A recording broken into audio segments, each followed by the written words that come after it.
Good morning, everybody. Happy Tuesday, or good morning, happy Tuesday. My name is JJ, and I am one of your hosts for today. Welcome to our first 12-hour stream. Today's stream is going to be about Giving Tuesday.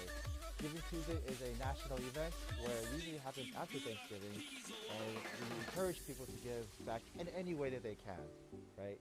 So for today, we are partnering with UH Foundations to promote our UH Esports program to potential donors. The purpose of this partnership is that we can fundraise and give the money to our program and to provide scholarships for our students. What I have with me here today is an assistant director of the program, Kevin Nguyen, and we're going to be discussing a little bit about our program and what Collegiate Esports is. The first thing I want to do is to give a shout out to our production crew, EMP. Thank you, everybody. You guys are making this possible by your setups and your experience with everything you guys are doing. You guys are doing awesome. Second shout out I want to give to our leadership of UH Esports.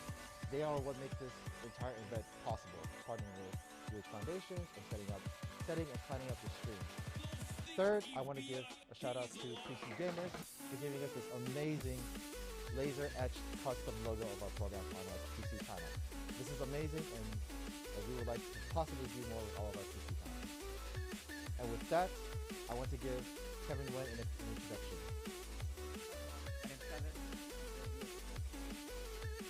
Director and Michael here on the first half of the I do want to take a quick.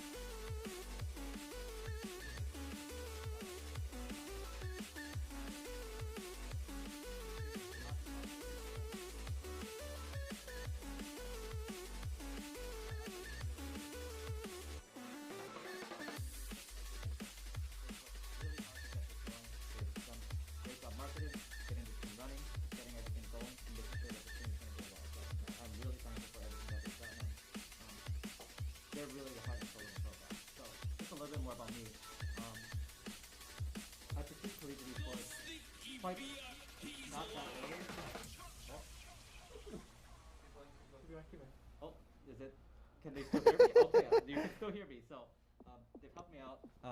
So I didn't start collegiate esports that early. I went into college as an engineer, but I ended up not liking it. My brain wasn't wired to do so, and so I went to counseling just to try to see which major would be best for me. And then that's when I found out about collegiate esports, when I met my director, Scott. I only knew about pro sports, so I was that guy. I was like, collegiate esports? Nah, that's not really a thing. But it was really emerging, and it's something that I believe I could make a difference and make an impact. So that's when I really started studying for myself. Okay, I guess it's just me. I'm not into all the problems. It's a me problem. But anyways, I just decided I got to do my part. I got to figure out how can I help out and just make a difference, right? Like this is something that I found a lot of passion in. I worked really hard, and luckily the university was able to take a chance on me and decided, hey, let's try to continue to build this out and do something with what you're passionate about and continue building upon it. Now, it wasn't only me. There was a lot of great students to help me out. One was Kaysen, who's been with me since the very beginning. Hopefully this is better now. I'm sorry to the production if I'm screaming in your ear.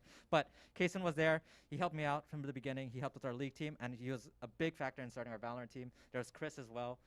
He was here to help out when we were just grassroots, needed an Overwatch team. There have been so many fantastic people that have been along with me for this journey, and I would not be here without them. So I want to give them that quick shout out too. And so now we're here. We've really grown a lot. We worked with Overwatch, which you guys will hear about later. We got nominated for the Esports Awards. It's been a dream of mine to be just on that finalist list, and just to get that recognition was just such an honor. And yeah, I'm just really loving what we're doing now. I'm seeing our students grow, and I really want them to achieve bigger and better things than I could ever do. So yeah, that's just a little bit about me. But JJ, I want to hear about you, because you met me a little bit into the esports program, right? Yeah. You want to tell me how you started off when you worked out with me? Sure. So a little bit about me. When I first came to UH, this was back in 2014. I was a bio major, and I was just living, right? I just did my degree. I just kind of did what I had to do just to pass, right? Yeah, I don't think a lot of students do that. They're just going through the motions, right? Yeah, and I didn't really have a lot of any motivation, right? I was pressured by my family to, pursue being a doctor, and at first it became my dream, but then later on it wasn't, right? So after just like going through the motion with like all these classes and clubs and experiences, I just like, I don't know if I want to do this. And so it wasn't until like fall 2019, right? It's funny. I saw the UH Esports flyer for League of Legends tryouts, and I want to stop you right there. At the time, dude, our marketing was rough. Like, thank goodness we had Chris. It was us just word of mouth, trying our best to like reach the student population. We couldn't even get like an email going out to everyone, and that's why it was just so hard to recruit people. Like, how did you even find that out? And like, were you just like eager to reach out when you're like, oh cool, like there's this League of Legends things. I like League of Legends. Yeah, so that's basically what happened. I saw the flyer by Kuykendall Hall, and I was like, oh hey, like we have an esports program, right? I never thought we would actually have an esports program. I followed the pro scene. To be honest, now you know this, but I took a break from League, and because I was just tired. You wanted to be happy. Yeah, I wanted to be happy. Exactly.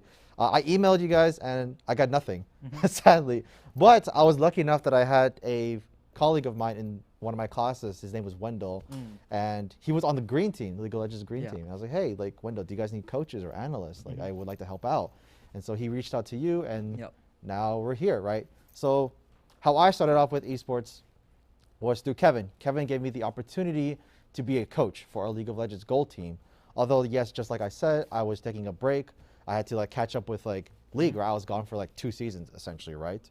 But even despite like learning about the game and just like having to catch up, what made it more impactful for me personally was interacting with these players and getting to know each and one of them. Although I had like 7 to 8 players, I knew each of their stories and why they wanted to play, who they are, their aspirations, their dreams, and knowing a little bit, not getting too personal, but just knowing about them and how they fit into the team, right?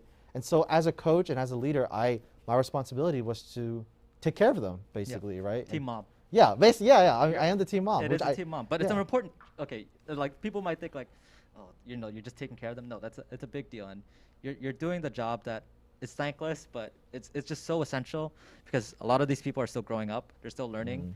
Yes, they are adults, but a lot of times they might just run into problems where they just need someone to talk to, right? And I'll say this, like I think something that stood out to JJ and a lot of our students, and this is probably one of the reasons why I love working in this program so much, is just their dedication to their craft. Like I remember I asked JJ when he was coaching, like all I needed was just like a quick report of like how practices are going, what are matches, what the match score is, what's really going down in the bottom line.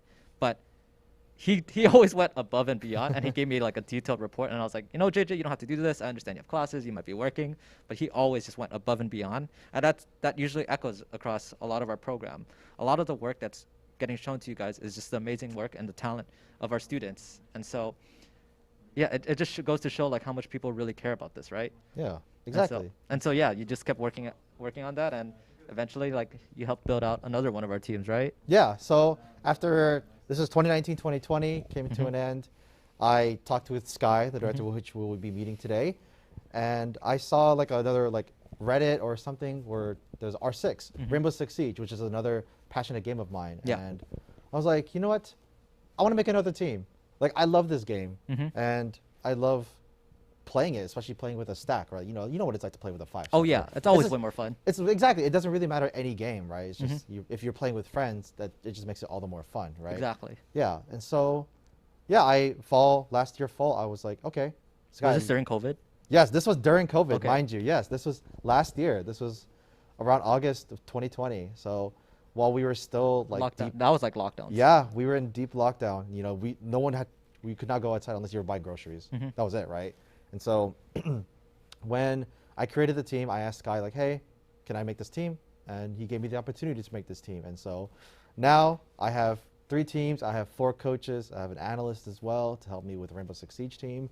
And yeah, at the time, I was still managing League of Legends Gold team, and at the same time with Rainbow Six Siege team, just starting out. And on top of that, I was taking all upper division bio-elective classes, right? Like advanced human anatomy, which I was crying every day. Okay.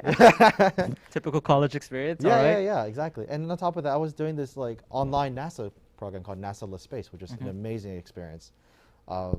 So overall, like I still loved it. Yeah, it was a lot, but I loved it though. That was the thing. Like like I still had to do the same thing that what I do with the League of Legends teams. And how important is that, right? Like, because you were talking about, you were just going through the motions back then, right? Yeah. In college, and it was really like mundane. You're just, you know, going to classes. I'm just gonna get the grade. I'm just gonna try to pass.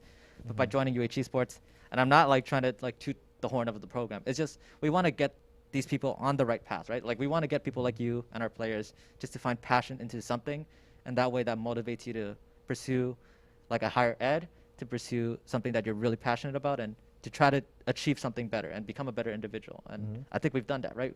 Exactly. Like I can attest to that because it gave me something to live for. Like to be honest, yes, it wasn't biology or yes, it wasn't anything STEM related. You know, I wasn't necessarily even pursuing a career in esports. I was just, in a sense, not just living day by day, but now I was actually living my life, living through what made me happy. You know, and it was giving back, and it was being a mentor towards these players and just having fun overall. And that's what made me love this program so much. And I was so glad that you gave me this opportunity to just be part of this, right? And so, and I think that's the key thing, is just giving these students this platform. Like I want to continue to affect many more JJs. Like it's not just you. Like we just need to give these students a chance. And I mean, we should definitely jump back like onto like what is Giving Tuesday and like what is esports you know, as a whole. But like, we want to give them that opportunity to be able to grow, because like at UH it's like what, 15,000 students. We're just one person. Like you just need someone who believes in you, that will trust in you and allow you to grow. Like I think that's one thing that I had to learn as well. When listening to my director Sky, like I was always worried, right, that you guys might mess up. And it's not because like I don't trust you guys. It's mainly like I don't want you guys to have that burden of like, oh no, I did something wrong. But Sky just kept reassuring me that like, hey, you know what? It's all good. Like these students will learn from this. This is a way for them to grow, and you should just give them that chance. And so now like I fully embrace that mentality, and I want to be sure to give these students a chance at trying something new, trying something risky, and giving them this platform to grow, right? Like that's all it is. Like I think because I gave you that chance and I'm here to listen to you and give you that opportunity, I think you really appreciated that, and I know there's gonna be many more JJs that will need this. Yeah, exactly. Like just your character just rubbed off on me, and now I'm basically doing the same thing with my. I don't know if it's just character. I think it's like the whole program as a whole. Like, yeah, exactly. I just said the word whole like many times. It's the whole of the program. Like everyone is just so hardworking, and I think that pushes each other to do even more, right? Like if you're surrounded by peers that are doing just as good and even better, you're gonna want to be like that. You don't want to just be like, oh no, I'm holding people back. Like I don't think our brain is functioned to act that way. I think we're all here to want to strive to do better. So yeah, exactly. Just surrounding yourself with positive energy, positive people, right? And that's what it was all about. And so this is what we do here at the program. Like look at our team, look at our leads. Like you know, we're all doing this out of passion, and we're all working so hard, you know, to help make this program be one of the. I mean, honestly, in my opinion, it is the best. We didn't win the Collegiate, but you know, it's all good. But okay, I do want to jump back. I think we should talk about like what is Giving Tuesday, right? Yeah.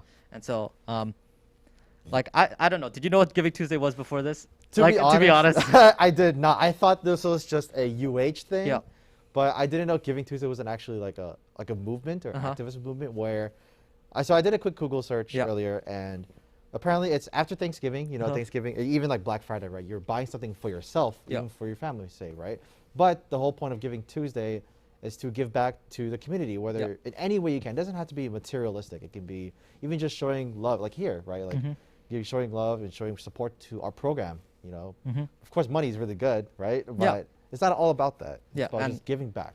And like I can share like what I found out, what Giving Tuesday was. So we got into a couple of meetings just to try to figure out like, hey, we want to, you know, start up scholarships. Our players are working really hard. We can talk about that too, like why we're trying to look for scholarships. But it was mainly like the idea of like trying to start up something for our students. And they sprung upon this idea of Giving Tuesday. Again, I also had no idea what this event was. I thought it was, okay, maybe it's just a UH thing. But then I found out that we can make this into a fundraising event.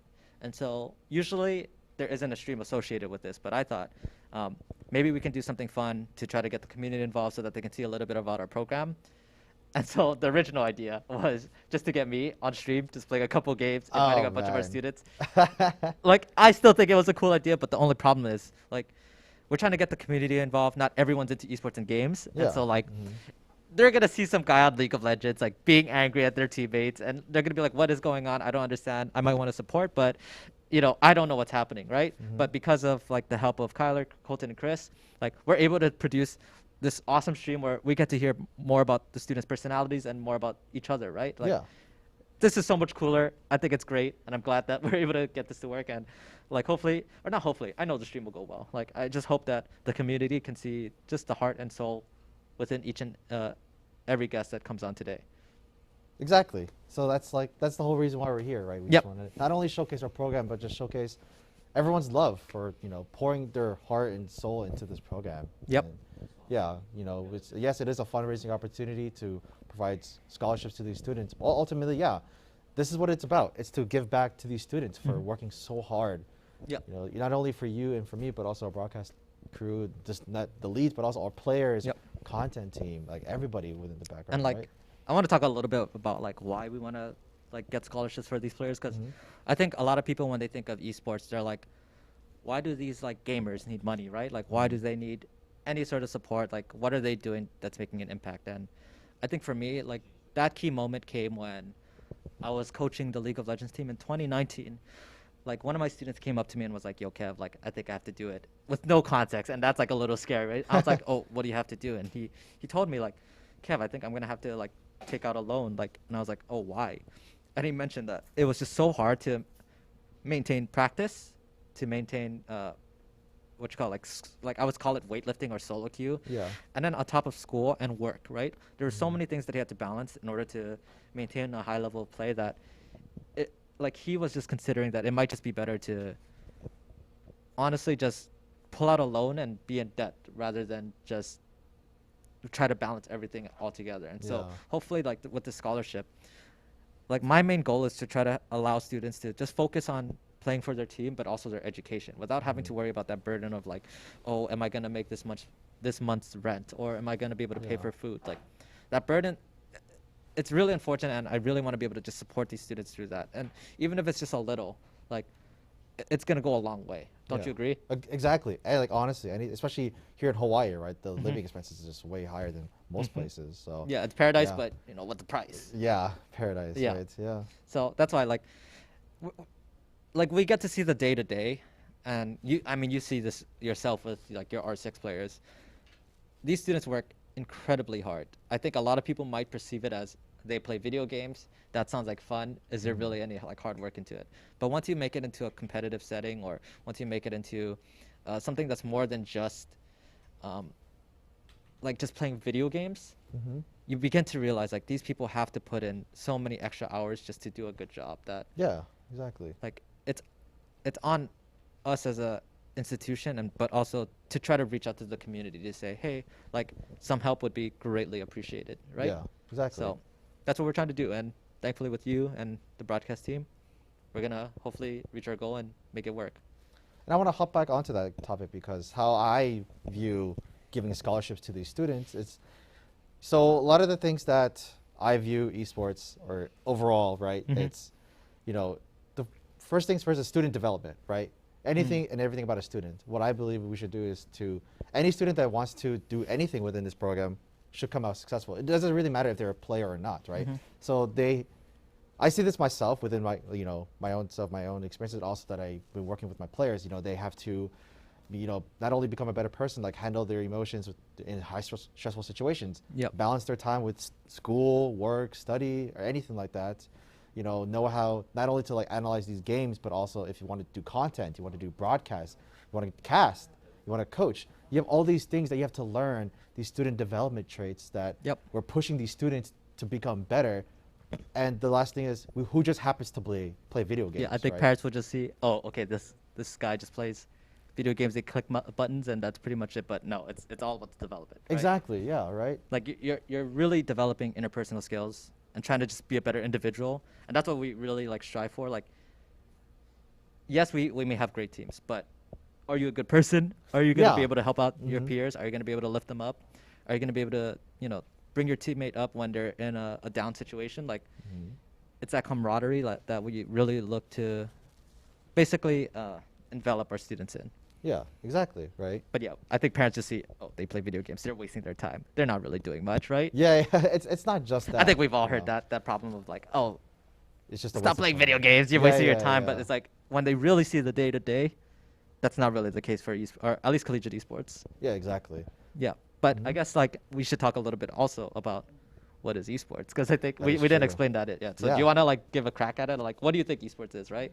Okay, so my definition of esports, Mm-hmm. so esports is technically electronic sports, right? So it's anything that's like online. Yeah. I guess that's like by Wikipedia, it's anything that's online, right? Okay. So, oh wow, there's a lot of definitions. Do you need about some, esports. help? no, can help you no, out. no, no, no. Okay. I can do this.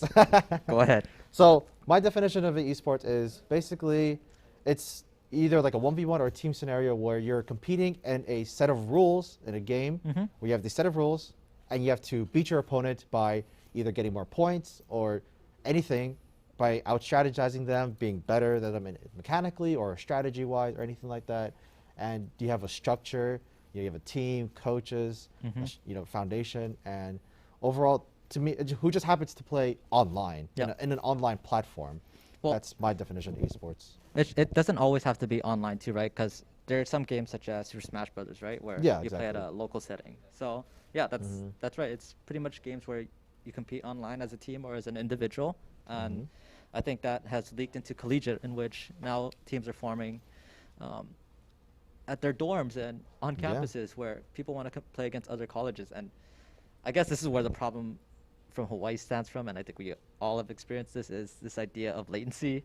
Yeah. Because, and to explain what latency is like there has to be some sort of connection. And so when people play in the mainland, if I was a California school playing from like let's say an Arizona school, right? Mhm. They're close to each other. They're probably gonna have low latency. But if I have to connect to California servers, it's gonna add a little bit of what we call lag or delay, and that just makes the experience a little bit more sluggish. But it's something that we've learned to deal with, right? Yeah. And so yeah, like this collegiate experience has been growing year by year. I think the first year was in 2014. Wow. That's a guess, but I think that was when Robert Morris really started to basically, I wouldn't say market's the right word, but start their program, and that's when the world was starting to get noticed because Riot did a feature on them. But I'm sure collegiate esports has been existing since forever, since probably like Pac-Man or whatever game was Yeah, back most then. likely, Like yeah, yeah. you're probably just gonna compete for high scores, right? Yeah. At the time, it doesn't have to be a 1v1, or that is a 1v1, but Yeah. you don't have to be playing at the same time. And it's this competitive nature of like getting people together and basically showing each other up, pretty much, right? Yeah, and yeah, that's what it's all about. Yeah, so usually. it's been like a great growing experience. Been a couple of years, and I think like because you can talk about it a little, right? About like how different it was in these past 2 years. Oh yeah, especially during COVID. I mean, yeah, I was gonna add like, do you want to share a little bit about like how different it was, like especially once COVID hit, everything changed. I know Yeah. it sounds like some like Avengers quote, like oh my god, that everything was changed. But like it's true, right? Like after Thanos we had, snapped. yeah, after Thanos snapped, everyone was locked out and Yeah. stuck in their house. But it is different because Yeah, yeah. we couldn't meet each other. Like Yeah, exactly. Mhm. like we were stuck at home. I mean, thank goodness esports existed because we could still play games with each other. Mhm.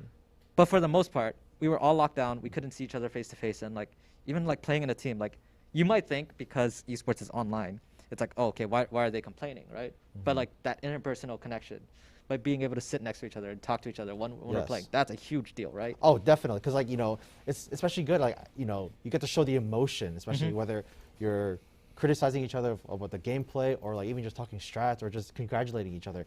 It's like you can't replace that human connection Yeah. that we have, right? Like, I say good job, like you did a good play, and I can like fist bump you or Yeah. something. Like you cannot replace that Yeah. online. Now it's like, I don't know if you've watched like, did you see like Valorant? So like in tactical shooters, they usually like fist bump each other. Yeah, yeah, But yeah. because they're like Mhm. 6 feet apart, that they do Uh-huh. like this air fist bump. Did you know that? It's like, yeah, it's rough because of these COVID guidelines, and like I think you can agree to this too because you were coaching before COVID. Mhm. Like coaching online versus coaching in person is two totally different Oh experiences. yeah, Like, definitely. If you need to get Yeah. someone to focus, you never know if they're like, oh, they could be just like watching a show in the meantime. It's like, oh, we're trying to talk strategy. here. It's distracted, like, yeah, yeah, it's like, yeah. no, you got to focus. It's like, I am focused. It's like, are you really though? But Yeah. if you're in person, you can monitor that, right? Yeah, exactly. Not like monitoring like a parent, but just making Yeah. sure that you narrow your focus to the game and Yep. making sure that you don't get distracted. Not only with like outside distractions, but internal distractions, right? I mean, an example, right? Yeah. Like at the space at the iLab, like Mhm. we have a bunch of TVs around, and so Mhm. like at least when we were coaching league, right, we would have the TV in the middle. So like imagine this is the TV. We could all look at it. We could all share. Mhm. We could all like point things out. But if you're online, doing that with a mouse is very different than doing it with your hand, right? Exactly. Yeah. Like, it really changed the landscape of like our ecosystem, but I think we're making it work well. I think the students, the director, and pretty much the people that we've connected with have really, really helped out with growing our program. And like, it's really hard to like mentally grasp, at least for me, right? Mhm. Like how much work has been done in COVID, because it feels like we really did nothing, right? Because of COVID. But in the Yeah. end, if you really think about it, it's like, wow, You we did a lot. Yeah. And like Sky Mhm. reminds me that every single day. But like to me, it's I just have to mentally think about like, dude, this is sick. We are doing a lot. And I'm just super extremely grateful Mhm. of all the things that we've done. Yeah, exactly. And I want to like hop onto that. Like, you know, when COVID happened, right? Almost everything in the world shut down. It doesn't really matter whether it was like sports or it was like businesses, everything. Like, you know, we were one of the few. Like, I would say esports as an industry was one of the few things that it had a Stay roadblock, alive. but it stayed alive Yep. because you know we can still have these online tournaments, these online events, not only within the pro level, but even within the collegiate level. Mhm. We still played during COVID. Like Mhm. it was still alive, up and running. Like the league team was still playing, you know, Rocket League, R6, Smash. Like Yep. they were all still playing, and that's what I would say. I don't want to, you know, say like, oh, COVID helped us grow, but It kind of did a little bit. it kind of did, Yep. right? Because like it connected. It gave us, It gave us the space, dude. yeah, it gave us a space to just play together, even despite us being locked down in our homes, right? Yep. And establish these connections despite, you know, not being able to physically see each other. Yep. So, with that, like, it definitely helped our program just grow Yep. as a whole. And you It's see hard to all think these about, people. but it really did. Yeah, it really did. Like there was a little bump in the road in the beginning, sure. Yep. Yeah, but almost everything just continued operations. You know, our tournaments, our players, our teams, and like And leadership. I want to talk about this too. Like we'll talk. I'll talk a little bit more about our program later, in a later segment. But I do want to talk about like one thing that we really want to focus on is like showing that administration do support our students. And one thing that they're trying to do is just understand like the gaming and esports community. And so right before COVID, there was an event called PAX East, Mhm. and so they decided to fly out there with me. And this is so crazy because this is literally like 10 days before like the real COVID stuff Oh, happened. So there's wow. like probably like 50 to 60,000 people in like Yeah, a yeah, convention yeah, center. yeah. But like they went there, like they really didn't have to, but they really like dove into like the gaming and esports community, and that's sick. Like I think a lot of programs won't do that, and I really encourage like if you're a program director or if you're someone who's looking to start up an esports program at your university, please like fly out with your students. Like this is the best way for them to just truly understand how passionate and how much people care about this space, because Yeah. we're all here. We're all just trying to make this place a better area for our students. Yeah.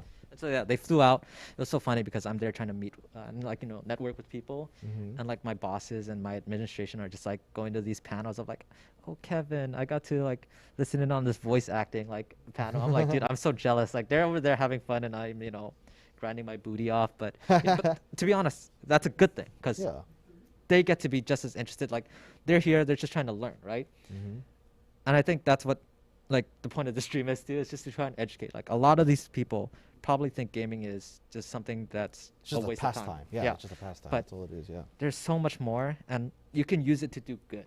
Yeah. Exactly. But I think a lot of people think of it as, you know what, this is probably just them fooling around, messing around, not really doing anything with their lives. But if this program can be like, or if this program can flip that narrative on its head, then I think we've done a good job. you mean when you flip that Oh, narrative? yeah, yeah. I mean, you're already. We doing are. that, Yeah. you know? Exactly. Yeah. So not an if. it's just trying to anymore. get them to try to realize that it's happening. And Yeah. whether like parents like this or not, this is the industry going for. Like, okay, another example. I think there's been like I don't know if it's a case study or just like probably a survey. Like Mhm. they're asking kids nowadays, like, what do you want to be when you grow up? Like, so 10 years ago, what do you think the answer was? Probably Even still, 10 years ago, a YouTuber. Okay, a little bit more. You got the right answer for now. But okay, so 10 years ago, I think it was like astronaut. So like everyone wanted to be an astronaut because it was the coolest thing ever. That's still my dream. Okay, yeah, but that's not cool anymore. Like now, if you ask a kid, like, what do you want to be? Everyone wants to be a YouTuber or a TikToker. Like, pro gamer. Yeah, pro gamer. Yeah. Like, the narrative has really shifted. Just where like, I guess like entertainment and new media is going into. Yeah. And like it's up to like schools, it's up to parents to really support their children. Like they're gonna want to pursue this, but it's how do they pursue this in a healthy way, right? Like, yeah. I think a lot of people might see a lot of risk into it, but this can be done in a healthy manner. Because I think people see YouTubers and think, oh, or even we'll say streamers, right? Because that's more of our industry. They're probably like, oh, they just play games, right? And I don't think people realize how much time goes into. I need to brand myself. I need to make sure I'm staying within my not within my realm, but within what my brand is, and making sure I stick to a schedule. And there's so much more than goes into I'm playing video games. Just like having a camera and just play games, right? Yeah, you have to learn all these things. Like like you said, marketing, branding. Not only that, you have to learn creating your own graphics as well. How to expand your like media of like how do I market myself to different mediums, right? Like you can't just rely on your Twitch. Like how do I get sponsorships? Like there's so many things that we don't get to see as an audience. But if you really think about it, it's like, wow, there's so much work that goes into this that like any kid, like yes, any kid can jump into it, but can any kid be amazing at it? That's the hard part. And so that's where like it's up to like I think education to really showcase to these students like what you really have to do. Like I'll jump in on this too, like our broadcast stuff right now. Yeah. If you asked me to like run what they're doing, I would say this stream's gonna fail, right? That's why like if you can have like a reliable team and like people that know what they're doing, that helps tremendously, right? Like, I mean, like if I asked you, hey JJ, can you run the stream? Honestly, no. Right? That's just the truth. Like it's so hard. I don't know. But like I can't do that, and that's why like most kids are not gonna be able to do this. They're probably gonna be able to press start stream, but like, man, I wish I could show you. Okay, I'm gonna look straight at the camera. I wish I could show you guys what is going on behind. It's probably like out there on Instagram, like our social media peeps have shared it out. But it's insane. The fact that I can read stuff on this monitor over here, that's crazy. I don't know what's going on. It's probably complicated, but it's sick. And that's why we need to teach these students. Like, no one's going to know how to learn this. Like, yes, YouTube can help out, but like having someone behind you and like be hands-on with you, that makes a huge difference. Yeah, exactly. Like, there's no way like I can learn all of this on YouTube, right? Or you probably could. I'm just saying, I think it's easier to have someone to, lead you through this. It's like, it's better to have a mentor. Yes, a mentor. Yeah, exactly. And like one thing I do want to touch on to that subject as well. In my opinion, a lot of these skills that you learn, even within the esports space, it's transferable. I bet if the broadcast team they want to do anything else besides esports, they can. Oh, 100%. 100%. Except be a pro player.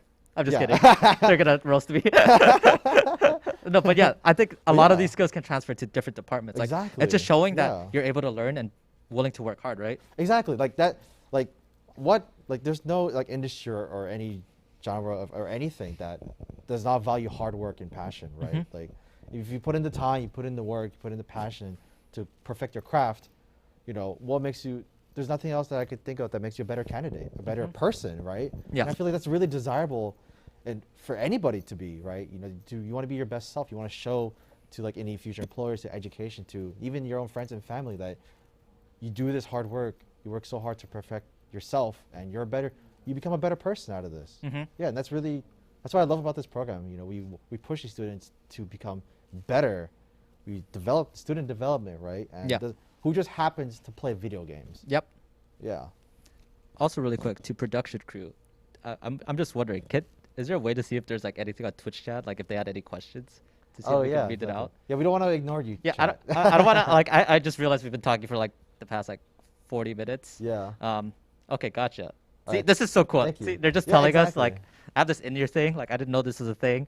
Like, I thought they were just gonna be yelling at us across the street, but they're like, "Oh, Kev, we're gonna put you on this like in-ear thing." They're just gonna tell us. I was like, "Oh, okay, cool." Like, you never see that? Like, even like musicians, they have like an earbud as well. Well, okay. And like, I didn't know that. And I was like, I just thought I wanted the behind the scenes people to be a part of this. Like, I guess like just a little bit of tidbit for like the Overwatch stuff too. Like, I'm like a much bigger fan of like this, just the behind the scenes people, just because like you don't realize how much work they put into like making this stuff happen. Yeah, exactly.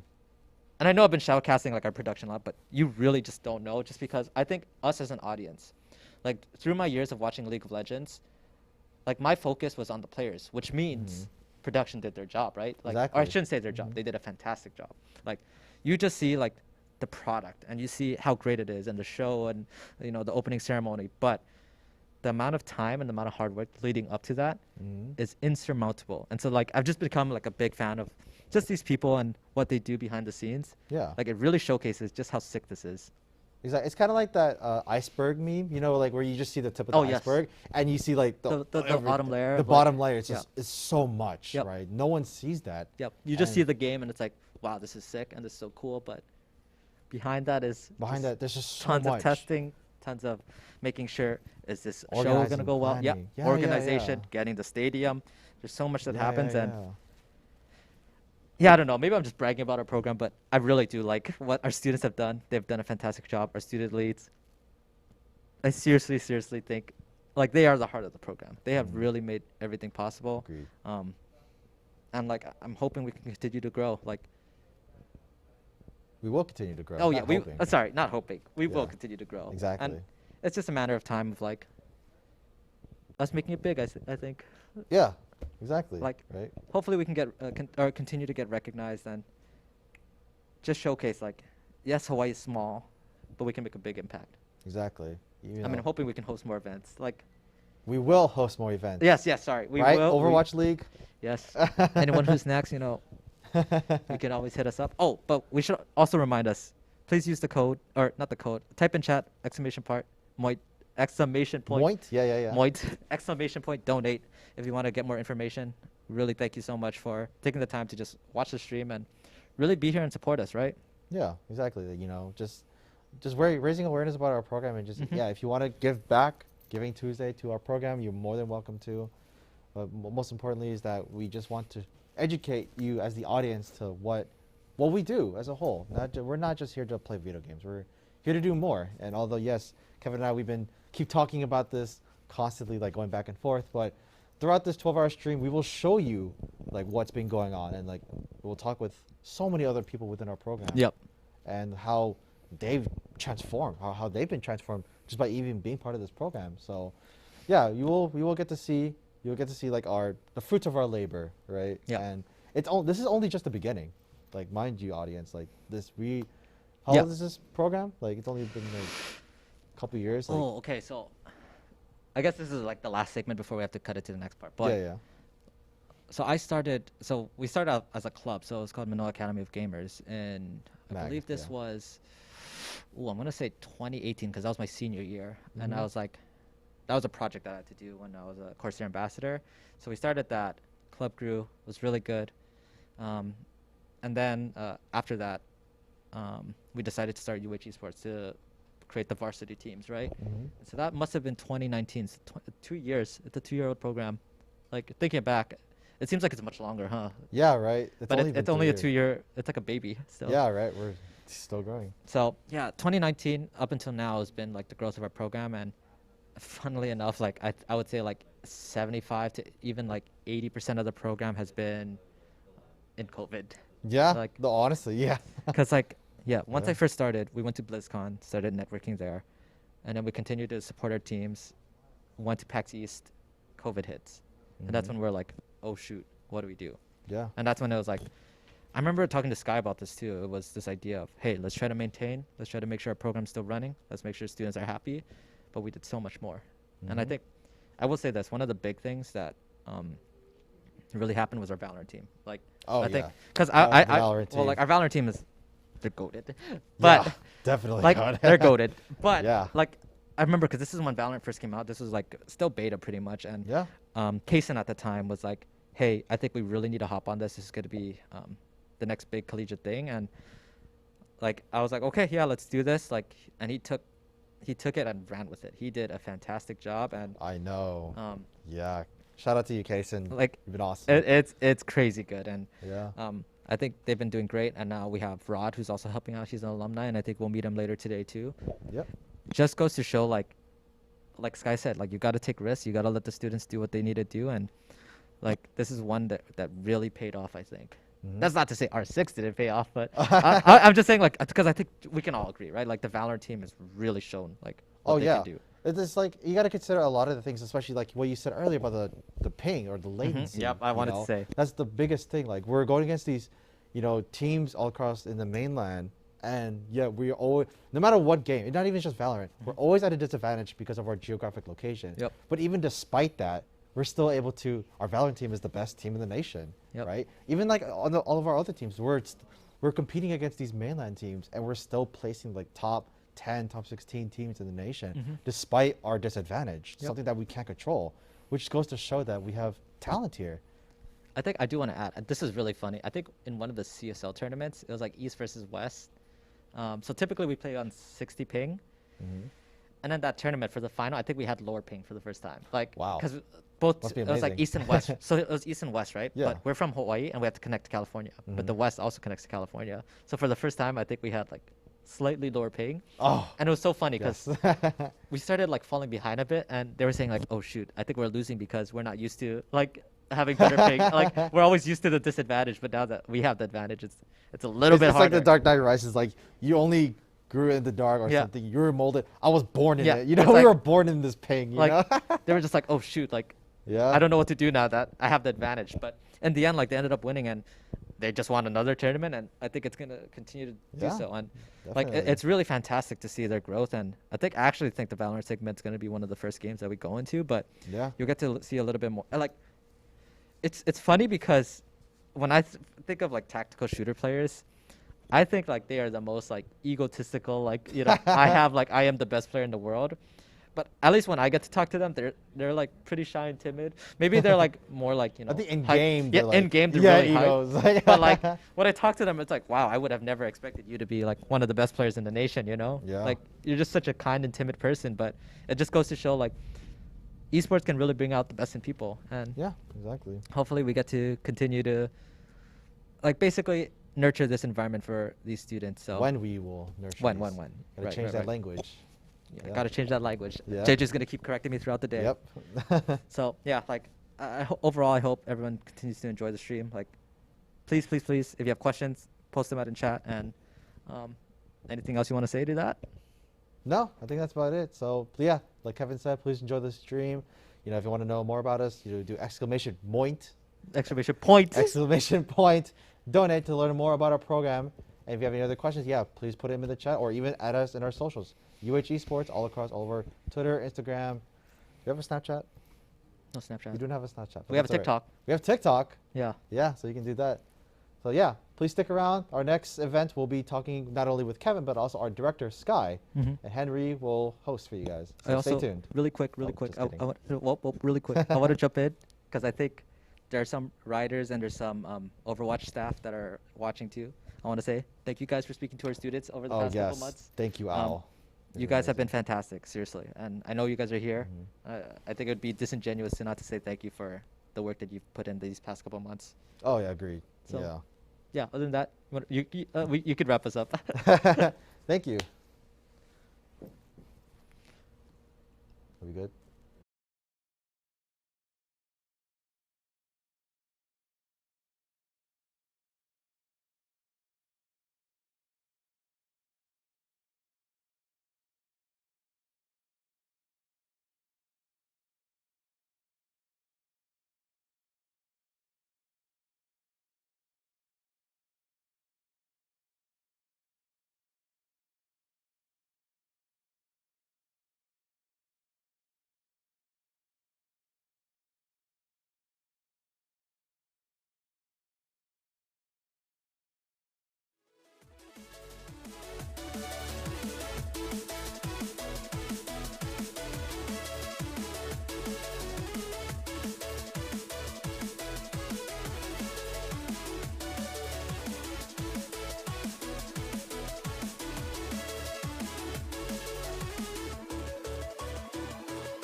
Hello and welcome back to the Giving Tuesday stream. I'm Henry. I'll be your host for this segment. I'm being joined by two wonderful gentlemen here on the panel. Feel free to introduce yourselves, guys. Hi, I'm Kevin. You've heard me pass for the past hour. I'm pretty sure you guys are tired of me. I'm going to direct it to my director, who is here to, help Hi, us everybody. run the program. All right, guys, so I'm now Sky Kavaloa. I'm the acting director of UH Esports, and I'm very happy to be participating, of course, with the Giving Tuesday event. And again, this is a showcase in which we hope to not only provide you with the opportunity to donate, but also to provide you the opportunity to learn more about our program. Awesome. So I noticed Kevin has decided from the previous section that the stream does subtract a few inches, but Oh it's my okay. goodness. So you can feel free to come join us. But in the meantime, I'm going to actually ask you, Sky, what is it exactly that you do for this program? Yeah, that's a great question. I think it's a job of many hats. So number one, it is a job in which I have a curriculum based around. So I do teach a course at University of Hawaii around esports and society, and that's for the School of Communications. Number two is also just provide visibility around the program itself, and also to provide guidance. Ultimately, I think with college esports and esports in general, there is sort of a lack of adults in the space. It's a very young person space, and so having some sort of experience, wisdom, whatever age, does help to provide that guidance. Awesome. And so where does Kevin come into this whole... Going to add this here. Like Sky said, there's a lot of older people. We bring in the Zoomers, baby. So I'm here to represent and try to just connect like administration to our student population.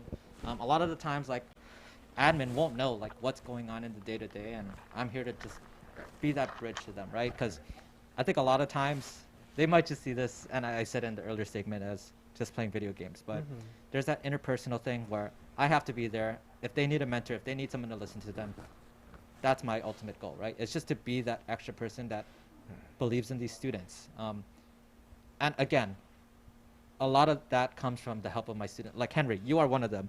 You're one of the people that helped me with my League of Legends team. There's Kaysen with our Valorant team.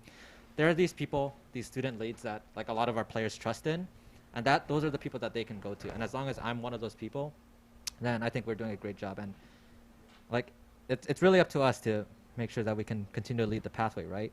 And you can talk a little bit about your experiences, right, Henry? Like, you came in new, you were new to this. You were like, hey, Kev, like, I don't know what I'm doing. I just want to do casting. But you've been leading our league team this past semester. Like, you want to talk about how that's been?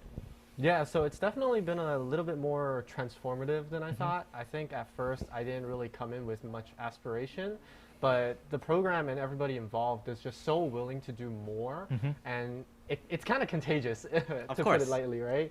I mean, like you said, I came in, I did casting, and it was great and all, but then I got to meet the people involved, you, Sky, and then it kind of just started snowballing into this effect where I just wanted to be a part of the program more and more and more. And now, like you said, I run the varsity team. I'm still doing casting, but it's kind of just this feeling that you want to feel more in the community. Yeah.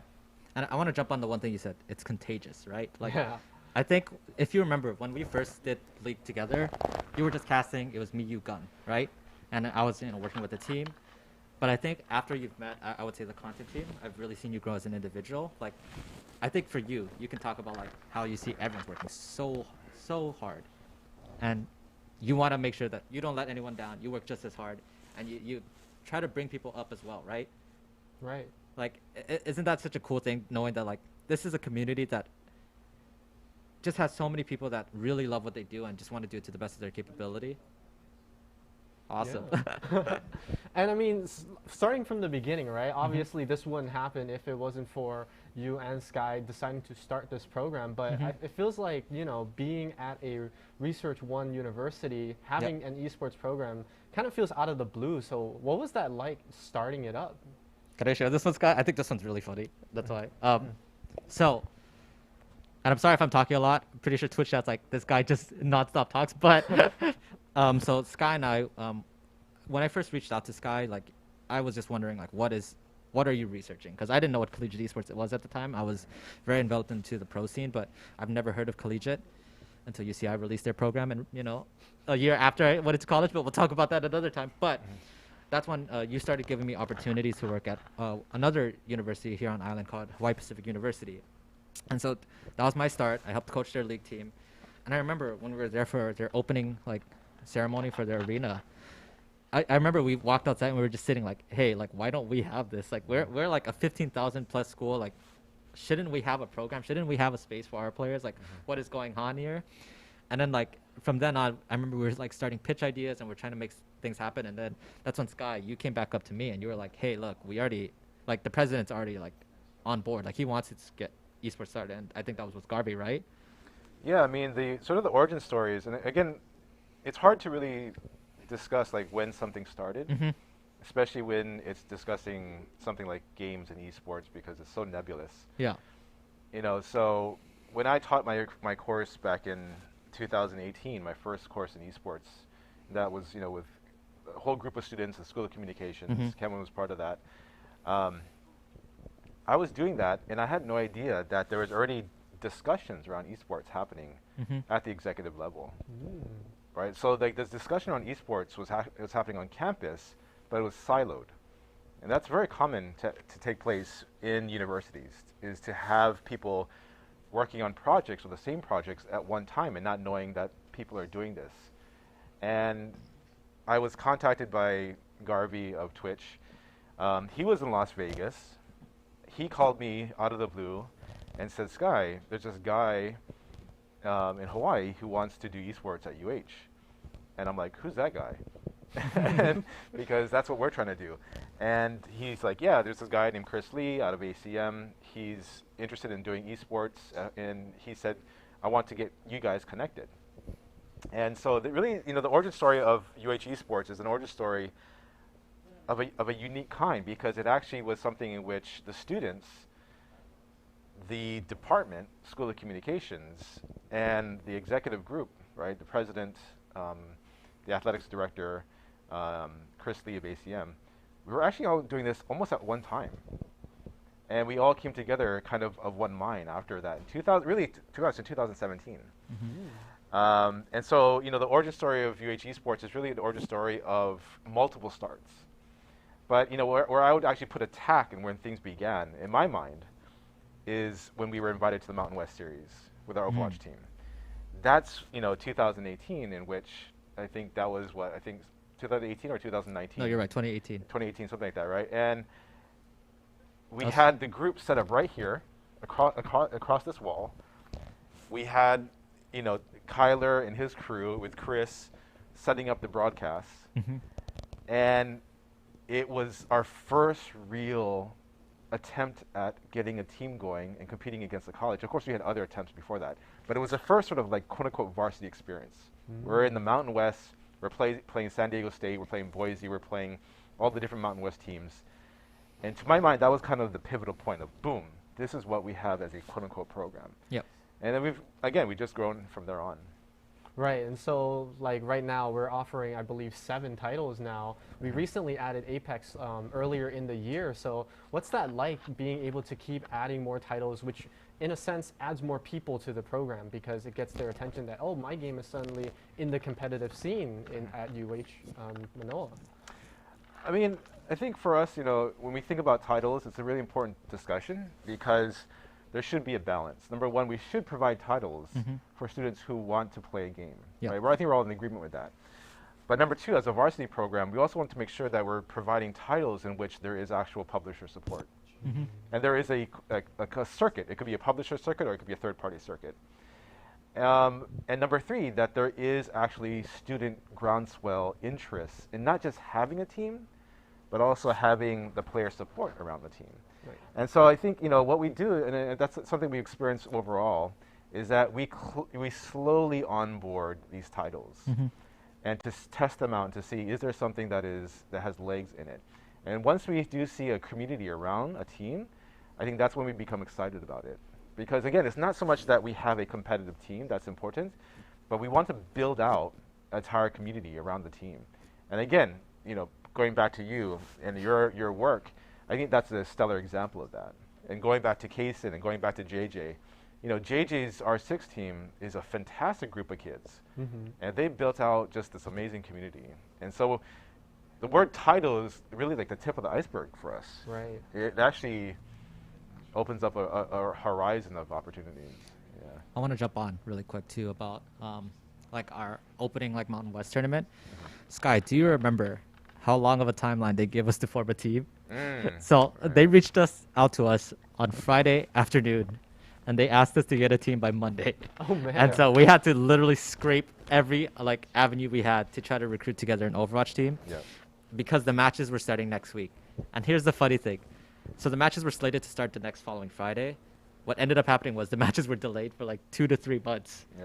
And so we rushed together a team for no reason. But those like original players that are immortalized, like they really like kickstarted everything that happened here. And to add back to like onboarding new games, like we also onboarded like Call of Duty recently, right? And the important thing is like making sure there's a, like Sky said, a community that's there to support one another, but making sure that they have someone that they can reach out to. Like I mentioned you yourself, right, Henry, when you're working with our league team. They should have that one point of contact, someone that they can trust, someone that they can reach out to just be that mentor, be someone that they can listen to. We don't want to just leave a team that's just like, okay, guys, like, good luck, do your best, like, you know, it's all in your hands, right? Yeah, of course. Like, that's a sink or swim mentality, and that's going to be rough, and we want to be, like, what is it called, like a lifeboat, where, like, if something happens, you can reach out to us, and so that's something that we always really consider when we onboard a game. And right now our games have just been doing fantastic, and we really want to continue to support our teams. Yeah, absolutely. And our program most recently has started expanding to beyond just players and coaches, right? I mean, we have other positions that allow students from various majors such as marketing to even come join on this UH Esports like hype train. And so Sky, you mentioned like you have a class that teaches about esports in society. What is that like integrating in esports curriculum into like education? I mean, it's a hot topic, number one, because that is sort of the next iteration or the current iteration that's happening now with esports in colleges. And so to get a curriculum going, it's actually not an easy thing. There are multiple paths in which you get curriculums going. The most common path is that you're looking at curriculums around skill sets. That could be hard skill sets with technology and IT, or that could be soft skill sets, which are for sort of what are called sort of soft skill sets of 21st century. For example, communication, teamwork, a global mindset, being empathetic to multicultural settings. And in my opinion, you know, something that I do want to build out when it comes to the curriculum at UH Esports is of course that hard skill set that is required in all facets of society beyond just gaming itself. And we have a strong department, you know, on UH when it comes to ITS and information communication technologies. But when it comes to soft skill sets, what I've learned over the summer with Overwatch is that that is a component of a particular curriculum that is yet to be seen or built out. And so the class that I teach really delves into getting students to think about esports beyond just doing esports, right? When I say the doing part, I'm talking about the playing, but also even the setups, the IT work, but also to think about esports as a topic around technology and society. Because a lot of students, again, know about esports, know about games, but they don't necessarily think about the topic as an ethical issue or a discussion around what technology and games mean to society. And what we know is that these are big issues because if you look at what happened to Facebook, right? Facebook has changed its name to Meta. And one of the first things it did was to actually change the description of Facebook itself as not just a social media platform, but a platform for play, right? And so you're seeing this transformation of play happening across society. And that has implications for us when it comes to esports. And so, yeah, the goal of that class when it comes to a curriculum is not just to provide, which I think is absolutely fundamental, these skill sets that go into careers, which is a big part of what we're going to offer at UH Esports. But also, I think at the higher level, is to get students to think critically about the topic of esports, right? I see you wanted to jump on there. Nope. No? All Yeah. right. I saw you positioning your mic for it, but all Nope. right. Yeah, so like we were talking about, there's a lot of obviously integration of esports, especially during the pandemic when everybody was stuck at home. It was very easy to get on board for esports because you didn't necessarily need to be somewhere for it. Obviously, we have this space, but you could more comfortably play at home with your own configurations and all that. So would you kind of say that, I guess, the pandemic kind of helped out the esports program because it kind of gave more attention to what was online rather than what was out there in the world? I mean, Kevin, what do you think? I mean, I could attest to this. So yeah.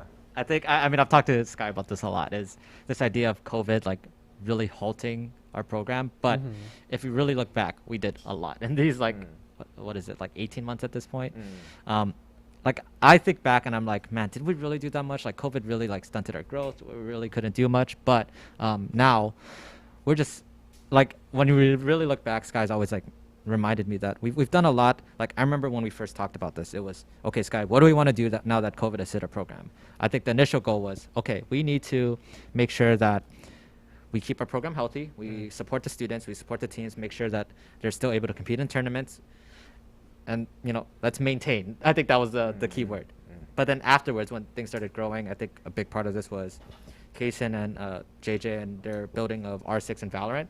Then we realized, oh, wait, we could do a lot more with this. And that's when we realized, wow, this is going to be successful. And we really did grow a lot.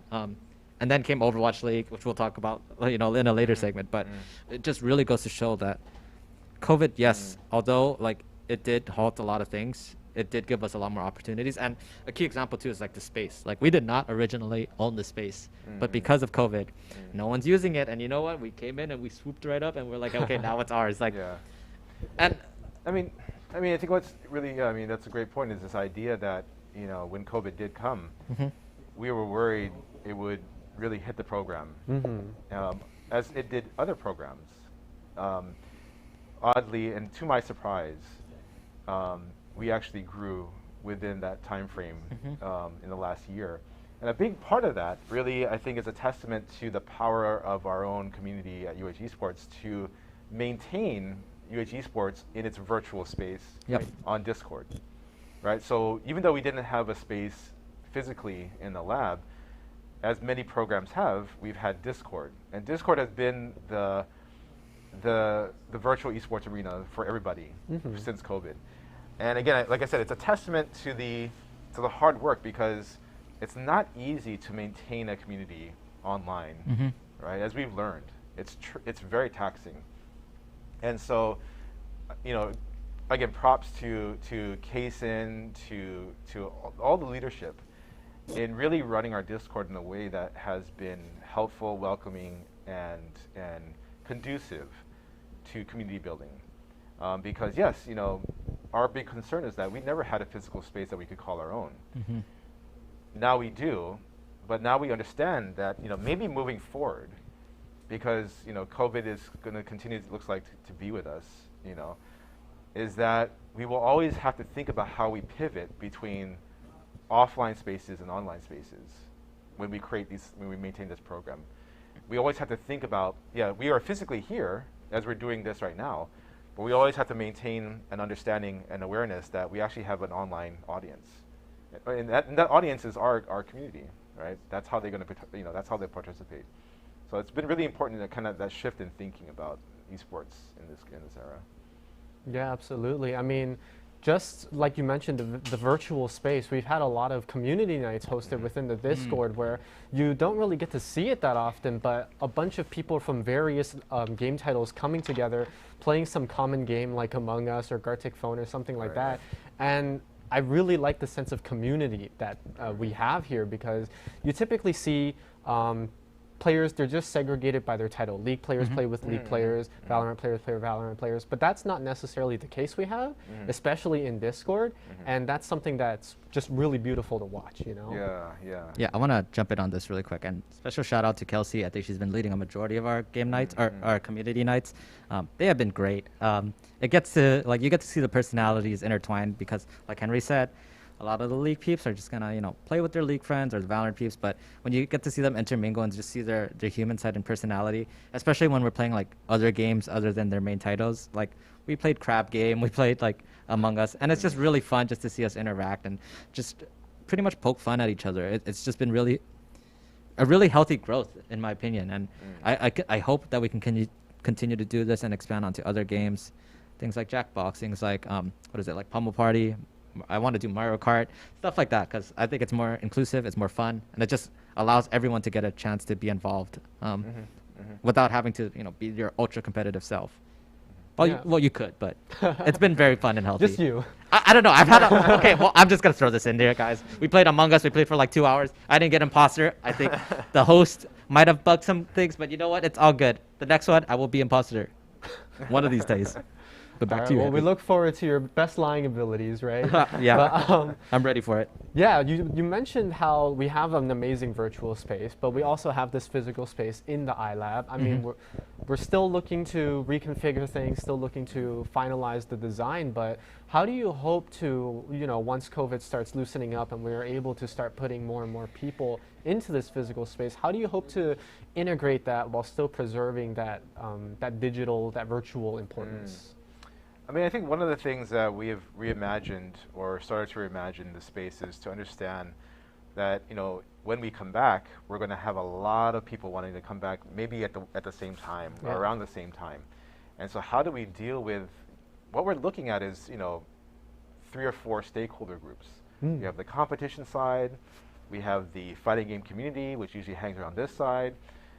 We have people who are interested in streaming and content creation. We have Manoa Academy of Gamers, who is really the, you know, the beating heart of the gaming club on campus, who would love to use this space as well, and of course they can. We have broadcasts as well. And so the one thing that we've had to think about, and we are still continuing to iterate on, is how do we cut up the space? At least momentarily, because the space is actually not going to be permanently cut up. It's going to be divided, but it will also be fluid, right? Because we know that, you know, this is not a big space. We're looking at 2.5 thousand square feet in total. So it's really going to be an exercise of creativity. And again, yeah, as you mentioned, we also have to think about how we're going to integrate this space with our Discord online community. And so it may be a case if we have a community night, for example. Fingers crossed, I'd love to have us in this space in January for an event, right? To really celebrate what, you know, what I think many students want to do before they graduate, because we have students who are graduating who may have never gotten to use this space. Is that we want to do something maybe in January in which we do something here, but we also do an event online at the same time, and we connect those two, so that people online can take part in an in-person event. And I think that's going to be a key part as we move forward, is to think about, how do we integrate the virtual and the real when we move forward. But yeah, you know, we're very happy to have the iLab back. We have students coming on the weekend, building out the PCs. That PC building project that JJ and his and Alex and Alec and Alohi, when they're coming and do these kind of events, what I've learned is that it's not just a PC building event, but it's been these momentarily events in the weekend in which the students get to have fun doing come stuff in. together. Yeah. Right? And we build a PC, that's great. If we don't, next time. Right? And I think that's what I've started to understand about trying to get things done here, is that what has actually mattered most is the students just getting together and hanging out here in those weekend events. So yeah. I want to jump in too. I totally agree with Sky. I think this space, I mean, we're hoping for it to be as fluid as possible and trying to make sure that things can move around, especially there's your course. It's so funny because, like, just looking at this, like this section right here, you know that meme of, like, you know, you make your room nice, but you shove everything into the closet. So like this session is like really nice. And then back there is, you know, to be determined. But it is a work in progress, and I really hope to get back in person, because I think students are dying to come back in here and just being able to hang out, being able to play with each other and just chill. Like Sky mentioned, the build a PC thing, yes, we're building PCs, but I think you guys are much more happy with just by being able to hang out and, you know, just seeing each other, because COVID's really done a number on all of us. But this opportunity just to hang out, I think, is something that we take for granted now. Yep. Yep, So- absolutely. And that fluidity that you mentioned, right? The space, but also going from virtual to being in person. I mean, we have a lot of projects in the works that can totally be moved in person, but also stay online. A prime example would be the podcast that we've been doing recently. I mean, it's good to see everybody on camera, you know, in a rectangular box, but it's also Yep. better to have that in-person feel like we're doing right now. Yep. Right. Right? Like, I think, I don't know, like I can see our personalities, I can see your movement, I can see how you're reading my reactions. Like, I think that's way more fun than like, you know, okay, you're in the box to my top right, like, you know. I mean, yes, they're giving their personalities, but I just think it's more human, right? Like, I'm sitting, what, like 4 feet away from you, and just being able to, like, see your face, and just, like, obviously we can't see full reaction because of mask, but it makes a more human feel. And I think more and more people are going to come in throughout the day, and it's just nice to see everyone again, right? Like, I think, prime example of this, the Overwatch events, right?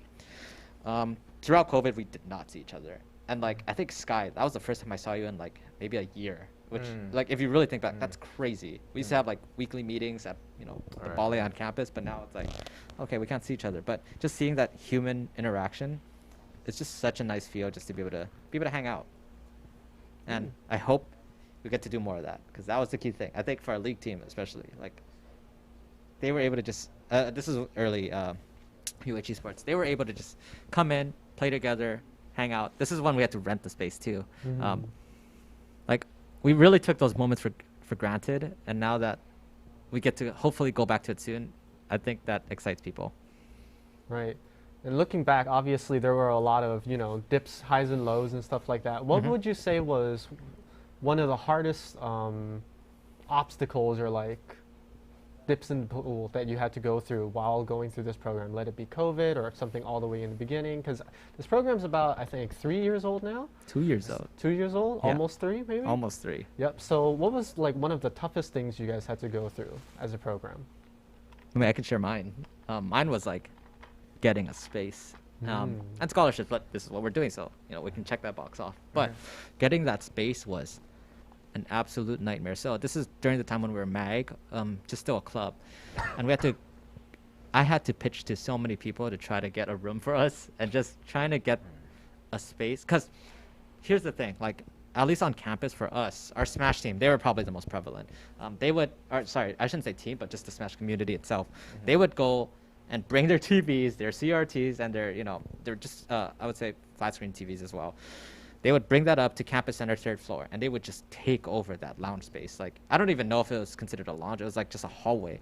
They'd take their stuff, bring their Switches, bring their GameCubes, bring their controllers, bring everything they needed, and just play there. And like, it would make it hard to walk around, and like, the administration would notice that, right? And so they're like, okay, there's gaming on campus. So, you know, I would hope that was some sort of leverage. And okay, I was just making sure this is on. I would make sure that, you know, or I would use that as leverage to say like, hey, look, guys, like, we are in need of a space. There's people on campus who are really interested in gaming. This is more than just playing video games. And so it didn't work. Like, I pitched to, so like, there was a games. Did you know there's a games room on campus? Oh, Did you know that? no. Exactly. It's so there's that. There's a pizza place on campus nearby, and so there's a room there that's like probably like 2,500 square feet or something along those lines.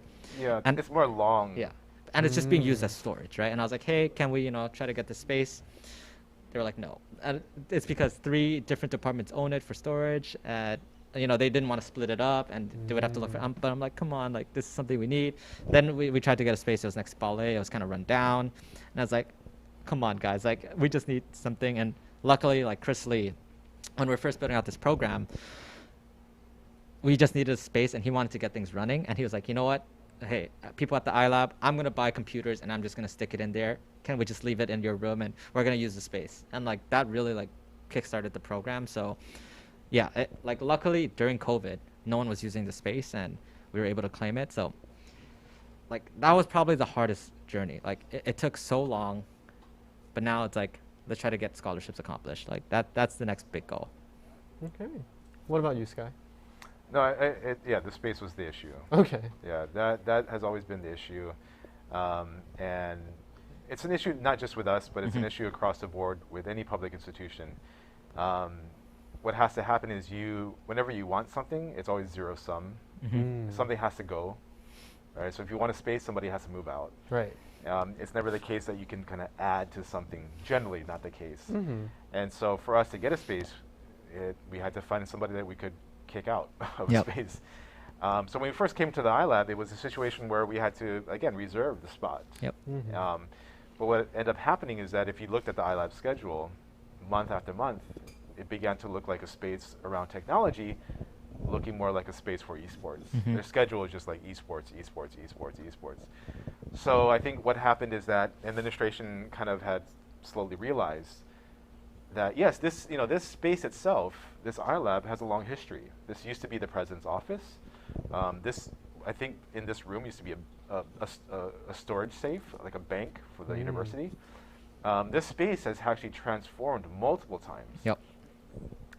And I think we're just again the most recent iteration, of this Ongoing location, change. right? The Mhm. hut, as some people would call it.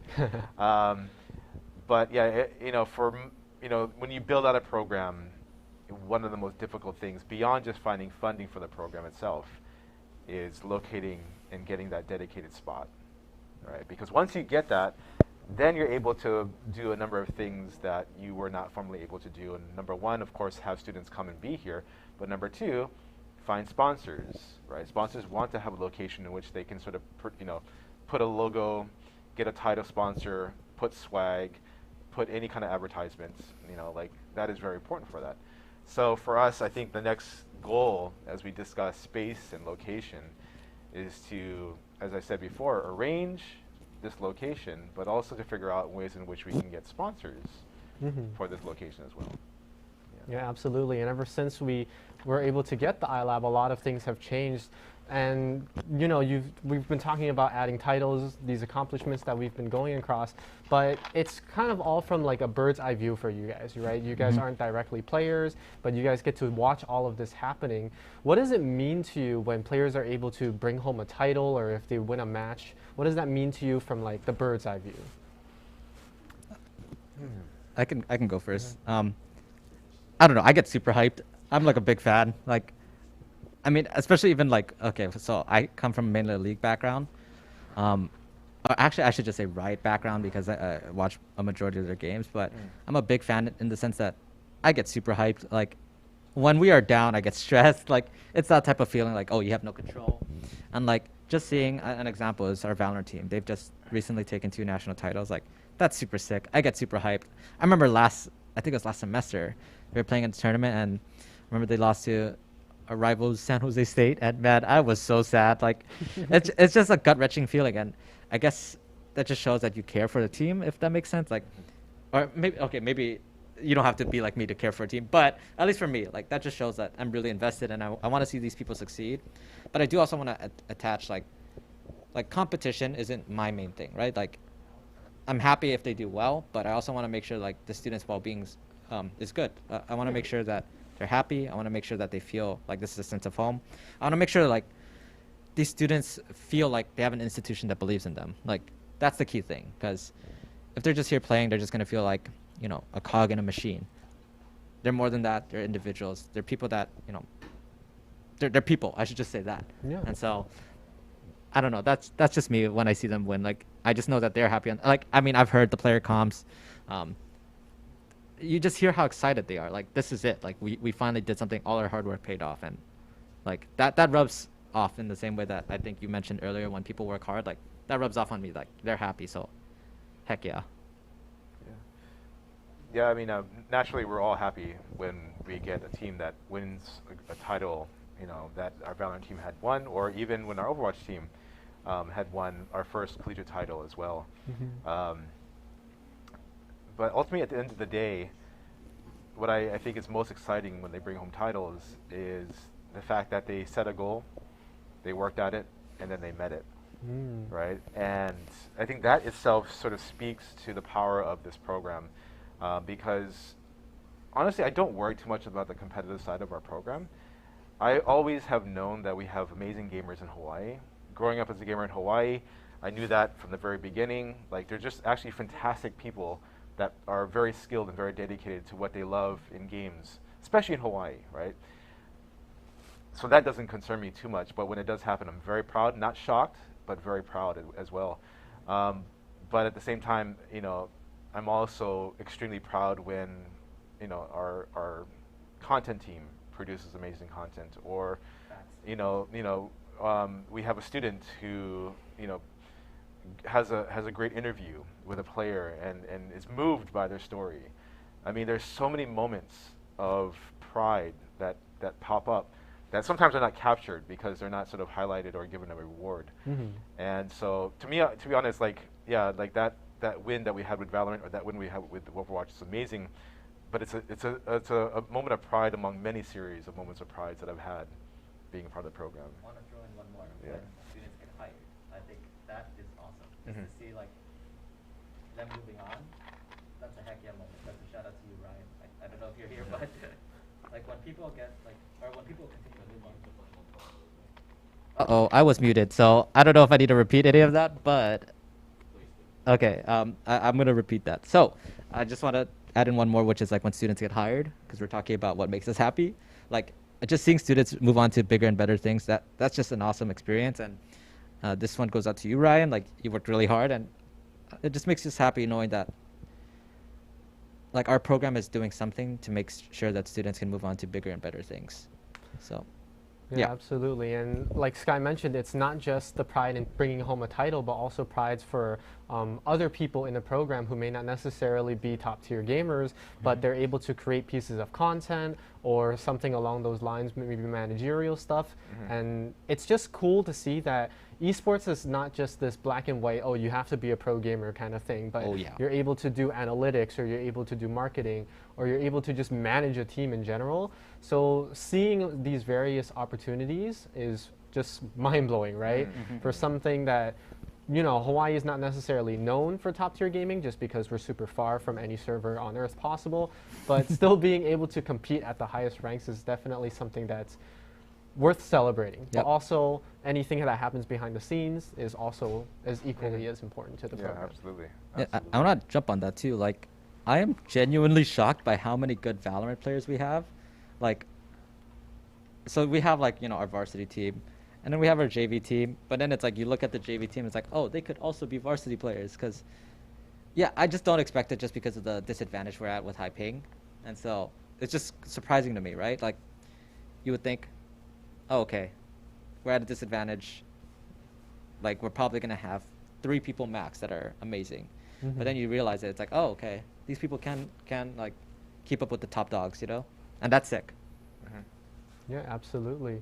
Well, we're going to hear more from both of you later. I want to thank you guys for joining me in this segment. Coming up next, we're going to have a clip of our Valorant Black team playing against, I believe it was, I don't remember the match too well, but we're going to see it in a little bit. We're going to cut to a short break, and we'll see you guys with the VOD. Thank you. Thank you, guys. Thank you, Hi, guys. Melissa. Hi, Badalu. Thank you, guys. Thank you, guys.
All right, hello, ladies and gentlemen, and welcome back here to the ESPN Honolulu Virtual Sports Fest presented to you by United Healthcare. Once again, my name is Kyler Tando, and joining me on the mic is going to be Noah Rod Rodriguez. And Rod, buddy, UH up 1-0. How do you feel about that? I mean, again, little biased because that was my team just a couple months ago, but I mean, I feel pretty good about it. UCLA, it was really good to see what they did. Their reads were really good. They brought out a new character, so we were interested to see how that played out. And the KO actually had a lot of effect. You could see that they got off some really crucial intel and made some really good rotations based off the KO knife that they got. And so I think that UCLA, excuse me, is off to some really good stuff, especially since you don't see too many teams running KO right now. So really interesting to see how they go forward with that character and if they decide to implement it into other maps. Yeah, definitely. Gotta agree with you there. It was really fun to watch. You know, when it was working great. And unfortunately for UCLA, just on the flip, right when we switched out of halftime and we went into that attacker stance, they were not able to make it work as well. I think those executions on the takes just were not as clean as they'd like. But hey, new game, new round, right? New map, new me. We can get to see how UCLA wants to run it back as we are moving to Icebox. So with that said, let's hop right on into there. We are in, we're out, and let's see how this one plays out. As so far, so good. As it looks like, let's take a look at some of these. The Jets being burned out, as well as the Sage Mirror actually coming out. But UCLA, interestingly enough, they've grabbed the Reyna for themselves. And that's when, I'm curious about that.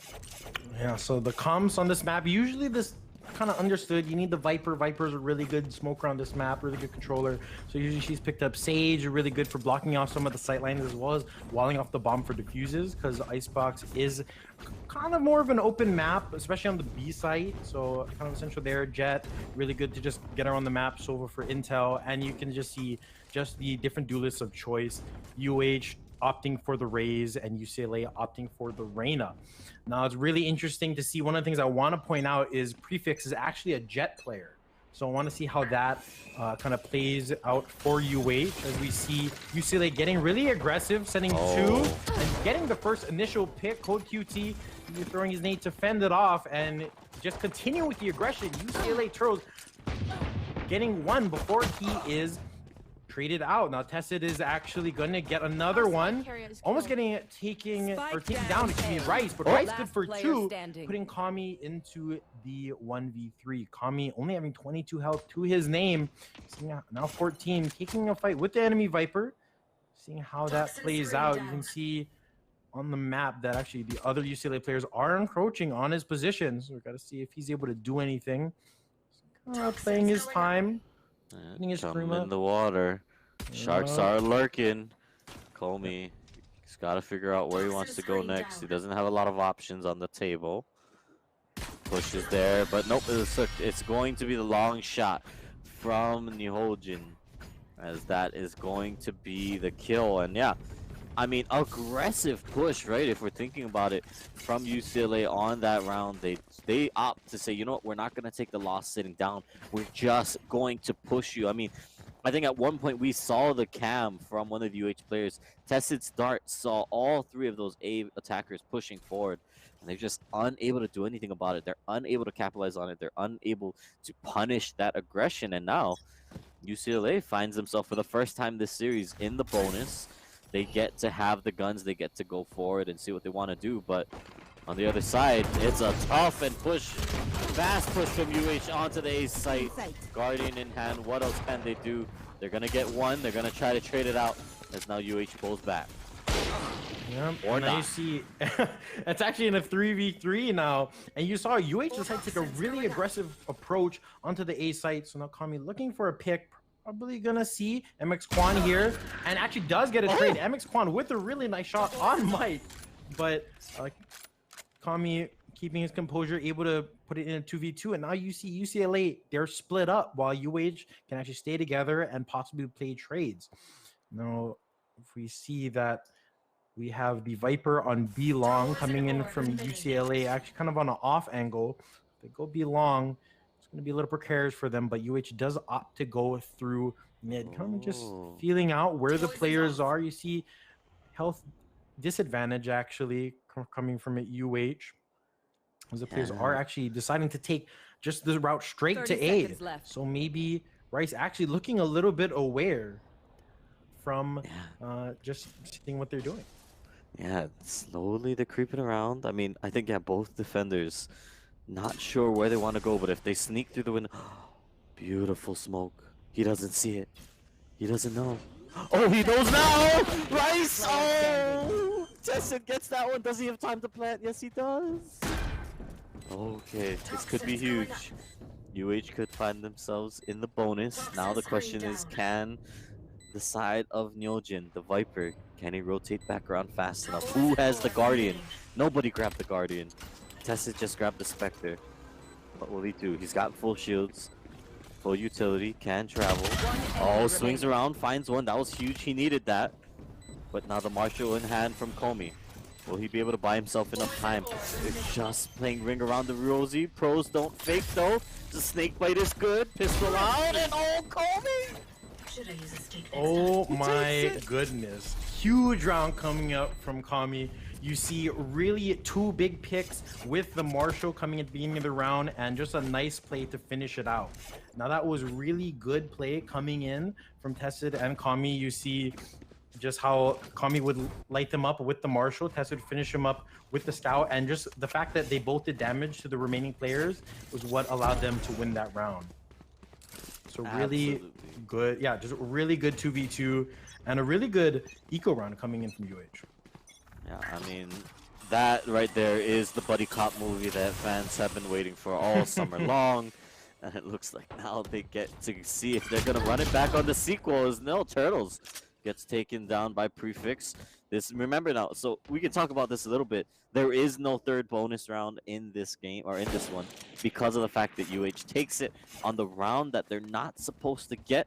So that means they get guns, the other side does not. Mike gets dropped, or rather Mike drops MX Quan off of, oh, I love this Sage Wall. Oh my the gosh. cheeky up in the sky. It gives them full control of the A site. And now, yeah, look at that. Mike just gets to go all over. The world is his playground. I don't really know what Nyojin is thinking about doing. Yeah, he's contemplating life out there. Observers, why don't we just look at what this man is up to? Yeah, he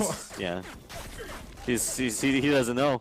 He doesn't know what to do. He's getting tagged, and they don't for sure know where he is. Mike's just spamming that off intuition, but Mike gets spotted out by Kami here. Does get the initial shot, but Kami is good for the kill. Now, I was gonna say that round was all about minimizing damage, but you see UH did just that. Really nice, like off angle, nice wall coming in from Mike for a huge Sage angle that opponents don't necessarily expect, and just a clean round coming from UH. But now UCLA is coming to the next round with guns, so we got to see if they can tie it up and how they're gonna play this round out. Economy is strong though, right? If we're looking at the board, Komi choosing to not buy here. He's saying I'm fine with the Spectre once again. But now look at the money, right? Look at where it puts them. Oh, Turtles. This is an aggressive op angle. What can he see? That's the question. Nope, they know the drone's out. They don't want the op to get spotted. Turtles misses the first shot, and now they know. Information is there. And it looks like instead UH gonna for now push up and hold. Yeah, and then we see that actually all 5 players are here, and we actually have some UCLA players pushed up in mid, so they know that all the UH, or at least most of the UH players, are going to be towards the A. We did see that Rice was thinking about moving up, but actually does get picked by Kami by unfortunate timing in the Viper wall. Tessid getting another pick on Turos. MX Quan trying to get a pick and does, but not enough. And Pure Crisis to back off. Now, the question is UCLA going to go for the retake? Possibly now, because Pure got a pick, making it a 2-on-3. Now we see that Nihon is actually going to be trying to join his teammate and going up into heaven, going up into rafters. But is he going into the crosshairs of Prefix? Moving up, we do see that Nihon is actually caught out on an off angle, and Prefix getting the last 2 kills for 3K to his name, and a solid 3rd round on the board for UH. Yeah, UH comfortably now in the lead. They've got money, and they were able to snag the op from the cold dead hands of Turtle. That is not what you want to see. I mean, off of what was already a pretty aggressive op angle, I feel like Turtle's just trying to take last round, because it doesn't work out, because he gets pushed back, because they're not able to get any real value out of it. Now we're seeing the effects of that, right? It's a sheriff gang, you know what I mean? The Wild Wild West coming out from UCLA. They've got to try and make it work. They're going to look to get aggressive, but it's just not doing anything for them right now. Mikey, Cold QT, they just roll right up through mid. B site is theirs. They're going to just try to grab everything they can. Only the Viper on site. What can he get is the question. It looks like he can get one, but he will just get dropped by the operator by the back side of it. Bomb plant should be going down. Turtles would love to get somebody in rotation, but I don't quite think that's going to happen. And overall, yep, UH, they've got the plant down. They've got the money. Can they hold? I mean, at this point, it's just the Reyna. What can Reyna do? 3 kills, a headshot. No, better sniper wins. I got a little bit nervous there. We have seen what MX Quan can do on the Marshall. He has hit really nice shots. He was doing that last map. So got a little bit nervous. I actually thought Prefix might have gone down, but nice last op shot coming in from him. We do see UH going to be leaning towards the A site this map, and UCLA switching it up a little bit. Probably having a heavy presence, towards the B site.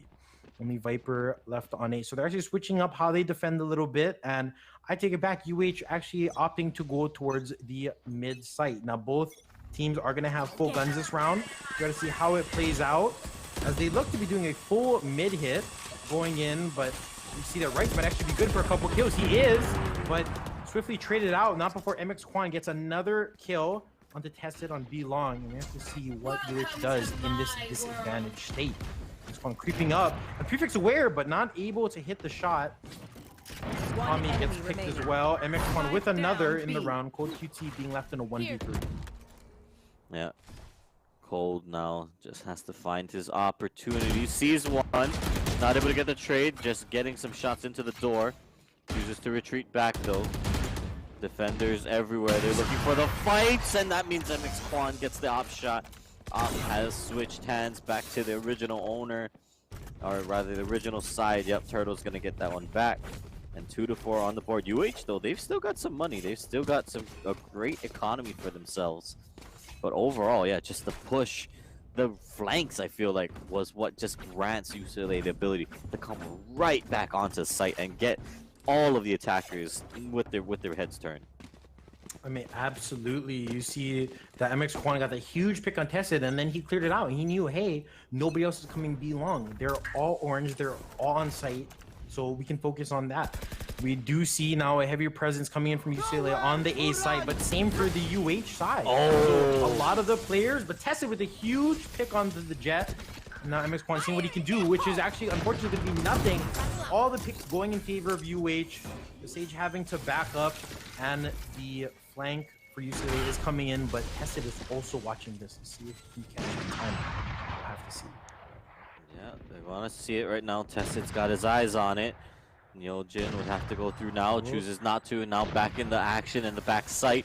Rice wants to get the swing, sees one, Cold rather, ends up getting picked off. So now they know that one is back here. Mike though sees the shot, not able to close it.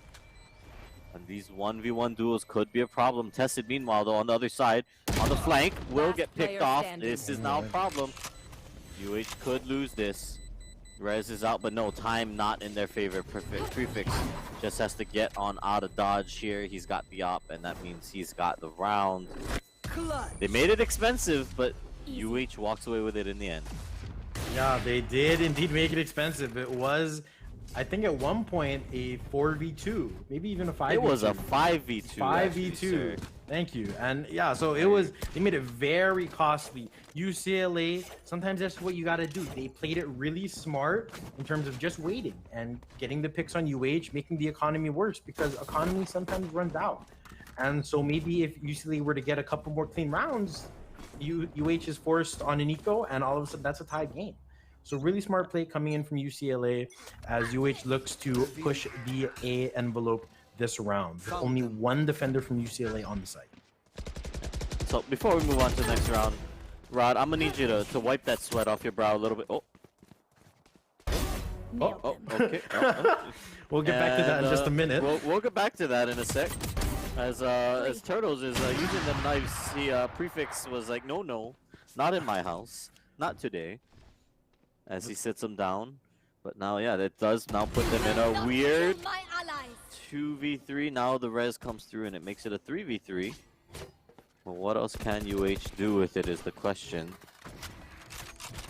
Man, if not for that joke, I wanted to make a joke about you sweating too hard here, Rod. You know, being a former UH player and watching your team, your former team, almost throw away what was a 5-2 advantage. I mean, tell me, Rod, what are you thinking as a UH fan in that moment? What is racing through your mind? Well, last round I was terrified. I was like, oh my goodness, they are absolutely throwing this. And right as you're about to make the joke, I think the caster curse hits again because Turtles comes in with a really nice 3K on the jet knives. Thankfully, we have prefix to even it out, but still a situation that you didn't really expect to if you're a UH fan. So we do see that one is going to be coming in from Snowman. MX Quan looking to flush it out, but actually a huge ult coming in from the Sova to force prefix out of position, actually get some damage off. So both UCLA members are going to be coming in from mid. We gotta see what they do. So Mike holding the initial angle and prefix with the arrow exciting and leave prefix out, but now they know where both players are. Prefix getting pushed, but Mike good for the last 2 kills, clean headshots, gets the op, putting UH 6-2 on the board in the lead. Yeah, great stuff from UH. I mean, honestly, I'm man down at that, right? I mean, I don't know if Cold is. It looks like Cold is back. He's moving. He's back. He's doing something. He's walked out to the center. Hold on. Cold, are you okay? Taking a slight break. Good talk. Yeah. It looks like he's all right. But yeah, I mean, with that said, right, 2-6 on the board. Economy still in the favor of UH. We're seeing desperation now coming up from UCLA as Turtles is grabbing that Phantom, and already he gets picked off. That aggressive push into the rafters of A just is not working out. UH is reading that every single time. Revealing area.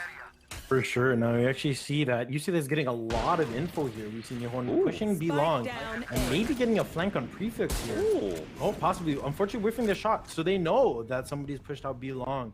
But still right now a 4v4. So even though UCLA is on the eco, they still have a chance to make it costly like they did the previous round and put UH in an economic disadvantage. But for now, we do see UH pushing A with only 2 defenders on that site. And we have to see what happens. MX Quan looking to get a couple picks, but shot while on the rope. Crisis able to get one nice headshot to trade it out, but Prefix with another kill and actually activating his jet knives to put UH in a 3-on-2 situation. The one remaining now UCLA player figuring out what to do. Yeah, I mean, I wanna say congratulations, Prefix, for just getting about 3 or 4 kills with 3 or 4 different things there in that sequence of events. I mean, he got an up kill, switches to a Phantom, gets the Phantom kill, switches to the knives, gets the knife kill. I don't know, maybe he was looking for a pistol kill at the end of it all, but 2-7 now on the board, and things looking great for the offensive rounds of UH. They're happy, they're jumping for joy back there. I mean, that's what it sounds like. They definitely are. They're looking pretty solid, but even though the scoreboard might be, I think, a little bit deceiving. It does say 7-2 in terms of UH, but UCLA has had some close and good rounds. And they've actually kept UH relatively modest. the economy might not, you might not be able to tell, but there have been some moments where UCLA has got some really good picks and the rounds have been really close. So maybe we can see UCLA close out a couple rounds before the half ends. We see actually Nihon pushing long, and there's a little dance between him and Cold QT to see who peaks first, who's going to catch the other off guard. It's looking like Cold QT might lose that. Yeah. And surely enough, he does. Nihon with a really good position, really good aggressive stance. Mike being able to trade it out. And actually Kami being able to trade it as well as UCLA looks to get aggressive. Rice making 3-on-3, but UH is already on the A site. And now they're put into a 4-on-2 situation with a really nice res coming in from Rice. So we see that they are getting the plant down, but UCLA members are just encroaching. And now Mike is the last player behind his wall. They know where he is as they're going onto his position. Mike really nice double. Okay.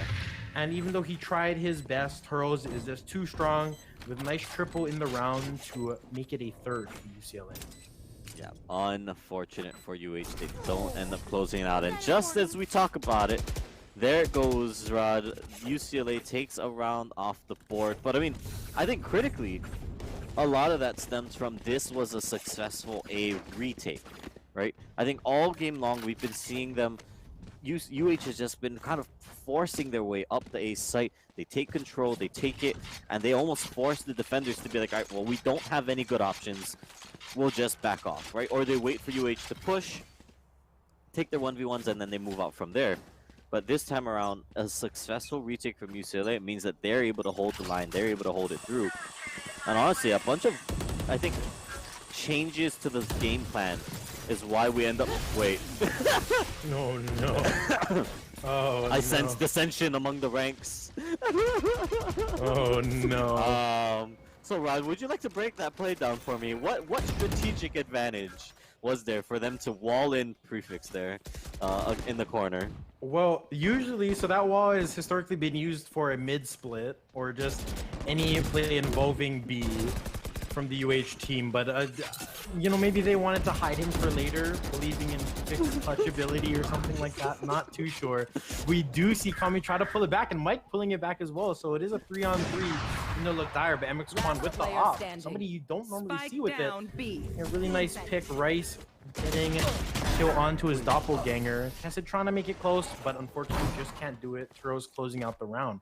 And UCLA with 4 on the board. Last round. Yeah, they're slowly bringing it back. They've got one more chance to bring this to 7-5. Obviously, UH would like to close them out here. I don't know, maybe after having a little bit of fun, a little bit of trolling, now they'll go back to your regularly scheduled gameplay. Who knows? I mean, me personally, I'm a fan of whatever the heck it was we just saw, where they boxed and slowed in their own guy. That was pretty entertaining to watch. But now the mid push. It looks like they might be thinking about it again. It didn't quite work last time. All right, so far, instead, no, they're just gonna opt to play it a little bit slower. UH has ultimates on the board. The question is, will they want to use it? No, it's Is looking this like time? a really aggressive push. And then we actually see UH, so actually, and Tessid getting the pick onto the player that's playing B long this round, so a relatively successful push. Right now 4v4 though, so we have to see how UCLA is gonna choose to retake this site. A focal point of our conversation earlier was the retakes, and if it's successful, then obviously you're just gonna be put at a disadvantage. Now looking a little less likely because of Mike getting a pick onto Rice, and Kami slowly but surely looking into the Viper's pit. They pass each other. They see each other. And Kami being able to go past. Very interesting. That's Kami decides to go through that one small sliver in the Viper's pit. And being able to get those 2 picks is very interesting. Yeah, no, I mean, like, they felt each other, you know what I mean? They just brushed aside, you know, not even paying attention, and just turns around and gets the shot. So overall, well done. Great half, though, if you are a UH fan. Now they get to go onto the defensive side. They get to just chill out. But, I mean, one could make the argument that they had a better composition for the offense, right? With the Rays, with the Jet, you know, they've got some initial ability to kind of take information and take a site. Now I want to see how they spread out and how they utilize, their characters, their agents on this defensive side. Because when we're looking at it, right, Now this is Reyna's chance to shine, right? That initial offensive flash. Where will they put it? Where will they put her? And as I'm saying that, it sounds like the answer is they're having her lurk. Never mind. Yeah, no, as you said, the difference in composition being the Raze and the Reyna. Raze really good for just creating pure space with the nade, with the Roomba that she has, and getting a lot of intel with that Roomba. That's a big part of a Raze on Icebox. But UCLA opting for just more of a head-on-head, I'm going to take this fight and I'm going to win it with MX Quan on the Reyna. So we see that there's actually one of the rare 5v5 retake scenarios. Ooh. But Nihon actually coming in, but not before tested with 2 trades actually. But Charles coming in with a really nice flank. But Cold QT is actually aware, and now it's a 4v2 in favor of UCLA, or excuse me, of UA. Now going to be a 4-on-1 with Pure holding on to the hooks of his team with the frenzy, but Viper pitted out. Everyone's looking at him. K-Tad, I don't think there was any hope for him. That man was scrambling. There was panic in his eyes. The walls were closing in. He didn't know where to go. I don't think there's anything more scared than being mollied out of a limited cover position with 4 people looking at you. Yeah. Ready to just end you. You know, there's some cursed memes you could draw up about that scenario. We won't talk about them, but there are some very They're there to perfectly describe what we just watched on broadcast, ladies and gentlemen. But I mean, with that said, I think the thing to talk about, right?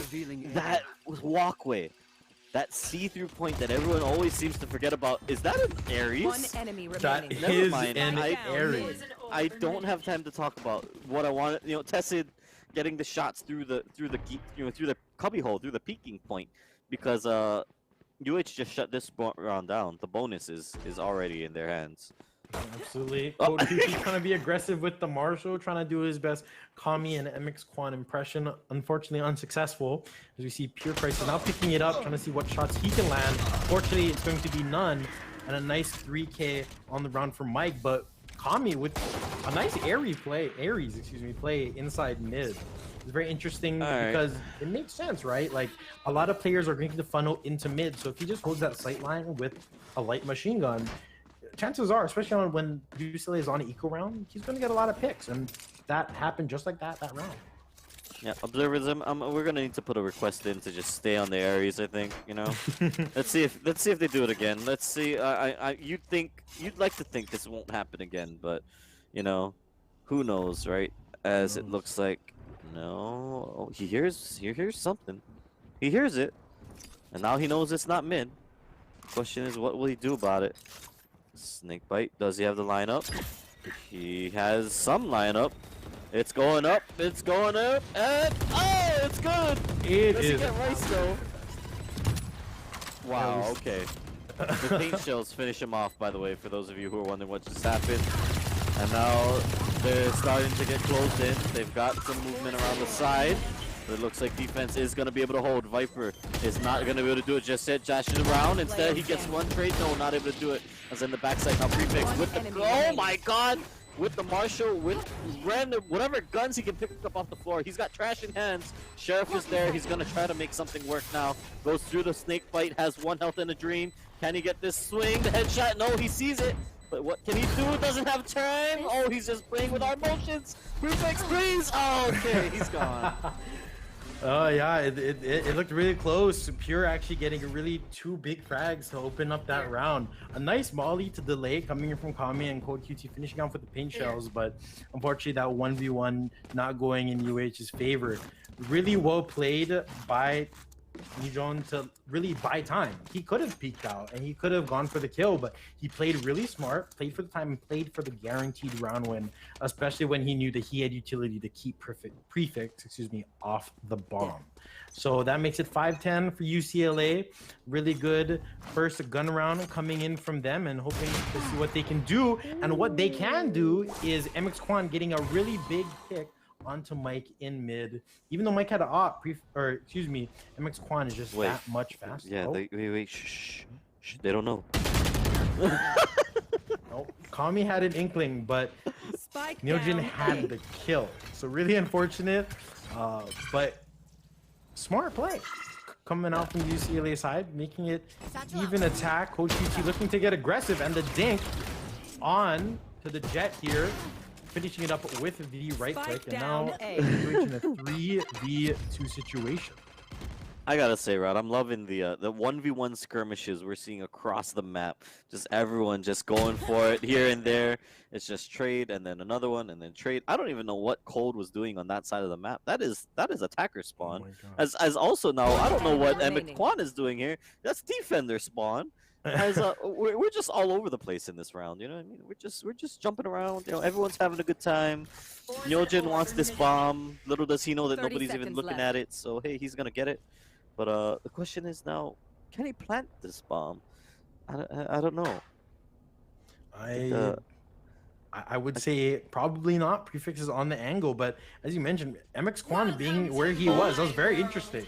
I actually thought he was gonna catch Prefix off. He's gonna walk right into him. Oh no, but he doesn't see him. He doesn't see him. Prefix absolutely misses him. The smoke being super unfortunate. Not to put into the 1v1, and realistically, he wins it. I was gonna say he might lose it because he has a decreased health, but still good for the one-shot headshot.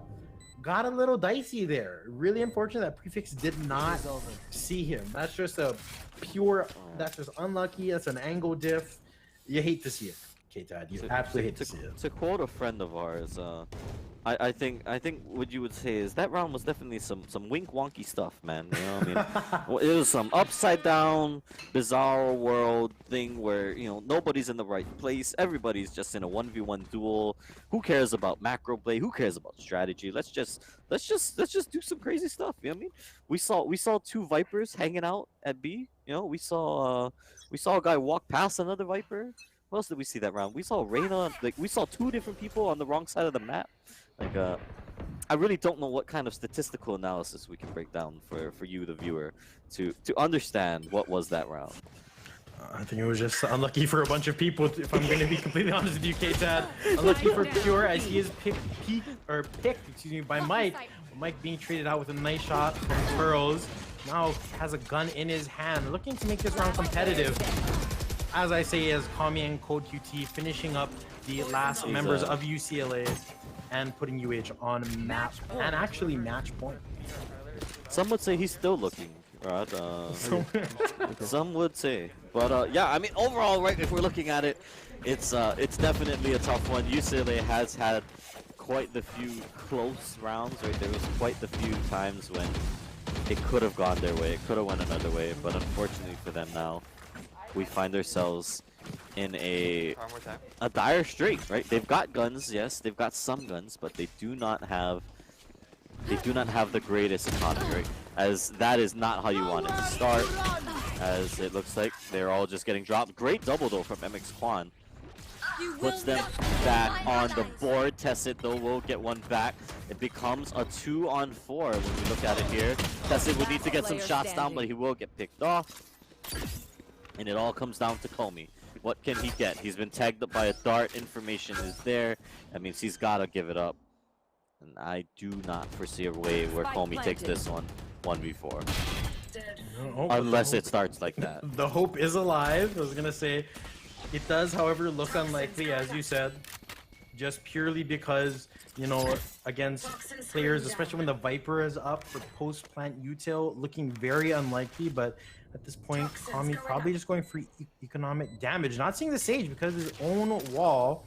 But they do know where he is because of that rope noise, and Right surely peeks out, gets a nice shot on Kami, and UCLA stay alive. Yeah, I mean, now it does become a little bit of a dire situation, right? They'd have to win all 6 rounds just to force the overtime, right? If they even want to have a chance at a map 3. 6 back-to-back plus another 2. Yeah, I mean, that's 8 rounds in a row that they would need to swing it. I mean, we've seen some 4 streaks. I don't know about an 8 streak. And now with that said, they also, I mean, let's take a look at some of this economy, Rod. MX Quan is not going to have a gun this round. He's going to have to light shield. Okay, no, he goes light shield instead. And where is the play? They're already going to burn the Viper Pit on A from UH's side. Just to say, nope, this is closed for business. But it looks like the push up down mid might be working for them. MX Quan gets 1. Question is, will they rotate into the Raze? The answer is no. Rez comes through, and it looks like they still want to play this mid push. They've traded one already, but the Rez was burned. And actually, no, are they going to go back to A? Yes, it looks like they will. Okay, what will they do? They've got a Viper's Pit here. Shots go down. They hear it. They know. Comey, I think, brilliantly playing this positioning. They just kind of clear it out and check it. They don't see anything just yet. And just like that, I'm sorry, cold on the flank means that nobody else gets through. He's got the bomb. That judge was waiting for them on the other side of the door. And MX Quan, he's got to get back to the bomb, but I don't think he knows the shots. Oh, no. Quan could get the ace. He should know that the Viper is still on A, but does he have enough time to run it B? That's the question. He's going to run now. He's got to sprint it. He's booking it. 5 health in the Dream. Keeps switching guns. Can't decide what he wants to window shop with. But it looks like now he's got it. He's going to go the long way round, though, actually. Quan, you don't have time, buddy. Somebody's got to tell this man. No, that. Oh, no. 10 seconds left. It's okay. No, he has time. It's perfectly fine. So Okay. it is getting a little close. You're absolutely right, K-Tad. But Kami opting to stay in his Viper's Pit. Unfortunately, MX Quan is going to be going to the other side. And now MX Quan actually has the advantage. He can try to position himself to where Kami is going to go. And he actually has the right read. So if MX Quan were to hit a really nice one-tap here, it could be all over. And that's going to be the case. MX Quan with a really nice ace. You can see UH got a little overconfident there. Cold QT going for the zoomed-in Vandal one-taps in the spawn. So kind of unfortunate on that part. A little overconfident. But MX Quan, it cannot be overstated. That those were a nice shots from him and a really good clutch and an ace to keep UC alive, excuse me, once again. And only 5 more rounds to go until overtime. Yeah, if only. As we see it here. And actually, I mean, that is a big round for them to take, right? Because if we look at it now, UH is broke. They've got some Sheriff, some Marshal. They're playing off of one gun, Comey's Vandal. And the question is, where will they position him? Because right now, it looks like the attackers are going to start to roll up B. The wall goes up.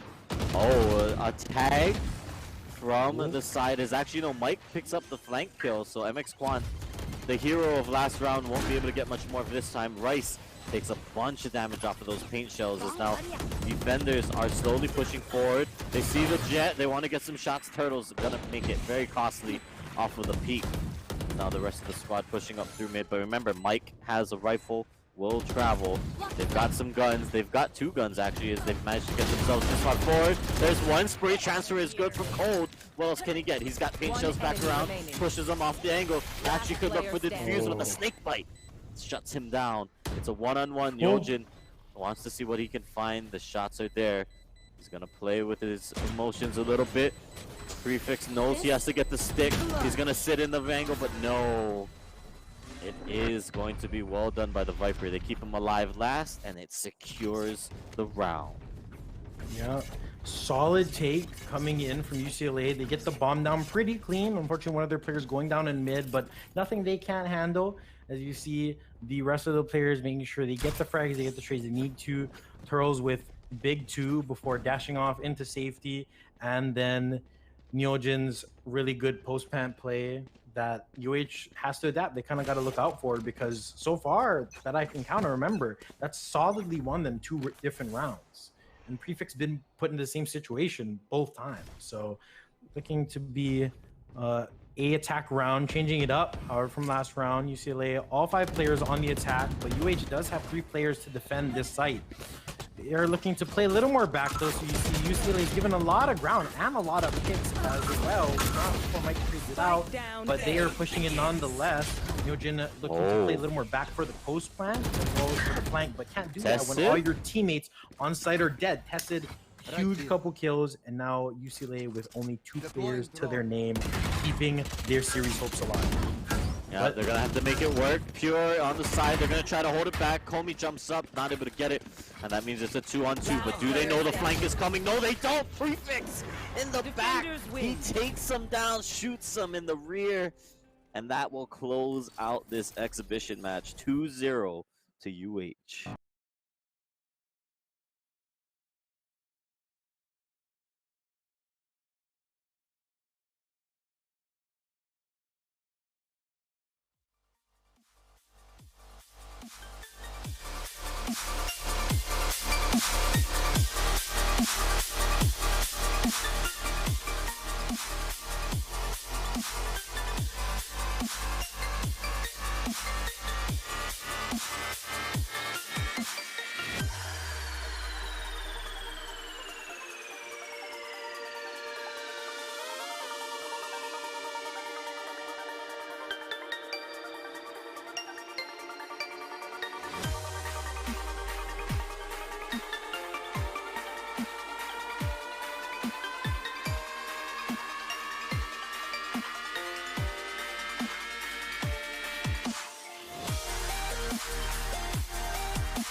it's just like, man, you got to have that time where you just like disconnect from the scene, just the race. Like, and it's a race that I've created in my head, you know? But you have to step away from it.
All right.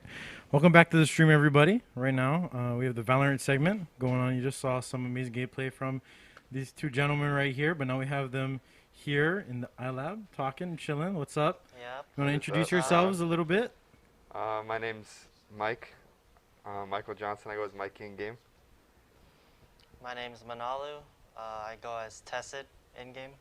All right. And I'm Noah, but I go by Rod in game, and I'm gonna be your host today. So, boys, why don't you just tell me, a little bit more about yourselves, what you're majoring in here at the university, and how you got into Valorant? So I majored in mechanical engineering, and I got into Valorant. I kind of just played Counter-Strike a lot, and some of my friends tried Valorant. We didn't like it at first, and then I think there was a certain update in Counter-Strike, I forget what it was, that made it trash, and then we all moved, and then we've been playing it ever since. I major in computer science, and what got me into Valorant was all the hype behind it as a new FPS game backed by a large company like Riot Games. So there was a lot of hope and expectations coming into it. So I wanted to. I love starting or being part of a first wave of people that play a new game. So Yeah, cool. So just to give everyone at home some context, we were all teammates last year. I graduated. I'm old to them now, but Boomer. I'm apparent. They call me the boomer or the grandpa, but I just graduated in Emmy, like Mikey here. Pog, take those. And I did play on the team, so I'm pretty familiar with these boys. And kind of going back to, you guys have been on the team for more than a year right now, a year and a half, and we've always been a pretty solid team. So throughout this whole time, both years included, you can include last year if you want. What has been your favorite couple memories being on the team? It's a good one. I think that my first big memory was when we beat SJSU for the first time. because we were really getting into it last year, and we didn't really know who they were because we hadn't really competed in many things up until then. So we played them, we beat them, and then after that we started getting like all the people saying we upset them and stuff. So that's pretty cool. I gotta say this year it was winning the Collegiate Star League, just because we came kind of not expecting too much. We knew we had the potential to win, but we hadn't really seen it in play yet, and then we beat a bunch of like the top West teams and the top East teams to win it, so it's pretty awesome. Lulu? Honestly, whenever we're like an underdog in a match, those are the best. Whenever we win against teams that are, you know, stronger than us supposedly, yeah, those are the best moments. Definitely this year, winning the Collegiate Star League was super memorable. Usually we don't get out of groups in CSL, so I mean this year was a little different. I think because of COVID too. I think they changed the bracket style up, and I think it went into our favor. We're not really good with round robin groups. Yeah, we're not good with that. So nice. Now, obviously, again, going back last year, we're a pretty solid, pretty solid team. Like I think we're like top 4 in the nation. They were up there with people like Tamu or SJSU, something like that. But obviously, there was a big jump. You guys this year started taking titles this semester. Now, obviously, that comes in the form of 2 new teammates. Shout out to Prefix and Comey. But what like overall, what do you think they brought to the team? Like, what do you think was, including them, like the biggest change that really pushed you folks over to the top to start taking titles and actually win our first title within the esports Esports organization? I can go. So I think Prefix and Comey, they have a lot of background in FPS games like Counter-Strike, so they had a lot of fundamental skills that are really needed in Valorant, and I think that helped us to further focus on other things like team strategy and executions and compositions and stuff. Yeah, I think to add to that, yeah, Luke, when he came, the only reason he wanted to join is if we'd have practice. So I think that he brought a lot of structure coming from playing Counter-Strike throughout high school and pretty competitive teams. And I think it helped us to, because last year we only practiced once a week maybe. I think once, yeah, once we got into the IQ, then week, we practiced more. But we only practiced a little bit last year, and this year we practiced about 3 or 4 times a week. So it's helping a lot to improve us faster. Nice. And now talking about teammates, kind of a hot question. Who have been your favorite teammates over this year and last year? Honestly, I think I kind of like all my teammates equally. Sometimes, sometimes in game we'll have disagreements, but we always get over it, and we're all friends at the end of the day, so it's easy. Honestly, I kind of do miss you and Saf. I like how you guys are staying around. I think that our team grew a lot from having you guys last year, and we learned from our mistakes. But yeah, I don't know. I like all of my teammates. Yeah, I don't really have any favorites, to be honest, but I've known Prefix since elementary school, so I've known him for a long time, and we have a high win percentage. So duos, you're looking up on Tracker. So, I mean, shout out to my boy. Yeah, I think we're all friends, and we were really hyped for the 5Q for competitive, but it didn't turn out as good as we'd hope it would be. Right. So I guess we don't really do that anymore. But just to give everyone some context, actually the 3 of us and some other people tried to 5Q in Valorant the other night, maybe 2 nights ago. Yeah. And snipe Prefix. Yeah, we tried to Q snipe Prefix, and we were in queue. That means we were just waiting for a game, unable to do anything else in Valorant. We were I think in there for like 56 minutes, right? That was one of them. The other one Yeah. was like 30 minutes, something like that. Yeah, like it was quite a while. So we just ended up loading TFT and thing on the side. And then I don't know, Sap and I went to go play TFT instead. Unlucky, really. But yeah, so kind of going into the other side of things, you know, since you guys have been doing this for at least relatively a while, you know, a good amount of college, you know, maybe 1 year and a half doesn't seem a lot, but you know, college only like 4 or 5 years, it's quite a bit of time. How do you guys balance, you know, obviously, you know, grinding the game, practices, game times, and keeping up grades? Because I know, for example, Manalu has a very excellent GPA. I think as excellent as it can be. I think planning out dates and working around when you want to allot time to practice and study, like you need to make proper like separation between those two. You can't really mix them up, or I think you'll lose track of whatever you need to focus on for each day, and time goes by fast. So you gotta make sure that you know you just schedule things. I think scheduling is really important.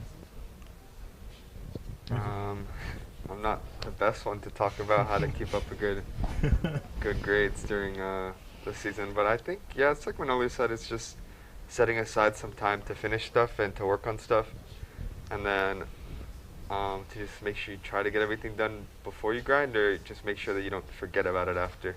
It's a big thing, because once you play one game, you win, or if you lose, you're like, can't end on a win, can't end on a loss, so you just keep going. So you have to make sure that you kind of know when to stop yourself, I'd say, and feel like, okay, I have to get this done now. Tell your like duo queue, like, I gotta go for a little bit, I'll be back. But I think that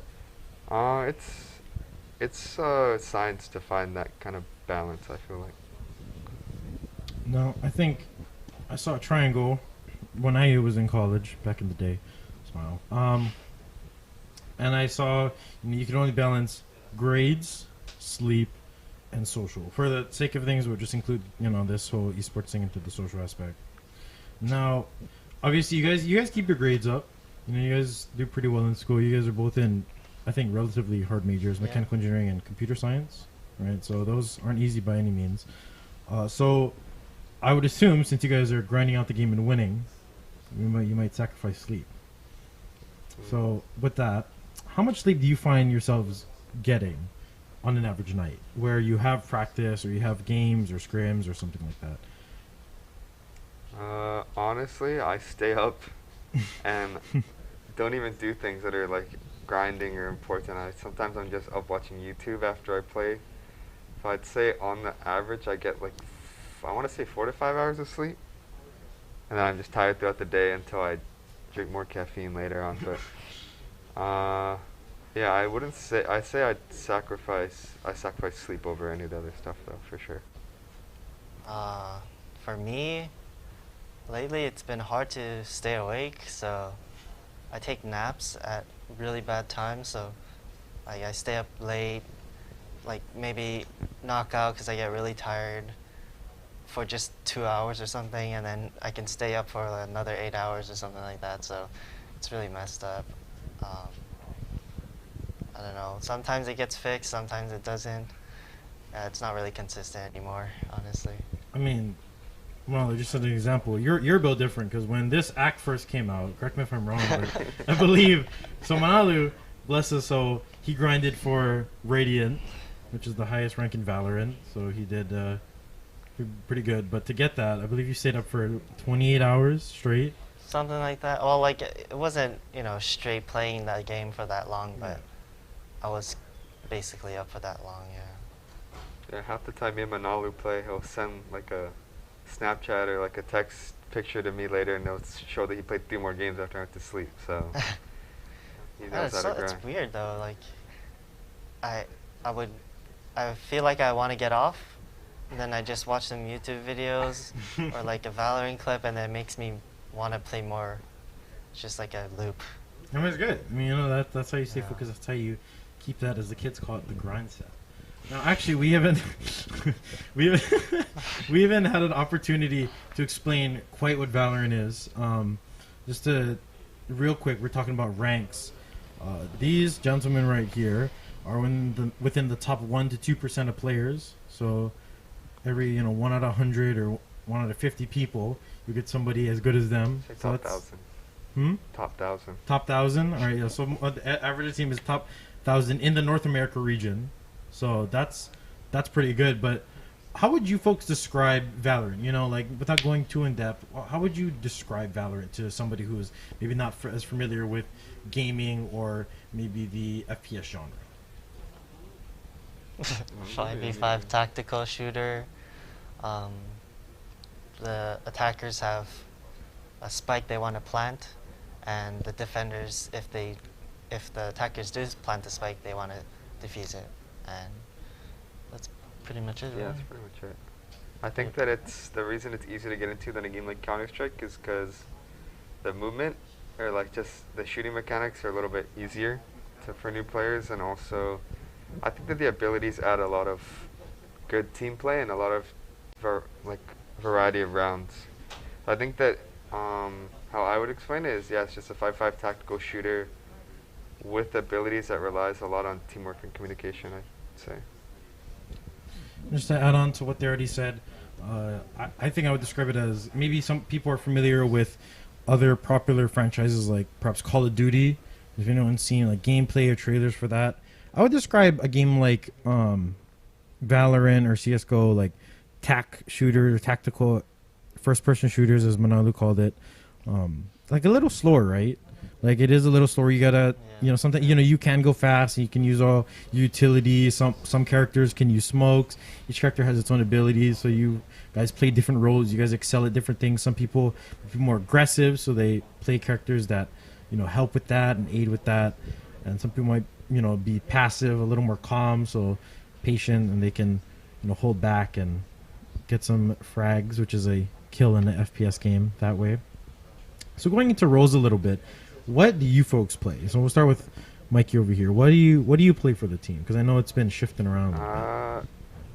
Regularly, I play Sentinel, which is a role that focuses a lot on defense, like holding the bomb sites down and making sure that nobody can flank our team when we're playing.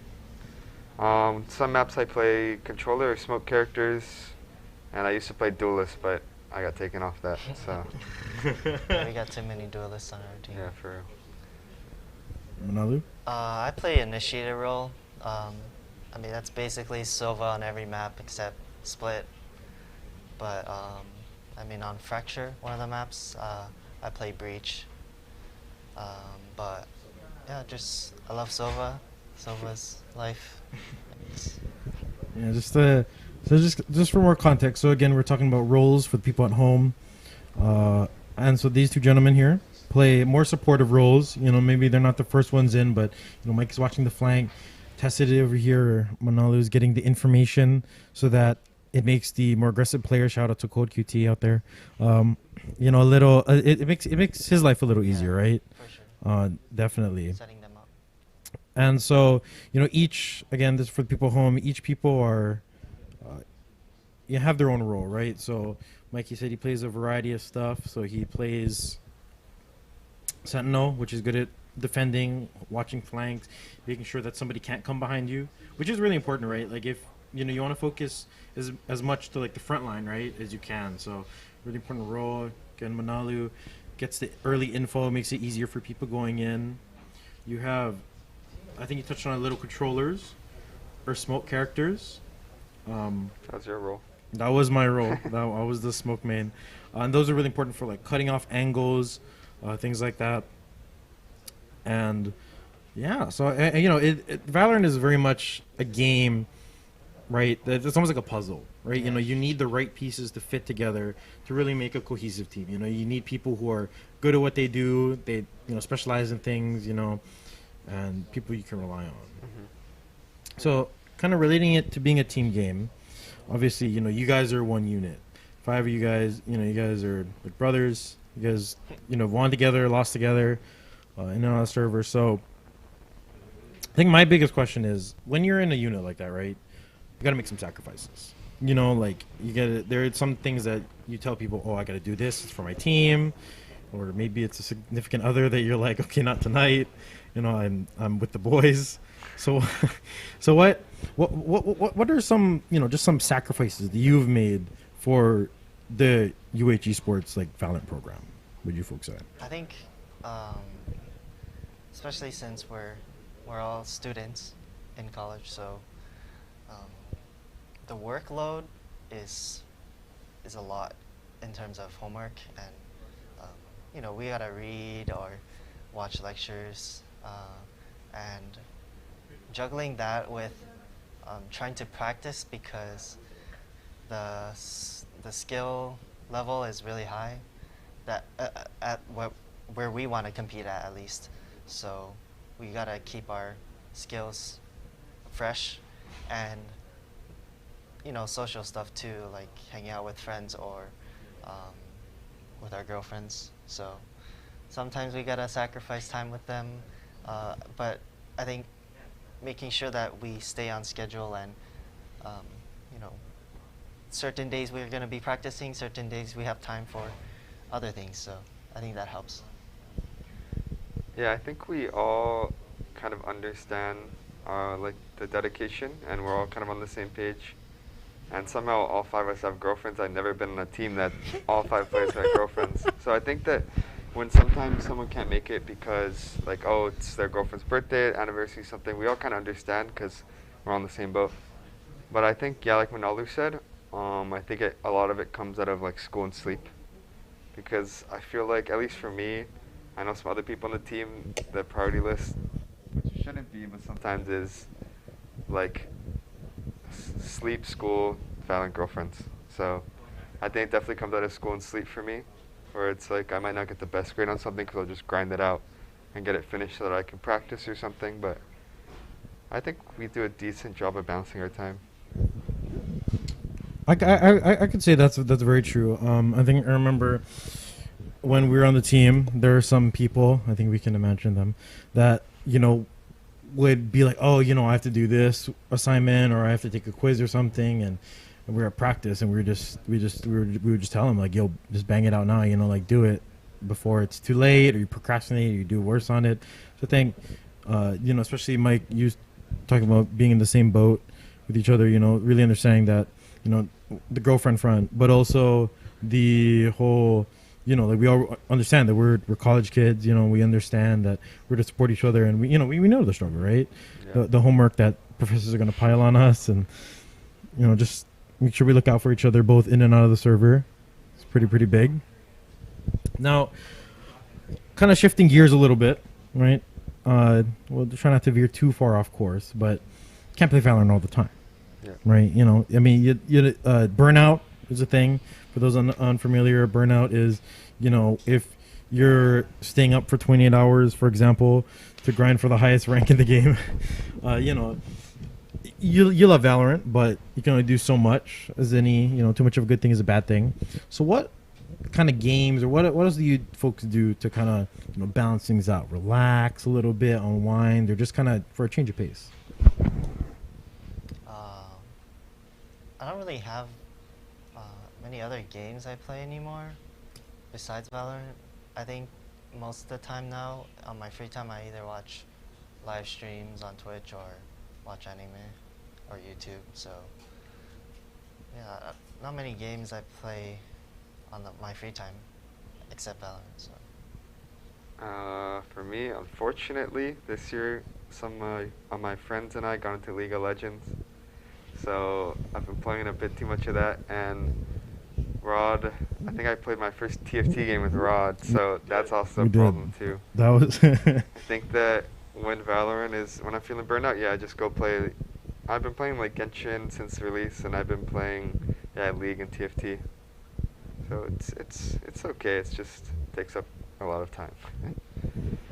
If you could tell anyone who was aspiring to be part of a collegiate team, maybe as a stepping stone or just something to add to their college resume, their college experience, what would you tell them? Both, you know, if they're a high school student, you know, really engaged into a game like Valorant, and they're like, oh, how how can I get on this team? How can I do good? Like, what is something to look for in a player, and just what advice would you give them?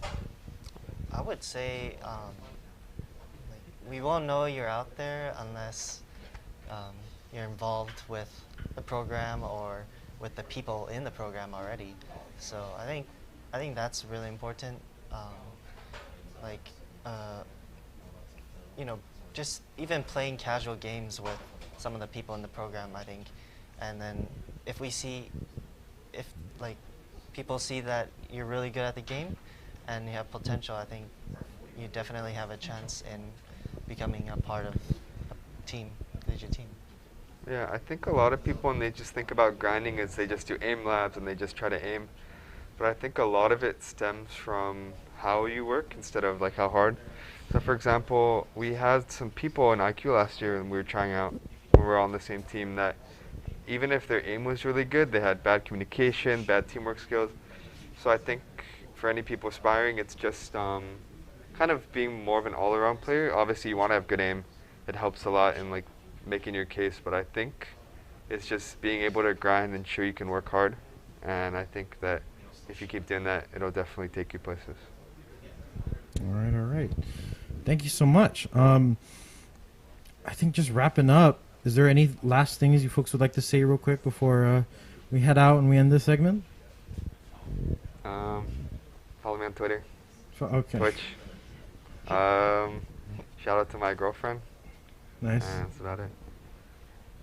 Shout out to the team. That's a good one. Yeah, that's a good one. Both black and green.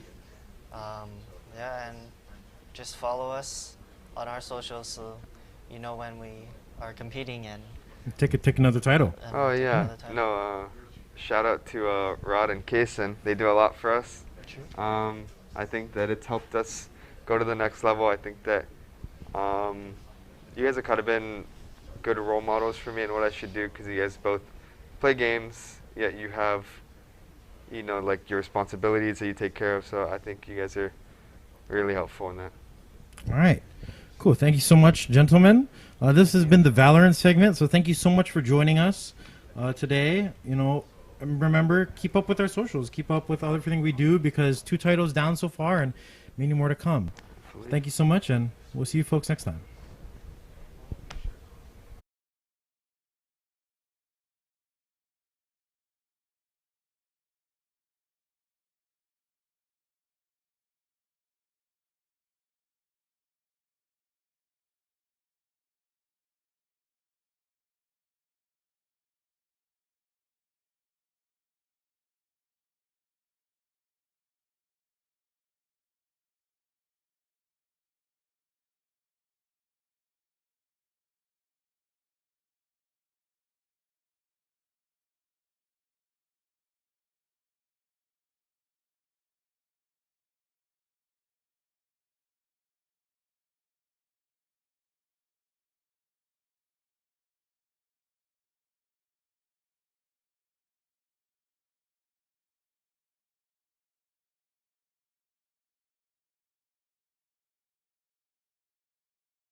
Welcome back. My name is JJ, and right now I'm just going to fill in the new audiences that just came into the stream. So what you just saw was that I had an introduction with Kevin, talking about a little bit about what esports is as a whole and a little quick introduction about UH Esports. Afterwards, we had Henry hosted with Sky and Kevin to talk about a little bit more detail about what is UH Esports. Recently, you just saw Rod hosted with two of our Valorant players to talk about their experiences and how it is, what it feels like to be the best team in America, right?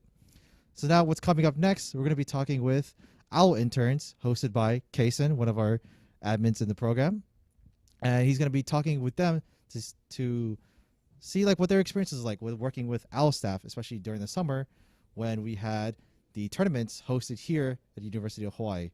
And yeah, so please stay tuned, and there's plenty more segments to come, and yeah, just enjoy your time. And that is all. So see you soon.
Welcome back to the UH Esports Giving Tuesday stream. My name is Kason, and we're going to be talking today with some of our Overwatch League interns. Earlier this semester, we had the distinct pleasure of working with the Overwatch League to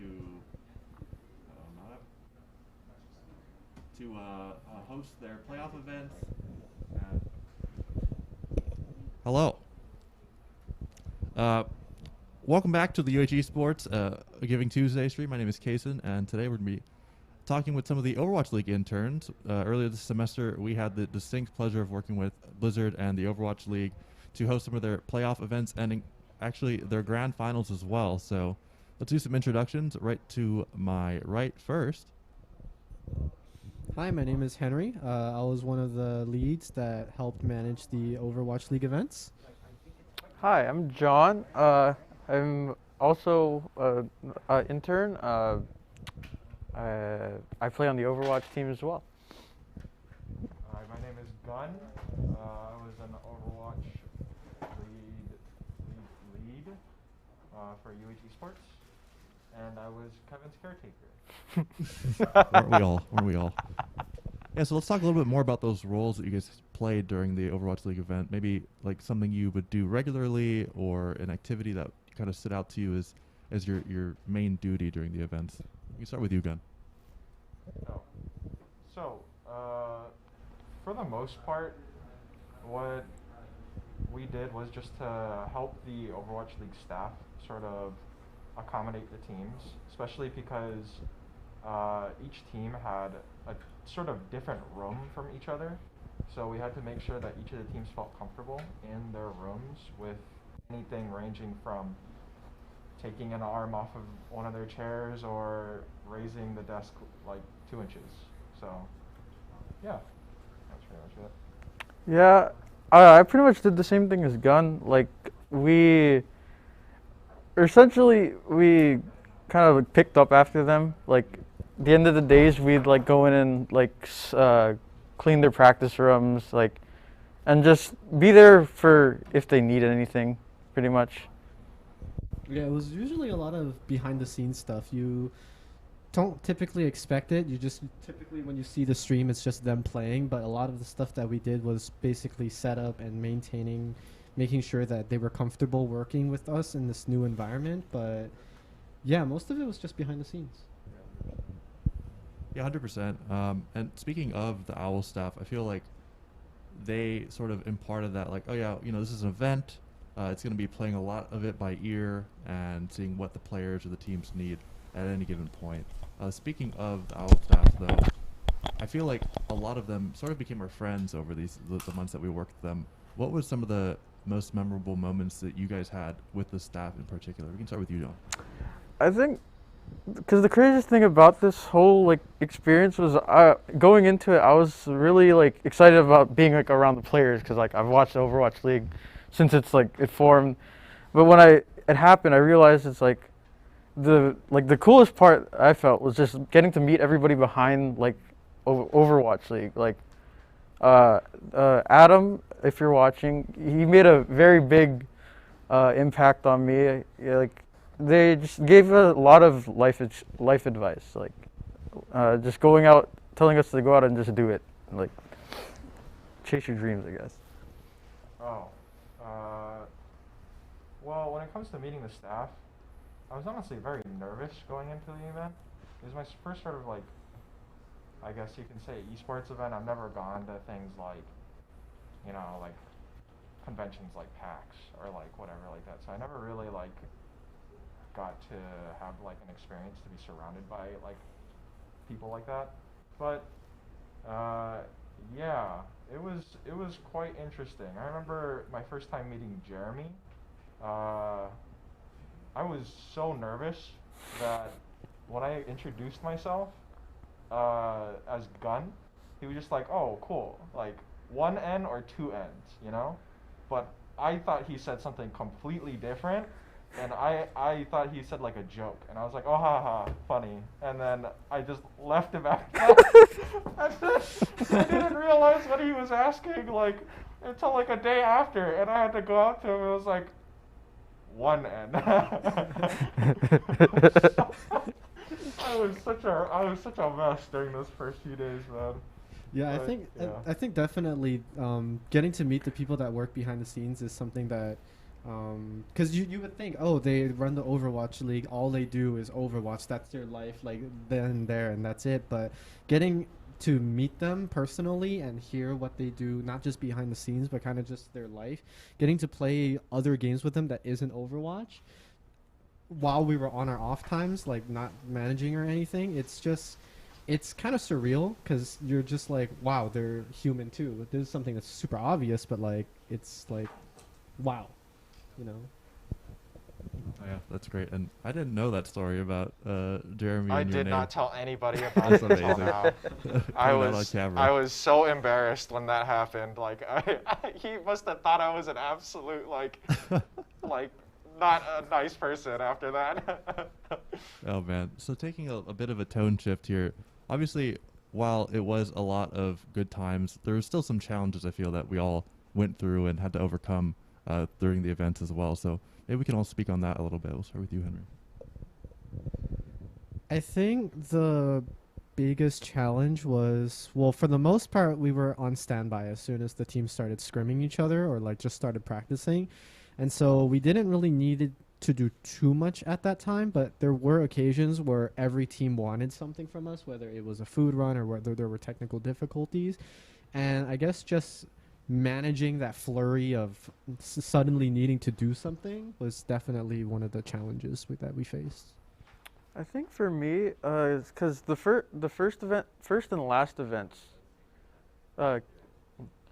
came in the middle of school, so having to manage student life while also trying to shift as much attention to the Overwatch League events also took a lot out of me, I guess. And I guess something else was just the challenge of treating the Overwatch League people like people, because you look up to them in high regard, but at the same time they're just human beings, Yeah, I think all of my sort of challenges were pretty much the same as your guys's, accommodating for the players, and making sure that you were there to help, but you weren't in their faces about it. That was definitely something I had to try and hold myself back from doing was just going up to the staff and just be like constantly just, you know, in their face. But yeah, overall it was just, I think the most challenging thing was like setting up each week, pretty much. I think that took a lot of people to do, especially because we had to like disassemble like for like the first week, I think, right? Yeah.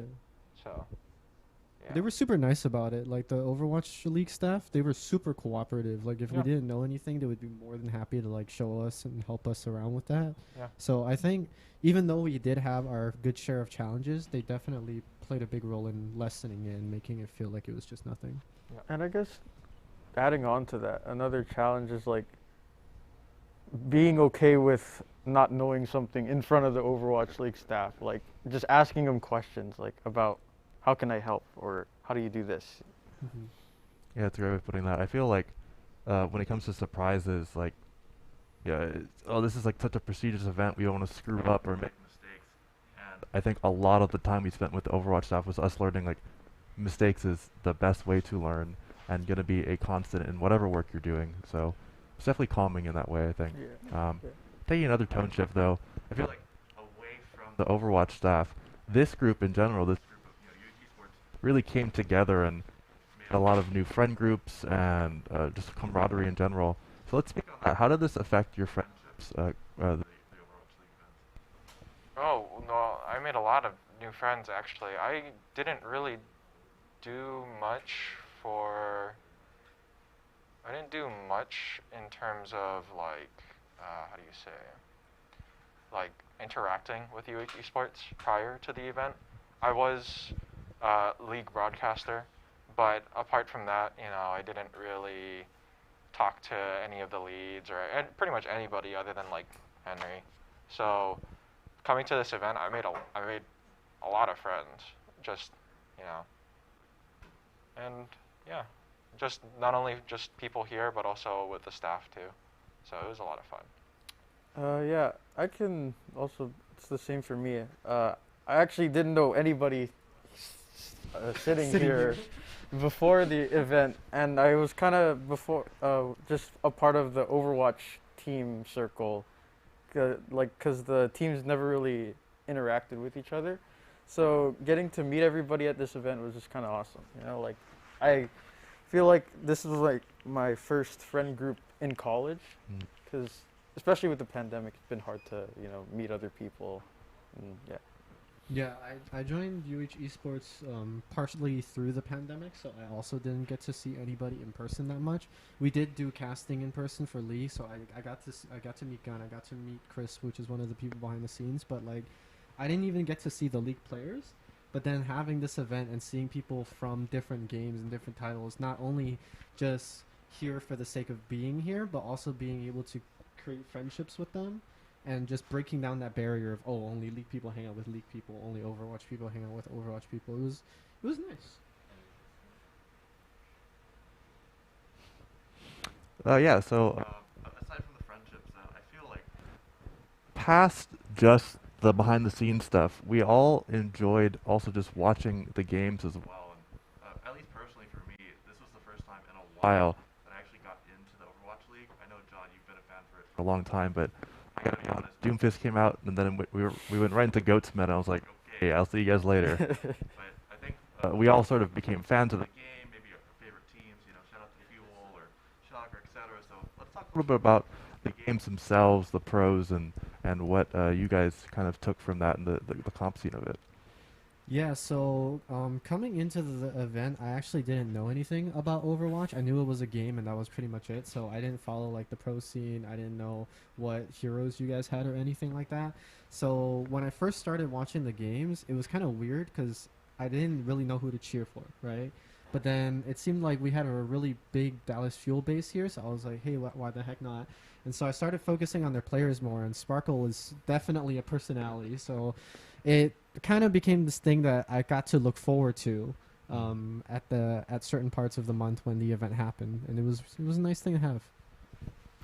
I guess I could say I had the opposite experience of Henry, because like I knew pretty much everything about Overwatch League going into it, and my favorite team didn't make it to any of the monthly tournaments until the last one. So I was kind of, every month was kind of just waiting to see if they'd make it. Never happened. And then we got a surprise announcement that they'd be coming for the finals. And I was like, okay, now's the time. And then it finally comes around. And it was kind of hard to not like fanboy over all of them. Because like, you watch their streams, like you kind of connected to them, the parasocial relationship thing. And yeah, I got to meet a couple of them. It was a good experience. I had a good time. I think for me, I was sort of like in the in-between between Henry and John. I played Overwatch from like the start pretty much. I remember playing season 1 through, I think, for like until like double digits, I think. And I kept up with Overwatch League until like GOATS came around. So I kind of knew like a little bit of the lore. I knew about Shanghai Dragons like the inaugural season. Oh man, what was it like 0 and 40? Oh my. But to see them come out on top I would have never expected it. Yeah, it was kind of crazy just to see how much like teams have sort of changed, and then not only that, just like how the meta has changed too. Because after I think I didn't play Overwatch for a very long time after GOATS came around, so it was kind of like crazy to see like what the meta was like and all that stuff. Seeing how like some characters are still viable, some characters maybe not so much. Some characters got changed a whole lot between that period of time, like Brig, and yeah, it was kind of a shock, I guess. Shock. Pun intended. To see just how much the game has changed from then. Yeah. So. 100%. Keeping on that topic, sort of, Overwatch 2 is hopefully, fingers crossed, actually coming out next year. We started to tease it with the new pro scene going to be on it and everything. What are your guys' hopes for the new game? We'll go back to you again. For me, I'm definitely going to give it a shot when it comes out. But I really do hope. I don't really have an actual favorite team among all of them. Honestly, any one of them could do good, and I would just, yeah, that's great. I mean, preferably, I guess, probably one of them that came to the Overwatch League, because I've kind of like, experienced something with them, but, whoever wins, wins, I know, especially because players are hopping from team to team, so it's like, may the best, win it all in the first season of Overwatch 2, so, yeah. Yeah, I think for me, for Overwatch 2, I'm just hoping it's there. That we have that, because there, as it stands right now, there's gonna be a disconnect between like us and the Overwatch League, because we won't have a playable build of Overwatch 2. But I'm hoping for like, beta codes drop on the first day of Overwatch League. Bring hype, more hype. 100%. Yeah. Yeah. Some hopium. I think for me, since I don't have that Overwatch background, I think the only hope I have for myself, or like what I'm looking forward to, is just because right now, if you were to get into Overwatch, you have all these people who are already very knowledgeable about the game. They know what's going on. They're obviously going to smash you. I think I would probably give Overwatch 2 a try, not just because of the fact that they are changing a good amount, enough to the point where you would pretty much be a new player, whether you've played before or not. But I think it's kind of like a new leaf, a fresh start kind of situation. For sure. How do you feel about League? How do you feel about Bastion? I know you're a Bastion player. Dude, I'm going to play Bastion. Mobile tank, let's go. No. Oh, dear. Oh, gosh. Well, we're coming up on time here in a little bit, but I wanted to get back to the Overwatch League events. What is the one thing that you think you're taking away from these events moving on into the rest of, your college life and career as well? Start with you, Henry. I think I learned about the importance of having connections, very much so, is because, well, first of all, you're going to meet a lot of people that you're not going to know, especially in the esports industry. You're going to work with a lot of people you don't know. I think it's a matter of getting comfortable around those people and being able to just adapt to them and being more of a people person, So that does involve getting out there a little bit more, getting to know people, and I think that's going to be my main takeaway from this event.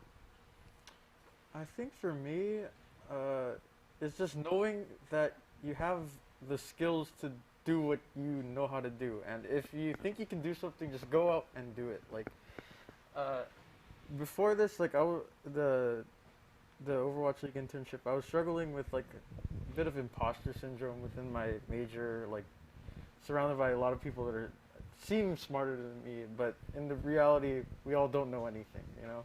And it's just knowing that and just being confident in your ability to accomplish things, and like what Henry said, just being personable also. No, my takeaway would be that there are more careers in esports than just professional players. I think one of the things that I never really thought about is just how many like roles there are when it comes to holding these types of esports events, and it really opened my eyes when after the first week, and it actually shifted gears for me. Originally, like I was just sort of like drifting in college, and you know, I knew I wasn't like, it was kind of like, you know, I know you're not supposed to like be like, you know, never too late, but like I don't think it would make sense for me to go and try and become like pro or anything like that now, especially since I'm like a really casual player at this point. But yeah, I think there's just a lot more than meets the eye when it comes to these sorts of events. And now, rather than sort of just drifting, going to that event sort of gave me like a sense of direction. I know what I want to do. I know I want to work in esports now. So it's like, yeah, it really just showed me like there's more to it than just the players. And like, you know, Yeah. that's pretty much it. No, Yeah. I feel like so many of us kind of went through that journey in these events and realizing like, oh, I have this direction now, or oh, I know these people and I can believe in the skills that I've garnered. And I think being kind to everyone else who is also in this event and going through their own journeys is really the bottom line for me. So yeah, thank you guys so much for joining me here on the desk. Right after this, we're going to be tuning into a match from one of our Overwatch teams, and then we might be talking to some of those players as well afterwards. I've been Kaysen. Thank you, Gunn, John, and Henry for joining me, and we'll see you guys in a bit.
Welcome, everybody, here into the very first game of the season for the University of Hawaii. They are in for the Overwatch Collegiate homecoming matchup, and their first opponent here is St. Louis University, the Billikens out of the A10 Conference. Keegan Clutch Kyoto alongside Colton 2000 Okimoto here, and we got ourselves a good one here. Again, first match of the season. So, Colton, what can we expect from this team out of the University of Hawaii? Yeah, first match of the season. I know they've been practicing a lot. Unsure necessarily about St. Louis University, but being able to watch the way the team has been practicing. There's been a lot of subs. If you have watched this from before, you'll notice a lot of new names here. Both on DPS and on tank. You're missing your off tank. Normally we have Napatis. Now we have Exodus. And then for your DPS slot, normally we have Kanzu, and now it's TA. But with that, Nautic is still on the side. He's, more so their projectile focus. But as we start to get into this map here on Busan, we'll see what everybody chooses to roll out onto. We're seeing a lot more of this brawl composition, though. The dive composition on both sides. So we'll see what the changes between the Winston and the D.Va and how that is going to affect both teams. Matthew, they're going in for a push maybe on the side route, though, and we'll see who gets the first pick on the fight. Red side is the University of Hawaii. Blue side is the side of St. Louis University. And you'll take a look at the starting lineups here in a second. TA, Akamai on your DPS. Exodus, Math Dealer on your tanks. Bacon, Flummox, and River on your supports for the University of Hawaii side. And they're starting off so well, so good. Here is TA and Akamai both getting their kills, and they might as well have flipped the point to start us off here. And a fun fact already, folks, our producer and observer has it on Korean mode, so the sound effects are going to be even better here. But they've got River and Exodus getting the kills to clean up house, and the University of Hawaii starting off their first match on the right side.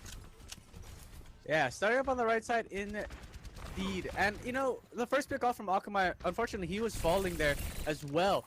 But getting that first pick was huge for them. Now, of course, the Nano going to be online for the side of Slew. And now you're looking for maybe a Nano Winston to try to get that ultimate coming through. But Ball going to look to maybe interrupt that. Matthew looking to go from the backside. Maybe get a cheeky slam onto this Brig. Going to get stunned instead, but we'll still get off the slam. Sleep Dart going to land onto Matthew though. And River going to be the first one to fall. Yeah, and it's not looking good either. That's both of the supports down already. But, Exodus and Tia trying their best. They've already got that Doomfist and the Winston down, so it makes it a 3v4 situation. Still in favor of the Billikens. Here's the Deadeye out from Squirrels. Will this find anything? Really just for zoning purposes, if anything, and that bounding kind of just ends this fight more or less than anything else. You have that D.Va holding on, and this is a stall fight actually right now, and there's the stick, a big pulse spot from Akamai, keeps this University of Hawaii team in for the clean sweep position, and they're still going to wrap this one up, and Akamai is just doing absolute work right now, as St. Louis will clear the point. Yeah, really good clear. Sleep Dart going to land with Matthew. Not going to do a whole lot, though, as Exodus will be able to take care of the Ono 2 dots anyways. But like you're saying, that pulse bomb being really huge, just a little bit of a Hail Mary kind of throw there from Akamai, being able to land the pulse bomb ever so far away onto that Kree. But in the end, able to land it, and they make that turn right back after popping the Transcendence. And now looking forward into the next few fights here. You're going to go into last fight, actually, unless SLU is able to take it here. 2 ultimates to work on their side. Both tank ults going to be coming up on both support ults as well. D.Va going to go in, going to be able to catch Pixel off the push from Matt Dealer, and that's going to be one. That's big, but it's a one-on-one fight, and they actually flip the point. It will not be clean for the University of Hawaii. No possibility there. River in a little bit of trouble with this wrecking ball in the backline. That's both supports gone now, with Bacon Flummox going down to the hands of the Swillers. But again, you take a look at the scrappiness of this Rainbow Warrior team, and right now, TA trying to put it there, but it's still looking like an LSU victory with Squillers on that nano boost. It is gone. If you take a look at the ultimates lining up here, it's pretty much even on both sides. Squillers got the Deadeye. Taekwon's got that, got the Winston ultimate ready to go, Primal Rage, and now a support ult up for Pixel as well. So this is going to be a little bit of a challenge for Hawaii, but they still got maybe 1 or 2 fights left. Yeah, definitely have a decent amount of fights left for themselves, and now you're looking at Akamai with that pulse bomb. If he lands this correctly, it's going to be huge. Strawberry going to be going in for the backside just to roll on through, maybe push them to force some fights there. But Akamai already waiting for this ball to come in. Discord Orb going to land onto them, and not going to be able to do anything to finish them off, but we'll get the damage on. That pulse bomb is still ready to go. TA with the attack visor as well. If he looks to get an off angle here, Ball going to slam on in, not going to get a whole lot of value, but River going to fall to that Winston. Now you're looking for the stun, going to actually take care of Akamai as well, and you're going to look for a fight reset here as you want to take maybe 1 or 2 more fights after that. Primal is going to get popped. That is going to be 1 ultimate down for the side of SLU, and now you're looking for the end of this game.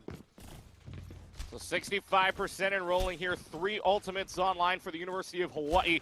They've got themselves a Tactical Visor, a Pulse Bomb, which Akamai has been really good with that so far. That Pulse Bomb's been great. Matt Dealer also with the landmines. We'll see if that works. They get the slam down. Squirrel's in a little bit of trouble. He's got nowhere to go. And Squirrel's is going to go down, making it a 65 situation. And of course you want to keep River up here because that Orb of Discord is going to be huge for them. That one down early on, and whenever that fight goes down early, most times that Orb of Discord makes a difference. They have the pulse bomb up. It's not going to land anything, but they still find kills in the back. That's one of each roll down. Overtime clock will run out, and the Rainbow Warriors in Wahine 100 to 82 on the very first map they play in an official match, and they're up 1-0 here on Busan. Yeah, and definitely a really good end play there from them. Able to get a first few picks for both sides. Like you're saying, keeping River up. What is probably, I would say, the best player, or at least the best off healer right now on the side of UH.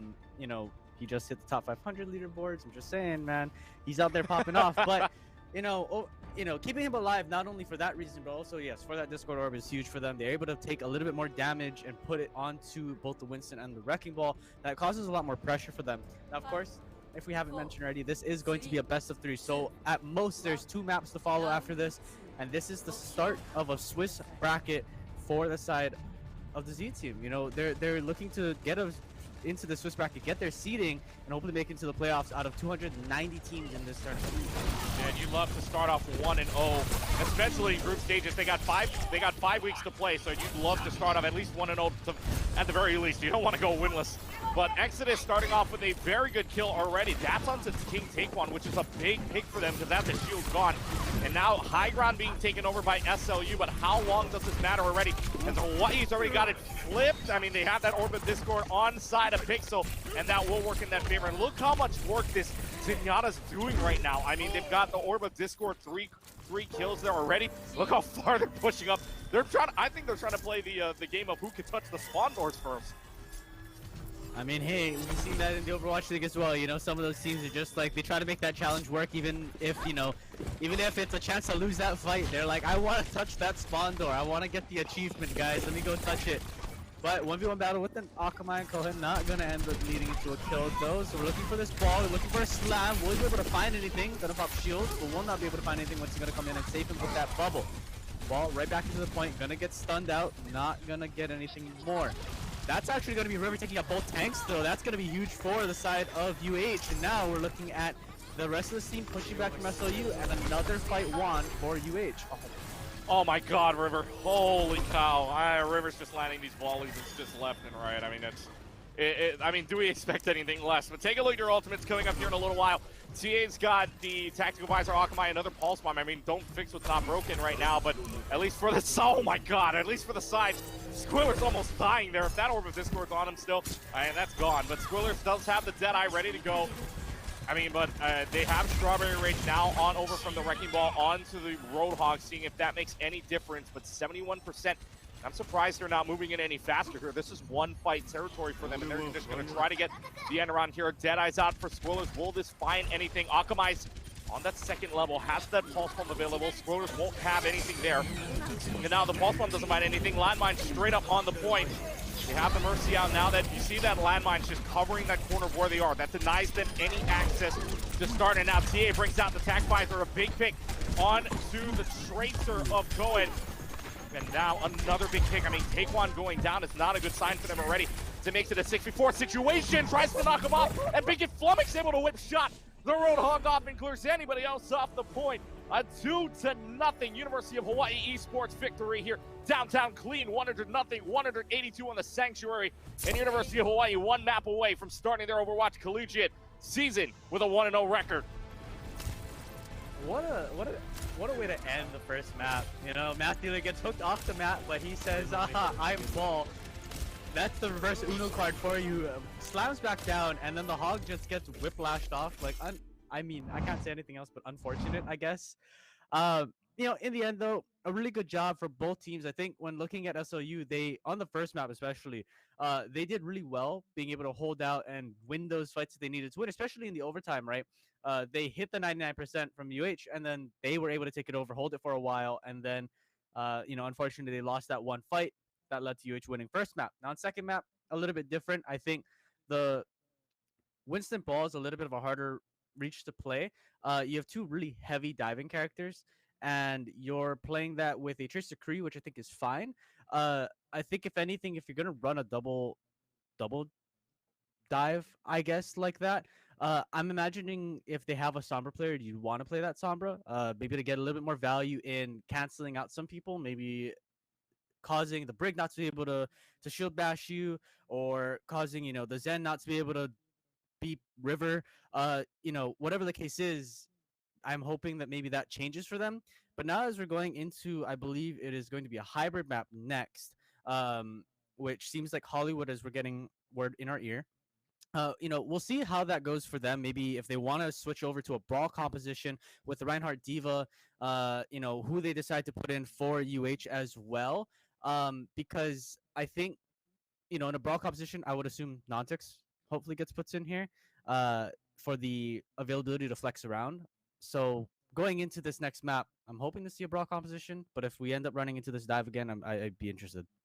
Yeah, and Hollywood's going to be your next map coming up here, and looks like they will not switch sides either. So what that means is that the University of Hawaii will be the one to start off on the attacking side, and there will be a sub in for the Rainbow Warriors and Wahine. You'll see it here in a second, but TA will sub out, and inside of this game will be Nantix instead. So that'll be your sub here in just a little while. But Hollywood is the map, and I will always say this, that the Hollywood track will always be my favorite soundtrack, just saying. But we go into the Hollywood map, and I mean, for SLU, I mean, they had something going where they did get 82% back on Sanctuary, just nothing on downtown for the Billikens out of the A10, but it's still, I mean, there was some light at the end of the tunnel for them. It's just what right now comp is going to work for them, especially right here on Hollywood.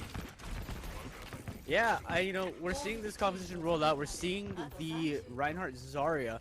I don't mind the Zarya pick, especially the Reinhardt, but I think the Diva right now is better. Of course, if you're more comfortable playing the Zarya and you're a much better Zarya player, then hey, work to your benefits, and I think that's best for you. I am a little scared looking at the UH composition. I said projectile specialist, and I'm seeing a Bastion. Okay.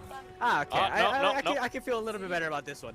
Looking for more of a dive composition, and I like this. Looking for a dive ball with the Sombra Tracer kind of composition. They're looking also for River to get that Discord Orb onto someone in the backlines. And get that Discord Orb, everyone's going to dive in. You see this happen multiple times. Alumni already going to get into the back, going to get pressured out by Spoiler, but not going to do anything more. Ball, Matthew, they're going to be rolling up onto the top, waiting for a slam down. Maybe trying to look to find this Tracer. Going to go around the backside. Will he be able to find anything? We'll see. Noctis just going to try to farm some of this DMP coming out. Going to get hit out by a few of these abilities, though. Not going to be able to find the hatch, and will get cancelled out.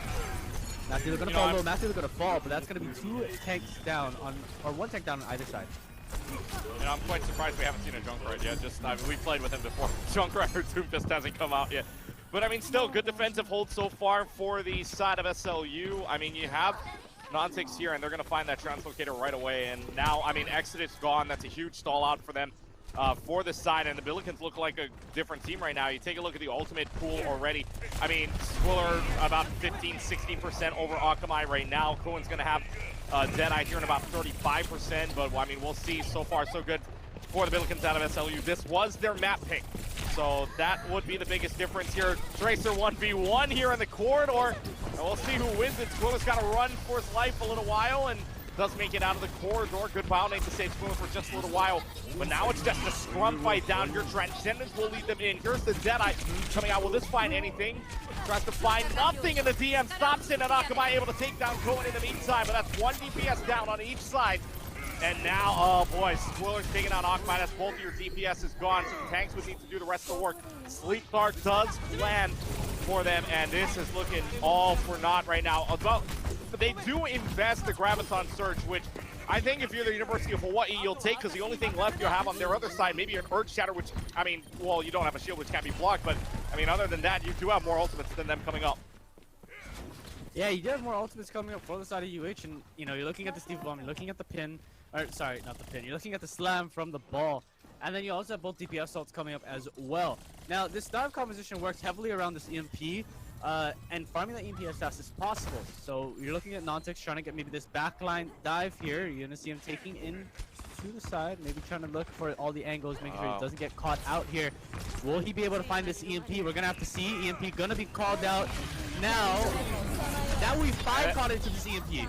That's huge on the EMP. 5 caught inside of it, and the self-destruct in the meantime gets Hugo inside of it. So this is looking really good for the University of Hawaii right now. But the Sound Barrier comes out, and all he has to do is swing away. Take one with a big Earth Shatter to help them out, and they survive the plethora of ultimates that Hawaii had. And what a fight there from SOU. They're down 3 minutes, 1 left to go for the Rainbow Warriors and Wahine. Yeah, I definitely think that this composition works out for the side of UH, but those Discord orbs just aren't being focused on hard enough, and there's too much peel back for the side of SLU. You have the Kree to stun out any dives that come in from that ball. You have the on to the sleep dart anyone that comes in. You're going to look for this a little bit of a rollout there from Nontix, trying to find any damage kind of to Zarya, maybe peel him out. Right, that ball going to get stepped up, and that's going to be off by the fall, but that's also a Lucio gone as well. Now make that the other healer of Bacon Flummox to fall. Now you're looking for this final 30 seconds. Yeah, that Zarya is going to come right on top of River. Hopefully, I mean, you're thinking that River's going to die here because of that laser transcendence already wasted as well. And 15 seconds left to go. This Rainbow Warrior team just getting stopped. There's an invisible fence, but that fence is completely solid. Its name is the SOU Billikens right now. 8 seconds left to go. Can anybody get there? The only thing that can get there really right now is either going to be a Wrecking Ball or Lucio. They have the sleep dart up. Will that find anything? Pulse bomb's out. Not going to find anything. And already Map Dealer going down. There's the flashbang taken down. And Bacon Flummox out of it. 1 tank, 1 healer gone. 1 DPS now gone. For the side of the University of Hawaii, Nontix trying to put this all on his back right now as the Doomfist. But how long can he hold on for? No healers there. The overtime clock will run out. And what a turnaround from game number 1. The Billikens only need a tick to win out here on Hollywood and to tie up the series at 1 apiece. But what a round from SLU. Yeah, what a round indeed. And I'm looking at the way that they played that composition. Brawl into dive. Normally that doesn't work out so hot. But when you have the peel utility, as well as just on this map, you're able to play around that corner. You don't have to peel, and you can play as a team. And that causes for a lot of problems when you don't have coordinated dives, or when your dive target doesn't die. You end up staying into that fight a little bit too long, and then you get left with a situation where 1 or 2 people die, and now you have to reset. You have to figure out how you're going to re-engage. They were getting the picks that they needed, just not before the picks were returned right back to their team. And unfortunately, when you're playing on this map, you know, you have to watch for how you're playing, what you're playing, and where they are diving from. And SLU just focused on that really well. And they're keying in on him right now. I mean, you're going to go, let's take a look at the composition for the defensive side as we are in the phase for get ready to attack, get ready to defend right now for the University of Hawaii. They've got themselves a Doomfist and McCree on their side, or rather a Cowboy on their side. They've got Exodus and Map Dealer. You've got the Diva and the Reinhardt, I mean, which, Map Dealer was on the Wrecking Ball last time, but Map Dealer just got slapped, stunned all over the place, wasn't really getting some of anything, but Bacon Flummox now onto the Lucio, River onto the Baptiste. But let's see what the side of SOU brings out. It looks like they are going to bring out the Echo. The Fire Strike doesn't land anything, hits the door, but they're looking for a little more fast-paced than someone in the air composition. Yeah, you're definitely looking for a fast-paced, this double dive composition with the ball. Winston is going to come in again with that Echo. You're going to be canceled out by that Kree. But that Kree's going to have multiple jobs here. So it's going to be on to Akamai to make sure that he's balancing his jobs correctly.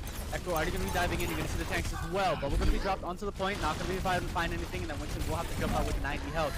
Now you look for any poke damage that you can, but everyone's just getting dropped low on the side of SLU.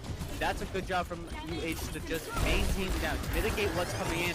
They need to keep Akamai alive here.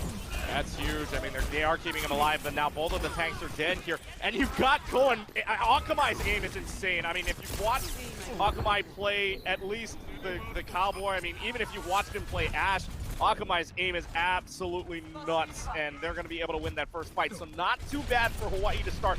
The only possibility here for UH is to draw, so they're going to have to hope for that right now with 3 minutes left on the clock. Yeah, definitely hoping for that if you are on the side of UH, and this map is going to be escort, so there's no chance to draw that one. But you want to stall out. You want to focus here on this map first. Make it through. Looking for that Tracer, not going to find anything. That's going to be the pulse one out for Squirrelers, though. Now you're looking for anything you can. Trying to see if you can punch that Tracer. That's a little bit risky, but that can lead to a lot for them. And now you're looking for maybe this Deadeye. Deadeye not going to find anything. They're going to hide. You're going to find the window and the Deadeye are now down. So now you have to focus on winning this fight, hopefully without any more ultimates. You're going to use recall, and now you're looking for the kill. The rest of this push is coming on through. Bubble not going to do anything, and that's going to be Mascular dead there from the charge. Now this Nano boosted Reinhardt just going to swing away inside of their little grouping in that.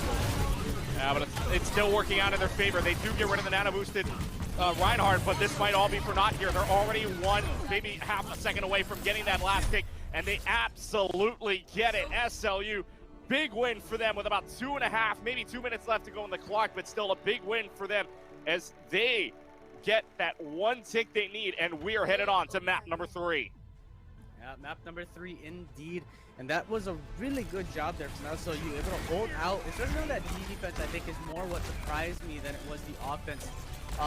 You know, unfortunately, a lot to come from their composition and the way that they played. But when you're trying to play dive into brawl, again, it's a situation where you need to pick your targets well. And unfortunately, they just didn't pick the targets the way that they wanted to. UH had a problem, right? They jumped in, they stayed in, they died, they lost 1 or 2 people, and then you just fell into a situation where you couldn't do anything more. But then when you flip on the sides, SLU was able to find their target, take out a person. You know, unfortunately, the starting fight, it wasn't the greatest, but when you're looking at the length in the fight, they were able to get the picks that they needed to win that game. All right, and once again, score right now, if you're just joining us, it's 1-1. Busan map number 1 went Hawaii's way 2-0. But then Hollywood, it's just a completely different story. About 2 minutes left to go on the clock. They win 1-0. So so far so good for the University of Hawaii. But I mean, you give up that map, and I was surprised that they didn't even get a single tick there. Yeah, definitely surprised they didn't get a tick. Unfortunate. I mean, I feel like they could have if they had the right picks and they were able to get the right stall people to die. Unfortunately, just not able to do that. Seems like Dorado might be our next map here for the escort. So we're gonna be running in to see maybe how they decide what they want to change. Right? Do they want to keep TA or do they want to keep non-ticks? How do they want to play around that? And then as on the other side, you know, it's what kind of compositions do you want to play? Do you want to play double shield on the defensive side? Are we going to swap sides? You know, what is that going to change? But for the defensive on either side, right? It's do we want to run a double shield composition with the Orisa Sig or Orisa, you know, whatever it is, Diva, Ryan, anything.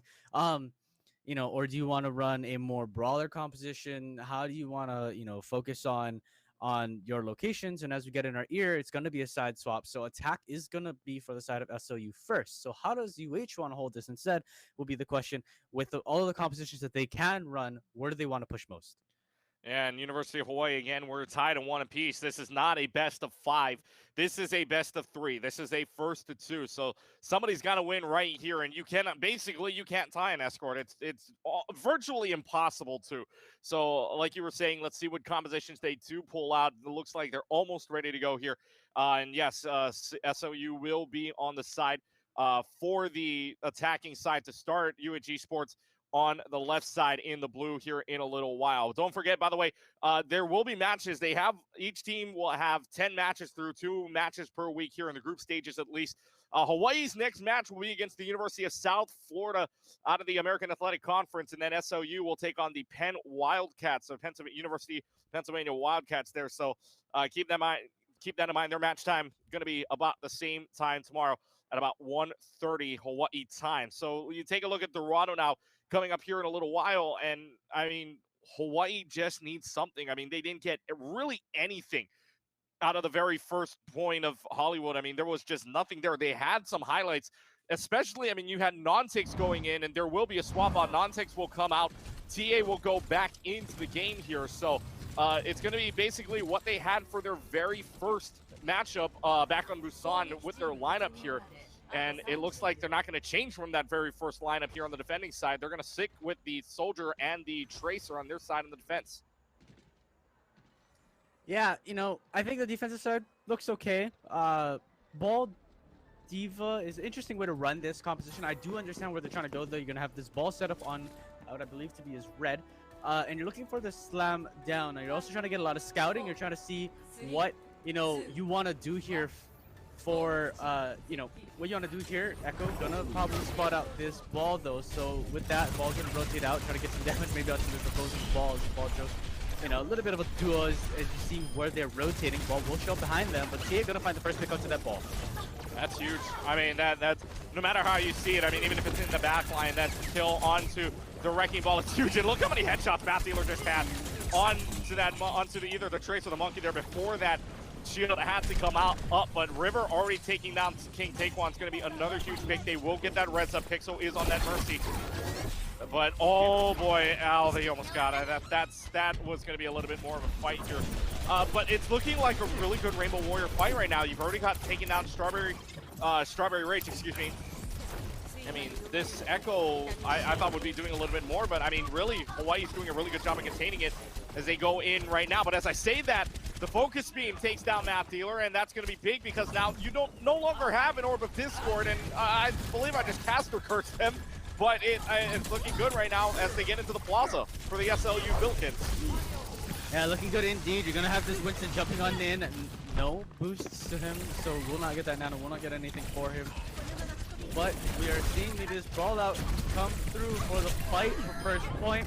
Who's going to fall first? That'll be Matthew to fall, but that's going to be the Winston return. Pulse Bomb's going to be popped on both sides. No Pulse Bomb kills though, and that will be TA finding 2 with the attack visor, and that might just turn the fight. Yeah, he might find more than 2. He finds 3 on the final blows for that, and wow. Okay, well, the trade just happened, so we'll see both TA and Hugo come back in a little while. But Hugo does have that nano boost. We've seen this nano boost be really good earlier on Taekwon. I mean, back on that Reinhardt maybe, but we'll see what happens here. 2:05 left to go, halfway done, halfway through. For the University of Hawaii defense, no changes on either side coming. I mean, Strawberry Rage now on the Zarya maybe, but let's see what happens. They do nano boost in, and they have that Winston in. They'll duplicate onto the D.Va, which could be big for them, but Akamai already starts off with a kill. Doesn't deny the nano boost, keeps them in this corner though. Self-destruct, throw, left, right, will it find anybody? No. Self-destructs don't find anything in the meantime, and River taking down King Taekwon is a big one. That means you've got no more shield. The only shield left to go is this one from the Zarya bubbles. There's a big stick from Akamai. Cannot miss so far with his pulse bomb. And this Mercy will go down. Big defensive play for the Rainbow Warriors and Wahine.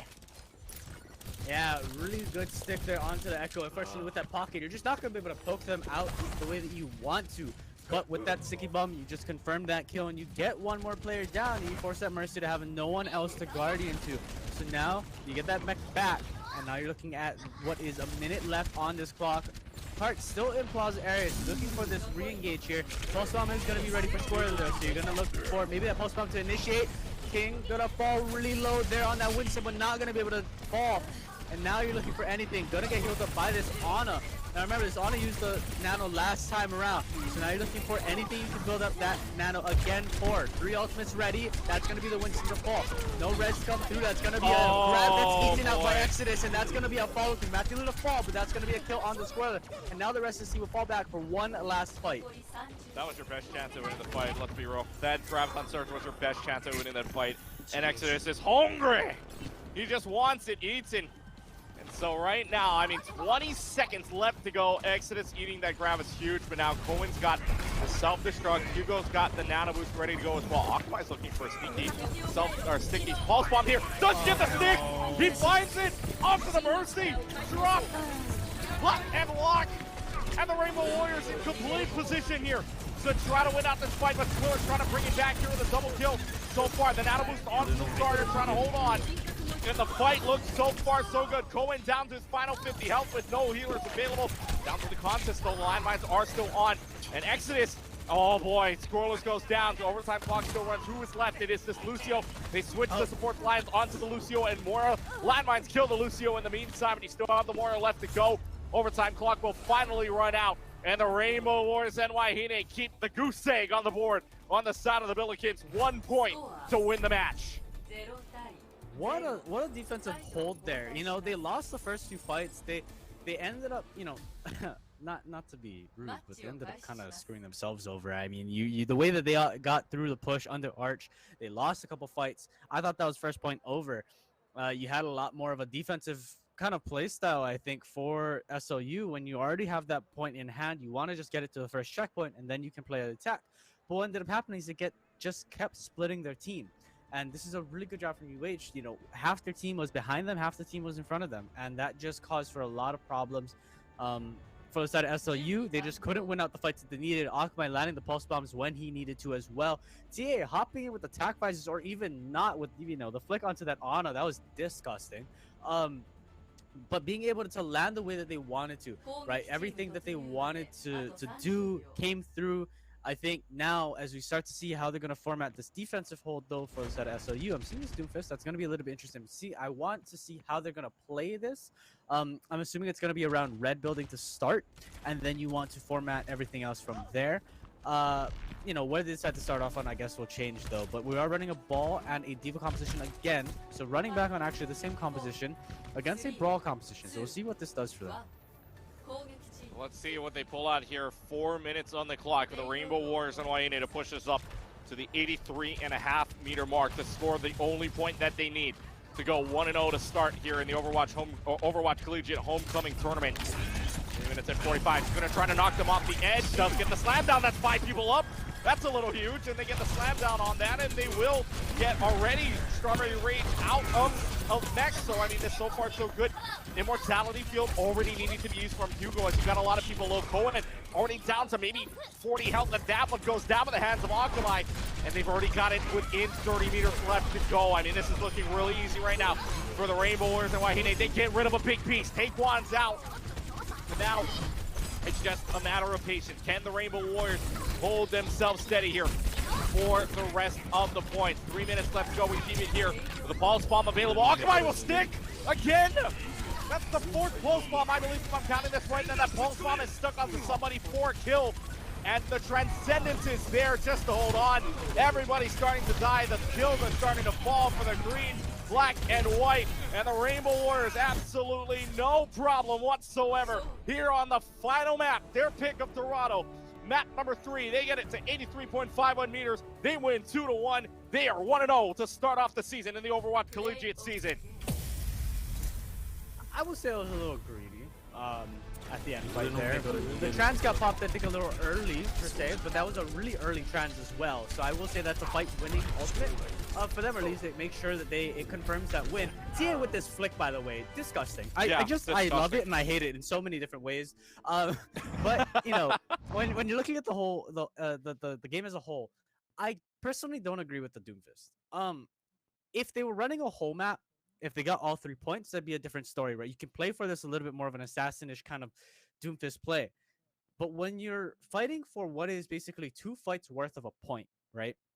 If UH wins 2 fights, that's game over for you. If you win a fight, then cool. But if you're only looking for these small picks, I don't think rolling out on a Doomfist is the greatest. I think swapping to it may have been different if they saw the composition. But when you're starting on a Doomfist, it's much harder because you don't know what they're going to run. You don't know how you're going to play against it. And it's a big risk, right? You're basically gambling on what do they have. And I don't know how I felt about that when they rolled out on it. It was a very interesting pick. I was hoping to see maybe a little bit more, but with that Tracer, you're just not going to get the same amount of value you want to. The Tracer can chase you down. She can avoid all of your abilities.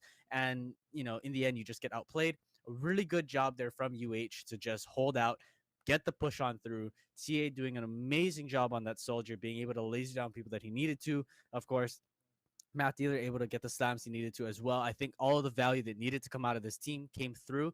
And, you know, on the side of SLU, they did an amazing job on Hollywood. I think even on Busan, they held out well there for first point. So good job overall to them. Maybe the Winston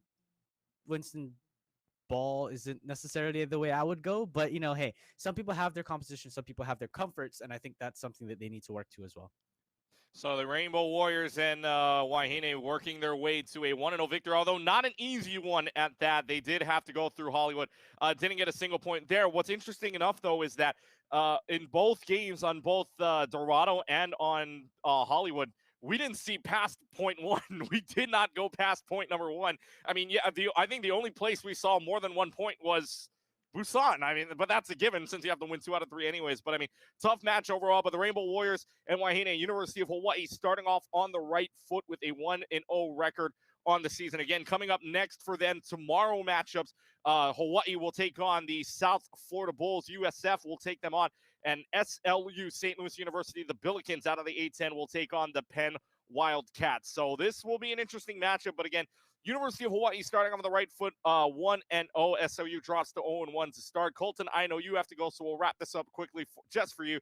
Want to thank Cool Scoots, our producer and observer, who, by the way, left the Japanese voice on for us for the game. So I do appreciate it. By the way, he is laughing in our ears, but I do appreciate it. So I'm just saying, maybe we hold on to it next time I'm here as well. But anyways, Colton, thank you to you as well, and thank you to everybody out there for UH Esports. Special shout out again to Kevin and Sky for their work on this as well.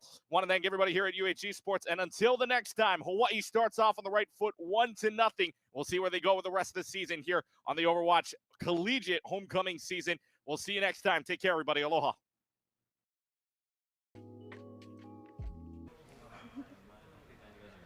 Hi, and welcome back to the desk. We have some Overwatch team members here, and we just finished watching some gameplay by our Z team. Wonderful gameplay from them.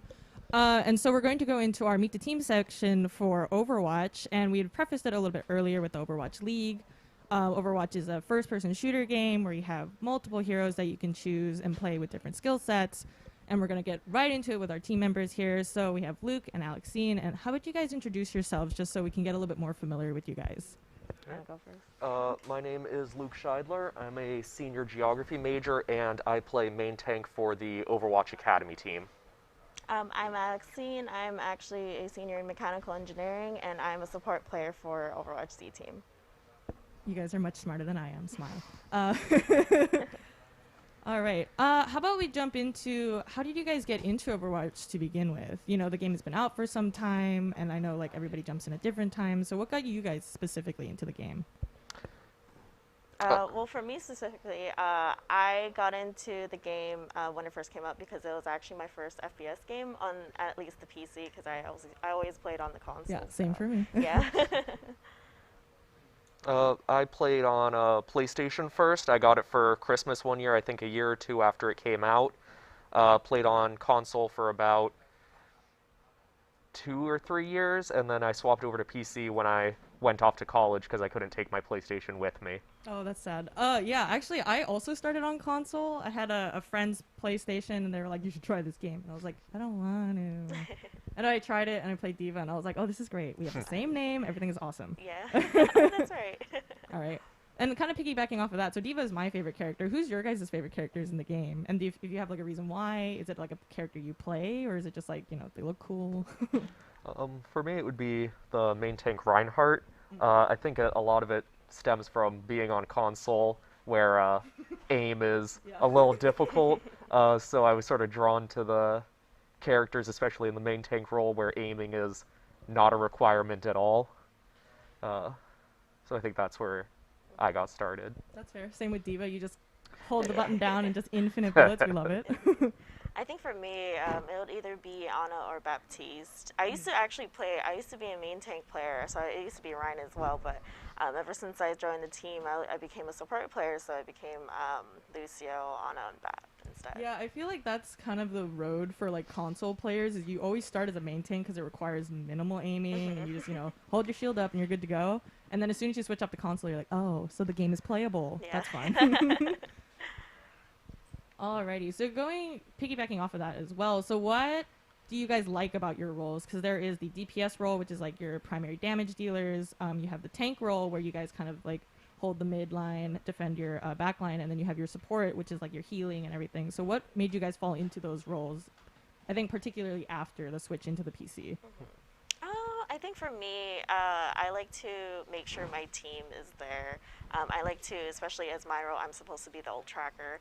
I like to pay attention to other things as well when, you know, main tanks aren't able to focus on everything. So I think it's just being able to be there for my team and such. So, yeah. And for me, I think a big part of the draw of main tank is, you know, you're at the front of your team, you're leading them, you're sort of dictating where and when and how the fights are taking place. And I sort of enjoy that ability to sort of direct the team. For something like that specifically, I would say even for both roles, so there are parts of the game where you would shock call, so what Luke was saying, where you would, you know, kind of direct like the flow of the game, or like, you know, just calling out like, hey, enemy is over here, watch out. So how does that differ when you're playing, say, casually versus, in a competitive environment? Because those are very, very different. Even if you're playing like competitive ranked casually, like it's still very different. So what do you think are maybe even like the pros and cons of being in like a competitive environment and being in a more casual setting to do something like that? I think that there's a lot more communication that goes on in a competitive team environment as opposed to more casual. I think you're working a lot harder to make sure all 6 people are on the same page, hopefully at all times. It's just you have to be a lot more aware of where everybody else is and what everybody else is doing. I think that any potential downsides is, if you're focusing on trying to organize all of that, you have a little bit less attention to spare on what you're doing, but you try to balance that as best you can. Yeah, I agree with Luke with the communication part. Again, if in a competitive environment, you kind of have to have that communication a lot more often than in a casual ranked environment. So, and I feel that also whenever I play comp, it just feels like a lot less people. They're just randoms, and they won't really talk, and you can't really force them to talk. But in a competitive environment, it's like with my team, we're all talking constantly at the same time. So yeah. Yeah. So would you recommend for people who are playing like ranked casually, or I guess in like a casual setting, that if you wanted to gain more SR, which is like your ranked points, would you want to work on like your communication? Because I feel like especially in Overwatch or any of these kind of team games, there's only so much that you as an individual can do, particularly if you're playing main tank or even more so support. It is so terrible solo queuing support. But yeah, so would you recommend like for people who do want to start grinding a little bit more efficiently that things to work on would be communication, and then if you have any other recommendations for like people who want to get better faster, maybe more efficiently? Well, I'd say at least for support, communication is also key.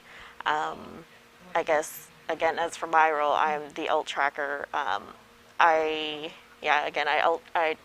ult track, which is important because like I will relay these messages to my main tank, Ethan, and he'll say, okay, he'll make plans off of what I say, like, okay, they already use this ult, we're gonna plan, and then we're gonna use our ults for that. So yeah, I think for support at least, it's ult tracking, and even positioning, because you don't want to be always in the front lines with your team. So yeah.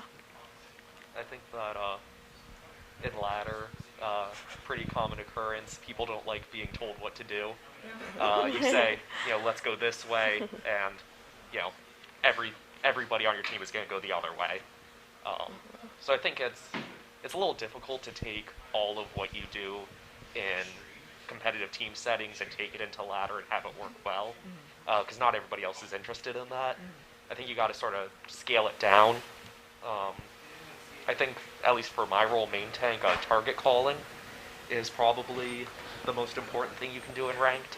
I think it just sort of helps tie people together, keep everybody from going off on their own direction, trying to do their own thing.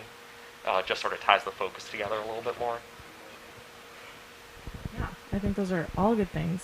And again, it is terrible solo queuing. Find some friends. Yeah. Alright, a little bit of a tone shift now. So going back to, I think, maybe more of like the real life applications of these things. So you guys are still students, right? And you're in both very difficult majors, in my opinion. I chose a language I already knew how to speak. Major in. So what would you guys recommend, or even like what do you guys do to like balance, gaming and your schoolwork, or even like you guys? I'm sure you guys are working, or just like life in general. Like what do you guys do for that balance? Don't procrastinate. Trust me, do not procrastinate, especially like since I'm a mechanical engineering major, it's heavily on papers and projects.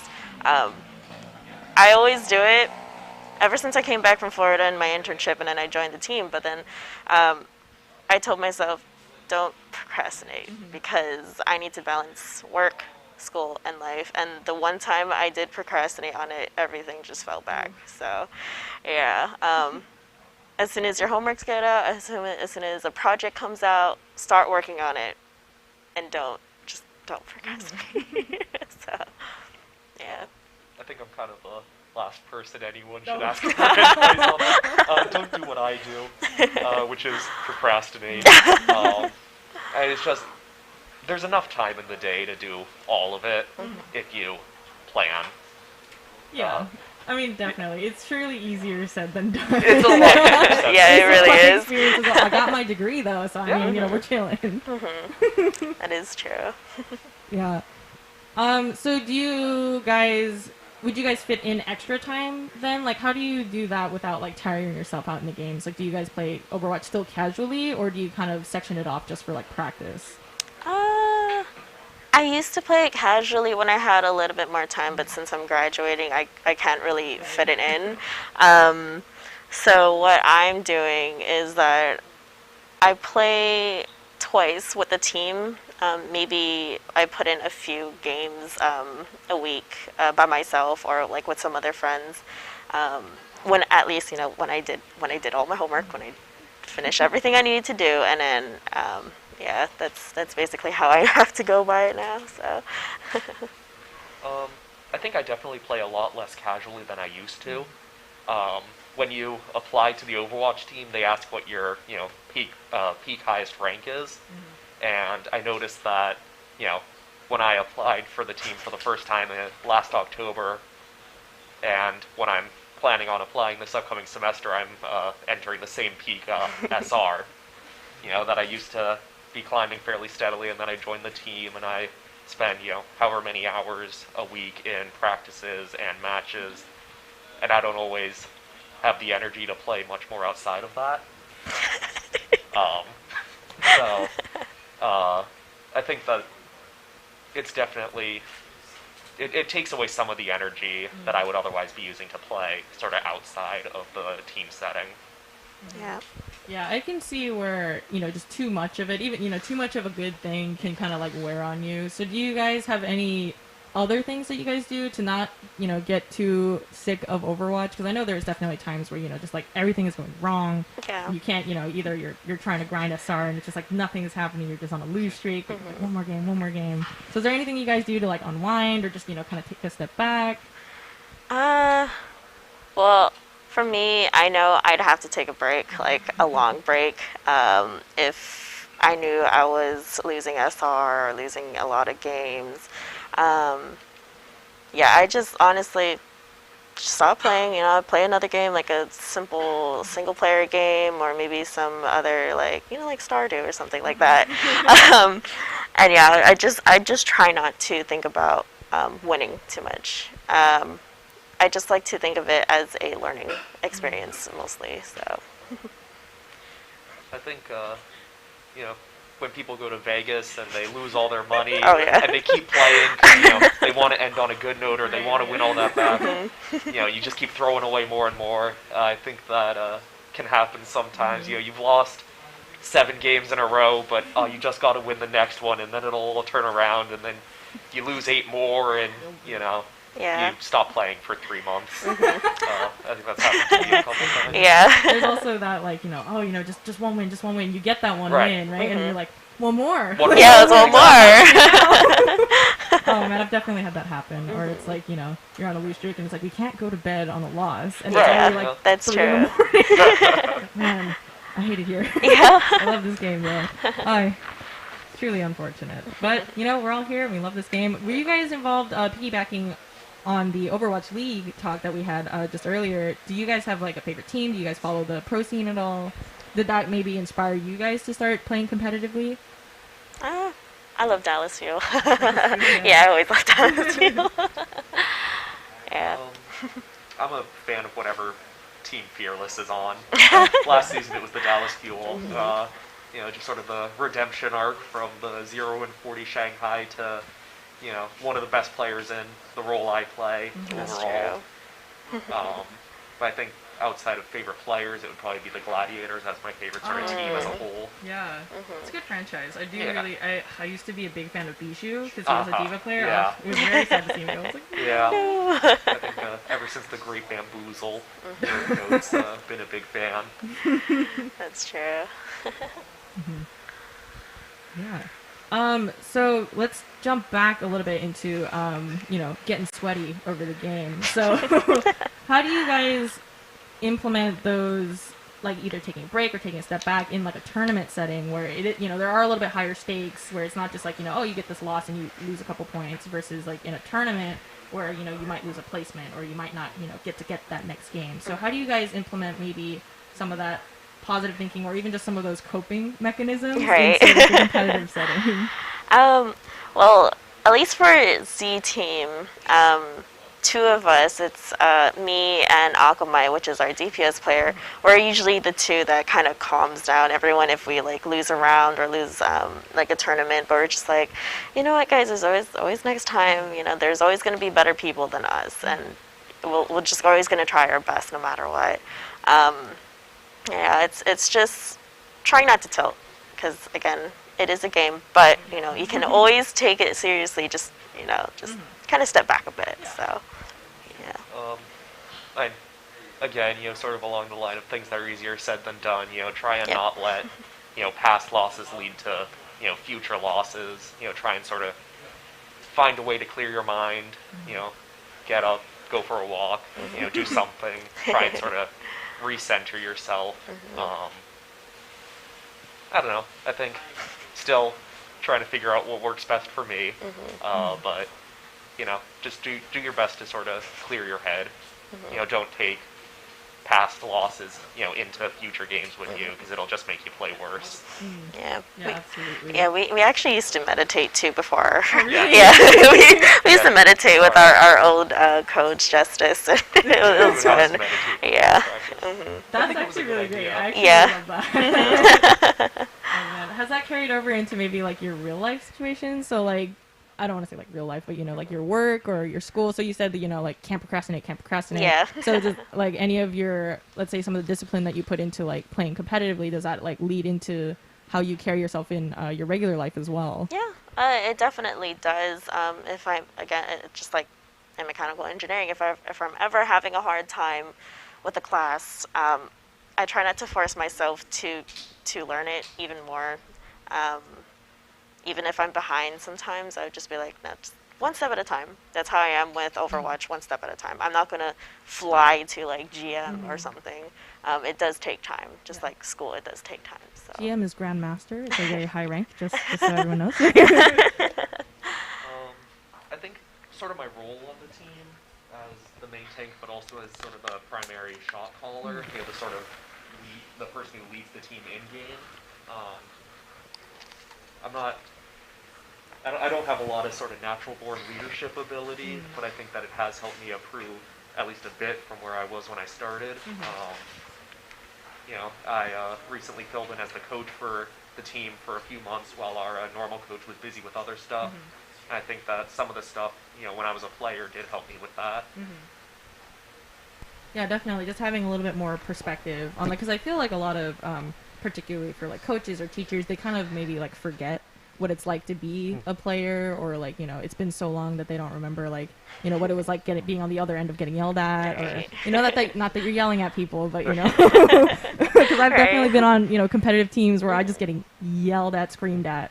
It's like, yes, I love this. Sign up for this. Right. Alrighty.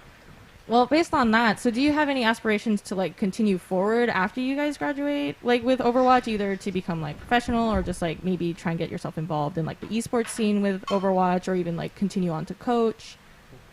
I think I might try. If I might try and probably get myself into into the esports scene. At least with my degree, I kind of want to do like some like the engineering things behind the esports scenes, maybe like broadcast kind of things too. And one of my hobbies is also like graphics and art, so I kind of want to get into that. Yeah, that's right. Well, She designed a lot of our logos and things during the Overwatch League. Oh my gosh, they're fabulous. You should definitely plug that. Yeah, I should. No, but yeah, I think after I graduate, I definitely want to get into just anywhere in the esports scene. So. I don't know.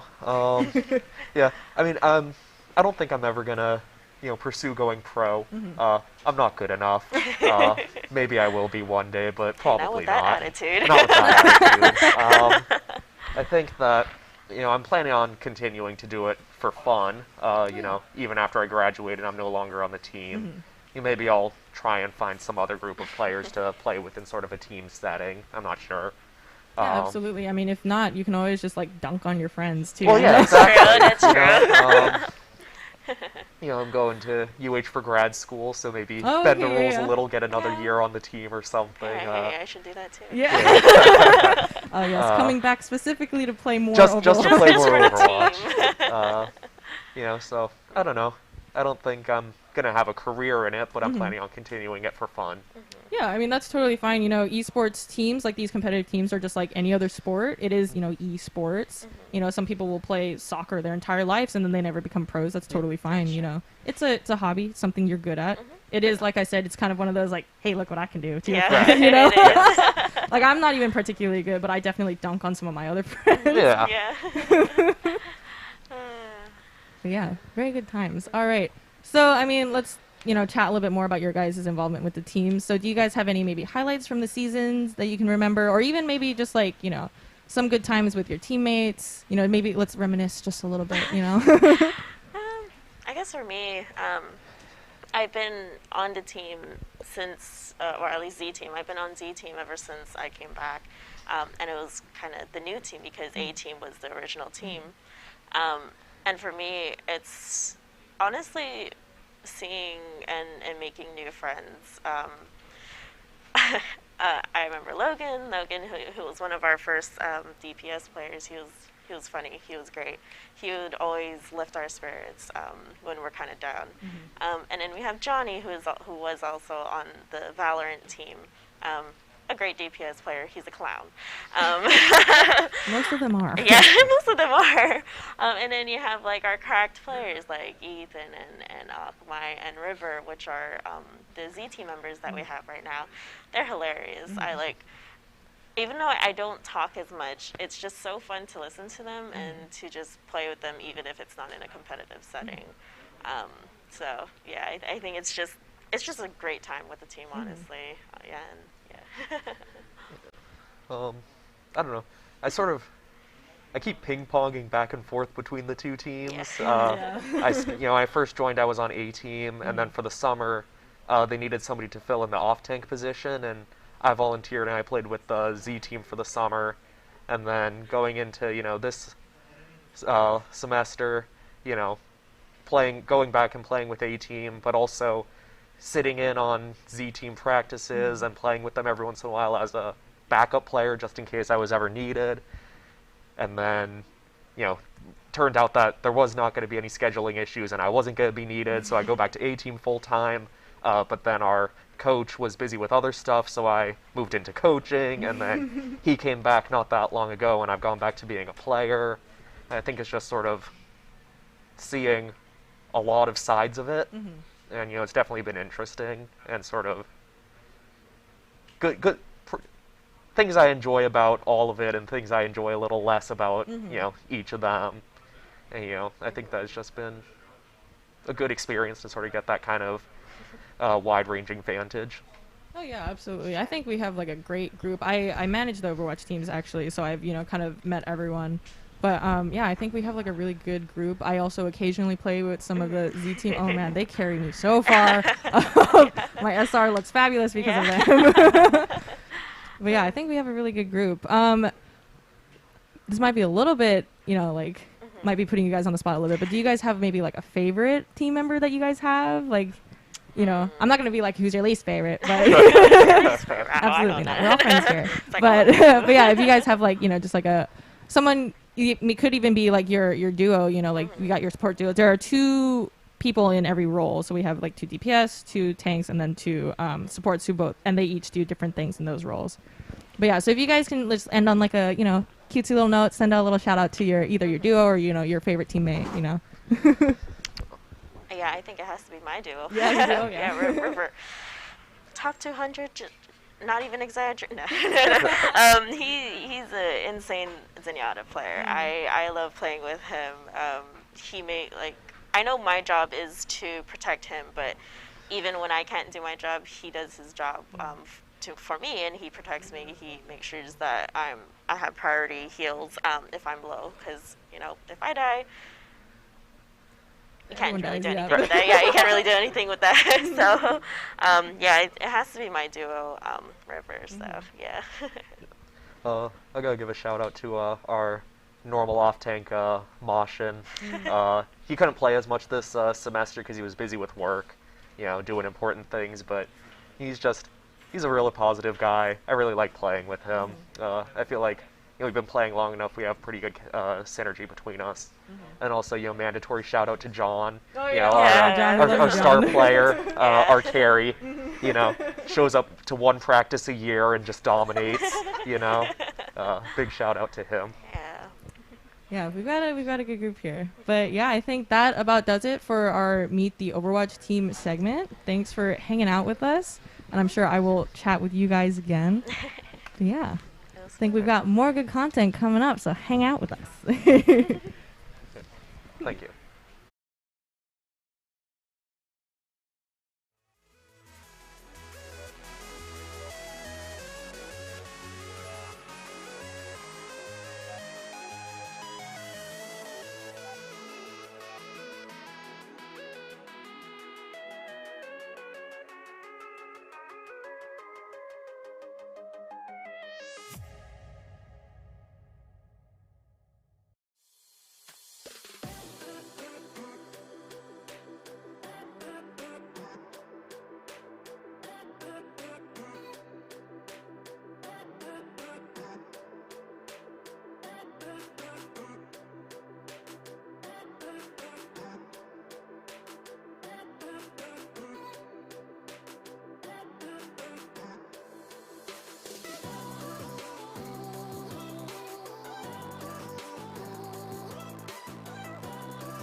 Hello and welcome back to the Giving Tuesday stream for UH Esports. I'm your host, Henry. Joining me right now are two amazing guests, part of the League of Legends varsity team. Feel free to introduce yourselves, guys. All right, I'm Donald. I'm the main varsity, maybe not main, just a varsity support player, I guess, for the League Black team. Yeah, and I am Brayden, and I am the AD carry player for the UH League of Legends Black team. Yeah, so let's talk a little bit about what it's like playing League of Legends for those who don't know. What is the game essentially to you guys? Ooh. Yeah, for me, I'll just say it's basically a game where there's 5 players versus another 5 players. And the main goal is to breach the opponent's base and destroy something called the Nexus. But along the way to destroy the Nexus, there are things you need to do. There's towers protecting their base, minions protecting their base, and of course all 5 enemy players that are protecting their base. And so you need to kill these towers, kill these opponents and minions, so that you can make your way all the way to their Nexus and ultimately destroy it at the end of the game to win. Good explanation. So obviously League of Legends being a MOBA, it's kind of arguably one of the hardest competitive games to get into, right? So how did you guys get into League? Let's start with Donald. Pretty much my cousins. They all played League, and then they're like, I just wanted to play with them, so downloaded it, played it, and then been playing it for 10 years. I'm locked in a prison. All right. Yeah, for me, one of my friends started playing it, and he was like, yo, you should try this game. It's pretty cool. So tried it out, and turns out it's kind of fun. So yeah, kept playing it, and yeah. Okay. And being part of the varsity team, it obviously means you guys have been playing better than maybe your cousins or your family members or whatever. So what would you say made you stand out as a player that let you keep improving throughout the years? For me, honestly, I don't know. I kind of hit like an epiphany like this year, because I was Gold 1 last season, and then I hit D2 this season. So it's just a weird like, oh wow, I started thinking about the game, and then everything starts making sense, and then you just keep progressing, like things just keep making sense, and then you just eventually keep playing better, and then you'll just climb higher and higher. Right. What about you, Brayden? Yeah, for me, I don't know, I've just been playing pretty casually throughout the years until my senior year of high school, when I joined the esports team for the high school. And when I joined the team, there was a great coach, and he sort of helped me see things that I was doing wrong, things I could improve. And after that, yeah, I saw a big boost in my performance, I'd say. All right, and now you're in college, so obviously playing collegiately at the highest level, something that you weren't necessarily used to in high school maybe. What's that different atmosphere like for you guys? Let's start with the team environment, right? So, Raiden, you have previous experience playing with a team. You did it in high school. I'm not too sure about you, Donald, but now here playing collegiately, you know, you have people ranking anywhere from platinum to the highest possible rank. It must be kind of, how you say, difficult to try to get onto everybody's like on the same page, working as a 5 while destroying the enemy nexus. For me, it's like, honestly, I don't know, it's like kind of easy, because it's like I watch a lot of like streamers that just go over like, I don't know, it's just like go over VODs of pro games and stuff. Like they have comms, I'm just like watching over it.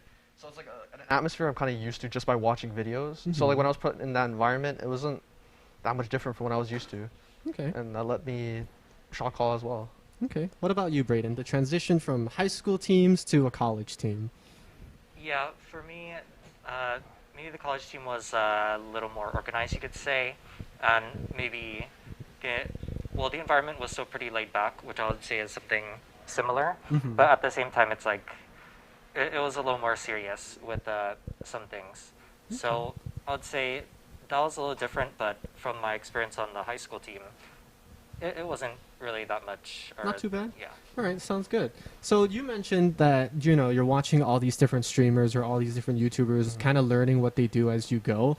It kind of feels like you're treating this as another class, you would say, right? And adding that onto your college workload, has it been something that's been stressful at times, or is it something that you've been consistently able to manage? Let's start with Brayden this time. Yeah, I've been able to manage it pretty well, I'd say. Just mainly doing my work early, so I don't have to do anything last minute, and making sure, I actually have the time to play the game.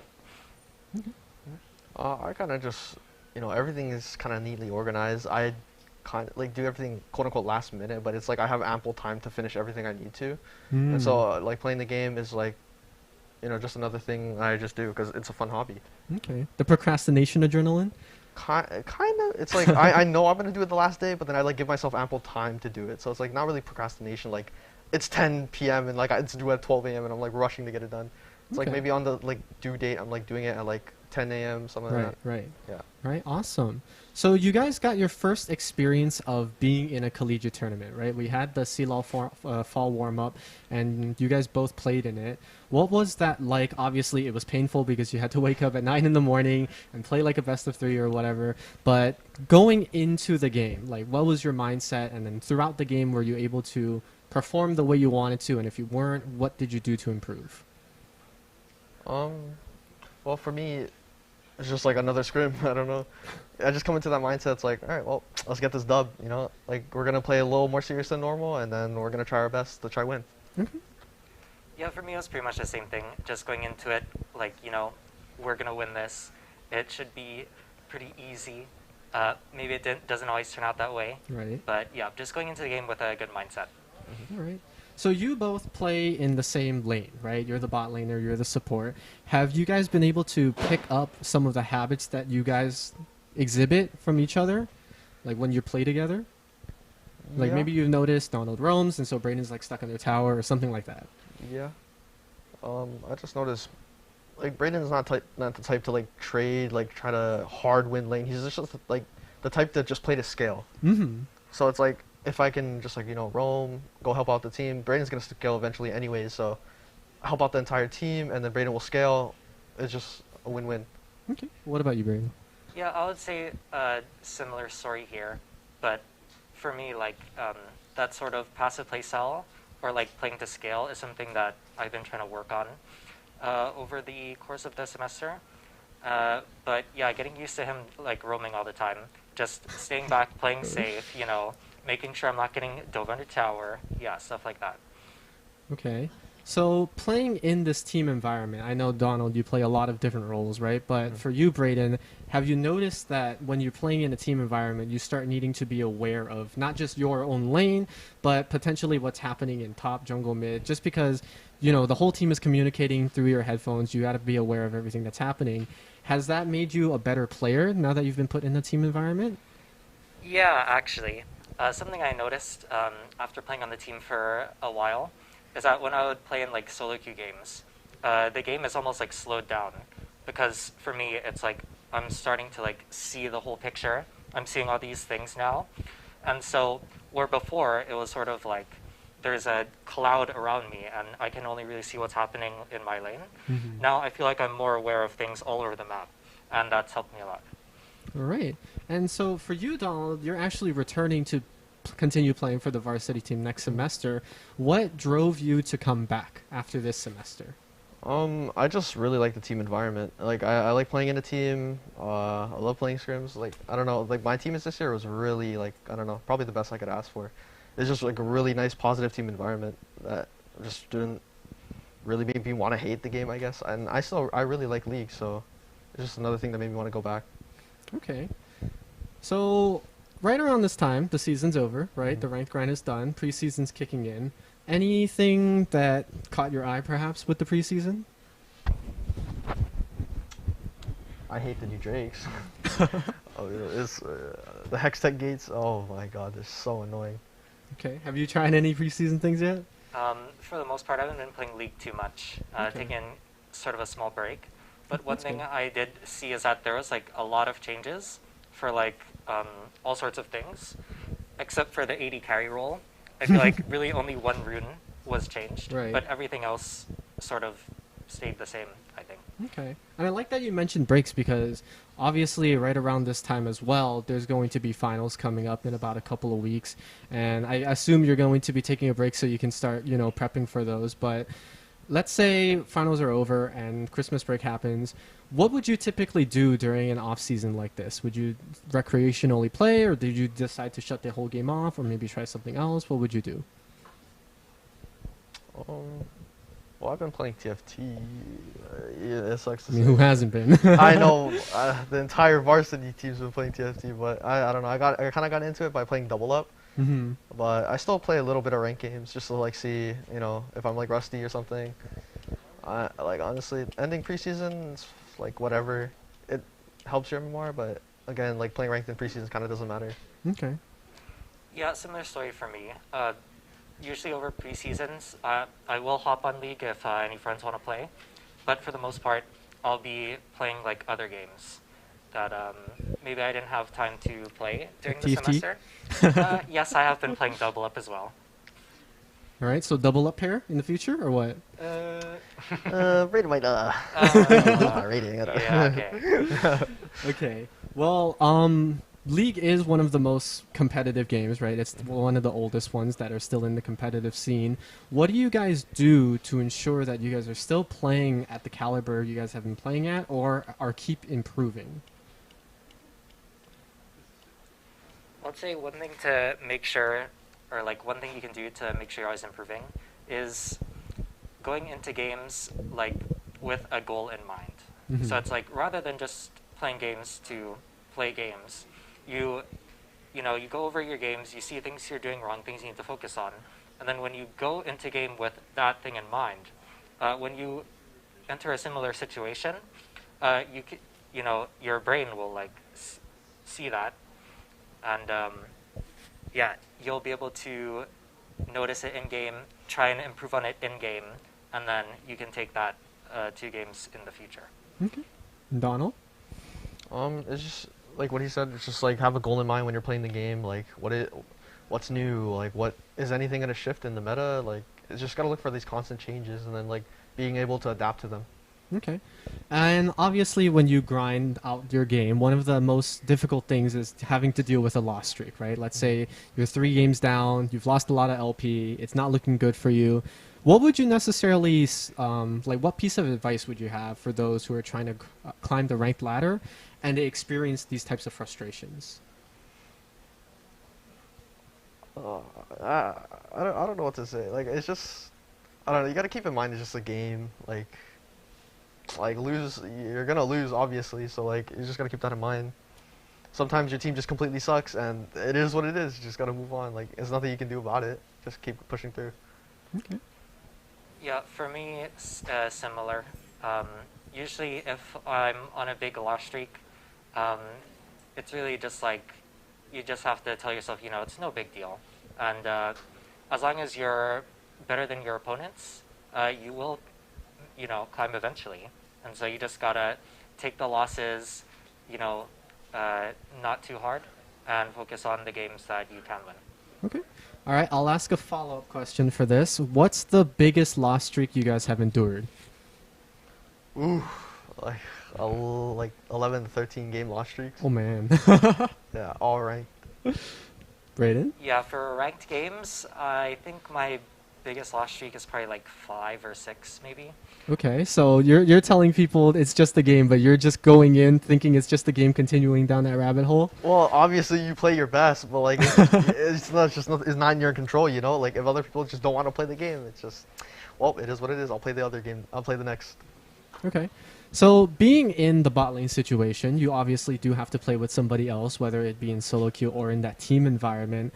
So I would assume, obviously, bot lane would require the most communication with your partner, whether you're typing it to them in chat or whatever. But in a solo queue environment, how would you say you navigate this like duo situation if you're by yourself in the bottom lane?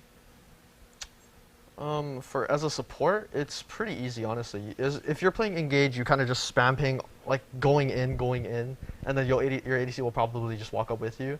Mhm. If you're playing enchanter, it's pretty much all on your ADC, and you're going for your own trades, and then the ADC will do whatever she does, and then you're just there to support, and then you take blows, trade blows, stuff like that. Okay. Yeah, for me, I like to watch what my support is doing. If he's, you know, walking up, sitting back, and then I try to try and match that unless like I know that we could be getting more here. Then I'll ping them to help me or like try and follow my call. All right. So, okay. Well, let's shift gears a little bit. Let's say you guys don't get the role that you signed up for. You don't get bottom lane, you don't get support. What is your go-to secondary role, and how have you come to learn that role? For me, it's like honestly mid jungle. I'd say I can play both. I like jungle because like it has also pretty much the same amount of game impact as a support does. And coming to learn the role, you just kind of grind it out, play it a lot of times, and then you'll come to like more understand the role clearer. Yeah, for me it's a little different. I would say jungle would be my primary secondary role, but outside of AD carry and jungle, rather than being good at like roles, I would say I'm more good at champs. And so like there are certain characters where I can play them pretty well in different roles, but if I were to play like a new champion in that role, I don't know if I would succeed. Makes sense. So you would say you would put 80 carries, for example, like Tristana or Lucian or whatever, and then you could play the mid, for example, right? Okay, cool. So, as you can see, you guys are in the iLab right now. I don't think either of you have been here before. This is exactly the Esports recreational space that we would like you guys to come back to eventually, hopefully in the spring semester. What would you look forward to, let's say, if you are allowed to come back in spring? Interacting with my teammates. Yeah, same thing. Okay. I'll just let you know, the room is kind of cold sometimes, so if you're playing a best of 5, it can get cold. We have hand warmers, so don't worry. But yeah, you guys will be playing side by side from each other in person. We kind of want to try to create that same feeling you would get if you were playing, for example, on stage, right? But, being able to play at home, it's obviously a lot more comfortable, but do you guys ever deal with pre-game jitters? No, not for me. Yeah, for me, not really. Okay, so you guys are just confident going in, whatever happens, happens? Yeah, it's just another league game, All right.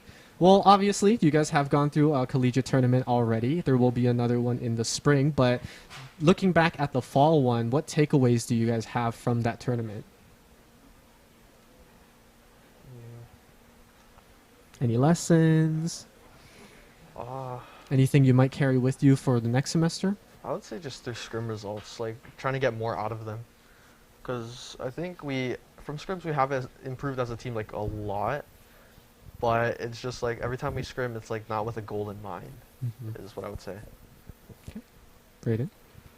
Yeah, I would say similar story. I think I mentioned this before, but changing my playstyle from just scale to a more proactive one is something that I was trying to put work into over the semester, but I think I only really got the hang of it like towards the end, like after the tournament, which was a little too late. And so I think, yeah, if maybe I put more focus into that beforehand, then yeah, that would have been better. Okay, cool. And so, like I mentioned, Donald, you'll be returning next semester. But for Brayden, since you chose to opt out of playing, have you considered potentially engaging in a different role in the League of Legends community? Because obviously playing, that's obviously one of the roles, but there's other things you could do. For example, coaching, analytics, casting, broadcast, whatever. But have you ever considered being in one of those roles? Yeah, I have. Something I have considered is like coaching role, because I love drafting, and I like to look at champs, how they match up against others in draft team comps and whatnot. And so yeah, that is something I have considered before. Theory crafting, I like it. I like it. All right. Well, we're about to close out the segment. So, do you have any last words you would like to say to the audience? No, just keep supporting the league team, I really would like to play here sometime. All right, well, that's going to conclude it for us. Thank you guys for coming on with me. Up next, we're going to have a content piece featuring League of Legends, so stick around. We'll be right back with it.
Hello and welcome back to the Giving Tuesday stream for UH Esports. We're going to do a little content segment here with everybody. It's called Unpopular Opinion, and we're going to do it based on the game League of Legends.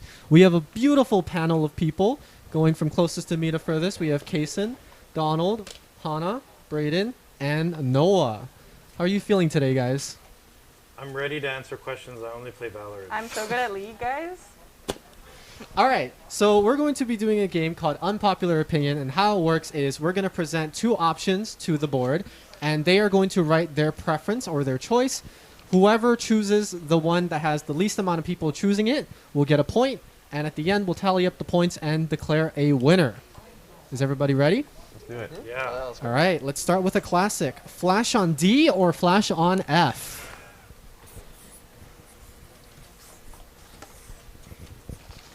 All right, looks like everybody's very quick to answer that one. On the count of three, let's show our boards. 1, 2, 3. We got one person that says flash on F, so Brayden, you get the first point of the game. D for disgusting. F for flash. D for get away from those guys. Yeah, F for flash. Yeah, D for deal. All right, next one. When you're drafting, do you prefer to draft on red side or blue side? A little bit tough on that one, huh, Kaysen? Stop thinking. Just pick your favorite color, smile. Yeah. All right, 1, 2, 3. Let's see it. Red, red. All right, there's 3 reds already, so 2 blues get the point. Red is the color of Riot. It's the only right choice. All right, so far Brayden is in the lead. Non-league players, what do you do? All right, next one. When you move around the map, do you prefer to attack move or right click?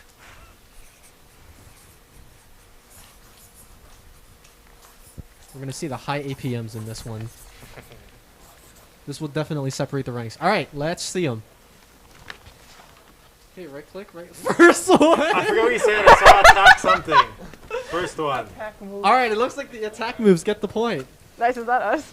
Did we get the point? Yeah, I think so. Oh my god, You two are the people that don't play League, but you got the right answer. So why? Why did you choose that? We're just built different. Why wouldn't you move to attack?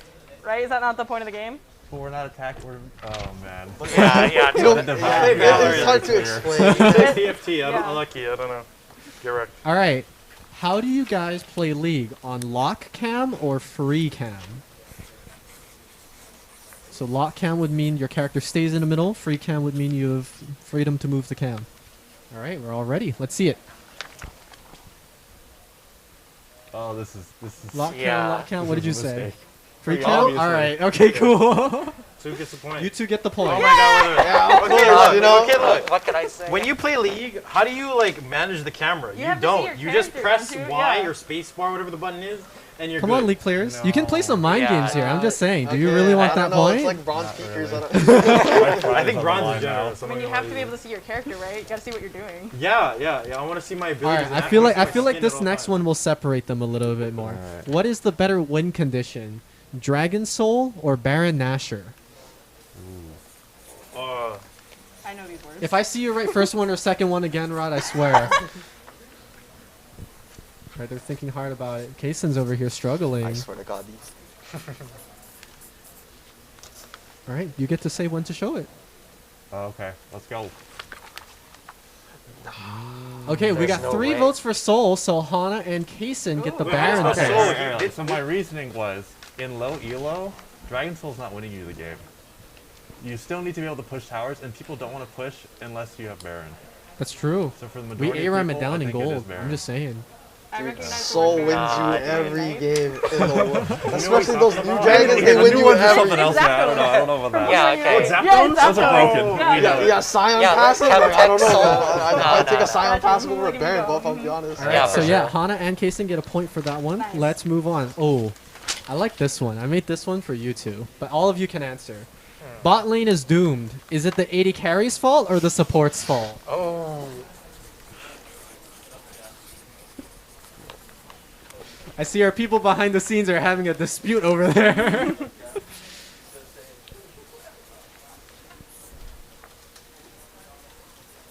All right. All right, Brayden. Let's see what you put 3, 2, first. 1.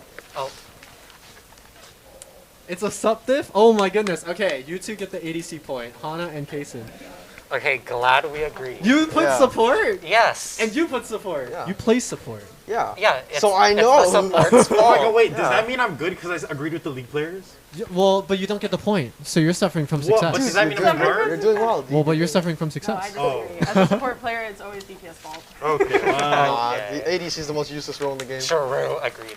Then why did you put support? Because it's the most useful role in the game. So if you lose That on makes it, sense. it's the That makes sense. I like that. Okay. All right. All right. I don't know how many of you have played it, but which one do you prefer? All random Earth, or do you get to choose your champion Earth?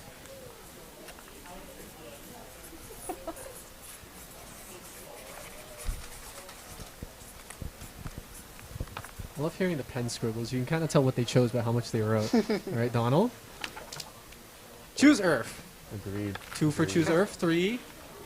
You two get the point. Okay, wait, what is Earth? Isn't Earth a champion? Oh my god. Wait, next question. Wait, isn't Earth a person? I thought it's like a big bear thing. Well, he's not wrong. Earth is the manatee. There's a manatee? Yeah, the manatee's name is Ultra Rapid Fire. I love that manatee. All right. Okay, just go Regardless, next. Just go Brayden, next. you've outsmarted them. You get a point, and Rod, you get that point as well. Yeah, wait, what about my outsmart? Huh? What about, how come I didn't outsmart them?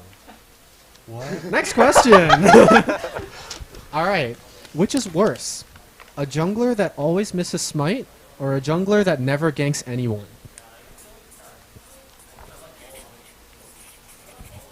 This one's interesting. Bot lane banks on the jungler, so we're about to see. Everybody banks in the jungle, let's be real. That's true. That is true. All right, let's see it. Smite. You wrote too much. I'm not going to read yours later. Smite, smite, never gank, never gank. All right, the 2 never ganks get a point. Okay, hear me out. If you miss smite, it doesn't matter if the enemies are dead. Okay, but what's smite? Yeah. These words mean nothing. It's a different MOBA. All right. Okay. This is going well. You're asking all the wrong questions at the right time. Glad to be here, Henry. Glad to be here. Thank you. Thanks for inviting Awesome. us. Yeah. Okay. You're trying out a new champion in Norms, and you don't know what build to go. Do you go to u.gg or opgg?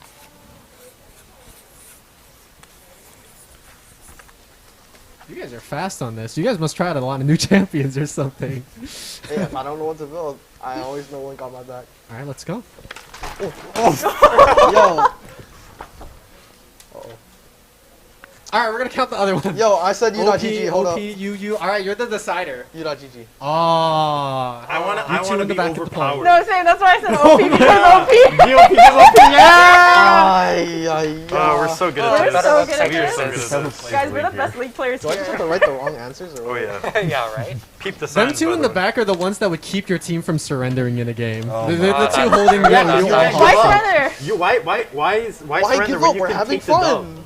Yeah. Yeah, I'm exactly. having fun. All right, let's go back to a question. You're playing a jungler. You don't get to choose which jungler, but will you take red smite or blue smite? Oh, easy. Oh, interesting. Easy. Wait, it does depend on the jungler. It does depend on the jungler, but too bad. That's the Casey, game it show. sounds like you're thinking too much. Not a fan. All right, he put a smiley face, so... Red. We got 4 reds! Kason, you're the only point this time. I chose the Okay, worst smite. Yeah, okay. Okay, but you chose the worst color too. They just Red like, yeah, is the best I color. just knew it. They just chose it because they like red. I mean, yeah. Well, I mean, you Is could there have another way to ridden play? the Is there blue another train way to here, play? then. Red Yeah, is just Because only I one can't- person I chose can't blue. go. If you It's chose against blue, my you would have moral. gotten a It's- point too. Is against my morale or Red my is- morals. My He morals. loves His pride is Yeah, on the red's line, better. just like you That's That's why you said. play Red is just games. over They're Right. relevant, better. right? Yeah. Mhm. Okay. If you were to play League again for the rest of your life and do one of these 2 options, what would it be? Always leash your jungler or never leash your jungler? We're about to ruin some junglers' careers with this one. Yeah, Ozzy, you watching? Doomed. Christian and Ozzy gone. Alright, everyone ready? Alright, let's go. Always, never, always, always. You're The the 2 ADC nevers. Yeah, I'm the win lane player. Yeah, because if you always play it, then you're super good at it. You can go pro or something. What? That's exactly it. Good Dude, job. yes, go pro and leashing. Mine is never. I don't care. Be free. You've never done pro Yumi leashes or what? Oh my god. Alright. Ooh, this one's gonna be interesting. How do you guys feel about ranged top laners? Yes or no?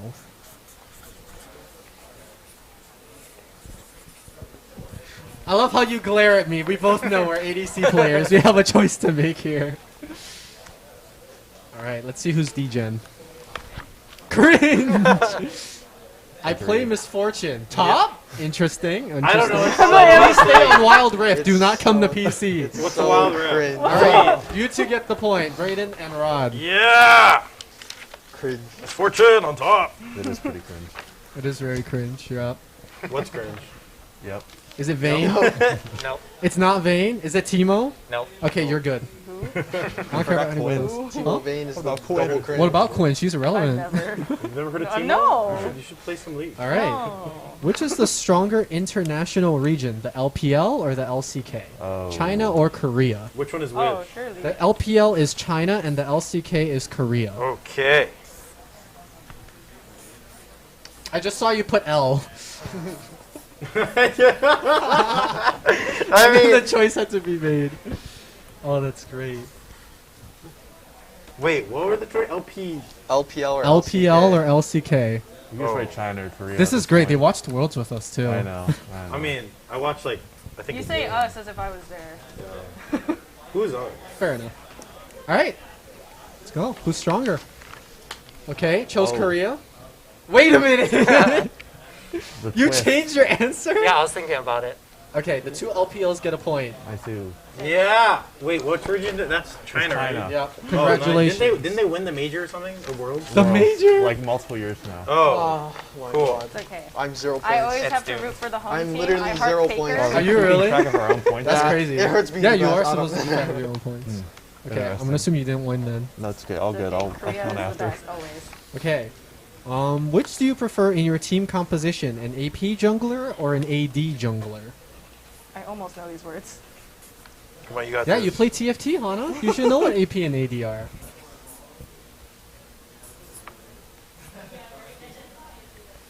That was fast. Okay. Alright, I see 3 APs already, so the ADs win it. You get your first point. You're on the board. Oh, You're on the finally, board. on the Let's board. go. Wait, AP are like spell people, right? Yeah. Oh, There I you mean, go. wow. See, you're so smart. Thanks, TFT. You mean Valorant. You mean Valorant. Yeah. Yeah. Yeah, yeah, You yeah. only played TFT. Valorant. Okay, because cool. Mollies are AP and Alright. Yeah. You're playing a mid laner. Doesn't matter which mid laner, just like the jungler, you don't get a choice. But as a mid laner, are you going to roam from mid permanently, or are you going to stay in lane permanently?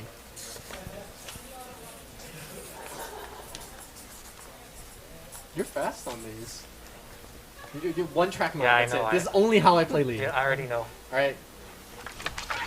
Roam, stay, roam, and you're deciding stay in lane. The two roams get a point. You gotta see the world, guys. You gotta just get out there, really experience. So I know roaming is correct, but I just never do Wait, it. it's correct? Wait, is it really? No, roaming is for people who don't know how to win. TP Ignite Battery. Wow. They So just for me. can't, they can't win the 1v1. It's okay, we're out here. This one is for people who watch LOL. What is more classic NA fashion? Beating the top tier teams or losing to the bottom tier teams? What is more classic North American fashion?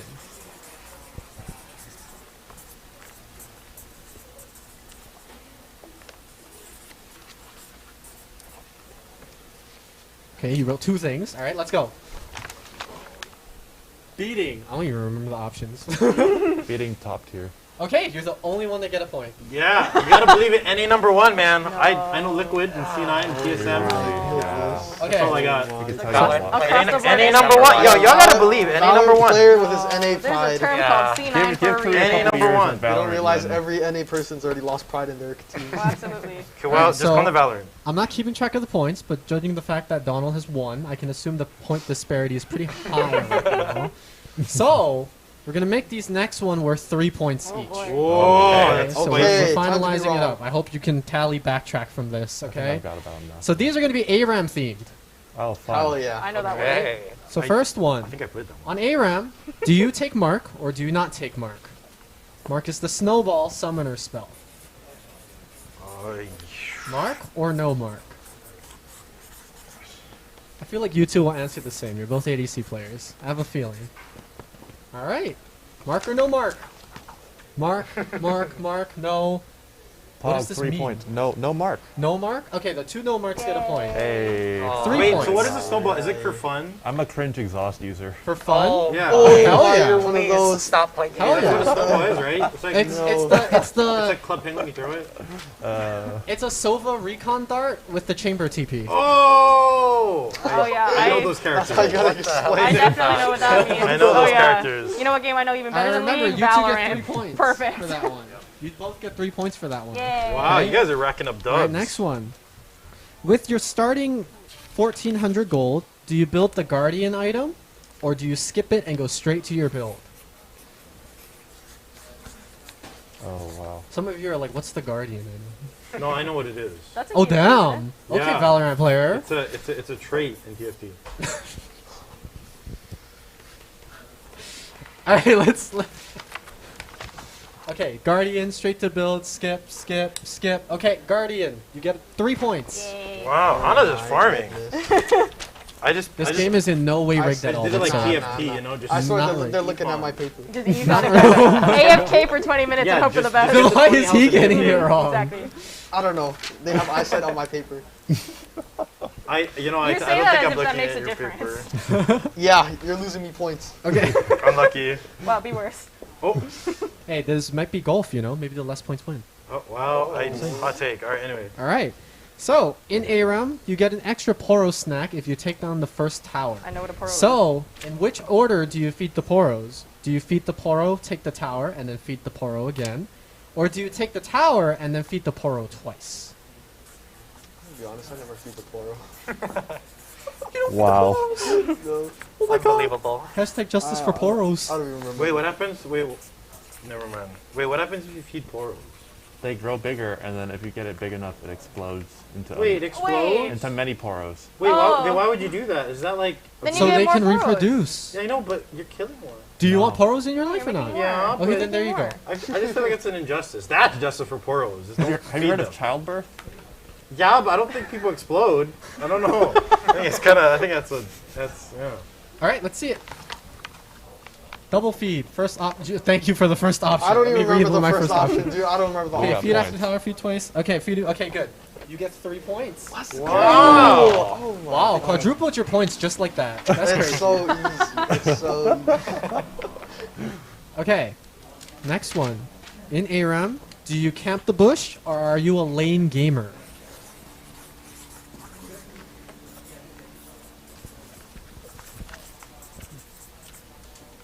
Okay, he's nodding. You're all ready? Alright, let's see it.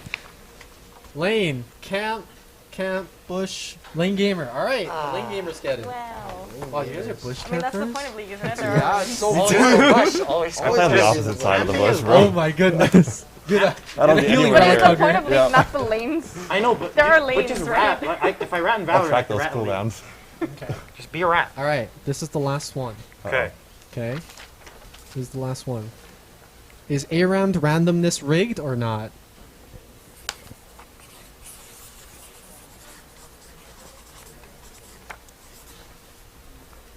Okay. Rigged? Yes, alright! All I'm saying At is, least if I we learn agree on anything from a something. Riot IP, it's that The RNG is always including rigged. matchmaking in It's always Valorant, rigged. there's no such thing as random.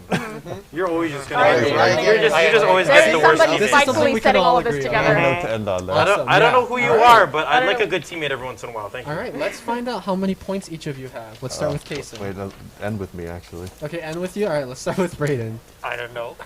Alright, we're gonna say 5. 8.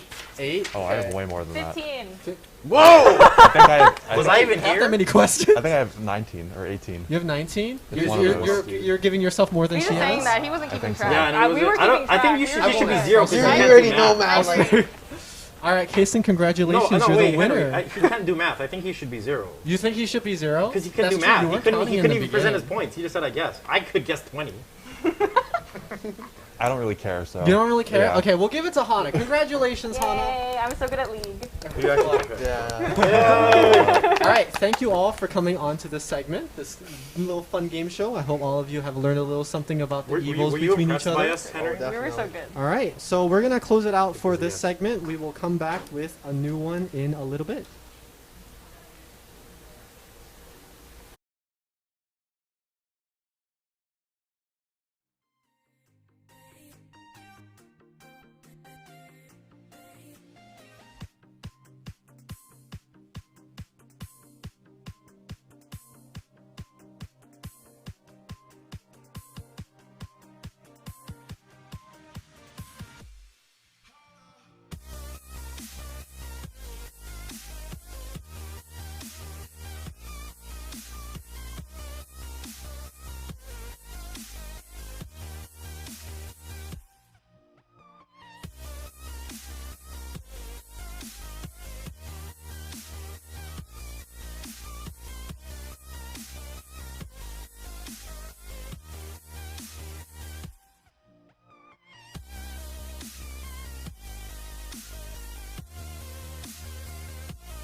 That counterattack that they're so well versed in. So, Hawaii right now, they're feeling it. They're absolutely feeling it. And North Dakota, they came to play. And, that's 2 overtimes in a row. So these are 2 very well-matched teams. This could go either way, Jeff. Absolutely could. And North Dakota had momentum now. They swung this completely the other way. They had 3 shots in game number 1, 11 in game number 2.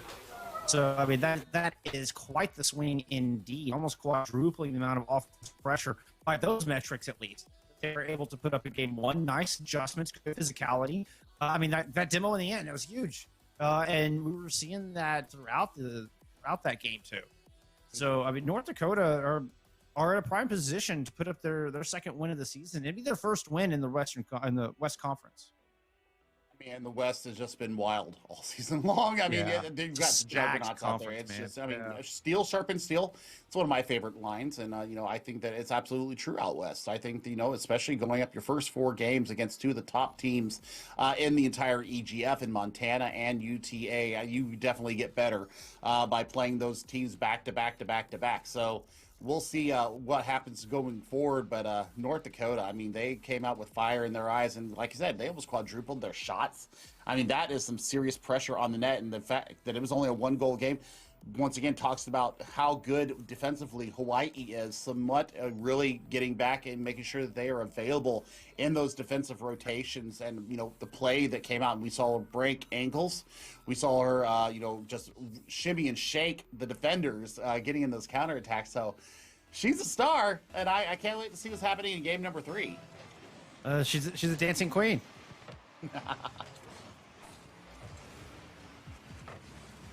It's going to be University of Hawaii winning this kickoff here to start things off. But quickly, the ball goes right back into their half. Red Rocket with a nice move goes over somewhat there. It's someone who is looking back on the play. Fortunately, her teammates are able to make the save. Leaves the ball for Sharketeer to take over to the wall. They were trying to find somebody in the center, but it took too long, and Fresh is able to come up and disrupt.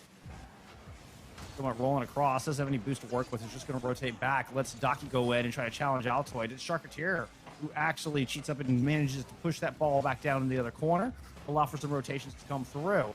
It's somewhat going up high, can't find the angle, can't quite beat the defender, and we're still scoreless after the first 45 seconds.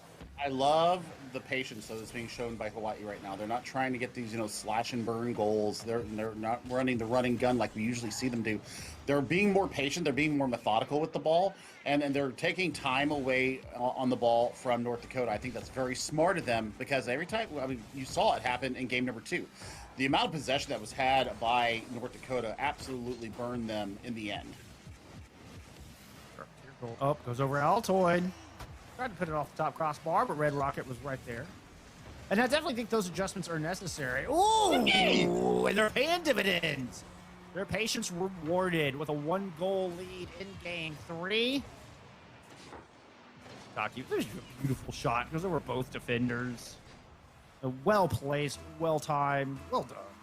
Yeah, it was a little bit of a dummy there from somewhat. Actually, I looked purposely going past the ball and pulling the defenders up early in anticipation of a shot from somewhat. And Sadaki was there with the ninja skills once again to be able to just absolutely go over the top of those 2 defenders. So wisely constructed goal from Hawaii. Red Rocket trying to push down. Just force a pass too. Fresh coming in from the other side.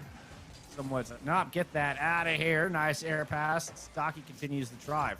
The challenge from Red Rocket's going to put an end to that attack. And Altoid now chasing the ball, put up by Red Rocket. Nice move from Sadaki. Ball's coming in. Sadaki able to get in front of it. Altoid steals it away to try to maintain possession for North Dakota. Fast to go all the way back into their own half to do so, and Sharketeer's going to chase him down, puts it off the wall. Sadaki can do the same, somewhat with the shot. Also off the crossbar. That was supposed to be the killing blow. Sharketeer might be able to drive the dagger home. No, Fresh has other plans. Back into the corner goes the ball. Sadaki is right there to meet with it, but loses it. Sharketeer rotates in while Sadaki grabs the boost from the other side. Grabs the pass from across the way. Red Rocket pushes it down. Fortunately, it bounces past the Hawaii attacker that was down there. Somewhat looking for a shot into the top corner. Goal! Sharketeer with the dagger. Oh my God. Somebody clip that one, because that's just absolutely beautiful. In the face of danger. And just goes far post upper 90. Are you kidding me? That angle is absolutely insane. Oh, and we caught a little bit of the angle from the defender. Oh, and that ball. You hate those balls. And you're like, uh-oh. Like it's that angle where you're like, that could hit the crossbar, but that looks dangerous. Sure enough, drops it right in that top left-hand corner.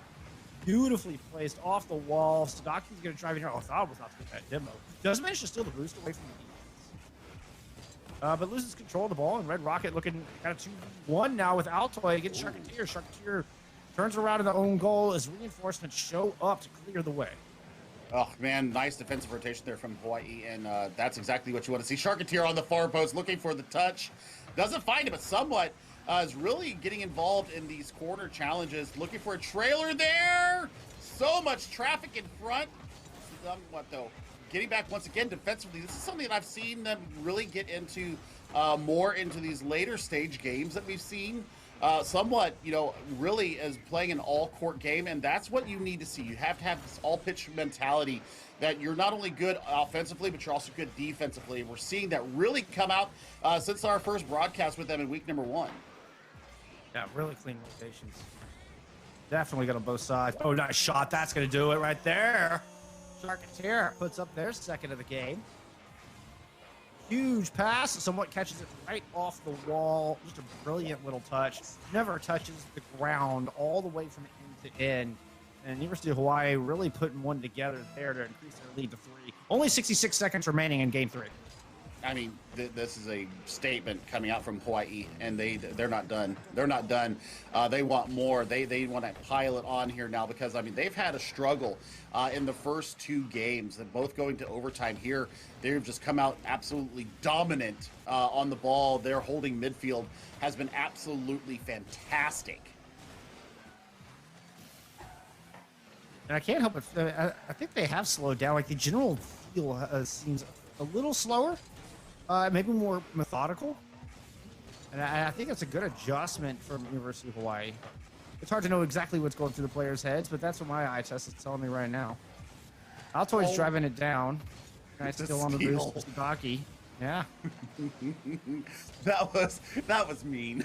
that was a mean steal of the boots because he gave him the look at it, then it said, "Nay, that's mine." Sadaki's gonna go ahead and push this forward. We might have to change Sadaki's nickname to the Leprechaun. Just hogging all the gold.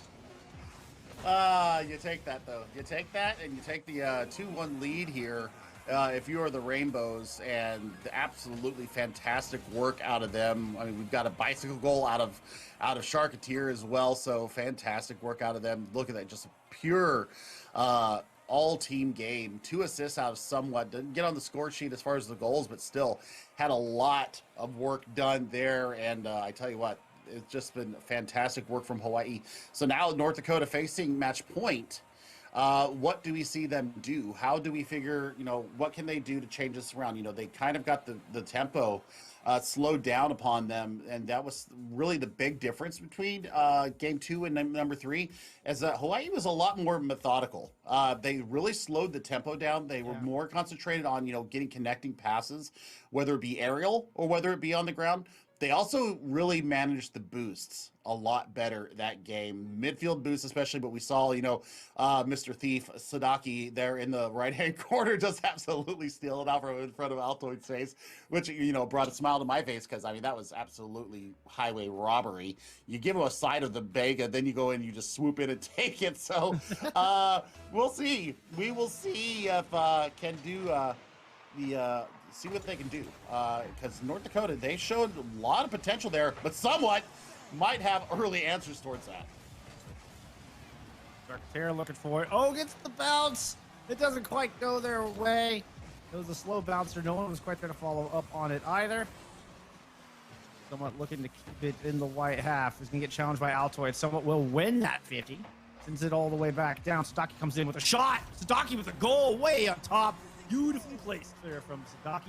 Early 1-0 lead to University of Hawaii. They're on match point. Now they've got a lead goal.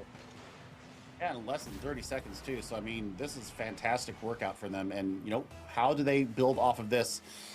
Well, I think they continue to do the same thing. I think they continue to be methodical with their touches on the ball. I think they managed to control the boost once again, and Somewhat needs to get on the scoreboard because they're a fantastic player. Sadaki with another shot, though.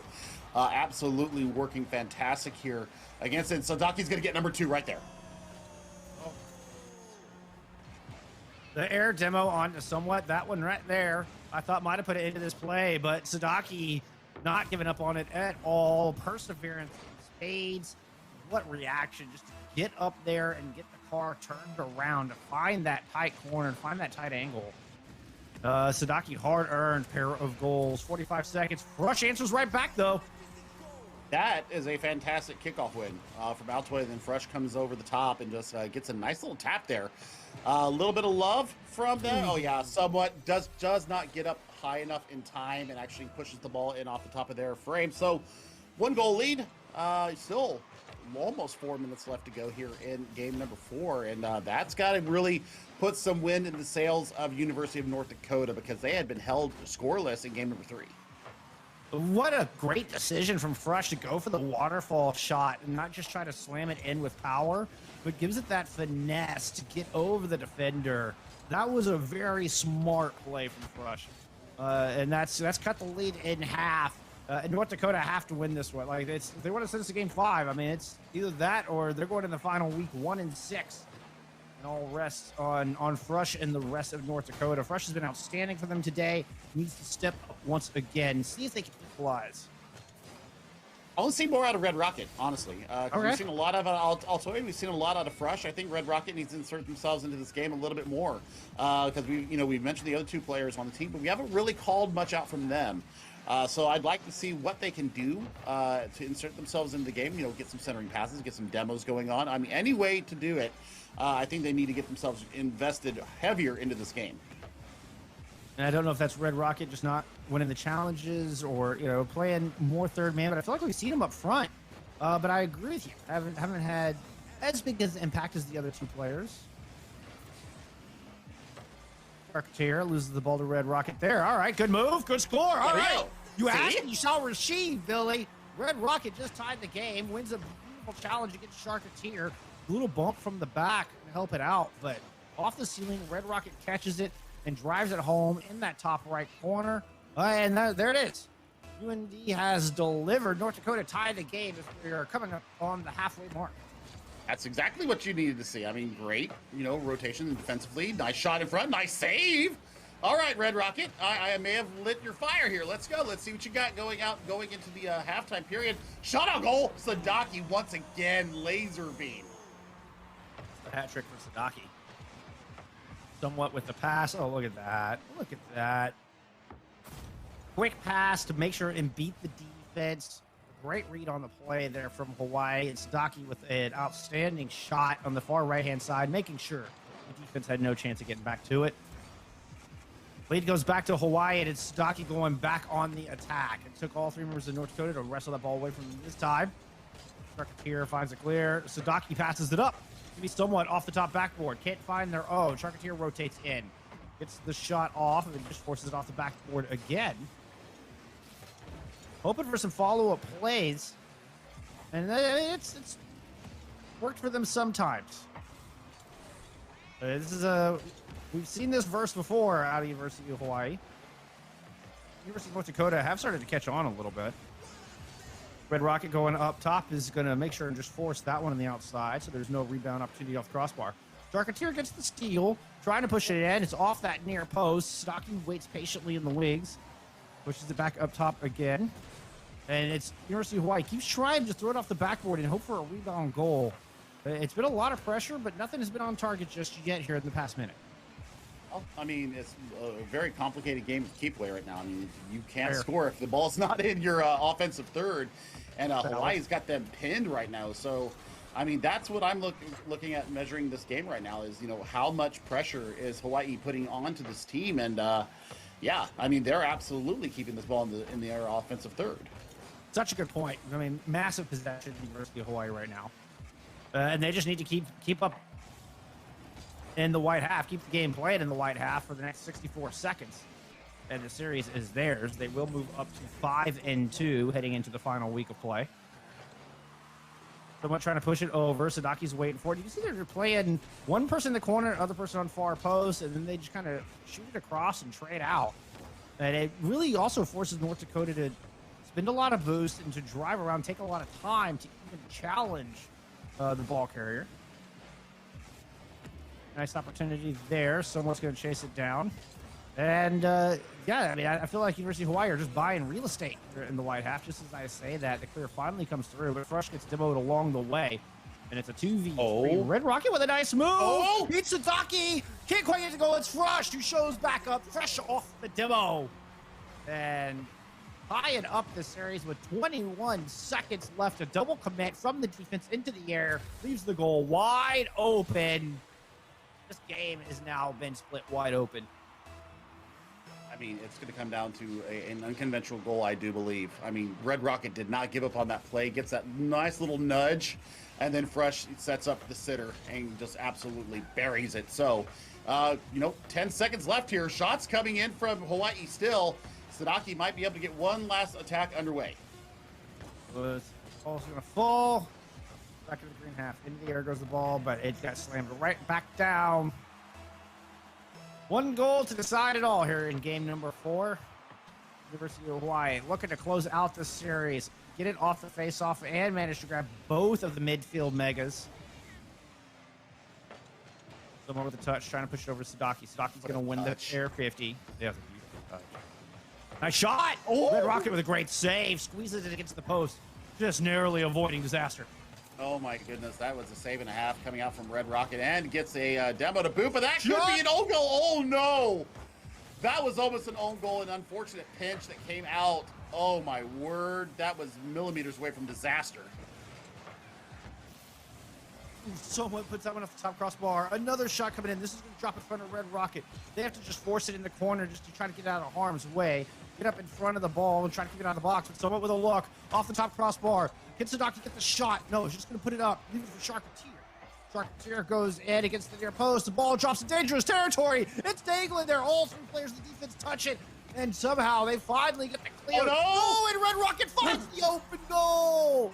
Oh, my goodness. University was so close. They could smell it. Sadaki yeets themselves into the play. And there's nobody back to protect the goal. University of North Dakota win game 4 in overtime fashion. We are headed to our second game 5 in a row. That's exactly what we want to see here, getting towards the latter end of the season. Man, oh man, Hawaii, they had it on their hood. They had it on their tires. They just could not find the finishing touch, and then the outlet goal from the triple commit absolutely gets punished there. So, game number 5, that's fantastic. I just want to point out before the screen changes, look at Red Rocket's score. You asked and you received. Look at that. 2 goals, 1 assist, 5 saves, and 3 shots for Red Rocket. They stepped up. 14 grand champion there to carry their team over to game 5. Sorry to interrupt, but I had to point that out while we were still looking at those numbers. No, absolutely correct. And I mean, Red Rocket, finally showing up here. But I kind of called him out. So, You get them, Billy. I got what I wanted. I wanted. I mean, all 3 players now are absolutely producing here now. And, Hawaii's really going to have to pay attention and take the aggression up another notch. They're going to have to find that extra gear that we know they have, but we'll see if they can bring it to bear. That was the new BMW cars, by the way. I don't think I've seen one of those yet. That was clean looking. Anyway, sorry, game 5. It's Fresh pushing it down. Fresh has been outstanding today as well. It is, by the way. Yeah, I thought it is. So. It is the new BMW car that came out. That is clean as you like. Altoid almost gets the opener here, but it's not done yet. Still balls in front of the goal. Oh my goodness. They just weathered the storm there, Hawaii, and now pushing forward in the counter transition. attack. Yes. Beautiful. Absolutely well played. You're so good in transition. Look at that touch. Look at the precision. 34 miles an hour with the little English. Oh, that is chef's kiss beautiful out of Sadaki.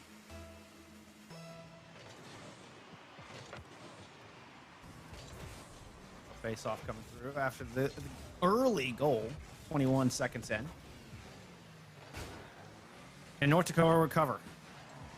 You know, bounce back already. It's just 1. And this North Dakota team, I mean, they're Counter-Strike team in their own rights. I mean, shots were 16-6 in game 4. Uh-oh, Red Rocket might have one here. Sadaki with a great save. But back to that stat, North Dakota scored 4 goals on their 6 shots in game 4 to send us to this game 5. Nothing better than a game 5, Billy. Nothing better. Nothing better, and 2 in a row is even better than that. So, I mean, we're getting full value here out of our matches today. And what I'm looking for now, I want to see Altoid up their level because we've seen Fresh, we've seen Red Rocket really insert themselves in this game. Red Rocket had just the hell of a game last game. So now all 3 pieces got to work together just like we see with Hawaii. I mean, the Rainbows, we know how well they play together in synergy. So now what can Somewhat and company do to keep this lead? Or will Red Rocket be able to pull it back? Oh my gosh, 3 minutes and 15 seconds left on the clock. I mean, this is anybody's game right now. And Hawaii kind of playing their same style, like just putting a lot of shots off the backboard, forcing North Dakota to chase the ball around and spend resources just to keep the ball out of the box and clear the zone. By the time they get down there, they don't have a whole lot to work with. We did see North Dakota grabbing the midfield boost on that one.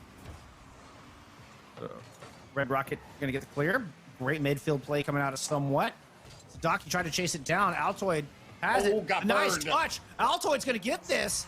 Beautiful touch coming out of Bruno's rush in midfield. No, it was Red Rocket off the wall there. Look at that. What a 1-2. That is a beautiful give and go. I mean, that's clinic right there. That's how you get past a really high holding midfield. A little give and go. A little one-touch passing, and that absolutely gets us the equalizer that we wanted, that we deserve here in our game number 5 as we hit halftime right now. All tied up. Shot on goal. Sadaki's got to get back and save it. He does. It was close, though. It was close. And the follow-up shot will go high. Sadaki trying to push it out, make sure Fresh doesn't get the rebound off of that one. By the way, that midfield pass off the wall to boot, but God, that was still just awesome. I'm reeling from that one a little bit. Hopefully Hawaii has put it behind him. Can't let that get in your head. Mentality needs to take in the here and now. You've got 2 minutes, and this could very easily be a next goal wins kind of scenario. Two teams have been so tight throughout this whole series. The 1 and 5 North Dakota are going neck and neck with the 4 and 2 University of Hawaii. And there is 1 minute, 47 seconds left in this series as the ball goes into the wide half. Challenge up top, won by Hawaii. Ball is going to drop down. Someone's going to chase it in, grab the boost along the way. Sharketeer in with the touch. Someone has an opportunity. Ooh. Nice save from Red Rocket. Rushes there to squeeze the ball against the corner. Try to get it out of there, but it goes right to Sharketeer. Nice save from Altoid. Holy cow. Yep, and we're seeing this this corner pinching going on from University of Hawaii. North Dakota has become very wise to that struggle. Nice. Oh, Wow. Sharketeer! What a save indeed. Oh, I thought that was going in for sure, Billy. Here's another good look. Just hold up the goal. Sadaki manages to beat Fresh there. Fresh can't pinch it down. And suddenly it feels like Hawaii's on the back foot. Look at this. Sadaki just standing back and watching from midfield. It takes 2 of them to get it out of there. One to stop the progress, the other to push it out of the net. And Hawaii hang on, narrowly keeping this tied. 43 seconds left in game 5. Someone grabbing the boost. Sharketeer pushes it against the far wall, trying to get it away from North Dakota. As hard as they may try, it is still a battle at midfield. Good shot there. Somewhat is going to have a look. They go off the backboard with it, but there's 2 players from North Dakota who are just sitting there parked up on the wall waiting for that play. Shot. Sharketeer with another good save. Sadaki with the challenge on the Red Rocket. Way to play the second man. Not let that rebound shot come through. Good raid. Altoid might have an opportunity here. Near post. Ball bounces up. 7 seconds. Oh, man. Someone goes up and beats Red Rocket to the ball in the air as it goes into midfield. Opportunity. Fresh along the wall. Pushes up against the backboard. 0 seconds in the wall. Oh, my God. Ground. No. Overtime. 3rd one of this series, Jeff. My heart just stopped. That was millimeters away from being the killing blow. Someone or Sharketeer up high. Altoid with the beautiful placement there. And oh my gosh, now the play in transition right now. Thrush getting absolutely back into this game with a hurry, with a finesse, with a ferocity right now. Hawaii definitely on the back foot, Jeff. They absolutely are. And this is UND looking for the 2nd win of the season. This could be the game-winning goal from Frost. Oh my God, the save is there. Daki coming up big. Saving the series for Hawaii. And now, can they get another one of these transition goals? They got to get past Altoid first, and so far they have not managed to do so. Finally, someone with a good touch forces it against the wall, going against the grain of North Dakota as they tried to cross the pitch. Sharketeer waiting back, doesn't have the boost to get a good touch, but is enough to get it over to some teammates. Sadaki gonna pass it down into the corner. The Fresh steals it right away. Loses control a little bit, and it's demo for demo. That's an interesting trade. 2v2 momentarily on the pitch. Fresh making their way back into this fight, passes it down somewhat with a huge clear. I mean, that was a relief dump if I've ever seen one. Sharketeer on goal. Oh my goodness, that was probably the touch that they were looking for. They just didn't have anybody to follow it. Sadaki throwing themselves high, trying to keep the ball in the offensive third. Somewhat gets diffed on the side there. Sharketeer coming through. Open net. Looking for the fellow. Oh, somewhat barely beating. I think I was Fresh to the ball. Crusher Altoid. The name flew by so quick, I just knew it was a small name. Nice touch from Red Rocket, pushing it out from midfield. Oh, smart touch.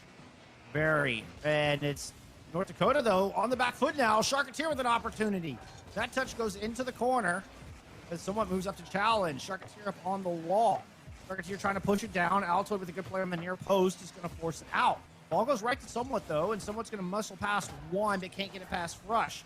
Rush pops it up, but the ball is still just dangling there. Finally, the clear comes through for North Dakota, and they're going to try to head on to the attack. Sharketeer chases the ball up on the wall, doesn't have the boost to do anything with it as far as an aerial is concerned. And it's just a slow bounce. The lull in the storm. Somewhat driving in. Can't quite get the clip. Yeah, I mean, may have ran out a boost there towards the end of that run as well. Maybe looking for a carom shot top. Nice save from Red Rocket. That was a screamer coming from Sadaki. I think the rotation's starting to favor Hawaii right now. They're starting to keep control of these midfield megas. Shot on goal, a little bit wide from Somewhat. Now we're looking for Sadaki. Sharketeer. Who's going to get the finisher? I thought that could have been an opportunity. It was a good touch to push it out towards midfield. Red Rocket, a big hit, goes over Somewhat's head. Sharketeer falling backwards, gets the fadeaway touch. Nice save from Somewhat as Frush puts one right on goal. Sharketeer going through with the challenge as North Dakota rotates. Altoid comes in, able to muscle past one. Sadaki gets the clear off the bat, winning that ground 50. Pass over. Sharketeer with an opportunity, misses the ball. Someone's got to follow up it and push it into the corner. Goes it up top, and Altoid pushes it back the other way. Sadaki with a shot, looking for the double tap, looking to wait for somebody else. Someone with a shot! Red Rocket with a game-winning save. Sharketeer trying to follow it up, but cannot quite get the angle they're looking for. Sadaki's going to push it back down, and University of Hawaii can continue with their assault. Rush forces it into the corner to try to slow things down, buy some time for this North Dakota team to regroup. Big shot from downfield, but Sharketeer is already rotated. Sharketeer is going to have a touch aerial here from the side, looking for the Mega in the side, going to put pressure on the Altoid. They're starting to rotate around here. Here comes the counterattack coming from Frush. Frush looking for a centering ball, goes underneath Somewhat, absolutely breaks the ankles. And now, oh my word, Sharketeer has a chance to move forward. Sadaki on goal. That one's going to get set away as we cross the 4-minute mark here in Game 5. What a nail biter we've got going on right now. Pass into the corner. Sharketeer with a chance. Altoid with another big save. Dockett gets beat along the wall, but someone is there to back them up. Ball headed towards the net. Altoid's going to win it on the near post and force it straight forward. Interesting decision, but it works out well for him. And just trying to maintain control. It's Red Rocket who then pushes it away, but Somewhat was going to win the fight at midfield. Manages to pick up a small boost along the way. And Hawaii, you can feel them kind of clinch it in here, like they're starting to slowly tighten their grasp. Ball might have just slipped through their fingers as it goes up, and Fresh is going to have a play. At least force it into the corner. Ducky able to beat him to it, steals the boost. Red Rocket grabs one of their own and goes back to the way. Red Rocket just has one to beat, but Somewhat is not going to be beat. Not this time. Yeah, Sadaki, big touch there as well. So, I mean, the rotations are definitely running and wild now for Hawaii. And we got to see, you know, are they going to be able to pull this ball out of their defensive third and keep this pressure up on North Dakota? Because they just have not been able to finish it off. They've had the lion's share of the attacking percentage here in the overtime. It's going to take something unconventional. Flip over Sadaki. Both defenses holding strong for now. Sadaki opts for the boost. Is just going to trust teammates to force it back down. Keep some offensive attempts going. Good demo. This could be the one to open it up. Sharketeer and Somewhat both going up for it. An atypical double commit from this squad, and it's Red Rocket who's able to get the touch to midfield. Up the boost in favor of trying to go for the ball. Still can't get the touch. Sadaki outplayed by Altoid along that wall and can't make any shots there. Clear comes through, and North Dakota going back the other way. Red Rocket with an opportunity. Sadaki is able to fly in there for that save. Somewhat gets one of their own. I mean, we are into an extra game here so far in the overtime, approaching, halftime of a second game. Sadaki! Goal! Sadaki does it, the blink of an eye. It's Somewhat. Nope, Sharketeer, excuse me, with the huge pass. And Sadaki does it. Breaks the 6-minute, 23-second game 5 overtime. Oh my goodness, this is 2 games in a row, Billy. What a treat. What a game. What a treat. What a game. What a What a save. What a season. play. What a season. What a day. What a day. Good Lord. 2 5-game thrillers. Oh my gosh. Somewhat, just had a fantastic series all day long, showing their star power once again, but it is the combo of Sharketeer and Sadaki getting the 6-minute 23-second into overtime goal. And this is just pure joy. This is pure joy right now for us, because it was fantastic Rocket League. We had 2 underdogs really show up big today and take us to game 5s. And I couldn't ask for anything more from a broadcast. This, just stick a knife in me, I'm done. Oh man, I'm telling you, this 1-6 does not reflect the skill of the University of North Dakota. Just straight up does not. They've had an outrageously tough schedule in a very difficult conference. I'm very proud of that. I'm very surprised. First time I personally got a chance to cast them and really get an in-depth look. And I was impressed, Billy. I was thoroughly impressed. Absolutely, 100% agree with you. This record for them, absolutely not indicative of what they can bring to the pitch day in and day out. They've taken maps off of Colorado, UTA, Montana, 3 of the biggest teams in the EGF, and they take 2 off of Hawaii. So, man, that is exactly what you want to see from a team. And University of North Dakota, I don't care where they end up at the end of the season, they have my absolute 100% respect out of that game. And on the other side of the coin, you gotta show some respect for University of Hawaii, the perseverance and the focus to keep their head in this game and to stick with it, put up a flurry of shots. They actually got outshot there in game number 5, but they kept their focus. Somewhat, and Sadaki had wonderful games. The squad is always fun to watch. A lot of great synergy, very unique style, and so hats off to them. University of Hawaii coming away big in this 3-2 victory. It's their second Map 5 victory of the season, and I'm so proud and pleased that I was here to see it. That was amazing. I hope. Oh my goodness. Oh my goodness. Oh my god. All right, we gotta take a break. I gotta put my brain back together because this game broke my brain. That's just all there is to it. We're gonna get a winners interview in here, I think. But yeah, that should be coming up. We'll find out here in a moment when we come back. More EGF.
Hello everyone and welcome back to the stream. My name is Kevin, the UH Esports Program Assistant.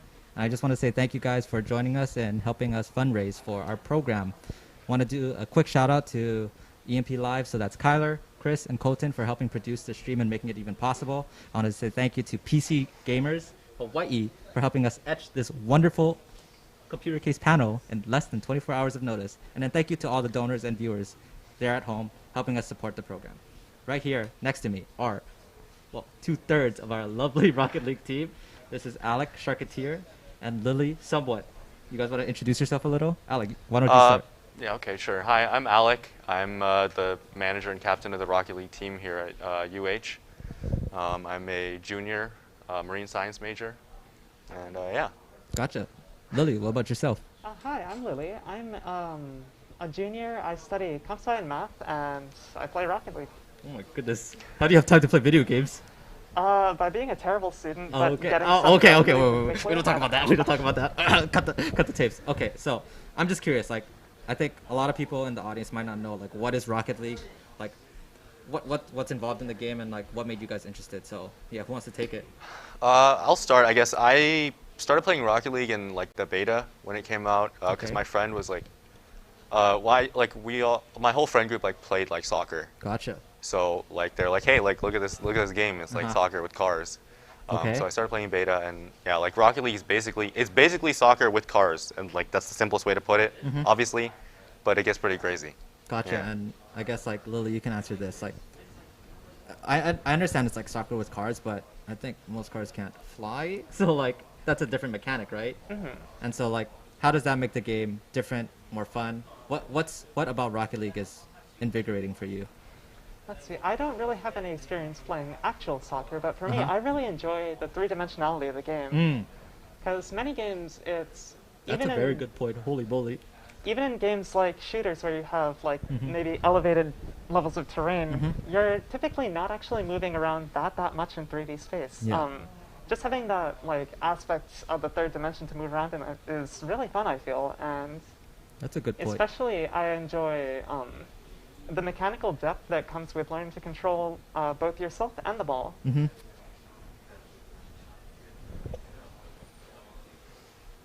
Gotcha. Thank you for production for letting me know. But thank you to EGF for letting us use that footage. Thank you, Tyler. You're the best. Thank you. But want to continue on with the three-dimensionality. That's a very good point because when I'm thinking about I've never thought of Rocket League like that. But once you told me that, I started thinking back of all the games that I've played or watched. So things like League of Legends, Valorant, Smash. All these games don't really move in a full 3D space. And even if even if it's a 3D game, you don't have that vertical movement, right? Yeah. Like Rocket League, you fly. And I've played it before. Controlling yourself in that vertical movement is extremely hard, right? What do you say to those people that think like, oh, it looks super easy on the screen? Like, how difficult is that for you, Alec? Like, honestly. It's not easy, Right? I don't want to talk about how many hours I put into the game Mhm. to like get to that point, and like I don't know, like looking at even like some of the pro players, like their mechanical control and movement is just like I don't want to know how much time and Gotcha. effort goes into like mastering that. I mean, Like, I it's think crazy. one thing that. So like I said, I have a friend that played Valorant. Rocket League, wrong game, but he showed me the what is it, like the playground or like the custom tool, and like Play? you can set things. Sorry, is it like a training tool? I don't know what it's called. Like There's a bunch of different things. you can like you can set things to make sure that you can practice the shot exactly how you want it. And I was like, man, every game needs this sort of setting. Like I'm just imagining like. Because you also play Valorant, right, Alec? Yeah. Like, imagine you're playing Haven and you're trying to peek window, and you have like a bot always peek window in the exact same way. Like you can have that in Rocket League where a ball is set up in a certain specific area where you have to make the specific jump. And I was like, man, that's sick. I wish every game could have that. So, I mean, other game devs, where you at? We need that stuff. But, anyways, I do want to get to know a little bit about yourselves too, because Alec, you're not from here. I am not, no. So where are you from, and what was the transition like coming here? So I'm actually a transfer student from university in Monterey, California. Mhm. And I was like, I kind of was transitioning to online through COVID, Yeah. right? And I was like, all right, like I was already thinking about leaving the school because like it was like a commuter school, it was really quiet, whatnot. So then I was like looking at other schools because like this school was like one of the schools that I was looking at like before I committed to Monterey. So I took another look at it and then found UH Esports and reached out to you, and then talked to me about like starting the Rocket League program. So that's part of actually why I transferred here, and turned How out, do you like turned it out so pretty well. far? I really like it here. We haven't really been in person yet, but hopefully next semester. But the community is so much better, and I'm happy to be a part of it. Gotcha. And like, I think like for me especially, just seeing like the growth in Alec, it's pretty rare. Like when I first met Alec, I thought he was like 22, 23. I still say that to this day. And when he told me, oh yeah, I'm 19, I think that kind of shocked me in the sense that you're very mature for a 19-year-old. And I think that shows a lot to like how you're raised and like your potential in the near future. And I guess for you somewhat, I don't know why I transitioned to your IGN, but for you, Lily, like you're a junior, and I guess like you joined the program like rather late, but I guess you've known about our gaming club before, right? Like I guess was it Rocket League that made you interested in wanting to, I guess, like contribute more? Yeah, so I graduated from Roosevelt back in 2018, and for a while I went to KCC Gotcha. just to save on money, and also because Smart. coming out of high school I was really not a good student. Gotcha. So I went to KCC for a while before transferring to UH in the spring semester that COVID ruined. Okay. Unfortunately. Unfortunately.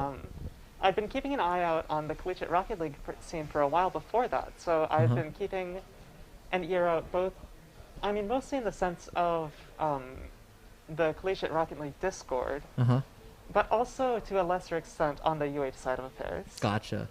And I mean, I guess I don't know if you guys both know, but did you guys know? And this is gonna be just a simple yes or no question. That Collegiate Rocket League is massive. Wow, I had You had absolutely no idea. no, because like, I think for me, I think it takes people by surprise when they hear that, because most people think, oh, okay, Collegiate Esports is mainly comprised of Valorant, League of Legends, Overwatch, Smash, and like, for some reason they put Rocket League as a forethought, and then they see the numbers, and then they realize, oh, this is huge. And then you realize that the top teams of Collegiate Rocket League are comprised of entirely pro and semi-pro players. And that's what I heard too. And so I guess like, do you think the barrier to entry for Rocket League is too hard for a casual player? Like, let's just say, if I wanted to become good at Rocket League, do you think that is possible? Like, if I said, hey, Alec, in the next year, my goal is to hit Diamond in Rocket League. Well, you have to do that in League first, right? Okay. Like, I have to do that in League first. Let's like, just say you might be shooting too high here, Kevin. okay, but let's say I get it in League. Can I do that in Rocket League? Yes. Diamond, yes. Okay, let's say, what is it, Grand Champion? No, absolutely not. What? Okay, wait. Alec, are you Grand Champion? I am, yes. Lily, are you Grand Champion? Yes. How many Grand Champion slots are there? I think around 30,000. Oh, that's a lot more than I thought. That's the highest rank, right? But no, it's not. So you have Grand Champion 1, Grand Champion 2, Grand Champion 3, and then SSL. Is that? So Grand SSL is the Champion- highest. Yeah, SSL is the highest. How Grand many Champion slots are 1 is roughly, what, like 0.8%? Grand Champion 2 is like 0.2%. Grand Champion 3 is like 0.07%. Okay. And SSL is like 0.01 or 0.02%. Okay, so putting it in perspective for a noob like me, is Grand Champion like Immortal and Valorant? I think it's say like Immortal 2 from the yeah. distribution I saw. Like percentage-wise, I don't know. I haven't really And checked then it. SSL, I'm assuming it's like 1.8% on its own, right? I don't know the looked numbers. at the I would rank trust you to know distribution- that. I looked at the rank distributions earlier today because of a conversation in the UH Esports Discord, and it said Immortal 1 was 1.8%. What is SSL then? Is it? SSL is Radiant Plus. Okay. How many slots are there? Like There's 300? a couple hundred SSLs in the world. Oh, in the world? Yeah, actually, I think there's 1,000 to 2,000 SSLs in the world now that I think about it. Okay, so I could hit Diamond. You could hit Diamond. Diamond is like top, what, 25, 30%? I don't know, probably, but definitely like, if you asked me that like in the early days of Rocket League, I would have said no. But like, there's so many more. Like you talked about the training system, which is really, really good in Rocket League. Like I don't think people understand like how good the training system in Rocket League is. Like other games definitely need to do this. Like you said, like Valorant, if you have like, you're able to say like, okay, a jet is gonna ult from window and just practice that over and over and over again with like a training thing. Like that's basically So, what Rocket League training is, and it's crazy. Here's my next question. What do you guys think of this? Like, do you think parents could get Diamond in Rocket League? Parents as in the bird? As parents as in a mom and dad. Well, I happen to play with a mom who's a Champ 3, so I would say so. And so the reason why I ask that is because I think Rocket League is the most viewer friendly for most people. Like I think if most people were to watch League, they're gonna be like, what is going on? But at least with Rocket League, it's like it's just you hit the ball in the you net. hit the ball in the net. Yes, there's vertical movement and yes, you fly around, but I think ultimately you can get hyped because I'm pretty sure there's like what is it? I don't want to call it labels, but do they colorize teams based off colleges? Does that make the viewing experience easier or? Some streams and leagues do force team colors, others don't. Gotcha. So I'm assuming there's just a tag that says like UH or something, and so Yeah, there's club it's just tags. like for them to follow, right? Yeah. So that's why I'm asking. Like, do you think a parent can pick up the game? Okay, let's shoot for let's say gold. Do you think that's doable? For sure. Totally, yeah. I mean, like it's a pretty straightforward game. And like, What about gold with their child? Yeah. Sure, yeah, No, You heard it here first. a lot of the best upcoming talent is simply not able to play in RLCS yet because they're too young, which means since the age to enter RLCS is super low compared to most esports. Is it 16? It's 15. You only have to be 15 to compete in the top level of the game. Did you know But the #1 league player was 15 this year in the league ladder? Really? Yes. It makes me feel worse about Oh myself. my God. He's here in high school, hitting rank 1, beating all these pro players, and I'm here at 24, trying to scrape for diamond.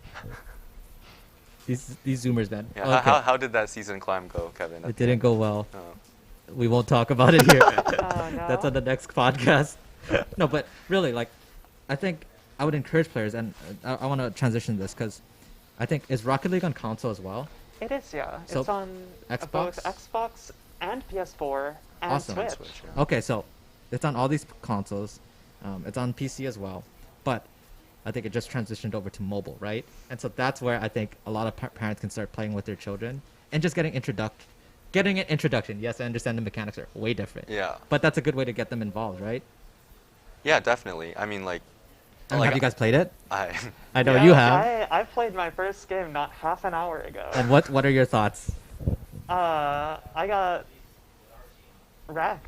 Oh, okay. That is not the answer I expected. And it's probably because like the movement's Oh different, yes, right? the Or, mechanics sorry, are I should say the completely control. different, and I got taken straight into a relatively high rank lobby on my first game. Okay, ever so playing like it. the game came out yesterday morning, and Okay. of course me with nothing to do yesterday, downloaded it Uh-huh. and played it for a decent chunk of time. Okay, what is the game called again? Rocket League. It's called what? Rocket League Sideswipe. Gotcha. And it's basically Rocket League, but like it's like a side scroller kind Mhm. of, so it's like 2D. Yeah.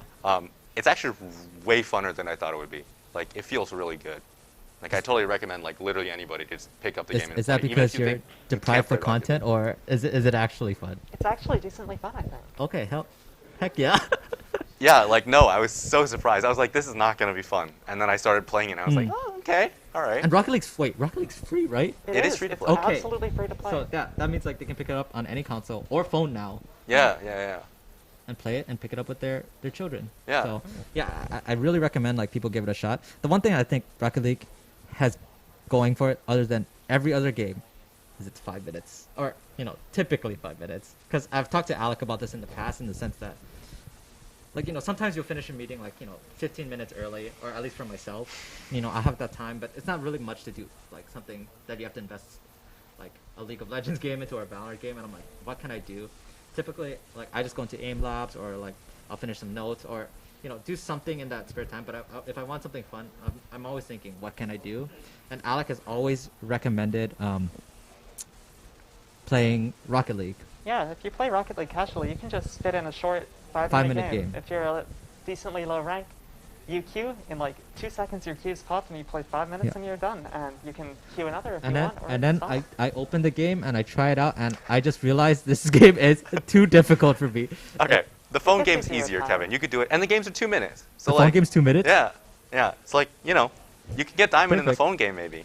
Because I think it's I don't know. I think when you see what the pros do, it is absolutely bonkers. Like I don't know how I stumbled onto this. Maybe I was talking to a friend about it, not Rocket League. It was these like montages of like the best plays, and then you see that and you're like, I'm never gonna be able to do that in my life, because once you pick up a mouse and keyboard and you press the buttons, you're like, why am I jumping 2 meters off the floor and these guys are spinning, doing 360s, like butt slamming their car into, not the car, but the ball into the net, and then you realize, oh, okay, they probably put like thousands and thousands of hours into this, but it makes it exciting to watch. Yeah, I guess I can't speak for Alec, but I can say for myself that even having put so much time into this game, Mhm. you look at a pro and you still feel the exact same way. Mhm. And You can understand what they're doing. You can know intellectually how to do it, but it's just the time you need to put in to hone that level of skill, that level of instinct to be able to just recover perfectly, get the perfect first touch, follow Mhm. the ball perfectly. Know instinctually when you need to challenge the ball and when you need to leave it alone. It's just absurd. magic, right? And like I guess you guys probably like enjoy it way more than like people who don't play the game, because I just see ooh cool ball movement, right? And like ooh cool car movement, but you guys probably understand like how difficult it is to execute that perfect micro movement just to make sure that the ball goes in. So, yeah, kudos to you guys. I can never do what you guys do. Maybe we make it a goal. Kevin hits diamond in every game. We'll see. Every game ever created. Not every, Oh, but sorry, I should say cowardice. the teams that we have. Maybe we make it a content series. But I actually want to like pivot really quick because Alec does play a lot of games and he's quite good at a lot of games. Probably puts in a lot of hours. Gotta hit the books. But I'm actually curious because you play a lot of Valorant and you were also top 500 in Overwatch too. Like, wait, you were top 500 in Overwatch? I was at some point, yeah. yeah, and so like I'm just curious, like how are you able, like, did it ever click in your brain that you are probably in the top, like, I would say 0.5 percentile of that one game, Like- but that spans across multiple games. Like, have you ever thought about like? If you think about it in the back of your head, like it's there, but you still like you don't feel good at the game. But I guess like, cause Like- I'm curious, like, you play Valorant, Overwatch, and you're good at both games, and that I can understand because they're both FPS and shooter types of games. So there's some translation, but from those to Rocket League, it's completely different. There's no skill crossover at all. Yeah, so I mean, Hey, the it's, only, I'm just saying, that theory of mine, the games with the best skill crossover with Rocket League are flight simulators. That's my theory. Flight simulators? That's my theory. Okay, it's just that just shows how little like crossover so, there like- is. Like it's not even. And I guess that's where my question is, like, cause did you play Overwatch or Rocket League first? Oof. I started playing Rocket League and then I tried to play Overwatch as my first FPS game. I was like, what the heck is this? Because like I think Rocket League came out in 2015. 2015. Didn't Overwatch come out in 2016? I think Yes, so. it Yeah, was yeah, 2016. yeah. But I was playing Rocket League and the Overwatch beta like similarly. Like that was like the first time I actually played like proper like games. But yeah, no, it was definitely a shock. Wait, were you like bad at all, or was it like I'm clicking? Like, Oh no, I was terrible at everything. Like, Like- I was. Dude. Okay, so here's an example of bad. Okay, so I played League in first season, so 2010. Okay, started the game. I came from a MapleStory background. Like that's a what you call it, like a MMO. And so when I was playing League, started hitting ranked, I was like iron, like bad iron. Like they didn't even have iron. I was bronze, but it was so bad. And like my queue times were long because of how bad I was, right? And I didn't believe I was bad. I thought it was just my teammates. This is like high school Kevin thinking like, oh, it's never me. It's just my teammates, right? It's always your teammates. So this is like demonizing. Like I thought it wasn't me so much, and I thought I was in like elo hell as they call it. And so I created another account, and then I play again, reach level 30, start ranked, iron again, and I was like, okay, that was my turning point of okay, maybe I'm bad. I gotta understand like what the system is, and I gotta like figure out like why I'm bad. So I guess for you, when was that moment when you're like, oh, okay, I'm not doing that good? And then how did you transition from I'm not a good player to I'm now grand champion? I feel like it's one of those things where like if you actually want to improve at a game, right? Like you can't have the mindset of like, oh, it's my teammate's fault, because like that's not a mindset where Of you're course. like, I want to get better at the game, right? 'Cause, like, 100%. you're just looking at everyone else. So like definitely when you start to switch that mindset over to like, hey, like I want to actually get better at this game, and start like thinking what you can do better in any given moment, then like you'll start actually improving. I guess it's like for you, when did you know you're like, I'm really good at, like I can be really, not I am really good, or I can be really good? Do you ever?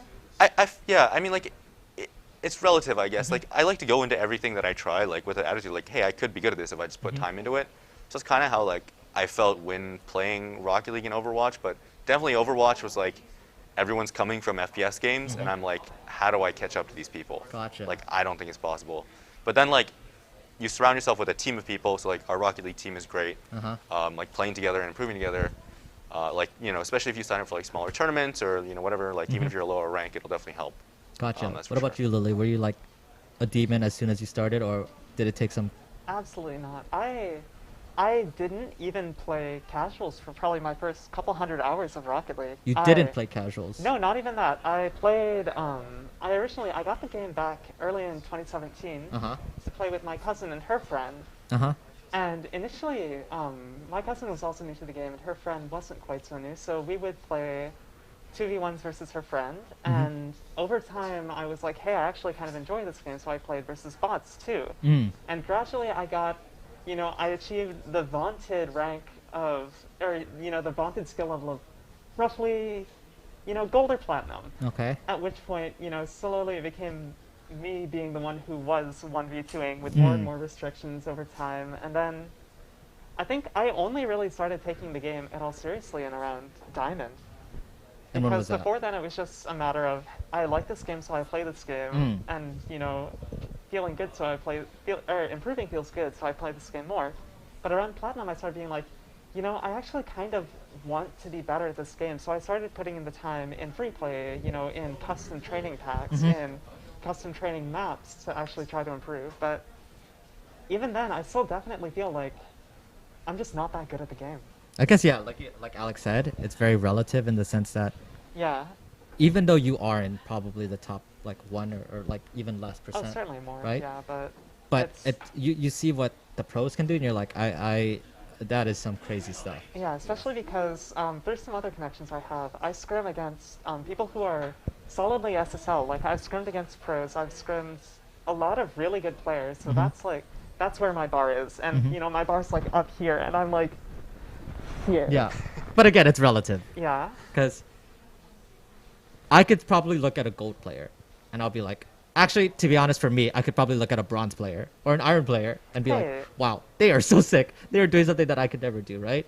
But you guys are probably looking at the tip top, and that's because you guys are competitive and just want to be the best that you guys can be, right? And so, like, I'm glad that we have you guys on the team, and yeah, I hope you guys can continue to show up and perform well. Well, that's the unique thing about Rocket League too, is like nobody starts good at the game because there's no transferable skill, right? Yep.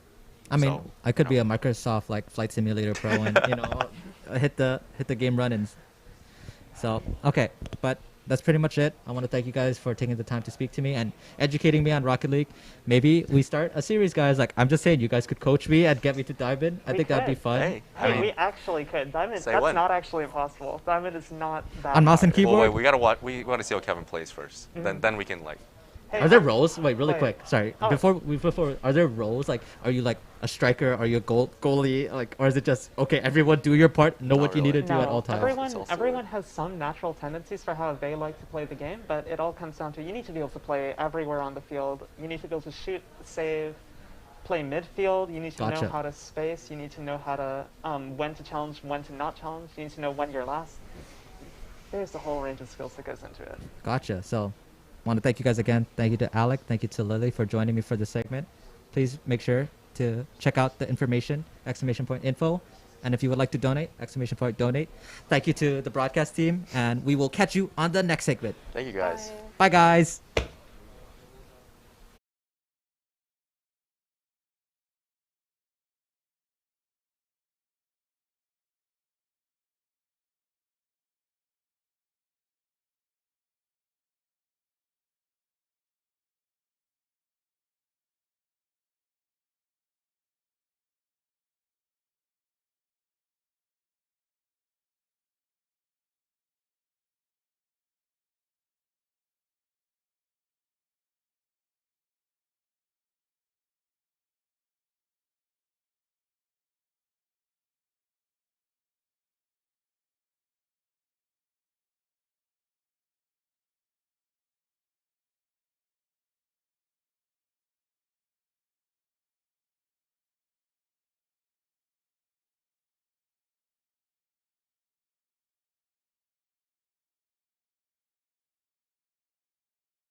Hello, welcome back.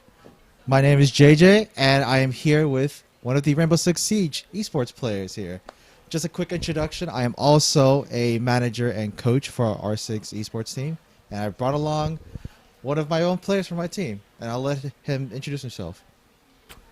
Okay, I'm Darren Yukumoto. I go by Delta in game, and I play Rainbow Six for UH Esports. Awesome. So Darren, first question, like, how did you get into R6 since you have so many hours into the game? So I played the beta. I played it when it first came out. I took a long break playing other FPSs, but I eventually came back because of a friend. But I just joined out of I saw an invite to try out for the R6 team, and I took the opportunity to go ahead and message JJ over here and gave me a tryout. Exactly. So that's exactly what happened. That's basically. exactly what happened. Yeah. Okay. Cool.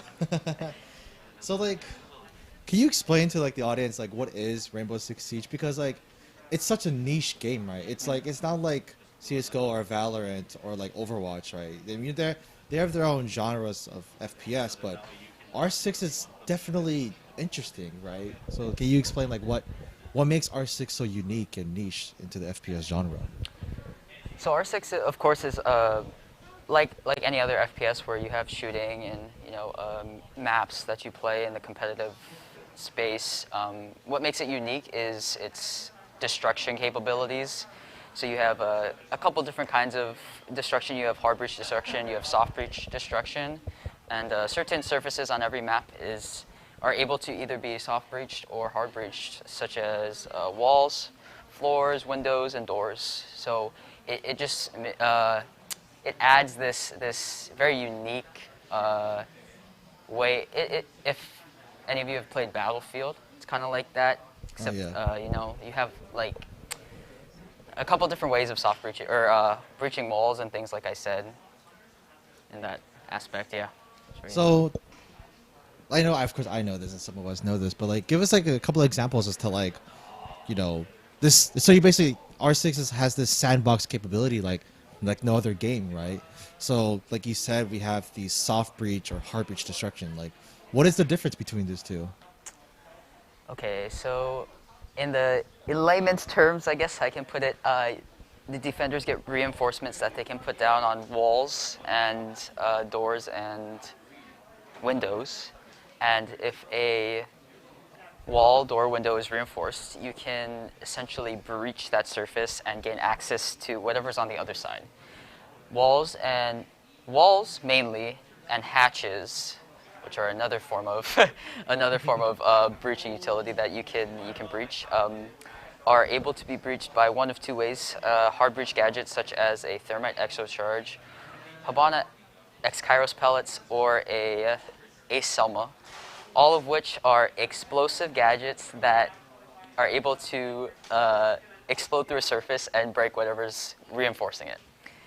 And then you have doors, windows, and then if the defenders choose not to reinforce a wall, then you can use soft breaching on it, such as a barricade, or impact grenades, ash charges, things of that nature. So it's very complex, one of the more complex FPSs, I would say, even though I may be a little biased because I played the game, but I would still say it's pretty complex.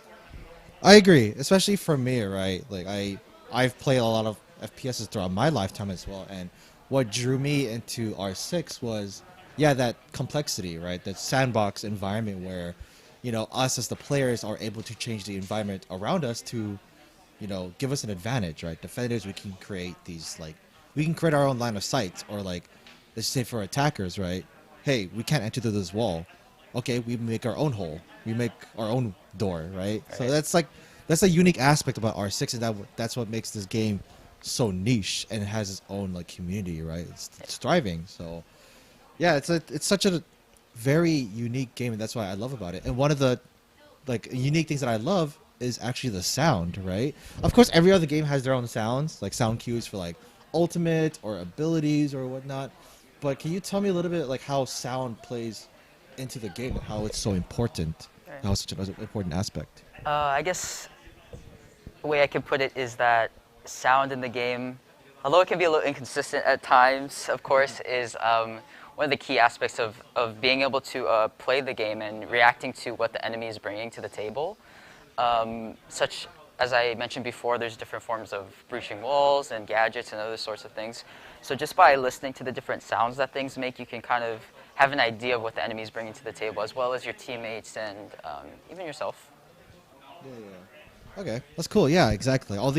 You have all these different types of variables, right, that you have to consider when playing these games. It's almost like a strategy game all at the same time, right? Because like, not only that you have to know your own abilities and your own setups, you have to know the attackers or your opponents, right? And that's what makes the game like very unique, right? So, with like these complexities in the game, like in your experience, like how does this translate when you're playing? Okay, how about this? This is a better question. Okay. Let's compare it from like solo queue to playing in a team environment. So like, I know I see the difference as a coach, but for you as a player, what are the main differences when you're playing R6 versus like, playing online or solo queue? Yeah, I mean, I guess as like any other game, the solo queue environment can be very inconsistent as far as what your teammates are going to be like. But in a team competitive aspect, it's a lot more controlled, I would say. You know exactly what everyone else is going to be doing. You have control over like asking for help in certain situations. Whereas maybe if you're solo queuing, it's not as consistent. Like you can't just always rely on your teammates to have your back and like be watching certain angles and stuff like that. But when you're playing as a team, with my team at least, it's easier to I guess everyone kind of knows what they're doing. And you're able to work together as a team easier than I would say in a solo queue environment. Agreed. Yeah. Of course, it's always better to play, even with just friends, right? Or even like in a team. It's just a better. It's just an overall better experience because people, in a sense, know what they're doing, right? You're not just randomly doing these things or like playing just because you feel like it, right? You actually have a strategy. So, how do like other teams compare, right? Because like you have all these like different strats, right? I'm assuming. Well, I mean, of course I'm the coach, right? But I'm pretending I'm not the coach. Yeah, of course. But like, so what do you do when like you're facing against other teams? Because of course, like there are like default or maybe like some strats that are the same, but like, how do you and the team adapt to these enemies? Like when they attack a certain way or defend a certain way, like. How do you adapt to the enemy team when you're playing against them? Right. So as far as the competitive aspect and prepping for different games and stuff go, like we try to do as much VOD review and practicing as we possibly can, given our schedules. I would say that the majority of the teams that we play are usually in the Midwest or West Coast, so we have easier access to timing changes and of course the latency issues that you get on servers. But when we practice, I'd say that we try to prepare for what different teams will bring to the table, such as strategies or different types of attacks that they'll bring. For the most part, we try not to strat too much, just because we feel like playing comfortable is better than working overtime and having to do all these strats that may not work out in the end. But I guess the team overall feels that playing comfortable is more important than coming up with these complex strategies that may or may not work in the future. Yeah, exactly, and that's like what I see in like a lot of other games. Even like pro players, right? They have their own comfort strats or even just like play style, right? There's just so many things there's so many skill expression that you can do. Like each individual player, of course, like you have a strat, you have a team strat that you have to execute, but it's how you go about it, right? It's like how you want to execute this defense strategy or attack strategy, right? Yeah, for sure. That's why I like the game, right? I personally see it as more like a strategy game more than an FPS game, right? Because when I come up with strats for you guys or for defense, mainly defense, right, is that we have these certain reinforcements or resources that we have to allocate towards like, okay, we can't all be everywhere at once. We have to set up here. We have to make rotations over here. We have to set up barbed wire or traps or anything like that. Like there's just so many variables that we have to calculate in order to, waste as much time from the attackers or even the defenders as well, right? So For sure. yeah. So like in terms of the strat, I want to like kind of shift it over to the FPS more side of Siege. Okay. So like, how does Siege differ from an FPS perspective? How does it differ from every other game? I'd probably say that the biggest difference between most of the FPS games and Siege is that your hipfire is not as accurate as in other games. So if I'm going to spray with my hipfire, maybe, like, if I'm lucky, a quarter of the bullets will hit on the body. if my reticle's where it's supposed to be. If I'm ADS, however, I'm gonna say hopefully 100% of my shots hit the enemy. Can you explain what is ADS? So ADS, the term means aim down sight. So hipfire is when your gun is just at your side and you're holding down mouse 1 or whatever button that you use to fire. ADSing, you have to hold another button and then your gun aims down the reticle or the sight, and you're able to fire down through that scope instead. Now, the ADS time in Siege is a little bit longer. It's a noticeable amount longer than it is in other games, such as Valorant or COD or CS:GO, I guess, in that case as well, just because of that ADS accuracy, right? So now, that's not to say that like you can't hip fire with shotguns and things like that, because shotgun hip fire accuracy is different than it's very complex the way that they code the different guns and stuff. But as far as I can say, in summation, I guess the ADS is what brings Siege apart, sets it apart from other FPS games. I agree because we sometimes I play Valorant casually or even Overwatch. A lot of the times I just hip fire, right? Right. Or you could ADS, but only certain characters like Widowmaker from Overwatch, right? Or even the Op for Valorant. Of course, you kind of have to ADS, but most of the time it's hip fire. For this game, so like you were saying, every weapon that we use, we always have to ADS, right? So like, and when you're ADSing, how is the recoil control versus every other game? Because like you know how Valorant, like they have like a different spread pattern, right? That you want to kind of, in a sense, predict. But for R6, like what is like R6's like recoil? So similar to Valorant and CS, I guess in that aspect, it's calculated within the coding how the spray pattern occurs. And similar to those games as well, you have different spray patterns for different guns. So let's say I'm using F2 on Twitch, which is a high fire rate AR. That gun is going to have a little bit more of a kick compared to a different AR such as, I'm going to say Thermite's 5.56, I believe it's called. So those two guns, some of the most iconic in the game, are two very different guns on two very different characters, but they'll each have their own consistent spray pattern that are generally easy to control amongst the community. But I have seen some complaints from those very few that don't like the specific guns. But of course, just like in any other FPS, you have the spray control that you need to be able to counter against.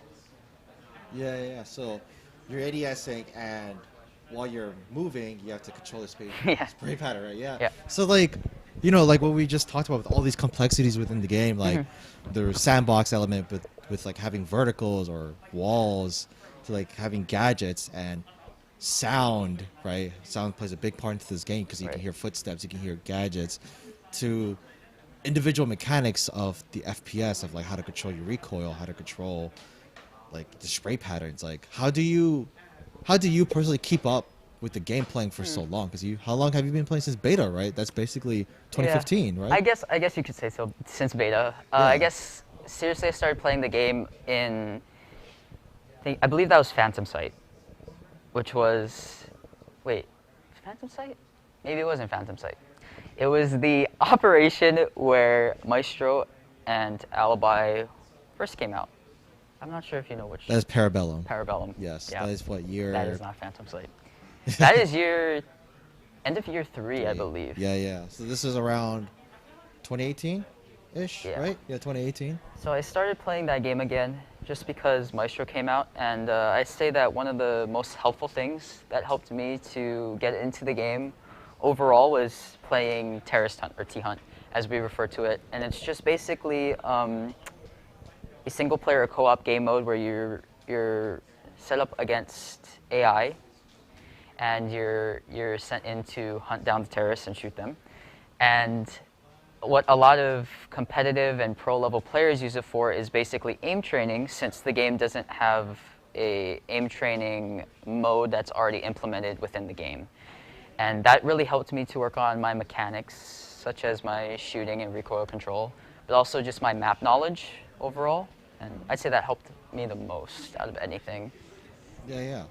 Oh, like speaking of map knowledge, you know, that's because I mean, I may be biased, but in my opinion, map knowledge, I feel like in any game, right? Of course, you want to have map knowledge, right? Like call outs for each of the maps.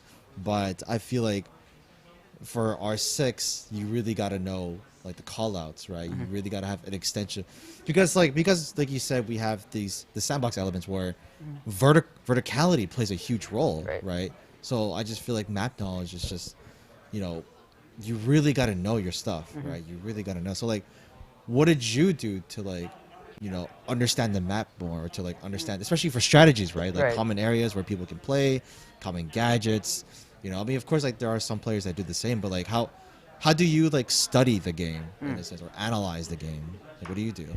I'd say that my top 2 ways of studying the game are probably watching the pro level play and just playing the game, because nothing beats playing the game, as any player in any sport, not even esports, can tell you. Nothing beats playing the game when you're trying to get better and practicing at it. But as far as watching pro level play, just seeing the different setups that they bring to the table with their strategies, especially on defense, is very unique. Almost always, like at least one major, which is one of the major tournaments that happens throughout the year, one of 4. They just always have something new to bring to the table, whether it's different strategies, different camera spots, of course, because in Siege, obviously, as you know, camera and intel information is very key to winning rounds, because if you know where the players are, there's a high chance that you're going to be able to kill them eventually. Exactly. Yeah, right? yeah. So I'd say overall, you know, playing the game and having that desire to watch and improve at the competitive level is something that helped me a lot. So it's like almost like a lifelong thing, right? You don't just get good one time and then you're good forever, right? Like things change, meta changes. Sometimes, you know, operators or weapons, they get buff or nerf, you know, like all these things, like you just got to keep it up, right? You, in a sense, like you got to make sure that you're not dull, you're not like washed, you're not washed up, right? Yeah, exactly. Which is good, of course, because, you know, and I do agree with like, not even like in anything that you do, you got to just keep on making sure that you're in perfect condition, right? Tip-top condition. Like you got to practice, you got to study, you got to analyze these kind of things. And so like you're constantly learning, right? You're learning not only like, not just about the game, but just analyzing it, critically thinking about these kind of things, right? So when you're trying to study and you analyze these things, like, you know, well, how do you translate this to your own team? And how do you like bring them together to understand a topic or to understand a strategy? Like what do you do personally to make sure that everyone is all on the same page and that you guys follow a specific call out or a strategy? So I guess being like a team captain on the team obviously is something that gives you a responsibility to make sure that everyone's on the same page. I'd say that it's hard because you can't force everyone to watch VODs, especially at the pro level play. So being able to bring your own ideas and hoping that your teammates will accept them is something that can be a challenge at times. But I'd say overall, like most of the team is very, very willing to try out different strategies and stuff, and we'll have some nights where we'll just strat, and that's just what we do as practice. Is we'll just come up with different ways that we can either attack a site, defend it, a combination of both, Yeah. or just being familiar with different play styles, how to play positions and stuff like that. I'd say as long as the team is, willing to improve, then there's infinite possibilities when it comes to strategy and stuff like that. Yeah, exactly. That's what's awesome about it, right? Like it's not linear, right? Like yes, it may be the most popular way to do something, but you don't always have to do it, right? Right. Because of that sandbox element, and it forces you to critically think about these things, because it's not only just like about yourselves, but it's also about the enemy team. It's kind of like game theory, right? Where you're just trying to predict, and like what do you expect the enemy team will do? Okay, and then what can we do to counter that, right? Right. So it's like that's why I like Siege, because I'm a strategy guy myself, right? I play some strategy games, like I play for Command and Conquer. Now I'm in Total War, Warhammer 2, but even then I always come back to Siege because I know there's a strategy aspect to it. It's unlike any other game where you have all these like complexities, right? Like the verticality, the sound, the recoil control, the game theory of all these other players. That's why I love the game, right? Right. And so like that's why I wanted to create this team, and just to play in this environment, right? So one more thing I would say, I guess since you follow the pro scene, right? Yes. Okay, so one last question. What is like the biggest difference you see from pro team to college teams? Like, is there a difference? Of course, they're more mechanically better. Right. Yeah. I mean, that's obvious, right? But like, how about like anything else though? I'd probably say that one of the biggest things I see between the pro level teams and the collegiate teams is that they're able to play around their strats more effectively. And what I mean by that is they set up a site a certain way, or an objective a certain way, and they're able to play around it to the best of its ability. And so in a way that the enemy team doesn't expect them to do, as you were saying, a linear default play. The problem that we have in Collegiate at the moment is just the timing of our players not being able to, do certain things like practice or even participate in certain tournaments, because it's just not as big of an obligation as other people think it should be. And what I mean by that too is that I guess including the pro level play, they get paid. Yeah, exactly. Right? This is So a it's- volunteer. Right. This is just on your own time, kind of for fun, but competitive environment. Yeah, exactly. It's really hard to compare. I don't want to say it's apples and oranges because it's not, but it's probably the equivalent of comparing maybe high school and collegiate level, I guess, in a way. Yeah, Even yeah, though yeah. they're kind of on the same playing field, in my opinion, with the whole scheduling conflicts. Of course, each one has class, each one has its own obligations outside of both esports and class. But yeah, I mean, if it were me and my desire, I would honestly want to play as much as possible and Get paid for it. Right? get paid for it, But the reality of things is that it's not all that easy to get the funding for it, of course. And with things like this, it really helps us to have that opportunity to compete at a higher level, like the pros do. Yeah, exactly. Right, and maybe one day even make it to that level. When? Which Right? right when When? Yes, when we make it to that level. But yeah, I mean it's honestly about the time that you put into the game. That's the majority of what I see comparing the two of collegiate and professional level gaming. Awesome. Okay, well, we're about to wrap things up. Do you have any final thoughts, Darren? No, thank you, Jay. Thank you, EMP, and thank you, Sky and Kevin and everybody, leadership at Esports for putting this on. This is an amazing experience, and I hope we can get some things for the students out of this, and it'll be super cool to see what happens. I agree as well. Well, thank you, Darren. Thank you, audience, for listening to this segment.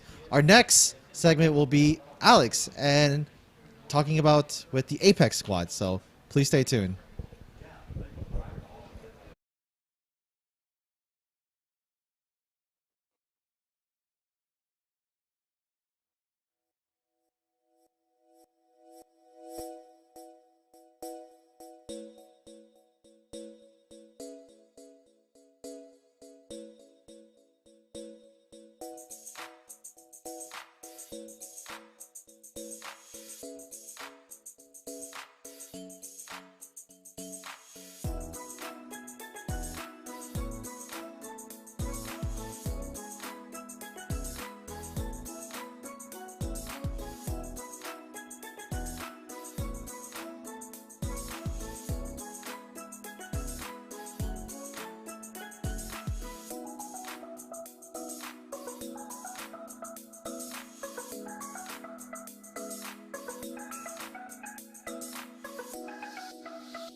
Hello, welcome back. Thank you for tuning in for the Apex segment. Hello, welcome back. Thank you for tuning in for the Apex segment of for UHE. My name is Alex, or ATEC in the Discord. This is Jacob for Toki, and the other one is Oliver or Indy. For Apex, it is a VR game that is situated in the future, and you know it is a game that you can be very competitive in. I would have you guys introduce yourselves, your year, your major, any hobbies you have. Jacob, why don't you go first? My name is Jacob. I am currently a junior right now. I'm majoring in accounting, and I'm hopefully trying to get into international business, depending on how my GPA holds. But yeah, for hobbies, my main hobbies are just like photography, just hanging out with friends, and it's kind of cringe, but I collect and trade K-pop albums. So. Oh, hi, my name is Oliver. My major is history. I want to go into education. Some hobbies I have is I play baseball. I don't play anymore, but I play for fun sometimes with my friends, and I just play video games. Yeah.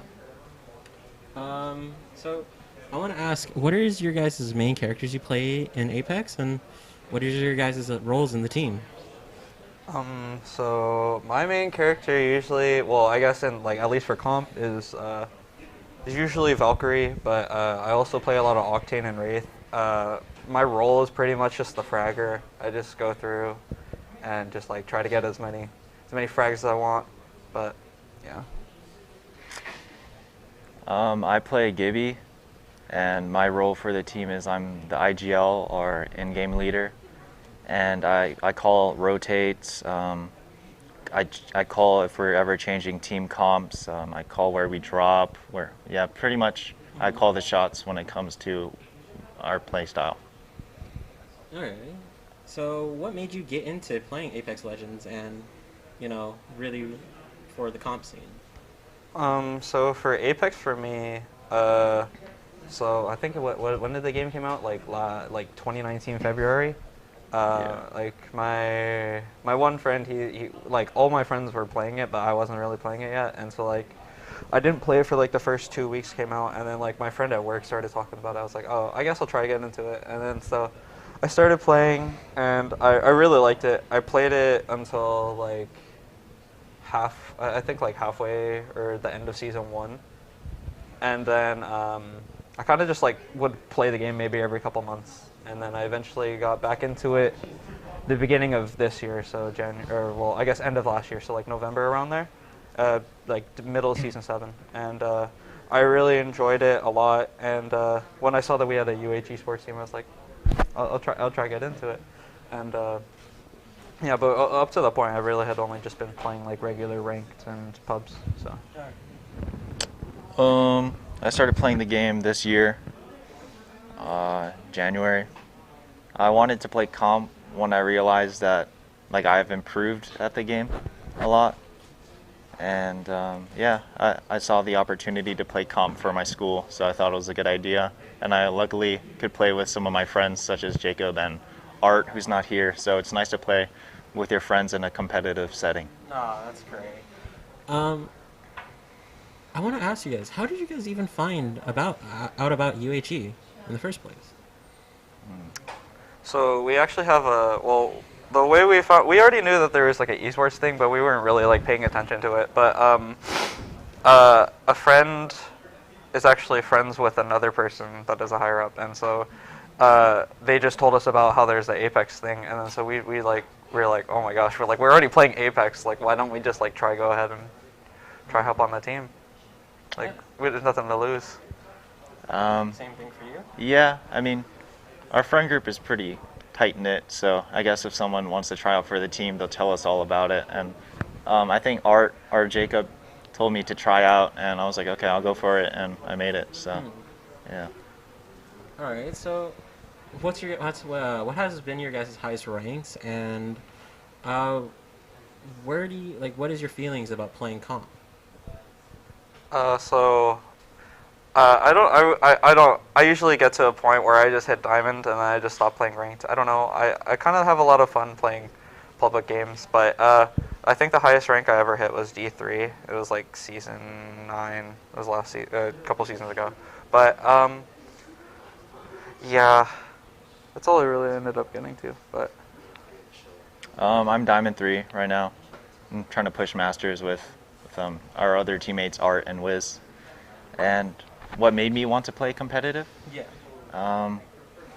Honestly, the main appeal for me to play competitive was like when I used to watch like TSM Howl or like all these like cool teams. They have like these colorful trails that we would never ever get to like experience if we weren't in like a competitive lobby. So I wanted to play comp mostly so like I could like sort of resemble, you know, how they play, and like I could have the cool like color trails that you would usually not be able to have unless you played competitive Apex. I know it sounds pretty childish, but I wanted to have the cool trail.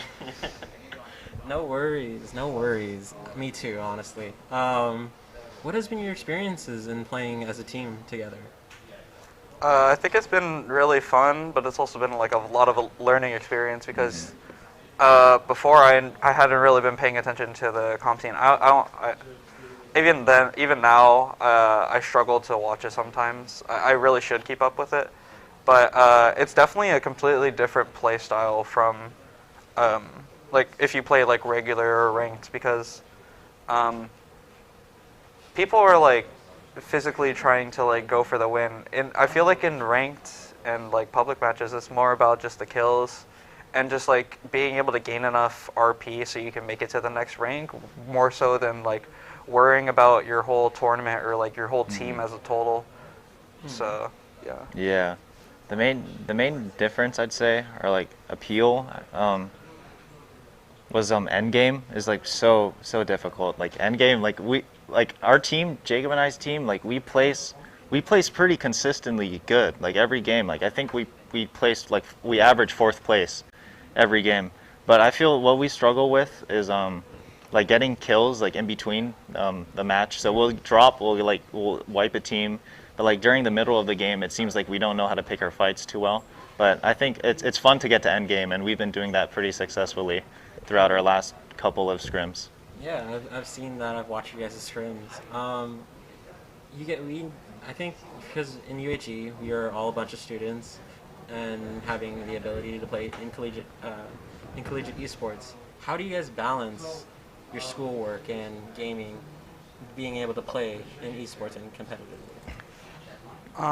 So for me, I usually, what I'll do is,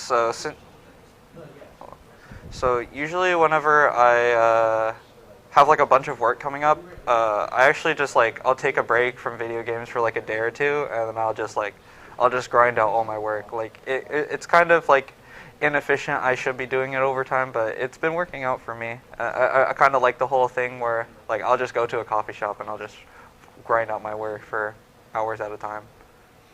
Yeah, like same here, especially with like the online platform. School has been pretty easy for me because I'm a history major. I just like write papers pretty much the whole week. So if I just like finish like my papers, I'm free to play. Yeah, it's just a matter of like staying diligent and staying responsible and always prioritizing school before playing games. Yeah. So pretty much schoolwork first, then gaming second. Never the other way around? I mean, no. I try not to. All right. So, well, I guess we got really much of the basic questions out of the way. So, I know there's a new season, season 11. How do you guys feel about the new map, Stormpoint? Personally, I really love it. I know a lot of people hate it, mainly because like there's all these random like route spots and it's just like really big. So in order to try and make it to each fight, it's just like super spaced out. And like by the time you're like 3rd ring, usually, where if you're playing World's Edge, you're going to be like top 5 squads at least. It's usually around top 10 squads. So This thing is not staying in. You're fighting like the last couple of rings with like a whole bunch of teams still left, even in the lower ranked games. But personally, I've been enjoying it a lot. I kind of like the whole idea where like everyone's more spread out. So when you take your fights, usually you're going to be the only one there. If not, then you have a lot of time to reset by the time the next team comes in after you win your fight. That map kind of sucks, in my opinion. Like, there's like these dogs like trying to eat me, and like spiders, and there's like all these like POIs to where like you're kind of getting held out if you're not in the best spot of the map, and like you can only run in like one direction, and there's no real opportunity to be creative in your rotates because you're so constricted by how the map is laid out. But hopefully, like they did with World's Edge or King's Canyon, they'll remove certain POIs and add certain changes within the map to where you can be more creative with how you rotate without having a Valk on your team. So I'd say it's like my third favorite map out of the 4. Okay. Well, how would you say that compositions of your characters has changed because of the map? Honestly, because like on not King's Canyon, but for World's Edge, I feel like Octane was like pretty viable because you would be able to like, Octane pad onto a building and push him. But now, especially since they added Ashe, I feel like Ashe is just such more of a useful character now, and like I feel like a lot of teams are starting to run her instead of even things like Wraith, where you would be able to get the portal into where you could get the building rotates more so. So. I play Gibby. Gibby is essential for all team comps until they nerf Gibby, so I think I'll be good on any map I play on. Do you think they'll ever nerf Gibby? I don't think so. The game has they strive to prioritize public games, and like they don't really care about the comp scene too much. So Gibby has a low pick rate, so they're not going to nerf him any more than his kid already. So. Oh yeah. Well. Yeah, like you referenced, Ashe is a new character. Have you played her at all this season? Funny enough, I haven't actually been able to buy her. I keep using all my legend tokens on recolors because they keep putting out recolors. But, oh no, we have a skin junkie out here. Yeah, so hopefully I'll have her within the next couple weeks because I really want to try her out. But I've been having fun playing Wraith. I just got my heirloom, so just been having fun with the kunai. Yeah, I played Ashe. She is interesting. She's really good. I feel she has potential to be good if they fix a couple bugs with her kit, especially her ult. Like, I couldn't really control where I'm placing my ult, so I'm trying to ult to, like, let's say, like a building far, and like I'll ult like I'll ult to a plant or something on the left of me. So I feel like if they fix that, she's like a really good legend, but yeah, it's a little buggy right now. Pulling a little Zach Mazer, huh? Yeah, pulling a Zach Mazer. Oh no. Well, see, how long have you guys followed the comp scene for Apex? I mean, I like watching a lot of the pros. Like, I like watching their highlights, but honestly, I haven't watched a lot of comp games. I started watching. I was watching a lot of Timmy scrims when he started. When they had the what was their team called? Team Sheesh. Oh yeah, Team Sheesh. Yeah. So yeah. I was because I was playing Valkyrie. I knew that Timmy was like a pretty good Valkyrie, so I wanted to watch how he was going. And it was interesting to see how they were able to do so well from like not even being a team prior and just like going into it. But I really need to pay a little more to the comp scene. The question's how I got into the comp scene, or how long have you been paying attention? I feel when people like they don't want to get good at the game, they're just playing for fun. They don't pay attention to the comp scene. But once you want to improve, you typically want to look at players who are better than you and players who play at a professional level.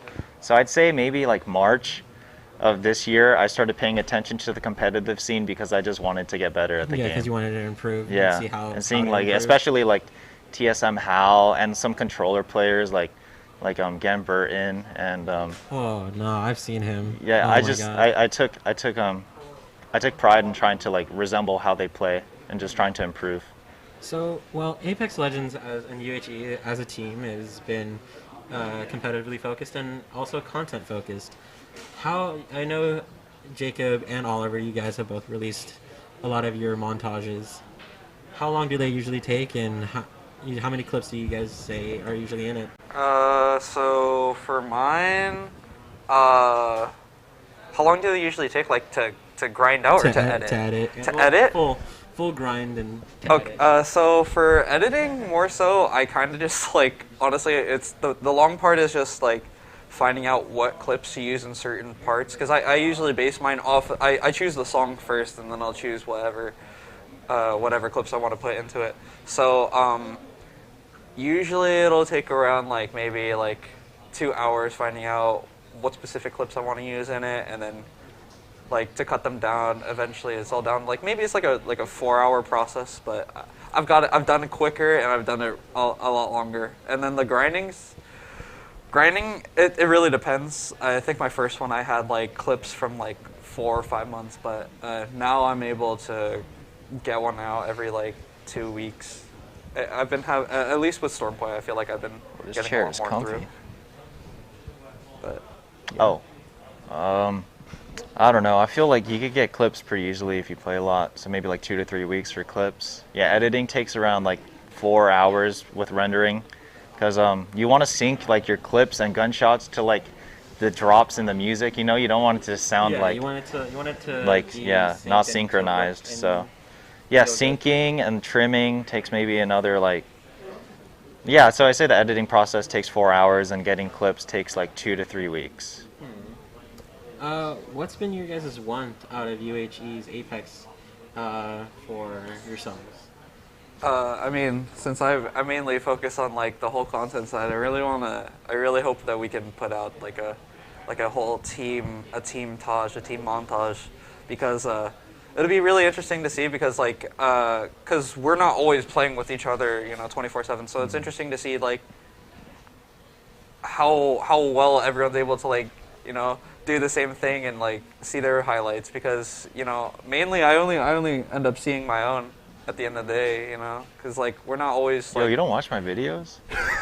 That's mess, bro. No, I do watch your videos. I do watch your videos. Alright. Don't worry. Alright. Don't worry. Day one. I'm gonna stop leaving likes on your videos if you don't. No, watch my videos. No, but in all seriousness, yeah, I really want to see how everyone can do, because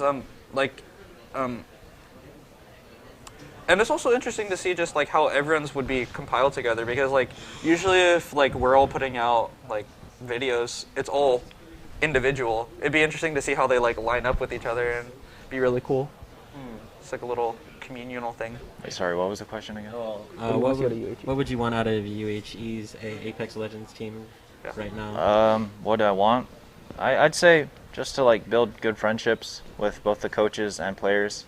I feel like I've made a couple of new friends that I can play games with for however long I've decided to play video games. So yeah, I'd say friendships and also just improving. I feel like this is like a perfect setting for players to just work on their game, because we're playing at a somewhat competitive level. We're playing in tournaments and things like that. So I feel like both improvement and making friendships are, the main goal here. So do you guys think you guys are going to be gaming forever? I mean, honestly, like I have a lot of fun in like for like the amount of time that I end up spending it. I hope that I can eventually cut down on it. At least once I get to my like professional career. But yeah, I think video games will always be a part of my life. I've been playing since I was like really young. Like, funnily enough, like the first video game I ever played was Vice City when I was like 2 years old. So. Yo. Yeah. Vice City at 2? Yeah. So raising a sociopath. Pretty much like, yeah, I've really loved video games. I feel like as long as you can find a balance between everything, it's not a bad hobby to have, as long as it doesn't get in the way of everything else that you do. I hope to play as long as I can. I'm trying to move after college to Japan, and I don't know if I want to be a gamer there, because I kind of want to like work on like social skills and like just hanging out with people. But maybe once I like have like a set in stone job, I'll probably just play for fun again, but not at this level of like some form of like competitive level, just for fun. Yeah, I think, what was my first game? Probably Pokemon. I played Pokemon on DS when I was like 4 or 5. So yeah, that kind of just like, I don't know, it made me a gamer, I guess you could say. Wait, what was Vice City played on? What was your first console? Well, it wasn't my console. It was You my played on dad's. PSP I was or playing. what? That was on the PlayStation. So your first console was Nintendo. Yeah, it was DS. The DS. Yeah, my dad bought everything growing up. Like he would always like wait for the first console when it came out. Like we got the 360 and the. Wait, you guys PS3 would like go in the lines at like GameStop? My dad did. I believe. Oh, that's lit. Yeah. Oh my god. I just know we would have it like first week. What is yours? First game, first console. My first console. Oh my god, it was a PS1. Wait, I think I had a Game Boy before I had a DS. My first. My first console was a PS1, dude. Yeah, my first actual console, like my own, was definitely the GameCube.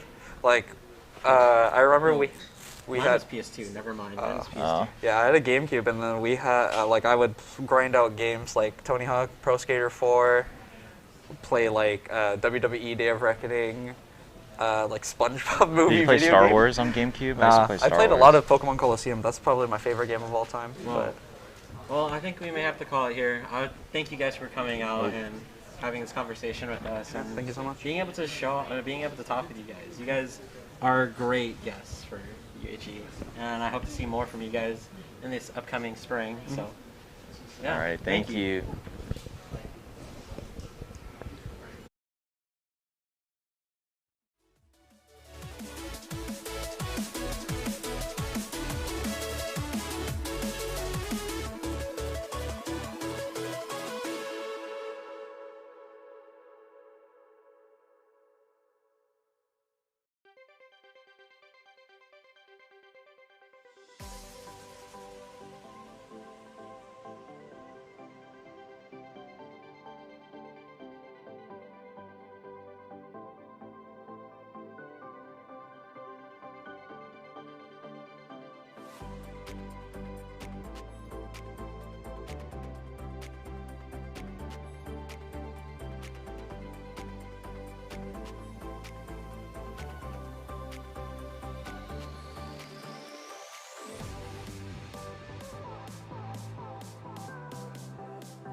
Hello, everyone. Welcome back to the UH Foundation Giving Stream. I am here joined by our wonderful student leads. But first, exclamation point donate if you want to donate. Exclamation point info if you need information. And I'm missing one thing. Oh, thank you for the EMP Live peeps for even making this stream possible and making this broadcast way better than what we originally anticipated. And special thanks to PCGs for creating this special laser-etched computer side panel. It looks sick. And so I just want to start us off with the student leads that we're working with here today. Actually, to be honest, now that I think about it, I think I've worked with a majority of you within this past year. Like, so you guys are still relatively new. But let's go down the line. Let's start with Alohi. Like, can you share who you are, your major and your year, and what you do here? How's it? I am Alohi, also known as Umaku, and I am a senior. I'm my major. Yes, your major. I am studying international business and marketing, and I'm currently kind of looking to dive deeper into the industry of esports. So currently that's like my focus side study as well. And what I do with UH Esports? Yes, yes. Oh, yes. Okay, and what I do with UH Esports is I am one of the content leads. Yes. And Apex. Oh, and I'm an Apex lead. I help out with Apex as well. Yes. Heck yeah. Okay, Kelsey. Hi, I'm Kelsey. You can also call me Kibo or Kelp. Or Kleppo. Kleppo. Or Kleepo, what was it? Kleepo, Yeah, yeah, during the somebody community said night. that. While we're playing And then Among Us. what's your year, your major? I'm a junior. I major in art and animation. And what you do? And What do you I'm a do? content lead. I help out with like graphics and community nights. And I'm also on Overwatch A team. Gotcha. And Kelsey is a sick drawer. Don't let anyone else question that. And Alec, do you want to share about yourself? Yeah, sure. Hi, I'm Alec. I go by Sharketeer. I am a junior marine science major, and I am a Rocket League lead and a content lead. Actually, everyone here is content as well. So True. Anyway, Mr. Justin. Hi, my name is Justin. I am a second year creative media major. I am our video editor, I guess, right now. Like one of the video editors. Gotcha. Yeah, and I'm also part of the Overwatch varsity team. Awesome. And so I guess for you guys, a lot of you guys have like worked relatively new here, and I guess I just want to hear your experiences of like what it was like when you first heard about us. In fact, actually, let's start with this. How did you hear about us? Let's go down the line because I think it's a different story for everyone, and like what it was like to join the program. So Lohi, like how did you even hear about this? Yeah, so actually somebody like posted in one of the Discord servers that I'm in, like a link to like a Twitter post that was talking about Overwatch League being at the university. And that kind of led me to poke around UH Esports Twitter, eventually find their Discord server. I joined it, saw that they had an internship opportunity for the Overwatch League. I was like, no way. Hopped into that, got accepted, and then I got to meet all these wonderful people. So I guess here's my next question. You said Overwatch League, and that was cool, right? But you don't play Overwatch League. I don't play Overwatch at all. So, but like, it goes to show that you can still join our community without having to be like in a specific game, right? Because it worked out really well.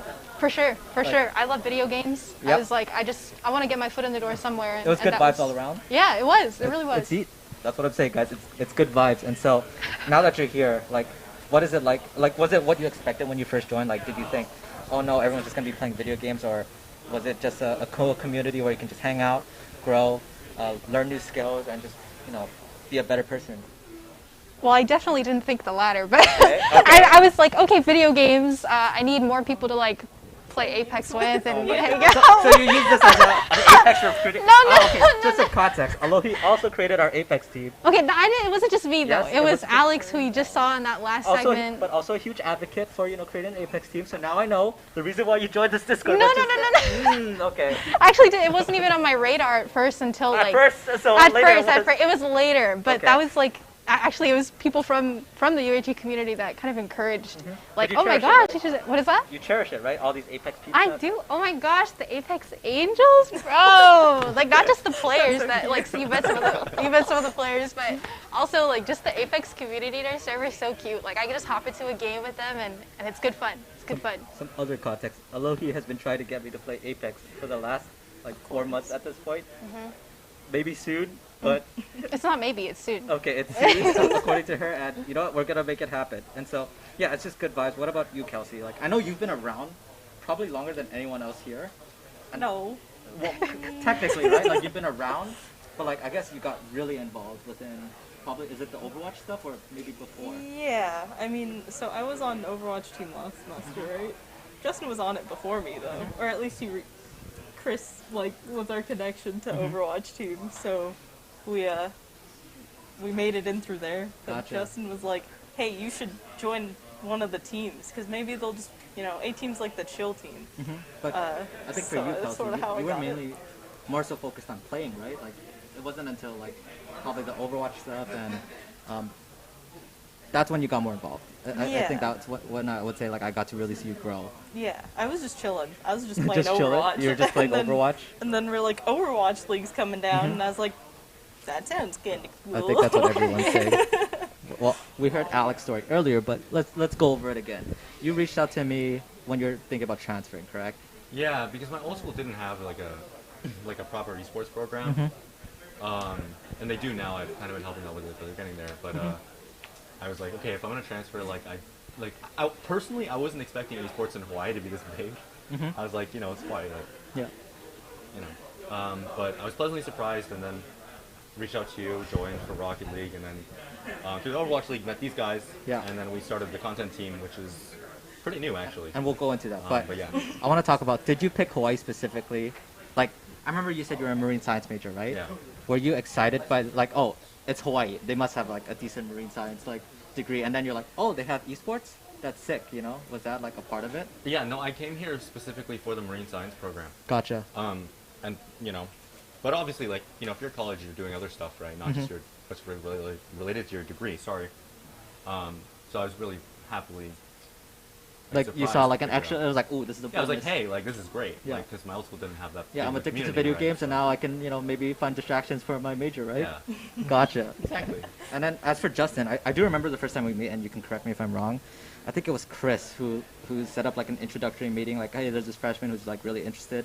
I remember talking to you, and you're still like this today. You're one of the kindest people I've ever met. I was just like, yo, bro, you can chill. Like, it's all good. And you're still so kind, and you're so like welcoming. But like, how was that experience like? And like, what do you think of it now that like a year has passed? I think it was pretty great. I mean, I met you guys through Chris. Yep, and it was on Discord. Yep, it was on Discord. And then, like, now that you're here, you've met us like in person. Like, what are your thoughts now? Is it better than you expected? I think it's way better than I expected. Also, what's the best part about like just being here in person and just getting to interact with everyone? Or is that the thing? I think like, it's very different from online. Yeah, like because people have personas online. Like people can be very different, but when you're in person, it's really nice to like get to see who they are. Work if I get more motivation to work a little harder, especially when I'm like talking to people in person. Yeah, and it's very helpful. I think just to add on, like earlier in the day with my section with Henry, we talked about like how like being surrounded by people who like want to work hard pushes yourself too. Like, do you guys think that works? Like, or do you think that's prevalent, Alohi? Like, by just being with people, like, cool and like just want to work hard, does that make you want to work harder? Oh, for sure. It's like fostering a community of growth. Like seeing other people actively like making goals and trying to reach it kind of makes you feel like not necessarily obligated, but like, oh my gosh, like I can do that too. Yep. And it's okay to like, I don't know, kind of like by example, it's nice to see people and kind of emulate that nice culture of growth. And I guess like now I do want to like talk a little bit about just mainly like our content team, because that's something that you guys have been pushing heavily. How has that experience just been like, especially with like the Overwatch League, right? That was the main catalyst of, hey, we gotta like showcase a little bit about our community and what's behind it. How's that been like, Alec? So I was part of like the original content team back in February before heading into the Overwatch League, and there's still a little bit of like struggle there to get off the ground. And then once the Overwatch League hit, we met everyone here, and we started looking at like because most collegiate programs no collegiate program really has like a solid like content team that's putting out stuff. Like some like I know Boise's really good at like putting out streams constantly, but I haven't seen like a program that consistently is like on YouTube, on Twitter, on Twitch streaming, TikTok. TikTok. And like putting out content, right? So we're like, why can't we do that? We have the people. Like, look at these guys; they're great. Yep. And so through the Overwatch League, we kind of like use that like publicity to kind of gain some traction, and then we're kind of just going from there.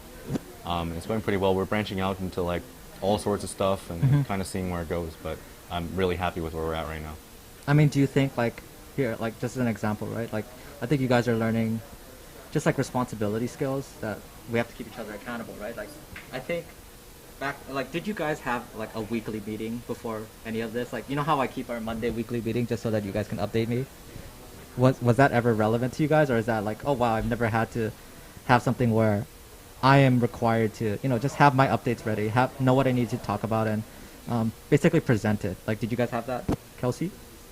Not really before this. I mean, we sort of had meetings, especially because of UH.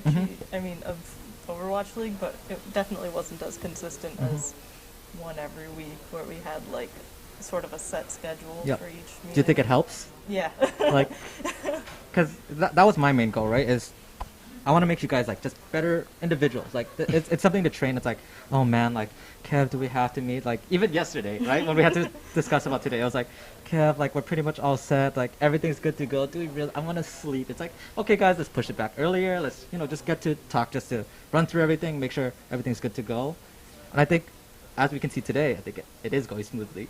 Fingers crossed that nothing goes wrong. But for the most part, everything's just working well. We went through the progress, and yeah, it's been fantastic. So I guess moving on, like I do want to know a little bit about your ambitions past, like I wouldn't say UH Esports, but going into the future. Like Alohi, like I didn't know you prior to the summer, right? And when you came to me and you're like, oh yeah, I'm just more so an Apex player. Like I'm curious to know like what you want to do with like the knowledge you gain here at UH Esports, and maybe pursuing something in esports in the future.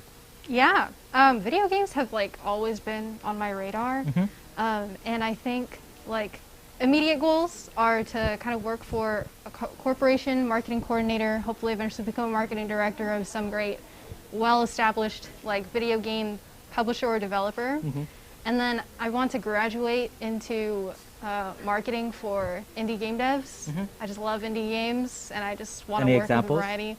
Well, a game, I don't know how like indie it is now. I know they're pretty organized, but Journey is like a game that I just recently played. Like I keep replaying it and crying every time I do.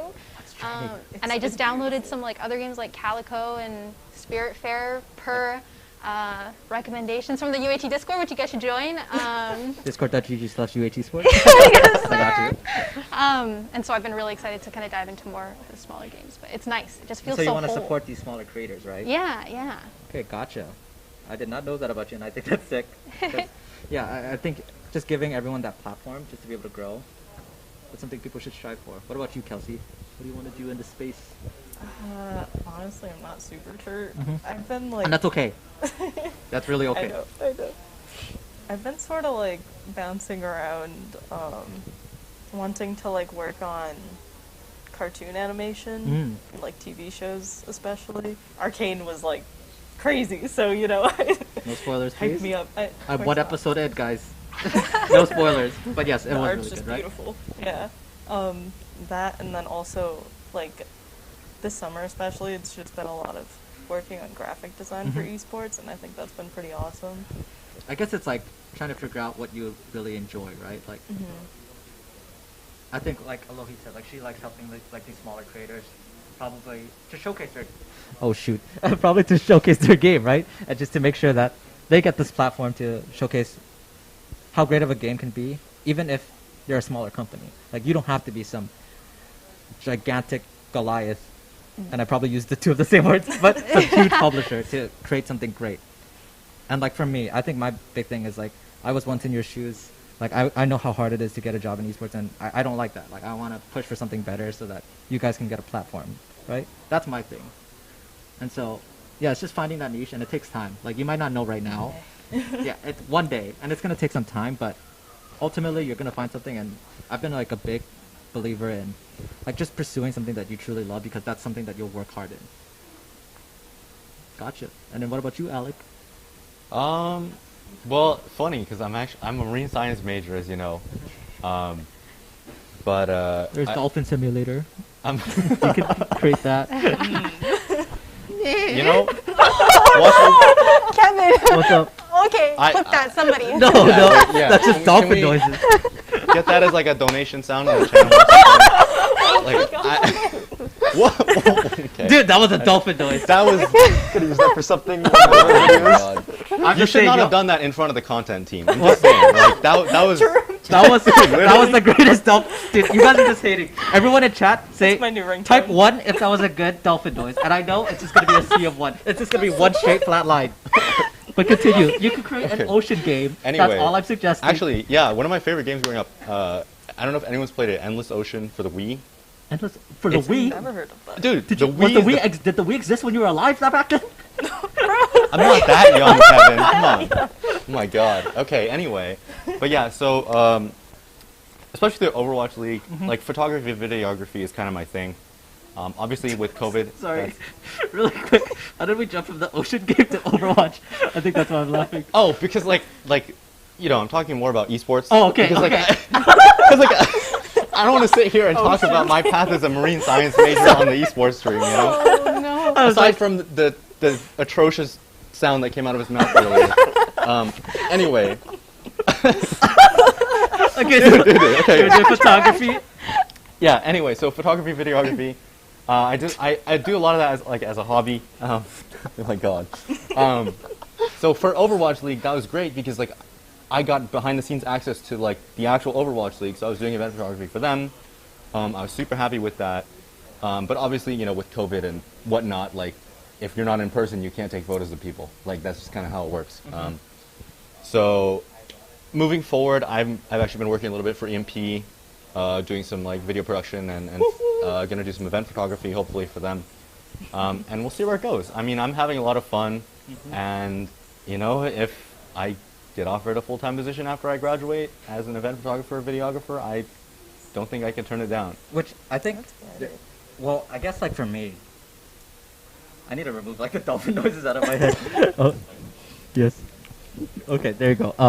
I think by going to the esports event, like I've never seen more like esports photographers like purely just running around taking pictures than at that event, and I think that just goes to show like there's a need for this stuff. And I think if you've been following their page, you just get to see like there's people who are specifically designed to do this one specific role, and it's really necessary because they're like forever immortalized, and yeah, it's really necessary.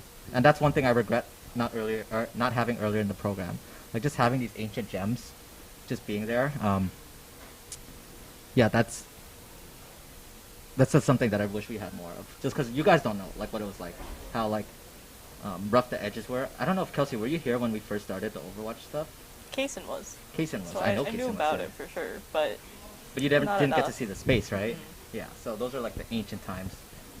Okay, Justin, what about you? What do you want to do in this space? Like, what is something that, you know? I'm stuck between wanting to do like work as different avenues in esports, like doing production or like video editing, and between being a competitor. You're doing what? A competitor. Oh, a competitive person. Yeah. So. Well, I will say you are really good at video games, and so that's why that's an option for you. For me, that was an option. Never.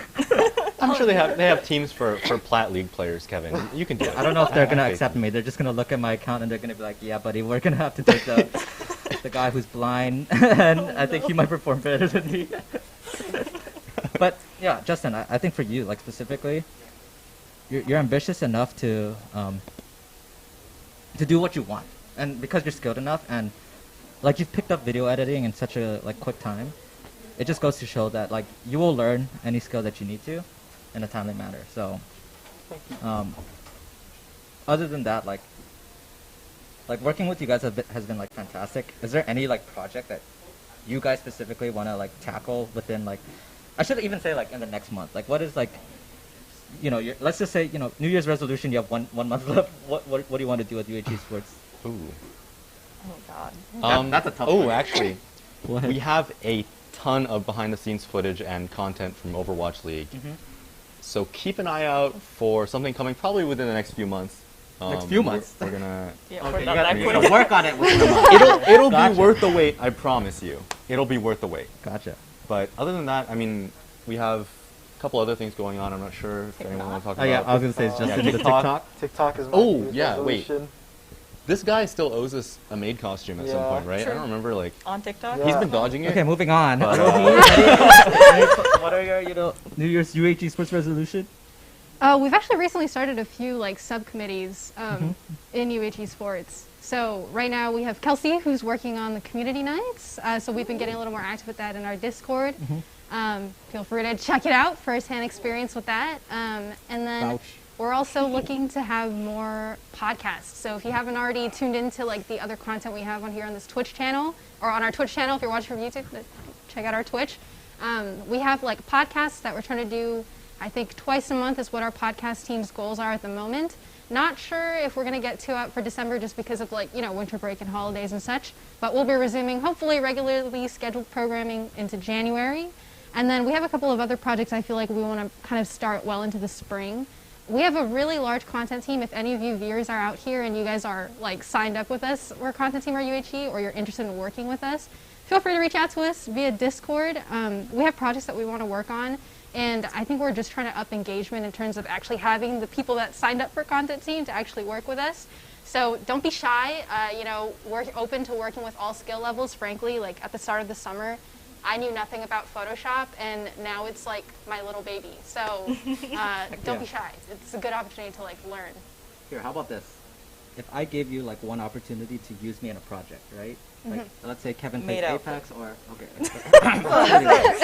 like Kevin plays Apex, or Kevin hits gold in every game. Like, what would your Kevin project be? Because you guys are requesting for me all the time. What would that? Let's say I give you one project. We'll have it here on stream. Oh yeah, Give you it all totally have to be something that like uses all the games. Yeah, I it think would. that'd be sick. We should. I don't know. Kevin to gold. Kevin plays in a scrim in each game. Oh, that would be good. In a maid outfit. In a maid outfit with a face cam. Of course. With a face cam. I think these are fabricated. But yeah, I think it'd be fun. Like, this was like the major project that we've been working on, and so like I've Kevin in the this is gonna be the next. This is gonna be the next thing that I want us to do, and I think it should be fun. Hopefully, we can get that out soon. So. Yeah. Yes. Oh my gosh, we want to do something like this again, like in the spring, Yeah. hopefully. A stream like this, so keep an eye out. Can you imagine like a 12-hour stream, or like for? Well, I don't know if it'll be 12 hours. Okay, wait. My proposal. Unless you would like 12 hours. My proposal, 12 hours. Okay. It's just like for 2 hours each, Kevin plays one of the games. Like Oh my 2 hours for God. League, 2 hours Overwatch, 2 hours Valorant, You need 2 hours a- Smash. A year Oh my gosh. break in between. If you guys have not seen, Kevin is currently wearing like Naruto liquid drip. Okay. Stand up, do it. Stand up. Okay. My man. Okay, turn around. Show them the little thing. Shout out Blow Jutsu, bro, so you can hit all those games that day, bro. I just did like a ballerina twirl. But yeah, So elegant. like can maybe think about doing something fun like that. So other than that, I want to thank you, lovely peeps, for joining me. I hope you guys had a fun time. No dolphin noises allowed. And other than that, thank you guys so much for tuning in, and we will see you with the next segment of Super Smash Brothers Ultimate. Peace. Thank you guys.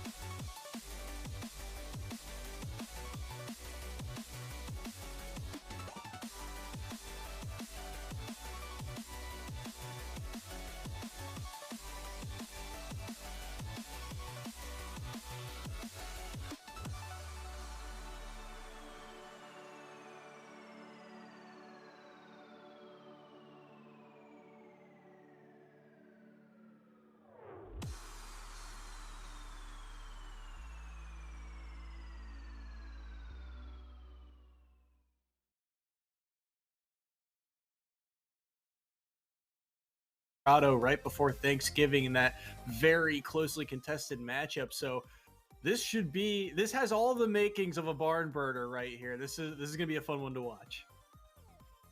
Yeah, I mean, University of Hawaii, they've got a honestly very consistent roster. I would say Hawaii is maybe Okay, I can't say this in good conscience knowing some of the top tier teams, because if you're top tier, you're just consistent. Good players are just consistent. That's the way Smash Brothers is. But Hawaii in general, for being a middle of the pack team, is most consistent right there. They hold the line. They are the gatekeeper. Literally, like, they were the gatekeepers to get into playoffs last year, and they held the wall. And now they're looking to make it even farther this year. Yeah, absolutely. And at 3 and 4, I mean, you got to remember their schedule this split has been particularly tough. They're in that Central Conference that has a lot of the high caliber teams. You got to go through Mississippi State, DePaul. Marquette has been on the rise. Colorado is in this division. Even Wichita State has had their moments this season. So it has been a grind for the Rainbow Warriors, and they are one game away from even. That's a pretty good spot to be. And meanwhile, on the flip side, you look at Marquette. This is a team that kind of disappeared last season in the midst of all the dark horses in the playoff race. Marquette was just outside that bubble. But this season, the players that they have found have just stepped up in such a huge way. I mean, Kawas, the Pokemon trainer, Spencer, returning player for Marquette, has been phenomenal this season. Even Chico, rocking the DK, has been, I think, the most successful DK we've seen in the EGF. Yeah, but who is this going to be starting off? That's going to be, I think, yeah, Spencer and Darth Wampa. Darth Wampa, one of the upset players we've seen, got a win over Katsuji at one point, but they haven't been able to replicate that success in recent years. People are ready for them now. We'll see if Spencer is too, or if Darth Wampa can start bringing it back. And Spencer, again, one of the veterans of this roster. So far, 4-1 on the season. Had that clutch win against Katsuji in their matchup against Colorado. So starting off with the proverbial heavy hitter here. And so far, things relatively even, but Darth Wampa able to get out of disadvantage there. Oh, but that's a heavy hit. Now, forward smash, one of the most powerful in the game. So being caught on an air dodge in, that's gotta hurt. And it's a hard read, too. Trying to read, speaking of, a low recovery right there, but Darth Wampa seeing that, not gonna give it to them. Spencer, wishing there had been a little charity. Come on, it's the giving season. But Darth Wampa not giving up any room, any stage control, just taking it away step by step from Spencer until the Nair sends them all. Ooh, the spacing, love that from Darth Wampa, recognizing, hey, Spencer's gonna go for that down smash, use the yo-yo to his advantage, but the sword on that up B just clipping him. It will not matter though. Darth Wampa will eventually lose his stock, but that little bit of extra percent could be big here. As you can see, Darth Wampa, I love how Lynx love to play around that forward smash projectile, and it's a good projectile, but it's not even that good, but it's so unexpected that it becomes super expected when everyone goes for it. Darth Wampa loves it. Doesn't connect it this time though. Instead though, just throwing the boomerangs out, trying to contest the platforms. Underneath, they're being poked by a little sparkler. Is that it? Yeah, missing that tech, that's going to be brutal. 2 stocks to 1 right now. Spencer taking the lead. Huge turnaround there from Spencer, too, because Darth Wampa had a lot of momentum, but Darth Wampa has found a couple of these really heavy hits. Those forward smashes have done a lot of work, but this is a big opportunity. Gets the footstool. He doesn't get the bounce. That's going to be rough. Swinging back and forth in such an unfortunate way, it's always going to end up hurting you. As now Spencer playing around this platform, gets the falling fair though, no tech chase. They still keep Darth Wampa in disadvantage though. The Nair on shield is safe for the time being, but you get clipped by the up air, and that's so much damage, but reversal comes right down with the sparkly stomp. Spencer applying so much pressure to the shield, and now Darth Wampa's off stage. An opportunity right here, but they go for it all on the down smash, but then Darth Wampa answers right back with an up smash, just as easily punished, and the burst option of the forward air is enough to finish them off. Spencer gives an early lead to Marquette University. Really smart stuff to Spencer there to close that one out. He realizes, hey, I've got him, above stage, off stage. There's really not many places for him to go when you're, floating around in that area. So yeah, Spencer just smartly last strong hit of forward air to clean up game number 1. Yeah, very well said, Soy. Like you're saying, there's so much space that's occupied, and the lingering hitboxes of Ness. You don't think of Ness as a burst movement character, but he really is at times with the way his jump gives him really good He can delay his options with PK Magnet or Psy Magnet, landing, starting combos. Honestly, I think one of Ness's best characteristics is the angles at which he attacks. The diagonals, pulling you up with him or pulling you down, depending on how he's coming in. Those diagonals are covered so hard, and then he can also cover low with the smash attacks, the yo-yo, doing a lot of work. Not in that match, but just in general. Yeah, just really smart play by Spencer in that first game. And, there was some stuff, though, from Darth Wampa that looked really good. For example, those up tilts, I think, did a lot of work, because of the way Spencer wanted to approach. So I think I'm looking for more of that here in game number 2. And also, the use of these projectiles from Darth Wampa were really kind of mitigated. Outside of a few boomerangs, we didn't see, a bomb or an arrow land. So got to be careful and cautious with the use of it, but certainly looking to see how he uses it here in game number 2.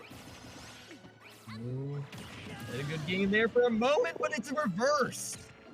And Spencer saving their double jump is going to be right back to stage. They wanted that detonation so bad as well. Darth Wampa not going to give it to them, but after they gave up that stock like that, I don't feel like... Well, Spencer minds too much. Excellent play right there. Your stock is never over just because the numbers are in the red. Yeah, no, that was really good. And a good quick answer, too, from Darth Wampa. You lose your stock so quickly. To find that up B to take the stock was really a good... I feel like he needed that one for the momentum of this set. And now, things again, back to even. And in disadvantage doesn't get the connection there, so Darth Wampa a little bit of an opening here. The fact that Darth Wampa was able to land through all that is honestly very impressive. And land and get the shield here, wacky. That's all I can say. As their roll-in is covered by, again, these lingering hitboxes. My word. I can talk about why that's so impressive later, but Link's Nair was just defeated by the yo-yo. It clanked for a while, but eventually it could not hold out. And because of that, Spencer holds the lead. Yeah, that was a huge stock for Spencer to take, too. And now Spencer got to play very carefully here at 100%. That up B too quick on the trigger of it, so Darth Wampa going to eat a lot of percent here. And everything now that Spencer gets is just gold. And that dash attack actually will take the stock surprisingly strong. And we're down to the last stock scenario once again. Little jabs, little pokes. As Spencer tries to find their way in through the defense, they get a bomb to the face for their troubles. Another one. Darth Wampa has completely evened up the percents. And it feels like Spencer was fishing a little bit. Like that PK Thunder, where was the idea? Now they've got their head screwed on right, though. Getting aggressive with the PK fires once again. They've evened out the percents. The jab at ledge to send them down. Popping Darth Wampa back up, saying, I'm not done with you yet. But neither is Darth Wampa coming down with the spike. Swings out of batter as they send the bomb swinging back, but now the forward air sends you off. The long-range snipe isn't going to be enough. Ness, such a good air dodge. That jab, is that it? Right at ledge? There's no surviving that. With the rage, with the percent, Darth Wampa, they're out of here. And Spencer gets a clean 2-0 in the first set. And another great performance here from Spencer. I mean, this was very highly contested between the two of them. I mean, numerous times it was trade after trade after trade, hit for hit, really. And even when you saw, even that first stock for Darth Wampa, he had such control. He got, I think 100 and some percent onto Spencer before falling prey to that down air. It just felt like there was an answer for every action, but in the end, it was Spencer, that defensive play, just a little bit stronger, and finds a way to hold on. I wonder there in that specific scenario on that last stock if uh going for something like the up B that was able to take a stock beforehand, or instead of just being a little timid with the jabs, instead if going for something a little bit harder or going for a grab would have worked better. But in the end of the day, Spencer able to capitalize off of it. Yeah, and very nice indeed. Again, one thing I do just want to highlight again, it's such a tiny detail, but we've got time.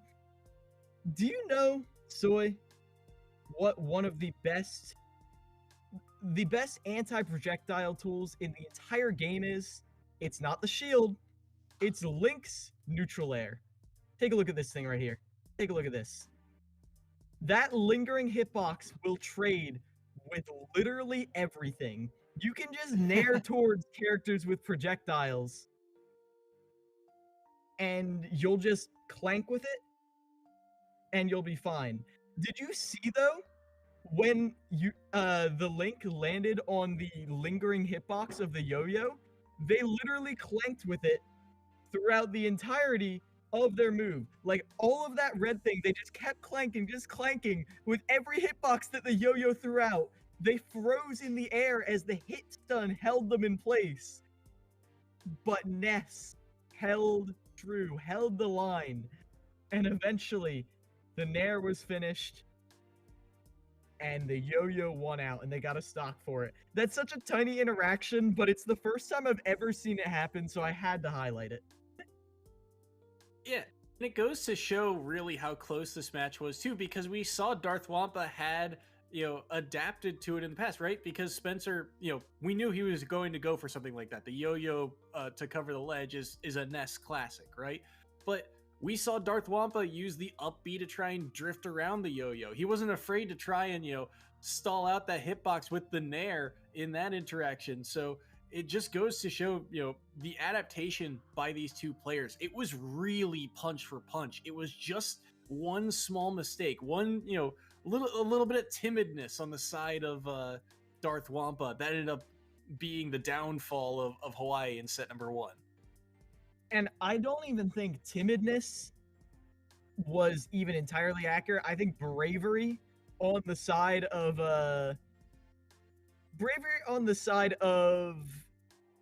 Spencer. Blanking for a second. The fact that they were down so far on that first stock, and at 40%, they risked it all to go for the down air off stage and finished off Darth Wampa's stock. That was the turnaround moment for me. That was the momentum swing. Darth Wampa was a brick wall in front of them, holding the line. I keep bringing it up because this was a game of defense and breaking the defense. And one time, Spencer slipped through, and they got the spike, and everything was different, Soy. Everything. Yeah, no, absolutely. And you even think back to game number 1 where Spencer, his up B, I think he got footstooled and the up B doesn't even get back to ledge. So they both had those moments where they were able to take those early stocks. It was really, like you said, a defensive wall on both sides that Spencer just found a few more cracks in and was able to get that win. Now we're going to have Chico coming out the DK. Leader of the bunch, taking on Gray, the Pokemon trainer who, well, will definitely give you a reason to be feared.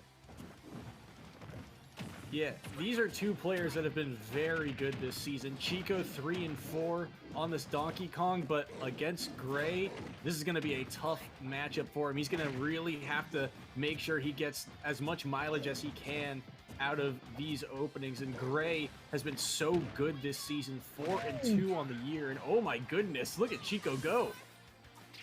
The whiff punish. Oh, and I saw Gray land there and I was terrified, but they knew their spacing, had faith in their projectile. The spot up bait right there, Gray doesn't fall for it, but they don't do anything either, so Chico is like, okay, I guess I will act first. Keeping it even right now, but DK trying to find a way in against Ivysaur is going to be tough. Going for the grab. understanding that a throw cargo could be it, but they can get the spike, so that's not a tech chase you want, but run it back, I guess. Only once, shame on you. But if you're not going to do anything, I'll fool you twice. Finishing them off with the Flame Breath, but Chico keeping it even thus far. Hooray. Now, the up throw again. Guaranteed damage 42%. Yeah, Chico doing a really good job of... the game plan here for Gray is that Squirtle is this small body. He should be able to rack up damage like you're seeing here. But Chico, you know, the damage goes both ways with these characters. And on a character like Squirtle, it's so much more dangerous. Oh, you see that little walk back, Soy, too? Oh, that was some nice micro-spacing to just barely avoid the grab. But nice reversal situation from Chico. They're going all the way out. That's not worth it at all. I think Chico thought they could make it back, but unfortunately they can't, and now they're stuck trying to find... it's a very high percent Ivysaur, but not as high as you would have wanted. That interaction was so tragic for Chico because I think he wanted the hitbox outward to try and steal away the up B that would have snapped him to ledge, but he kept that drift too far away, and so he couldn't make it back to stage himself, and the hitbox didn't work, but he will be able to steal away that second stock. So Chico now very high percent in disadvantage. This is dangerous. The down air, that's gonna be it. Gray seals it away with a solid one stock. People talk about characters with exploitable recoveries, Soy. Very exploitable recoveries. That was maybe one of the best demonstrations of why the recovery is so exploitable. You use the water gun to send him way out, way off the side of the stage, and then you just wait. You wait with one of the biggest, safest spike hitboxes in the game.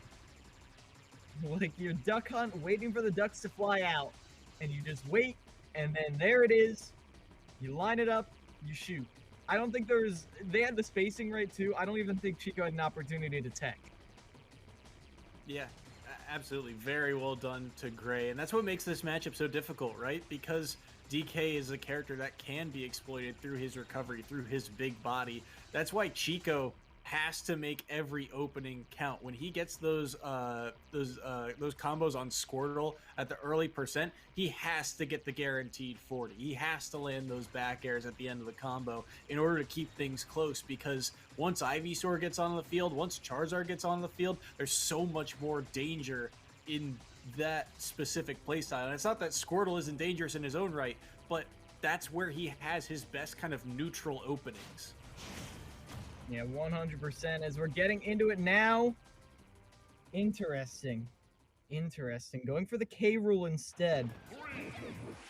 Gives you an answer to Ivysaur. Not a great answer, but an answer at the very least. And I think the recovery might be a little bit less exploitable, but it still is exploitable. And I think Gray definitely wants that. Chico, I feel like going for the mind games a little bit there, but the throw armor will get you through the crown, and now it's just the Gray show all day. Yeah, and that's going to be... That's what makes this in particular matchup so interesting, because now Squirtle, I think, has an easier time with the combos. It's a lot harder for K-Rool to really track down the Squirtle, but you know, now you get a better matchup in neutral against this Ivysaur that's going to spend a lot more time on stage. Out right there, 100%. A read off stage right here is death as the Charizard comes out, and that delay is just enough to save them from the spike. Chico not getting the opportunity with the forward air will still do some work. Recently buffed, but no chance to use it right there. As you missed your spike, I'm not going to miss mine. Gray gets the lead. Charizard down air too, landing that spike, so very well done to Gray. And Chico's got to play very carefully here. He's eating a lot of percent here in neutral, just trying to find a way to break through. That, I'm shocked that forward smash hit, but the pressure's still on here. That's about 122% straight. That forward air will get the first stock off of Gray, but the standstill, the stare down from the Charizard. Yeah, no answer whatsoever. They go over to the Ivysaur in the end. They're able to grab right here. Off stage and the finisher. The Rage Spike. Now Chico has a horse in this race. And they're going all the way to try and finish Ivy Sword, finish what they started, wipe out the jungle as they get another back air. Oh, this could be difficult. It could be tense as the double spike. How many spikes have we seen in this game? You never seen this many. There's been at least 4. So aggressive between these two. They both want this one so badly. They know every single stock matters in a match that's going to be this close. And look at the up airs. Look at all the percentage evening things back up. Yeah, and right there. See the up air coming out the back there as well. Ray maintaining the control of the neutral that they feel they should have, but a nice delay on the recovery right there, using the armor as well to avoid the up air. Now trying to snap the ledge, but you can't get too predictable. Even though it's a little bit difficult, even though you have the backpack to protect you, is still a linear line. And because of that, you will be, I assume you saw that freeze frame. That was my face when I saw the spike come out. That was what it was. That's understandable. That's understandable. I tapped in and I saw that and I'm like, whoops. But either way, magnificent stuff from Gray, making that comeback even after you got cheesed down a little bit. Yeah, I mean, that is a tie game, and deservedly so. I mean, I think Chico knew coming into this match that it was going to be tough, right? Because you've got 2 big bodies going up against a Pokemon trader that's got all of these options. He knew he was kind of fighting an uphill battle. So for him to mitigate, the amount of points to just the bare minimum of 4, it's about as good as you can do, is about as much as you can ask. But that really emphasizes how big that spike for K. Rool was, right? Because he got that stock so early, and then Gray was able to find an answer and battle back. But every single stock in this matchup in this format matters, and so for him to take that early stock, I think that's a huge momentum swing. Yeah, I mean, for me personally, it does my heart good. When you say just edgeguard the people with exploitable recoveries, just do it. It's a lot easier said than done. But Gray did it. Like, just look. DK's coming up here. Literally, it is a direct linear line. There's almost no drift DK can do. All you need to do is be in position. Guaranteed kill. But I hear what you're saying. I hear what you're saying. What if it's K. Rool? K. Rool can delay the recovery. K. Rool can make sure you don't know what's coming. It's the same thing. That's why these characters are low-ish tier. Linear lines. That's why Fox is considered so easily edge-guardable as well. I mean, the thing about Fox, it's still a linear line. When your recovery is that linear and it's not a tether that you can't delay it, all you need to do is learn the timing. Doesn't matter how fast or slow it is. If you know when you see the startup where they're going to be exactly, you can put a big, round, sun-shaped hitbox in their way. And there's not really anything they can do about it because, as I said, linear is bad. Take economics. I mean, well, let's also give credit where credit's due here for Chico, right? Because there were some opportunities in that game to turn things around. You talk about the K. Rool spike already, but there was also, if you flash back to game number 1, he almost gimps Gray on the tether recovery using DK up B, and that could have completely turned the momentum of that game because that's a full stock swing the other way. That's a full stock swing in Hawaii's favor when it could have been Marquette's, and that's another huge point off the board for the side of the Golden Eagles. So it really comes down to, I think, there's, like we said, this is a very highly contested matchup, but those in-game adaptations, how quickly you can make them and how quickly you can catch on to your opponent, that's a huge aspect going forward. Yeah, 100%. I can't remember what player said it, but I don't like to use the word cheese that much, but because a player said it, I'm quoting them. It's not my words. It is important to know how to cheese a stock away from your opponent when you're down. If they are out-neutraling you, and you are down a stock, and you are high in percent, you need to know how to kill them at 30. You need to know how to kill them at 20. You need to know how to gimp them at 10. Because if you can do that, all of your mistakes are undone. Sure, they are high-risk, highly unoptimal plays. If any character had a guaranteed way to kill you at 30 that was so consistent, that's all anyone would ever play. But you need to know it, even if it's unoptimal, even if it is cheesy and you don't want to be stealing stocks like that. Making your opponent die early is the entire point of playing a platform fighter. And Chico demonstrated that. Good for Chico, but ultimately, all the momentum swings like that in the world are not enough to truly save you from that matchup when Gray is at the pilot seat. Yeah, no, Gray, I mean, we gave credit to Chico, but Gray is the one who won this set, and Gray has done a fantastic job so far. I mean, Hawaii overall as a team, the players on this roster have really stepped up in a big way, and Gray, I think, has kind of been the headstrong force of that, because he's the one with the experience. He's the guy who last year had to go up against some of the hierarchy of the EGF. He had to play a lot of the captains of the MAC teams and things like that. So he's used to these pressure cooker situations, and he came out clutch in that second set. Ooh. This is an interesting counter pick. It is not the first time we've seen it. Tiny?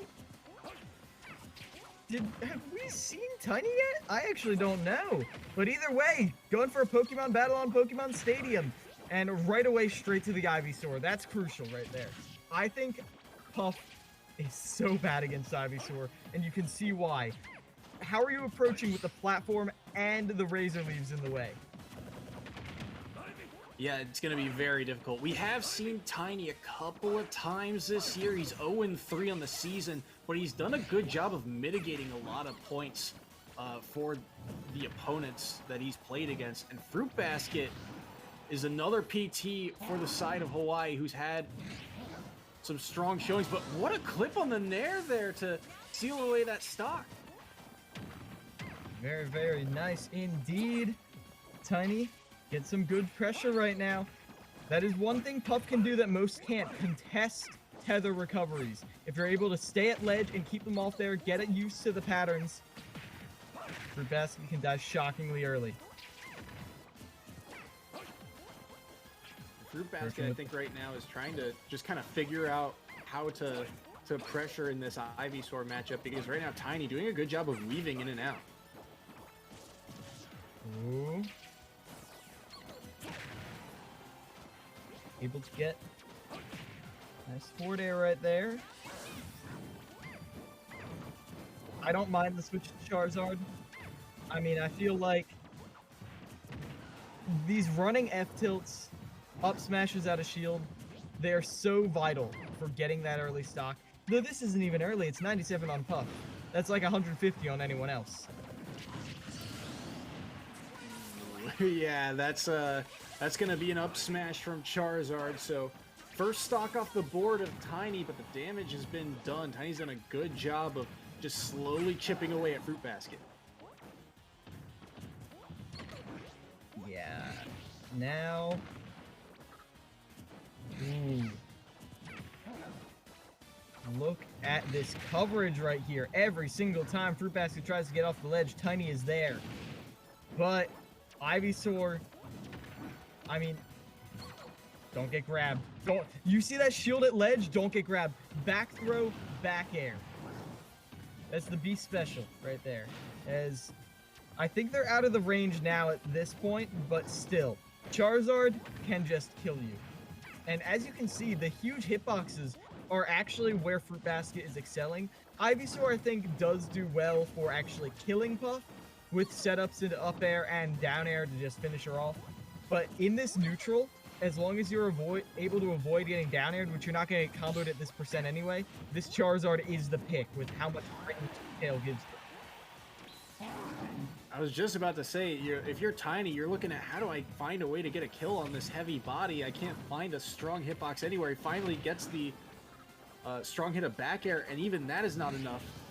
And Fruit Basket stalling out long enough to make it back to center stage 2. Fruit Basket playing this so well at such a high percent. Ooh, up taken down. It's 175. And now you know it's getting to Tiny's head. They just want to jump in and get that strong hit. Jump in and get that arrow. Spamming up tilt. That's a kill move. Nair. The shield is getting so low, but Fruit Basket refuses to die as they keep living on. Finally contest that recovery, but they don't even get the strong enough hit. The super armor saves them 204%, Soy. I mean, what do you gotta do to find a way to get a kill here if you're tiny? Finally finds a way to take that stock, gets a strong hitbox, but now he's got a full stock to deal with. This could be big, though. Ooh. Now, I like the Ivysaur in the neutral. Playing around this platform, it is so difficult for Tiny to do anything, and now you've chased them into the corner as well, taken away center stage, made them uncomfortable, over 100%. Remember when Tiny was in the lead? Me neither, as now we're back over to the Charizard to hopefully find a finisher. So many strong hitboxes on this Charizard, but that was a huge pound. You gotta remember, the rest is always on the table. With Rage, it's getting close to it. TikTok rest? No! They're not able to get the back hitbox that they wanted. Now you're running out of confirms. Up air's not going to confirm. Down air's going to confirm. Where are you going to find this rest? Because that is your win condition right now. You don't just want to out-neutral them. Back airs and forward tilts from Charizard 2 are just so quick. Tiny has to play so carefully around his spacing. Oh. And that is going to be the finisher right there. Fruit Basket clawing their way back into that. The composure that a player like them is known for. It's very important right there, and I'm quite impressed, to be honest. Ooh, flickering just a little bit, but either way, good stuff by Fruit Basket, but Tiny definitely had room to make something work there. Yeah, and that was just, what a trek, what a marathon for Fruit Basket, just in game number 1 alone, right? There was a ton of momentum shifts in that first couple minutes of action, but as that game started to slow down, Fruit Basket found his way back into that match, and I really do think, like you said, the neutral interactions, Charizard and Ivysaur just have so many options, and Charizard in particular did so much work that set. I commented right at the end, the forward tilts and back airs, their kill moves on a light character like Puff, they'll work very, very well, and for the most part, Tiny did such a good job of avoiding them, but you can only stall out so many hits in this game for so long, and I feel like that's kind of what Tiny fell prey to in game number 1. Yeah, it was that unkillable Charizard. Because Charizard has so many moves that you can't really contest. You can't just attack their shield because you're going to get up smashed. You can't really poke at them for too long because if they get a read on your movement, they do a running F-tilt.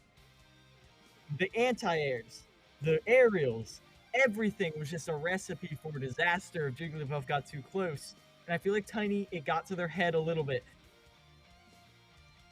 210% Soy. 210%. Wow. I mean, we're talking about a Charizard, which is a heavy, but still, I mean, for any character, 200% is just ridiculous for any character to be surviving that long. And for Puff, too, you know, that's a character that should be able to find some stray hits, but against that Charizard, it just looked so difficult. Yeah, run back in the same matchup as well, not switching anything up here. Yeah, I mean, I don't hate the Final Destination pick. You saw how Ivysaur was able to use those platforms against Jigglypuff so well. Taking away your platform sync setups, I don't think is a terrible thing at all. Just you want a way in. You want to be able to combo this character. 47% already, and you're able to keep Ivysaur at ledge. Ivysaur, great in the neutral, not as good burst options once Jigglypuff is on top of him. Tiny push to the corner here, but is able to find a way out. Does land in there, good forward air, wants another one, but Fruit Basket quickly jumping and snapping back to ledge. I saw Jigglypuff hovering underneath Ivysaur and my heart stopped. But, able to hit the forward air right here. Tries to punish a landing or hanging on ledge, but Fruit Basket, what percent was that at Soy? It felt like they teleported off the screen. And even though you're able to even up with the forward smash, oh my. Yeah, I'm in shock, but that's actually something that I think we've seen time and time again from Fruit Basket. They are not afraid to pull the trigger on those early up Bs if they see that hitbox opportunity. Right now, Basket doing a monumental job. Ivysaur is also, again, I think I've talked about it before, down air rest is the easiest to hit on characters that look like Puff. Little round orbs around midweight are the easiest characters in the game to hit down air rest on. So as soon as they cross that 50% threshold, you know Tiny's going for that. And Charizard, ironically, kind of hard to do it on. You see, delaying the recovery right there. They're able to snap to ledge, just barely. Perfect spacing on that air dodge. Good opening here, good damage. Oh, no! The flare blitz connected! People always want to challenge it. It's a bad move. You just hit it. It's scary. It's terrifying. You've got to be ready to contest it. Put a good height right there to get Fruit Basket back to stage with almost no lag. And even if Tiny wanted to punish it, he couldn't. Just Fruit Basket, the second he landed, threw out the turnaround F-tilt and stuffed out any really approach from Tiny. So now Tiny's just got a mountain to climb, it feels like. As now, Tiny has Charizard off stage, but the thing about it is Charizard has that invincibility and will also just kill you if you try and contest it. Do you see how that back air almost killed with max rage at 40%? Charizard's a crazy character, and Fruit Basket in the pilot seat is even more terrifying because they know how to use every tool. Tiny started off swinging, but now they would need a miracle to bring this back. Clutchbox, where you at?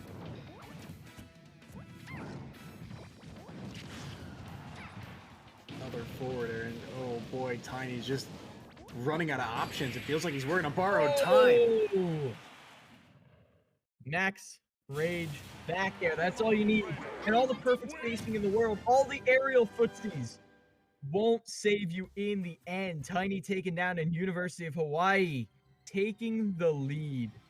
And honestly, I admire Tiny for how well they did in that matchup. I think PT is incredibly hard. Tiny was doing a great job mitigating Jigglypuff's weaknesses, but I don't think it was even a character matchup. I don't think, oh, Tiny's a better player, they're just playing a worse character. In the end, it was Fruit Basket winning the mental battle again and again and again. Yeah, no, absolutely. And I think back to, it's so easy to tunnel vision in this game. You just want to hit your opponent. You just see someone at a high percent and think, okay, I can take this stock. I just need one opening. I'll force it to happen. I'll make it happen. And that's not the way this matchup is. This matchup in particular is just picking and choosing your timings. And I think really Fruit Basket, the way he was able to control the matchup, it would have been so easy for him to, pull the trigger on something, go at the Jigglypuff, try and find a way in. But that would have worked against him here. Those quick options from Charizard, the forward tilt, the back air, those strong, threatening hitboxes, they just do so much work, and you have to be patient with them. And that's exactly what Fruit Basket was able to do. And the other thing Fruit Basket was doing that is kind of hard to notice, and I only know it because I used to be a Puff player, Ivysaur is almost impossible to edge guard because of the possibility of reversals. Let me explain. Ivysaur has a tether recovery. Will snap instantly to the ledge. If you go out there, you are going to be ledge trapped by Ivysaur. If you miss, you need to be perfect with your recovery. So a lot of Jigglypuffs will not go for it because if you get reversaled, you're almost guaranteed to die. Would you like to see why? This is Ivysaur's down air. Look at that. This is Jigglypuff's ledge grab hitbox. When Jigglypuff grabs ledge, this is what you can hit. This is taken from FrameData.com. Just look at the overlap. Come on, Ivysaur. Come on. That's actually incredible. Oh, it fills up the entire hitbox. And of course, it's only a couple frames, but Jigglypuff is still vulnerable for so long, so you cannot go off stage against this character. That's why at mid-percents, they were sticking to that for so long, Soy. They wanted that. Ivysaur, you can't really get edge guarded. You can't really get cheese. Once you get to higher percents, go to Charizard so you live longer. Pokemon Trainer is such a good character because no matter the situation, you have an answer to it. And Fruit Basket used their tools to demonstrate that expertly, in my opinion. Absolutely. And Tiny, you could tell he was searching for answers, right? He was searching for so long to try and find a window of opportunity. He even tried to edge guard the Charizard once and ended up eating a Flare Blitz for it. You know, the one time he really went off stage against Ivysaur, like you said, you were holding your breath for it because it was so dangerous for him to go out there. And even towards the latter part of that game, when it was, you know, when PT was able to get back to ledge, you could tell he was searching for a 2-frame throughout the down smashes, throughout the jabs at ledge. He was looking for any kind of opening to seal away that stock, and just nothing was coming to fruition for him. Nothing at all. Nothing. So as now we look towards the future, Marquette down not a substantial amount, but Hawaii, like I said, they are the most consistent team in keeping it close. They make it close with everyone. It's rare that Hawaii gets an outright stomp, unless it's against a team who is not ready for them, like, say, Iona, that we saw earlier, was not ready for Hawaii. Marquette, I feel like they are ready, but other teams have kept it close and failed. We'll see if Marquette can pull something out here, as it's going to be Dwyzar, the Yoshi. Yeah, Dwyzar has been fantastic so far. I mean, arguably one of the best additions to this Marquette roster. 4-2 on the season. Big wins over Connor Sanders of Mississippi State. Won last week against Colorado. So he has been a huge impact player for Marquette. And remember, this is set number 4. If Marquette win this by any number of points, even the minimum amount of points, and if they don't give up anything, they win this set. So Dwyzar, this is the best potential spot for him to be in. And if you're Hawaii, or sorry, no, I've got the teams flipped. I have him on Hawaii for whatever reason. My apologies. But no, this is the perfect spot for him to be in, to give Marquette a chance to battle back here against Hawaii. Heavy hitter for heavy hitter. What is Hawaii's answer? I mean, you've used up, not to say the rest of Hawaii is not good, but Gray, I feel like Gray and Fruit Basket are the highlights of this team. The Pokemon trainers are dominant. We'll have to see how they fare now. I mean, that's not to say they got some nasty clouds up their sleeve. They got all sorts of stuff. I cannot quite remember how Not Christian has done in the past.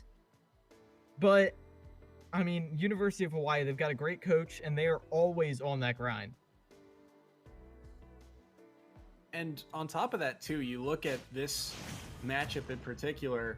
This is an awkward one because of, you know, I feel like Dwyzar has some kill power on a light character like Game & Watch, but it's just such an awkward movement to get in on it.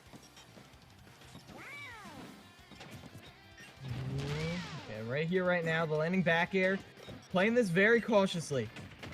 Just using your out of shield options.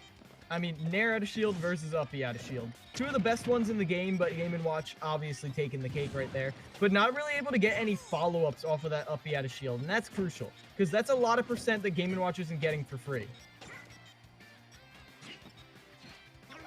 Both, I think, are playing at least somewhat timid, kind of knowing the stakes that are on the line here in this matchup, and Not Christian finding himself kind of pushed to the wall a handful of times here early. No overextensions from Dwyzar, really. I mean, sure, maybe they commit to some dashes they don't want to, because dashes does lock you out of some movement options. But in the end, Not Christian is really just outspacing them. And there are the kill confirms. Yoshi, some amazing kill confirms right there. If you get caught by a forward tilt or an up tilt, you better be spamming that up B. Spamming that air dodge, because otherwise you're out of there. I think up B is honestly way better because it leaves you actionable.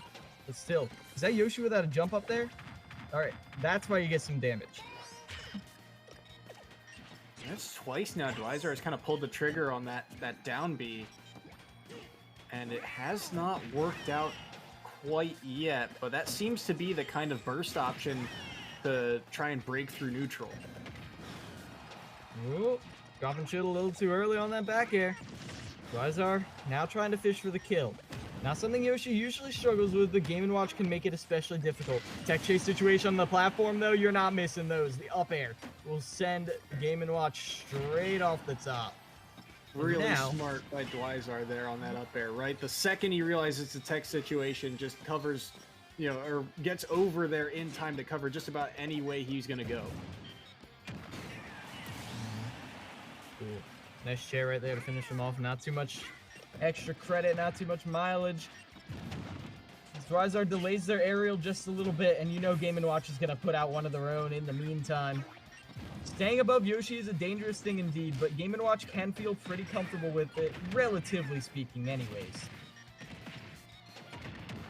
Good juggles by Not Christian. These up airs are doing so much, and the Nair on top of it. Look at this! No jump! They're finally able to get back to stage, but that was almost 90%. Oh my gosh, and the forward smash.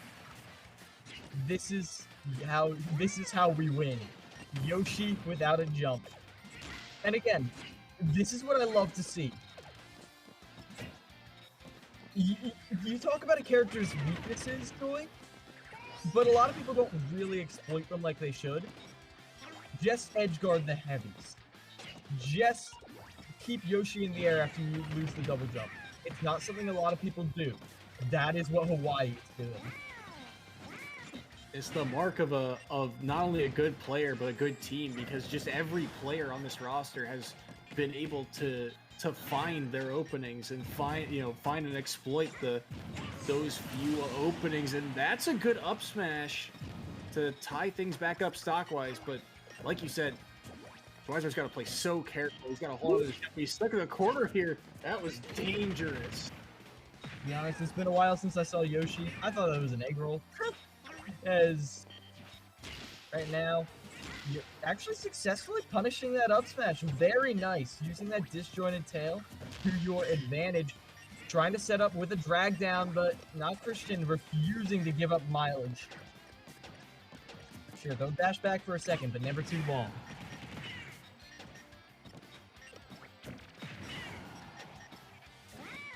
Not Christian doing a good job of playing defensive here, just throwing out a lot of hitboxes, the up Bs, the down smashes. It's so scary. Oh my goodness! Oh! Unlocking an early kill right there on Dwyzar. And that is the high risk of going in on Game & Watch. Game & Watch is not a tremendously hard character to kill. And I'm making that as a broad statement. Let me finish. The issue is, if you mess up, if you miss space, if you miss time by a pixel, by a second, by a frame, you will get punished so hard.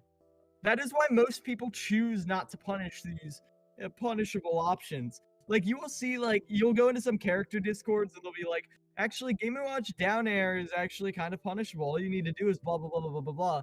But if you mess up, you're dead. Sayonara, goodbye. That's what we saw from Dwyzar, and that is what makes them such a threat. Not Christian, really showing how it's done. Yeah, and Not Christian's Game & Watch in particular has been really good. I'm 2-1 so far this season, but again, the times that he has come in, he has either mitigated a lot of points or gotten the W for his team. So he has just been a force to be reckoned with for the Rainbow Warriors. And on the other side, like you said, Dwyzar, he's just got to play so carefully because those 1 or 2 mistakes that he makes, he can't afford those. He eats so much percent for it. He could lose his stock for it. I mean, the juggles, like you said, Yoshi without a jump, he just ate what, 80%, I think, on the second stock for it. It's incredible the punish game right now from Not Christian. Yeah, it has been truly remarkable. I love the neutral at first from Dwyzar, and I still do love it. Dwyzar's finding a lot of mileage, but they're not really able to get in. I think one of the most telltale signs is that they're trying to do these like dashback egg lays, and they're hitting air. I don't think they've hit an egg lay since like the first 10 seconds. It's just so tough when, well, Not Christian is safe, secure, they are happy, they are carefree all the time. And if you try and contest that, sure, you might get some trades, you might get some combos, but never too much. And the pressure is on Dwyzar to make a play happen because it is Marquette who is down. He has to find a way to win the next 2 games to give his team a chance in this set. And oh my, the forwarder, that's going to do it. Jump read. I mean, gathering data right there. That's what you learned from last time. Game & Watch doesn't worry about his recovery too much, and that can be exploited. I think that's a return to what we saw. Remember they missed that forward air and died for it? Redemption, Soy. Redemption. And a huge early stock for him to take, too, because he was only at 30-ish when that stock happened. That up smash not going to take the stock quite yet, though. Dwyzar surviving. And right here, just getting a few stray hits, but no bury. Dwyzar holds on for the time being, going for a tech chase. They have Not Christian off the stage, but no 2-frame for them. Still keep them in disadvantage, though. They go down to challenge the key, but that low, it's not going to kill. Eglay gets even more damage, 84% on this Game & Watch. They are playing on borrowed time, and they are not paying their interest. Got 95 on the Not Christian, though. Doing a very good job of finding openings, and another up B connects. That's the stock, too. The up smash connects.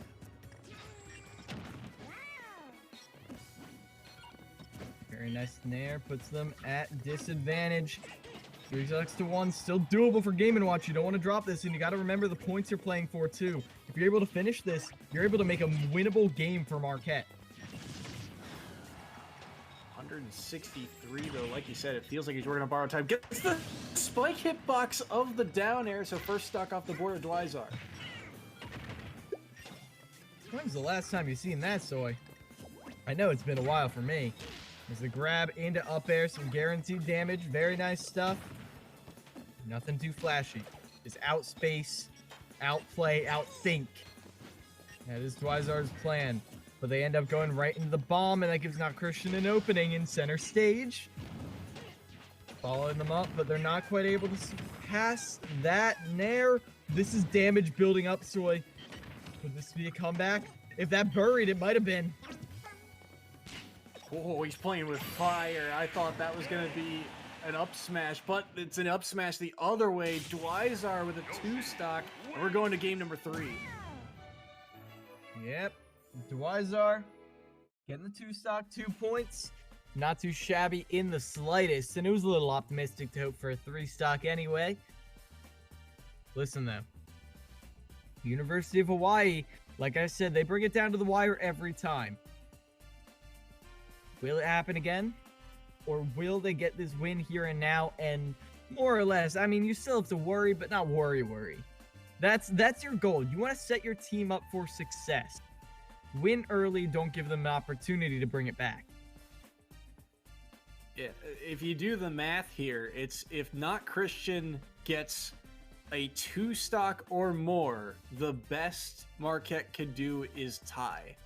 That's essentially what you're looking at here in game number 3. You get the 2-point bonus for winning the set, and however many stocks you have remaining. If Hawaii gets anything above 14 points, then this game is over and done, and Hawaii will have secured the victory. And that's the pressure that's on Not Christian's shoulders at this very moment. And for Dwyzar, you're just trying to give your team a chance here. You're just trying to keep things close, keep things even.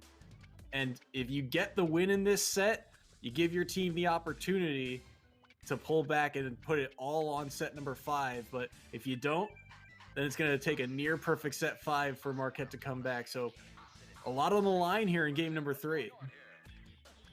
Yeah, 100%. And a lot of thought going into this counter pick too.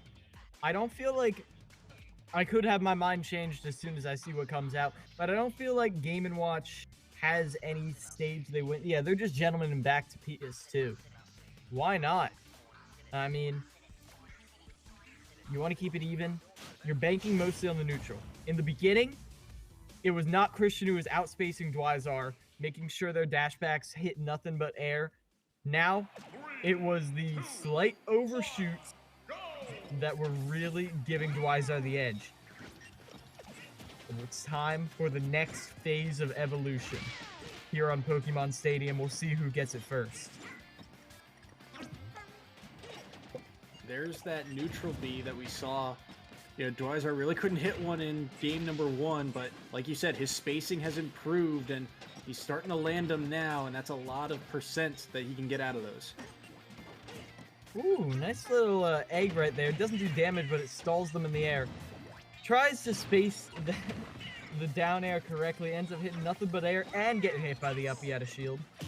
Unfortunate, but either way, now you're able to get dash attack, keeping Not Christian juggled, but never pushing too far ahead. See that? Just letting them throw out the back air and then immediately throwing it down. Spot dodge, going to be parried. There it is, the down B punished. And now Dwyzar is in the back foot at 65% already. Those up Bs are starting to land now more and more.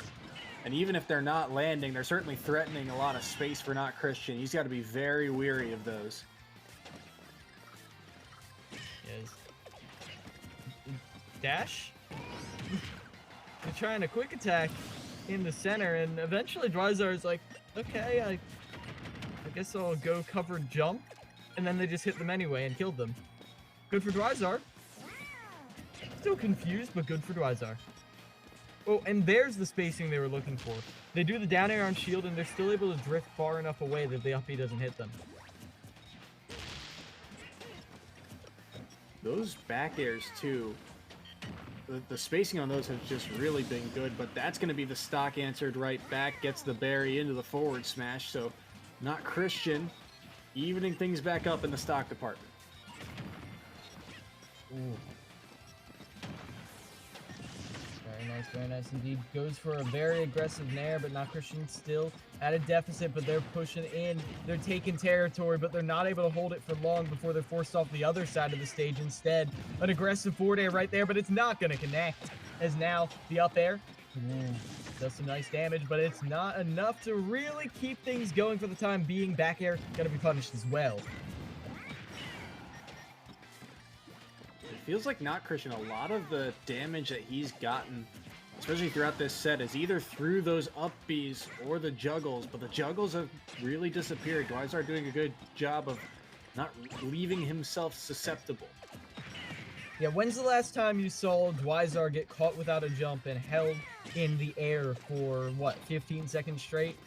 Not this time. Not the Christian. Unable to find it. As I say it, it almost happened again. But Dwyzar, tricky with the fastballs, is able to get through. Now they have Game & Watch Ledge Trap, go for an aggressive forward smash. Not going to connect. But either way, you still instill the fear. But you actually see Dwyzar not going for the punishes on those smash attacks anymore either. Or they do, and they go right into it. And Not Christian has started to adapt to these neutral Bs as well. He's actually landing those counters and reflecting them, and that's kind of making Dwyzar, think a little bit more, because now he's got to worry about one extra projectile. And right here, right now, that back air just chipping into Dwyzar. The back air is going to finish them off right there from Dwyzar. Not Christian at this point holds the lead, but we saw how quickly Dwyzar could stack a percent. Yoshi does have some good low percent combos on Game & Watch, but the buffered up B will actually help you escape that time. Oh, the down air connects all the way. That was over 30%. Answered quickly right back though, but the percents have evened back up. This is dangerously close here. Every time they go for that bucket, but that time the reflect is punished in the up smash. It's gonna be enough that time. Dwyzar brings it back in a big way, and Yoshi brings it home for Marquette. Now, going into what I believe is our 5th game, we're gonna have an even one. Yeah, I mean, the points say it all. It's a 1-point game, which means whoever wins this set wins it all, and that is going to be huge for both of these teams. But really well done. Dwyzar there. I'm actually surprised the up smash came out. It felt like kind of out of nowhere, opportunistic, but it was able to connect, and that was just very well done again by both players. It felt again like a kind of a slower paced matchup because they both did a very good job of playing defensively and utilizing a lot of their tools, and the adaptations came through on both sides. First, Dwyzar was using those up Bs to recover back to stage. Then you saw Not Christian using that down B as a reflector to, make Dwyzar think a little bit more. But at the end of the day, Dwyzar I feel like the raw kill power really came in clutch. I definitely agree, Soy. The amount of times they found the way in, it was so good. And they made him scared. It was a game of adaptation. And it felt like they had a Band-Aid on it. They were slowly finding ways through. They were spacing their back airs better. They were altering the timings on their up smashes to make it so much harder to punish. And of course, they were using the bucket at ledge to send the egg right back. But reflecting something does actually put you in a decent bit of lag, Soy. And, well, if there's one thing Yoshi can do, it is the aerial rushdown. Fastest aerial acceleration, or rather speed, in the game. So as soon as they saw that reflect lag come out, they went above the egg, got the punish, put them in a disadvantage, and what does Game & Watch do? He down aired. Game & Watch down airs in disadvantage. He wants the reversal. He wants the kill. It's how he won game 1. Dwyzar was having none of that, though. None of it whatsoever.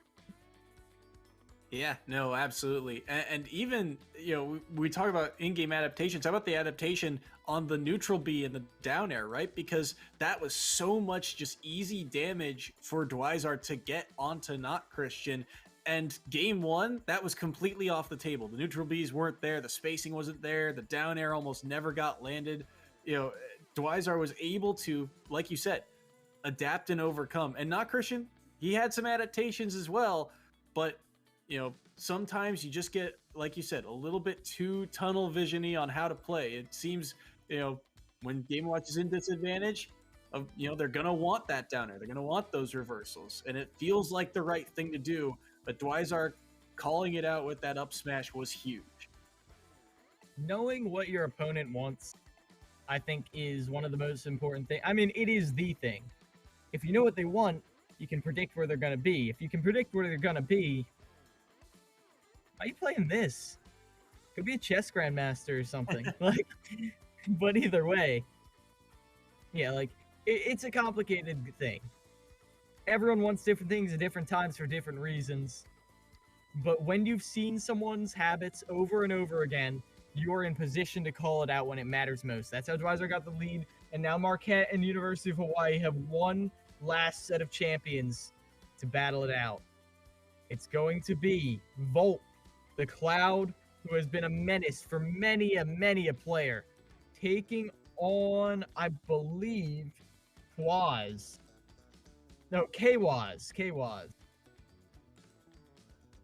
Yeah, this is bound to be a fun one, and it's going to be interesting to see because Volt is this cloud that has been a monster for the side of Hawaii, and Kawas for the side of Marquette is a Pokemon trainer that's kind of been on the rise, 4-3 so far this season, and so Volt has that, Pokemon trainer experience. He's got 2 members on his team who are very proficient at this character, but Kawas plays a little bit differently than those 2, so I'm curious to see how he, adapts to this set. And also, I want to say, I think one of the strengths of Volt is that the longer a set goes, the more read heavy he becomes. The longer a set goes, it feels like he starts to catch on to more and more defensive options.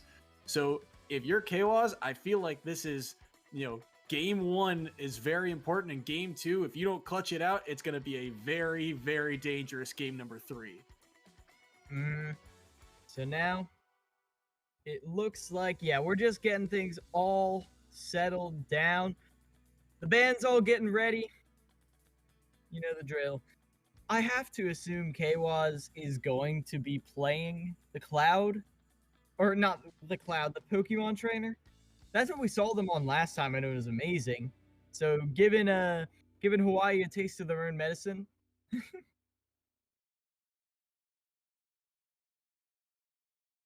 I think that's what Kwaz plays, right? Yeah, Pokemon trainer. Yeah. He was the Pokemon trainer. I think, from what I remember of his set against Colorado, he was actually pretty proficient in Squirtle and Ivysaur specifically. I don't think we saw a ton of Charizard from what I remember of his set against Colorado. But like we said, I think Volt's got Pokemon trainer experience. But the question is, Cloud, I think again, you kind of have an exploitable recovery at times, but Cloud can also beat up on a lot of these characters. It's going to be a very interesting match. One thing I kind of want to see called out, if I'm being honest, is use the water gun. Everyone thinks Mario is the one with the flood, but Squirtle's got it too. But Squirtle's never used it. But we saw earlier this set an amazing destruction of a recovery of Donkey Kong thanks to the water gun setups. Cloud gets destroyed just as hard by it. Now, Cloud does actually have kind of it's not a good recovery, but it's harder to challenge than a lot of people give it credit for. I feel like the lack of commitment, though, that Water Gun provides, and remember, Kwaz is also very proficient on the Squirtle, so if you're going to be on the Squirtle anyway, might as well just,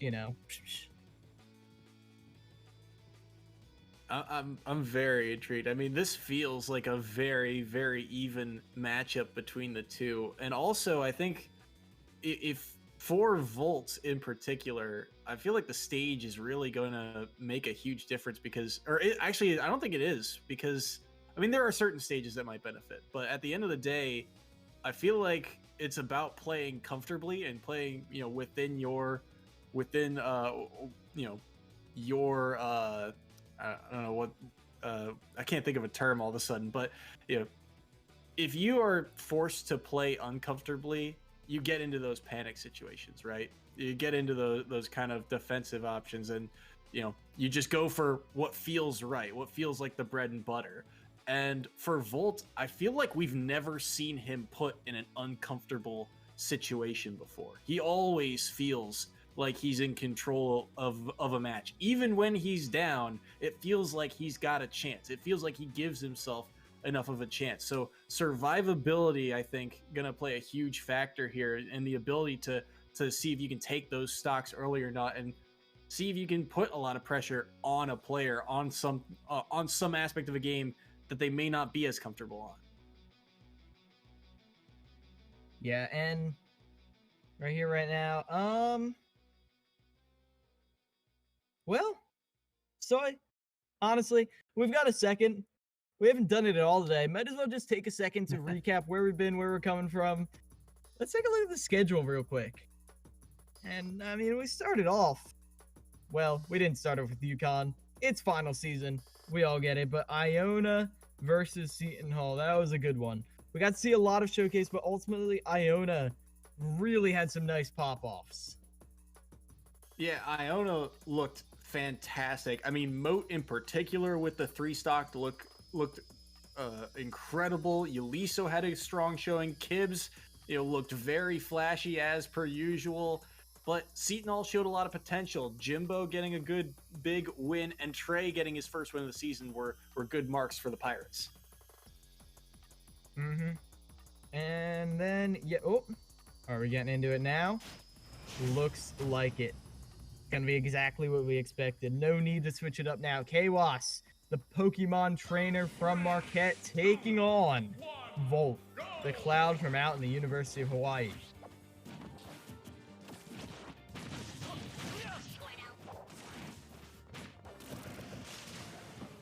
Ooh, interesting kind of high recovery there. Volt not holding his shield long enough, so he will eat a little bit of percent, and Kawas will be able to make it back to stage. Yeah, some nice pressure so far. A ladder taking them up. But Volt is able to get Limit online. That could be some nice damage, but a good jab lock puts Cloud in a very uncomfortable situation. 70% already. Looking for kind of a burst option now, trying to trap them into a cross slash, but they can't quite get a read on the Squirtle's movement. That's 2 times he just used that side B, and yeah, Volt caught on, so now the switch comes to Ivysaur. And this is going to be an interesting part of the matchup because this is going to be where those side Bs are going to do a lot of work. How does Volt answer to that projectile? Yes, Volt.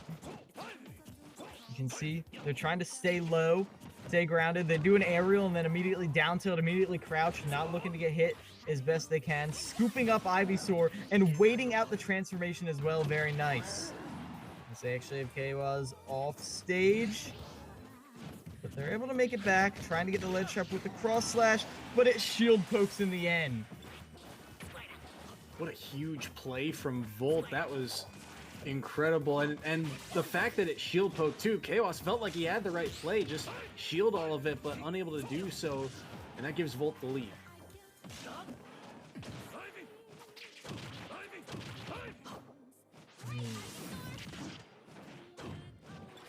Now Volt,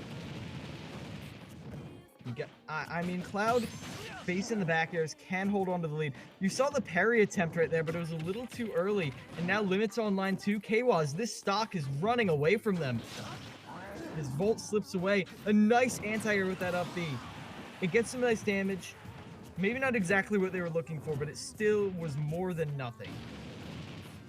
First stock off the board is good signs for Kawas, but Volt has already put up so much damage, 124, and so one strong stray hit should be able to take down this Charizard. That up smash will do it, so stock number 2 off the board of Kawas.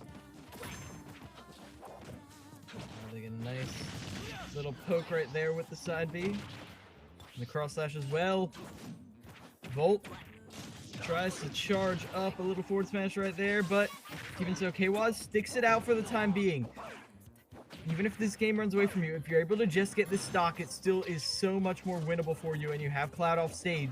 Even with Limit, there was a chance there, but the spike doesn't set up for much. Good tech right there from Volt to not be caught in the devious trap. Now the ledge trapping, this is what we saw before, and the roll through doesn't do it. Kawas barely survives. One more chance at life right here. Maybe more with a Charizard.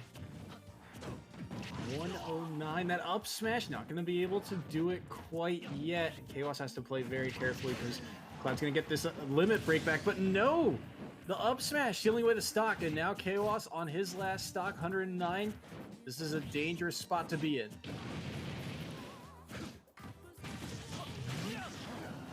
Alright. Able to get a nice little cross slash right there. And going for the forward air as well. Kawas finding the way in. They're turning this around. 55%. A good conversion at ledge right here could be it. And no cheeky stuff with Flare Blitz at all. That's a wasted cross slash as well. Kawas, a smash attack, a forward air, a back air at ledge. It'll all kill them. They need to be careful. Even dash attack will take him out now, which is why you see them going for it. But Volt can't get the strong hit they need. They're trying to charge up that cross slash, giving Kwaz more chances. The back throw now, a chance to edge guard. But that's a flame breath, that's a commitment. Just roll away. You can feel the nerves tightening for these players. That shield's getting awful low, though, and cowling out the jump. Volt survives. Volt thrives. They're still in this. 106% at ledge against Charizard. It's the fourth throw. What a way for it to end, Soy. Just drag you across the ground and take you out the door. Marquette takes the lead, or ties it up, rather, in this monumental set.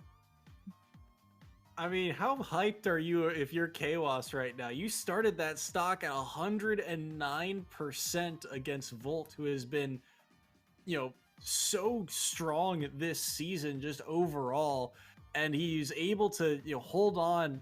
What was he at? 180 something by the end of that? I think 185 was the percentage he was at when he got that forward throw. And the way, you know, Cloud is so scary to approach too, especially with a character like Charizard, who's just such a big body. So really strong performance from Kawas to be able to bring that all back. But like we said, Volt is, I feel like, one of these players that as a set goes on, I feel like he starts to catch on to a lot more things. And he was off to an early start there. So we'll have to see how he does here in game number 2. Term Battle of Wills gets thrown around a lot. That was Kwaz's will manifested in how they would not die. I mean, that's also Charizard. Charizard's hard to contest and lives forever, but still, so good. And what is also good is the bread and butters. At this point, though, you're making French toast with how much bread and butter that is. 45% off of that. Very nice, very clean. And you saw them pause for a second. Kwaz? Bye. Kind of an odd, uncharacteristic SD from Chaos, but Volt will take it. Up a full stock now, and a lot of work to do on the side of Marquette here in game number 2. But Volt has looked very strong here. Aside from those early bread and butter combos, controlling stage well, not allowing Chaos back, this is exactly what Volt wants. Yeah, this is the kind of thing where it's like, I refuse to call anything. I refuse to say how hard this is for Kwaz. Because they just did it. They just did worse than that. And they're going to the Charizard right away as well to finish off the stock. I feel like that's a good idea. The last hit of that Nair connecting, and Kwaz still searching. Pulled the trigger on the up B, and that was ill-advised. The cross slash taking the stock. If you get a 3 stock right here, that means even with a 1 stock win, Chaos only puts them in a tiebreaker situation. You've got to get at least 1 stock here. You've got to put your faith in that last game. Again, clipped by the up B. Chaos maybe crumbling a little bit. As much as you kind of want to take this game as a data gathering game, you don't want to leave things up to chance, leave things up to a draw. Need to come in swinging. As they do get the up throw. Is that a kill? Not yet. Charizard against the Cloud. Swinging at the heavens, but they can't quite bring it home yet. This one's got to do it, though. Yeah, on top platform, perfectly spaced that time. Okay. Winner of next game wins it all. Unless Kwaz does the unthinkable. Got a little bit of damage there, but like you said, it feels like Chaos is kind of working on borrowed time, even though he's got a little bit of wiggle room here. This Squirtle not able to do as much as it has in the past, and that air dodge doesn't snap to the ledge, so a 2 stock here from Volt. I mean, yeah, I think 2 stock is a good way to describe that. 2 stocks that they did not have. But either way, it all comes down to this. I don't think there's no way to tie. There's no way to tie at all. You either win or you lose right here if you're Marquette. This is stakes. This is determination. This is how you cap off the fall split of EGFC. 1 match. Points do not matter. All that matters is winning. That's the spirit of Smash Brothers right there. It might not be the spirit of EGF, but we trying to, emulate a little bit. Honestly, I could not tell you. After Kwaz did that, but then they fell apart, or were they falling apart? Was it just Volt cleaning up? It's impossible to tell right here. The only way to know for sure is what happens in this game 3.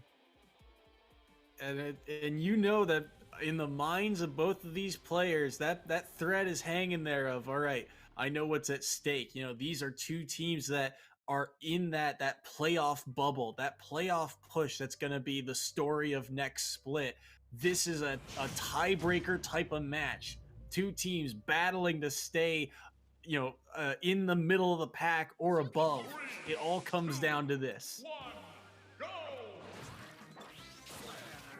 You don't know how hard I had to resist making a Shadow the Hedgehog reference as well. Chaos control a little bit. As look at that go. Not quite the same damage we saw before in one string, but they make it up in the next.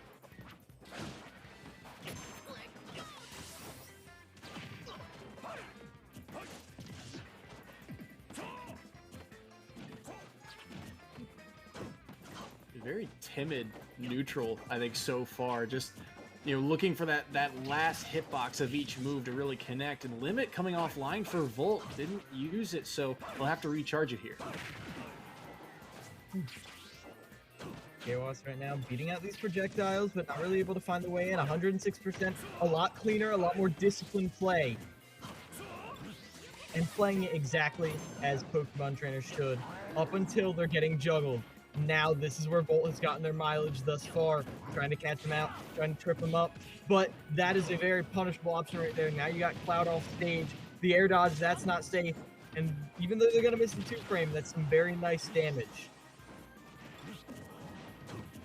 That down smash nearly killing, and I like Kawas there, just using his jumps in the air dodge rather than flare blitzing. Doesn't want to eat any more percent.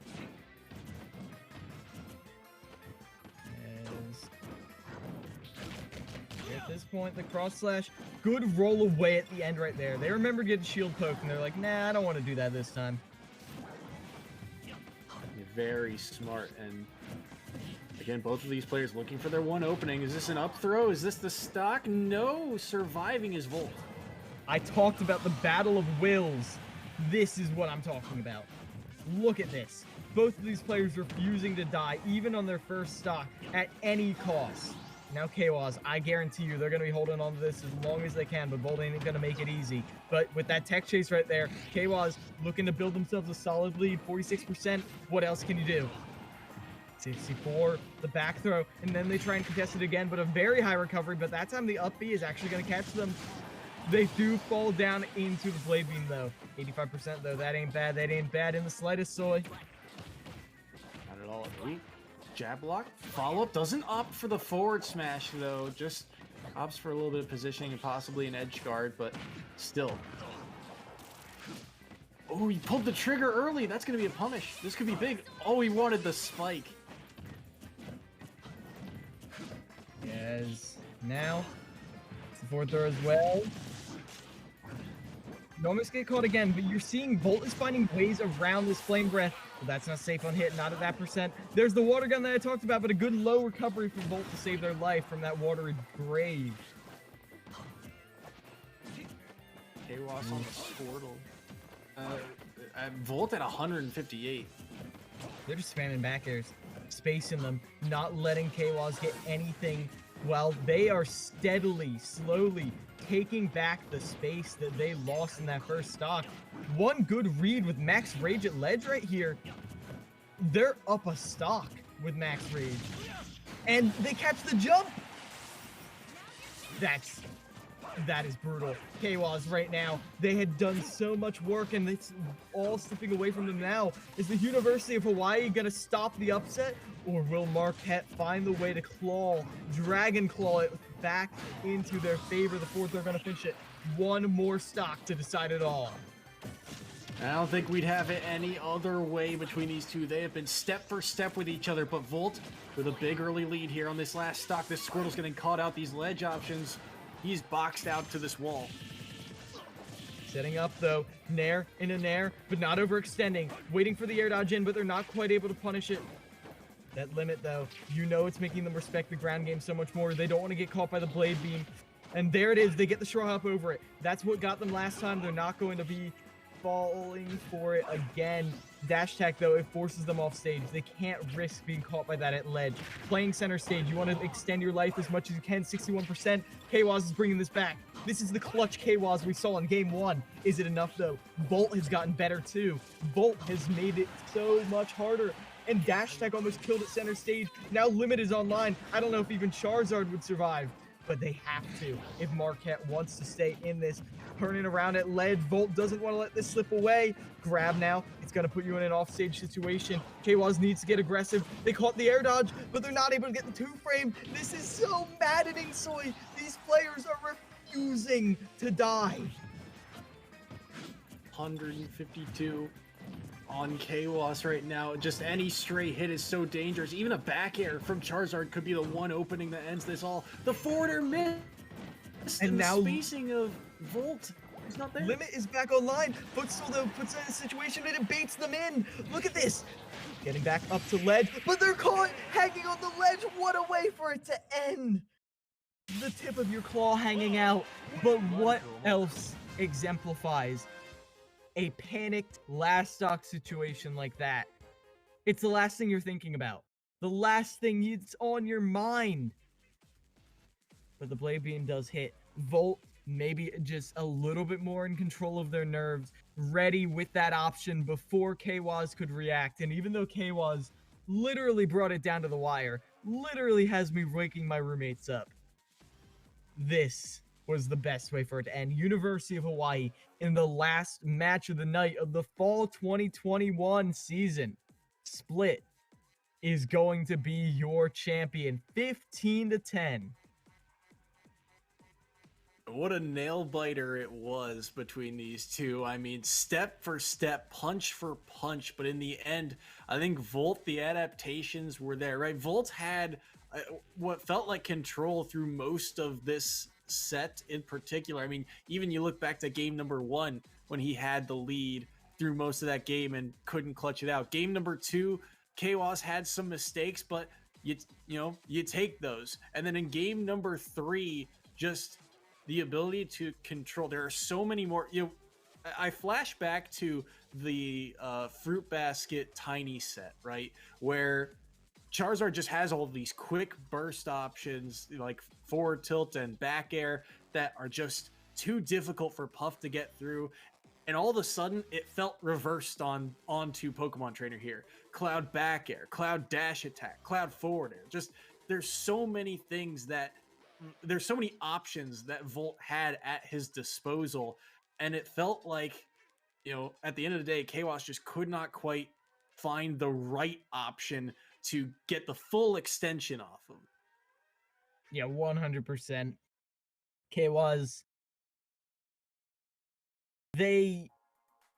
like I said, I keep bringing it up because I feel like it's the best way to describe it. The battle of wills. Neither of them wanted to lose. But no one ever wants to lose. But to truly want it, to truly fight for it, to truly make every single situation count, that was what we saw. But ultimately, Volt, a little more experience, a little more cold-hearted, not like nerves of steel. Nerves of steel to be able to pull that off. Kwaz a little bit of a newer player. Maybe that could have shown in their shakiness, but can you even call it shakiness when they clutched out that game 1? When they brought it that close? I think that was just Volt being one step ahead. And we are going to talk with an interview. It's going to be Volt. So we get to ask some amazing questions about that nail bite of a set. So don't go anywhere. We're going to have the last interview of the fall split in just a couple of minutes.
greife lieber zur HB, dann geht alles wie von selbst.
Welcome back, everybody, to EGFC for the last interview of the night, of the split, even.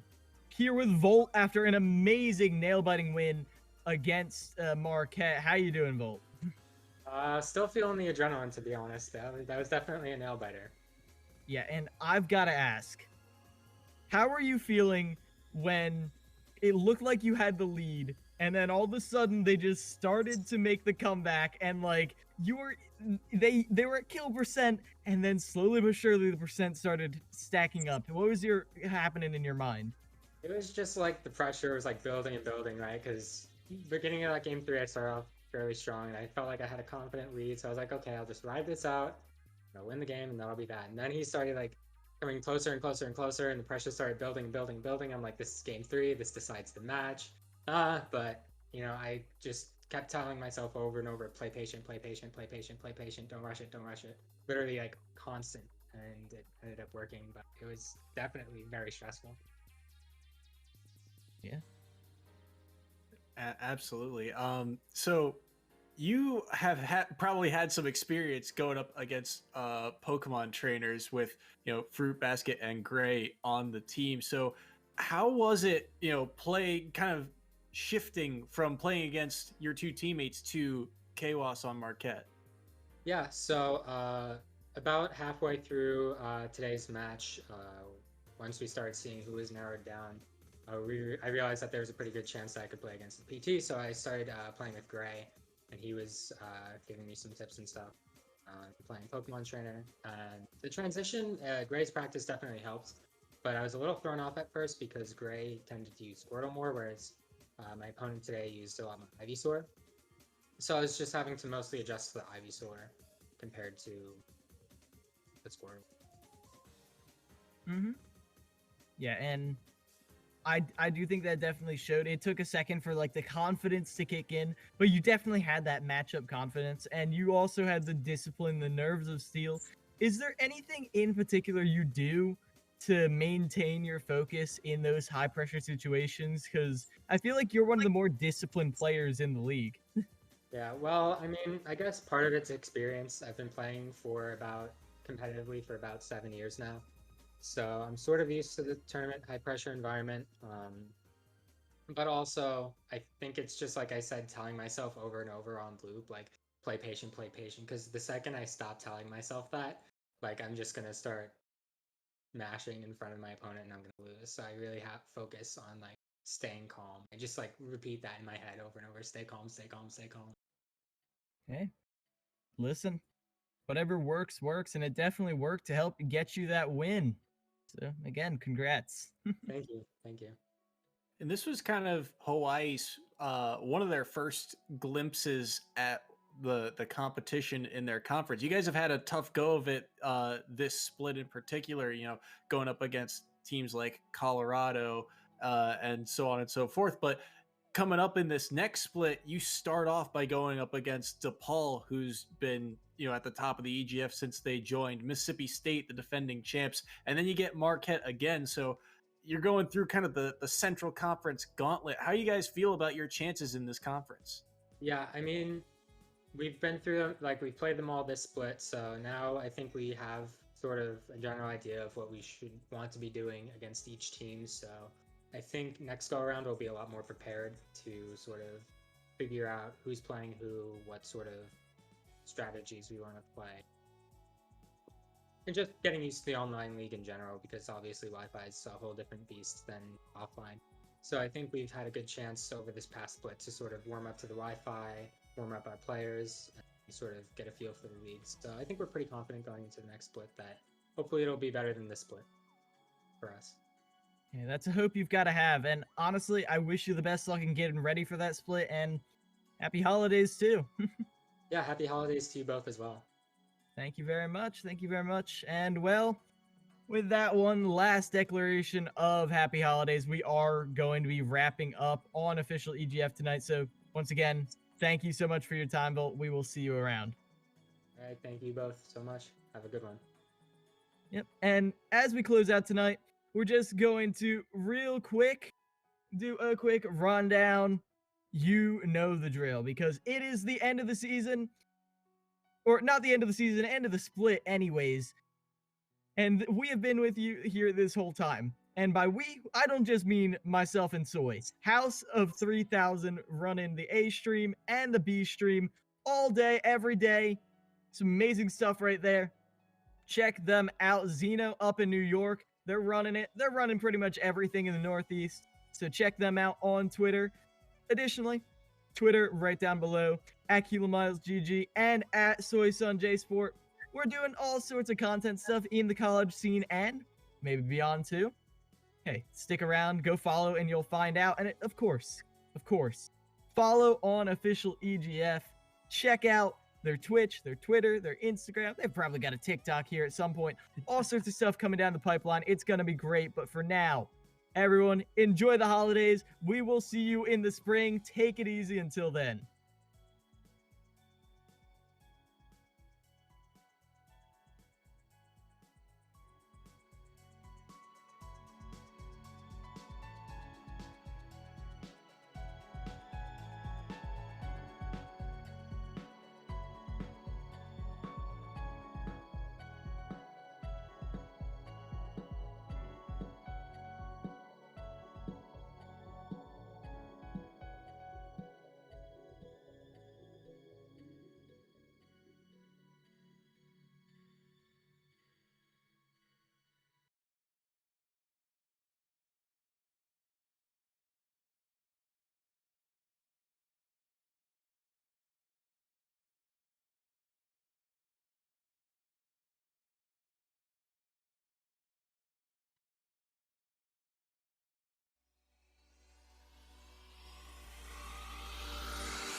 welcome back to the unfiltered section of the stream. No, I'm just kidding. Hi, my name is Kevin, and I am the UH Esports Program Assistant, and we are back to the UH Foundation stream, where we are raising money to help support students through trying to get them scholarships. And right now, I am joined by our wonderful Smash team, who just won their match. So, quick round of applause. Woo!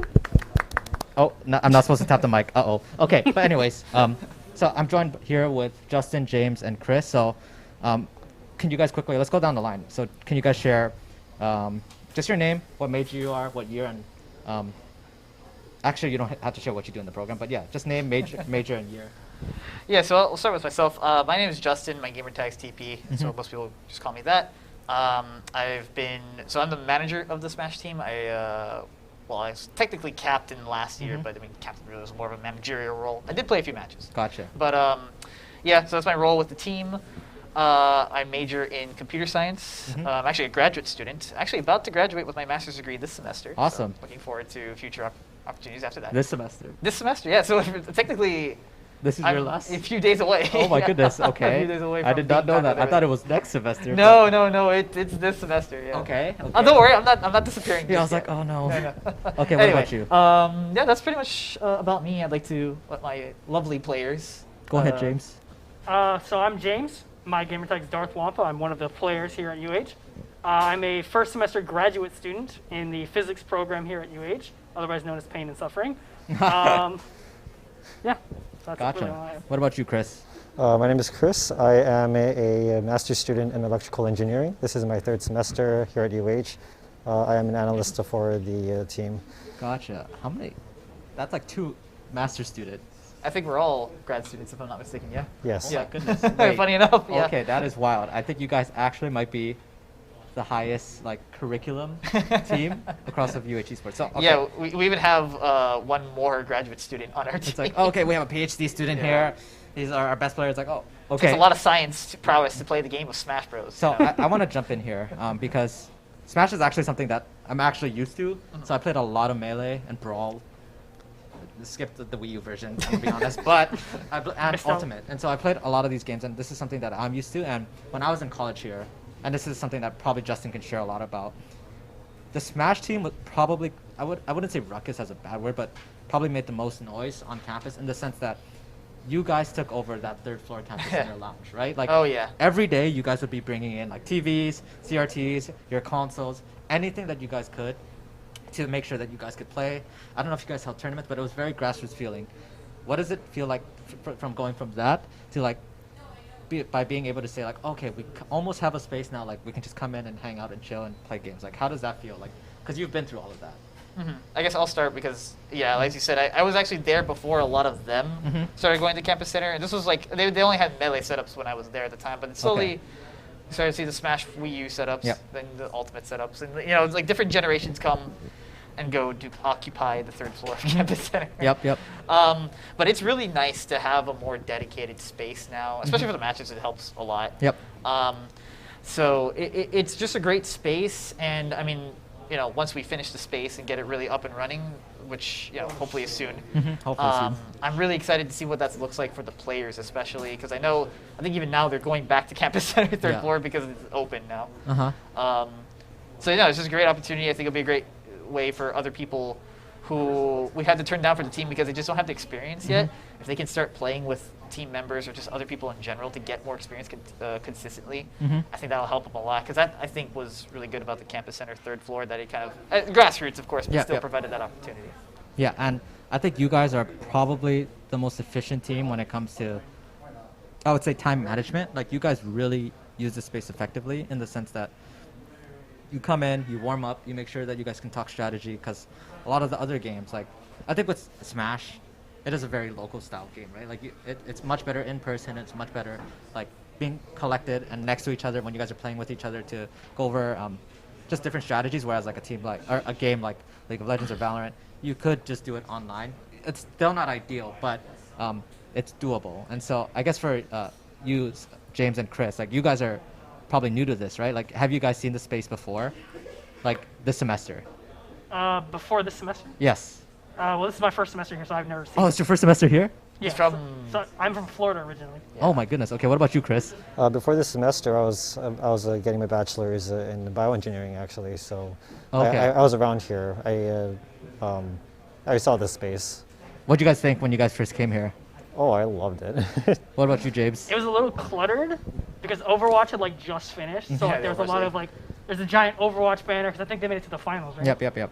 Yeah, so there's like, we had to kind of rearrange some things, move some tables around. I think it's still cluttered. But and it's still a little cluttered. Yeah, now. I mean, it's But- Overwatch League stuff is hidden. we don't look in the back of this. set. No. This right here is fantastic. The viewers get to see this lovely like clean cut. Yeah. Yeah, There's a lot of that's all they need to see. But that's what we're working on, right? Because Yeah. I But other think- than that, like all the equipment here is really nice. It's all set up. The internet connection seems pretty stable. Obviously, we're in Hawaii, so there's still gonna be latency going to like New York or whatever. Of course. But as far as like the actual connection feels, like playing locally, like if I play with someone who's maybe in their house on the island, Yeah. that feels pretty solid. I guess like I just want to ask, and I'll throw this out here. Like, Smash is not your typical fighting game. When people think of fighting game, they think of HP bar. You know, I hit you, your HP bar drops, and you hit me, same thing, you block, and then whoever's HP bar hits 0 first is the loser. What is Smash to like someone who doesn't know what it is? A lot of people have been throwing out the term platform fighter lately, especially because a bunch of them got announced. So that's probably the best technical way to So, describe it. what is a platform fighter? So I would, man, if I had to describe it, I would say a platform fighter is essentially a platformer built around fighting, if that makes sense. It sounds lame to say it like that, but that's kind of the truth. I mean, If I could jump in here. Yeah, go ahead. The description I heard relating it to a more real life thing is kind of like sumo wrestling / King of the Hill. Like your goal isn't to deplete your life bar to zero. Tired mode of sumo wrestling, and you're able to still find a way to push that sumo wrestler out of the ring, you can still win. And that's why I think it's super fun. I loved watching, especially like early Smash Ultimate. I'm a Leffen fan. Controversial, I know, but during the time when he was playing like Ivysaur versus Mr. Salem, that was the most fun time for me watching Smash Ultimate. And so, I think like one thing I do also want to add is like the high mechanical skill. I've said this before. I think Rocket League and Smash are the two most intensely like micro-intensive games in our program. What do you guys think of that? Do you agree, or are you like, oh, Smash is super easy? I don't have enough experience with some of the other games like League of Legends, so I don't know how intense that is. Rocket League I know is very intense. So, but I know you have a lot of Valorant. Do you have a Call of Duty team? Yes, we actually just started a Call of Duty team. Yeah. So like shooters in general, they're not as micro intensive. They're a lot more team coordinating and like, okay, we're gonna take this objective and this is how we're gonna approach, and like obviously there's a lot of accuracy, but like it's not as. I would say that your assessment is probably pretty accurate. Gotcha. Barring the fact that I don't know what League of Legends is really like. What about you, Chris? Do you play any other games? Not as competitive as Smash Bros. But from what I understand, yes, Smash does, in my opinion, take from what I've seen at least, it takes a more, is more skill intensive than others. I want to add on to this because we're trying to, I wouldn't say measure skill, but with League of Legends, with Valorant, there's leaderboards, right? There's a way to measure skill. Or I wouldn't say measure, but there's rankings for it. Like you can say, I am Diamond 1, or I am Platinum, or I am Gold, right? Yeah, like representing that skill. I think it's a like good way you to can put see it, rank yeah. distribution. I don't think that they have that for Smash, right? You have Smash Elite, but that doesn't really showcase. Yeah, like, how so good you have, what do they call it? GSP. Global Smash Power. Yeah, but the problem is online is just such a different environment that nobody takes GSP really seriously. Yeah, So- it's a funny anecdote here actually. I So, I like- took a couple characters who I have no idea how to play as, and I farmed out quite a bit of GSP on them on Smashes Online. Take DK for example. I managed to get him into Elite Smash. I get pretty high GSP, and I never even learned how to cargo throw as the character. Yeah, the Like, cargo which throw is the for fundamental context. aspect of the entire gameplay. Yeah, for context, the cargo throw is like a really important like combo that you need to combo learn throw for that he DK. can do. Yeah, that's And- very core micro- to his gameplay. Gotcha. I never learned how to do it, and I still got high GSP. And so, like, I guess, like, how would you measure, like, how can you say, like, I'm good at this game? You know, because if I am let's just say, like, a challenger League of Legends player or, like, a Radiant Valorant player, you can say, like, I am in the top, like, 0.05% of this player base. But how am I supposed to know, like, oh, I got into Elite Smash, I'm pretty good. But how do you know, like, I'm really good. And I guess one way is like to go to local events, right? But yeah, with COVID, that's not happening. It's tricky, right? Because basically in Smash, I've been in the competitive Smash community since 2015. Yeah. The way it's usually gone down is results at tournaments. Mm. That's, who gets the big wins against the big name players, who gets the good placings, who can be the most consistent at it. Yeah. That's kind of what it comes down to. And it's there's official ranking systems now that organizations like Panda Global and others do.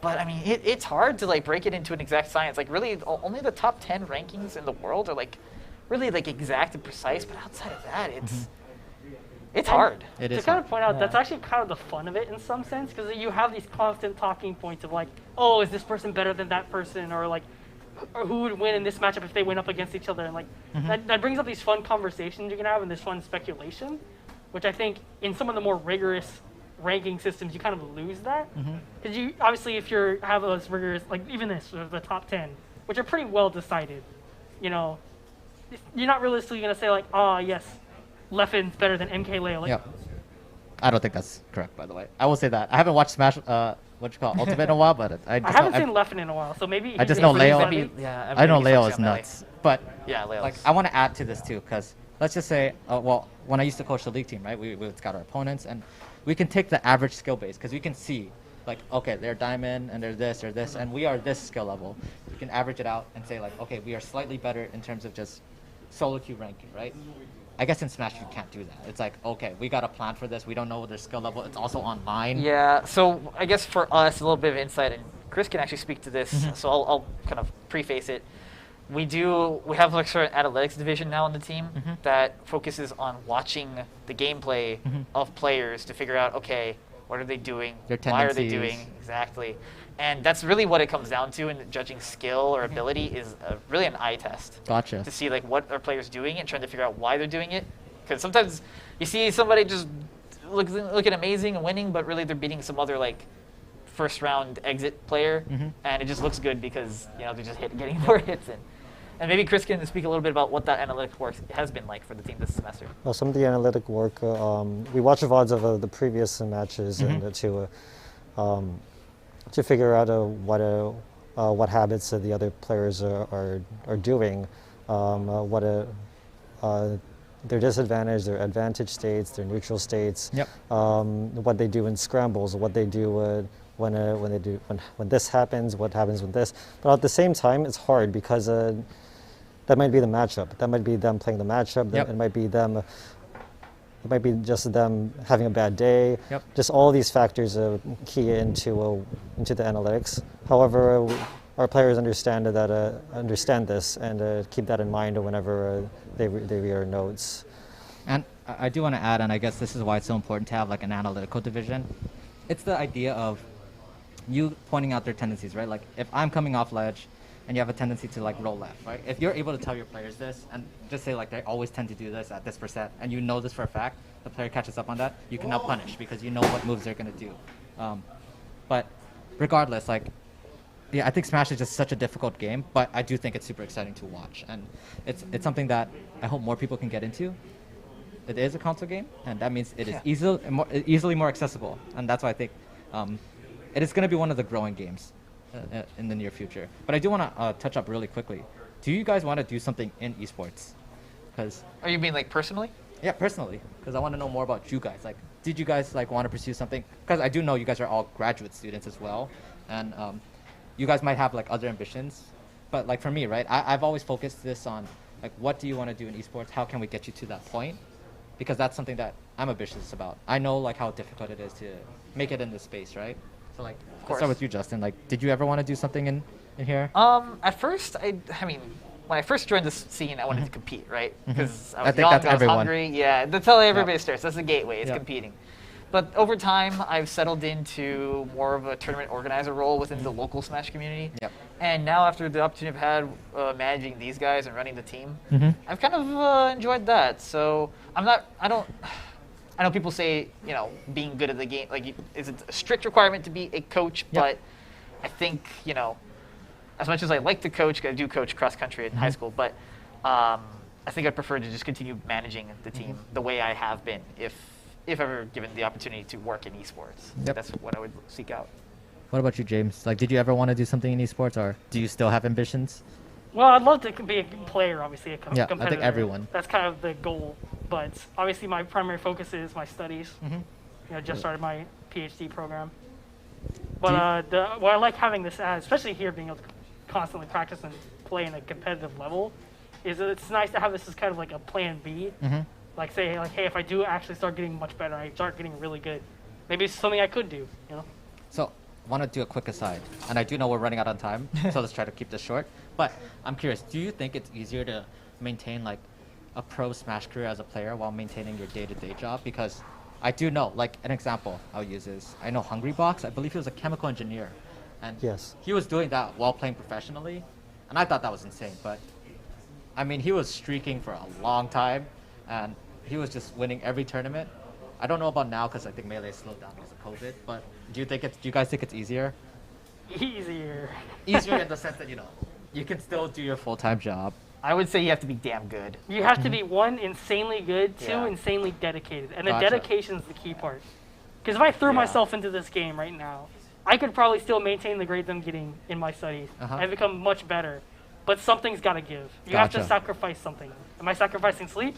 Am I sacrificing eating? Am I sacrificing social life outside of the game? Like, if you're going to have a day job at a level of like chemical engineer, physicist, or mathematician, or any high level science, and be, or whatever your day job is, and be dedicated to actually becoming a pro level player, like you have to sacrifice something. And even looking at Hungrybox, if you look at his kind of lifestyle, like it got to him at the end. Yep. If you watch some of his videos where he talks about kind of at the end of it, he kind of stopped playing Melee as much as he did. And that it wears you down after a while. And so I don't know that I'd want to throw myself in that hard. Yeah.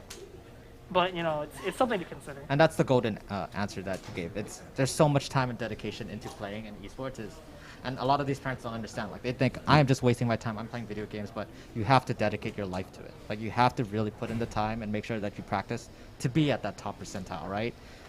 But Chris, I want to stop with you, or to go to you really fast because I don't want to just skip you. Did you want to do something in esports really quick? Yes and no. My answer is sort of the same as James, where my studies take priority. Gotcha. But this is a very good hobby that I've kept throughout the years. I'm glad. And I'm hoping that we're giving you this opportunity to be able to participate and compete at a college level and hopefully just meet new peeps and make friends. So other than that, thank you for joining us with this section. Thank you to the lovely Smash peeps. They're awesome. And we will see you for the next section. Bye-bye. Shoots.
Aloha! My name is Alohi, and I am here with JJ, who is going to be my Flex Support co-host slash guest tonight.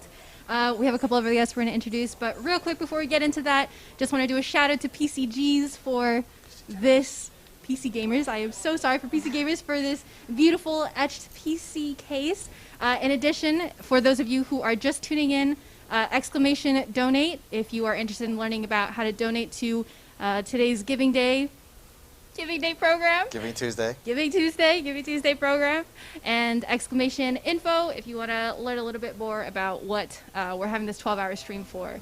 And then exclamation mark socials if you want to follow us on socials and just get to know our program a little bit more. Please do. So tonight we are joined by some alumni. You might have met them from some of our earlier segments, but for our new viewers that are tuning in with us, just want to have a little introduction for our alumni tonight. So if we get into it, let's start with Rod. All right, hello. So my name is Noah. You'll hear a lot of people with this broadcast call me Rod. That's just kind of my name here. I did graduate in mechanical engineering recently, and I just work as a coach here in the program for Valorant. Year of grad? Oh, I graduated 2021. Sheesh. Recent grad. Yeah, my name's Kason. I go by Kalo online.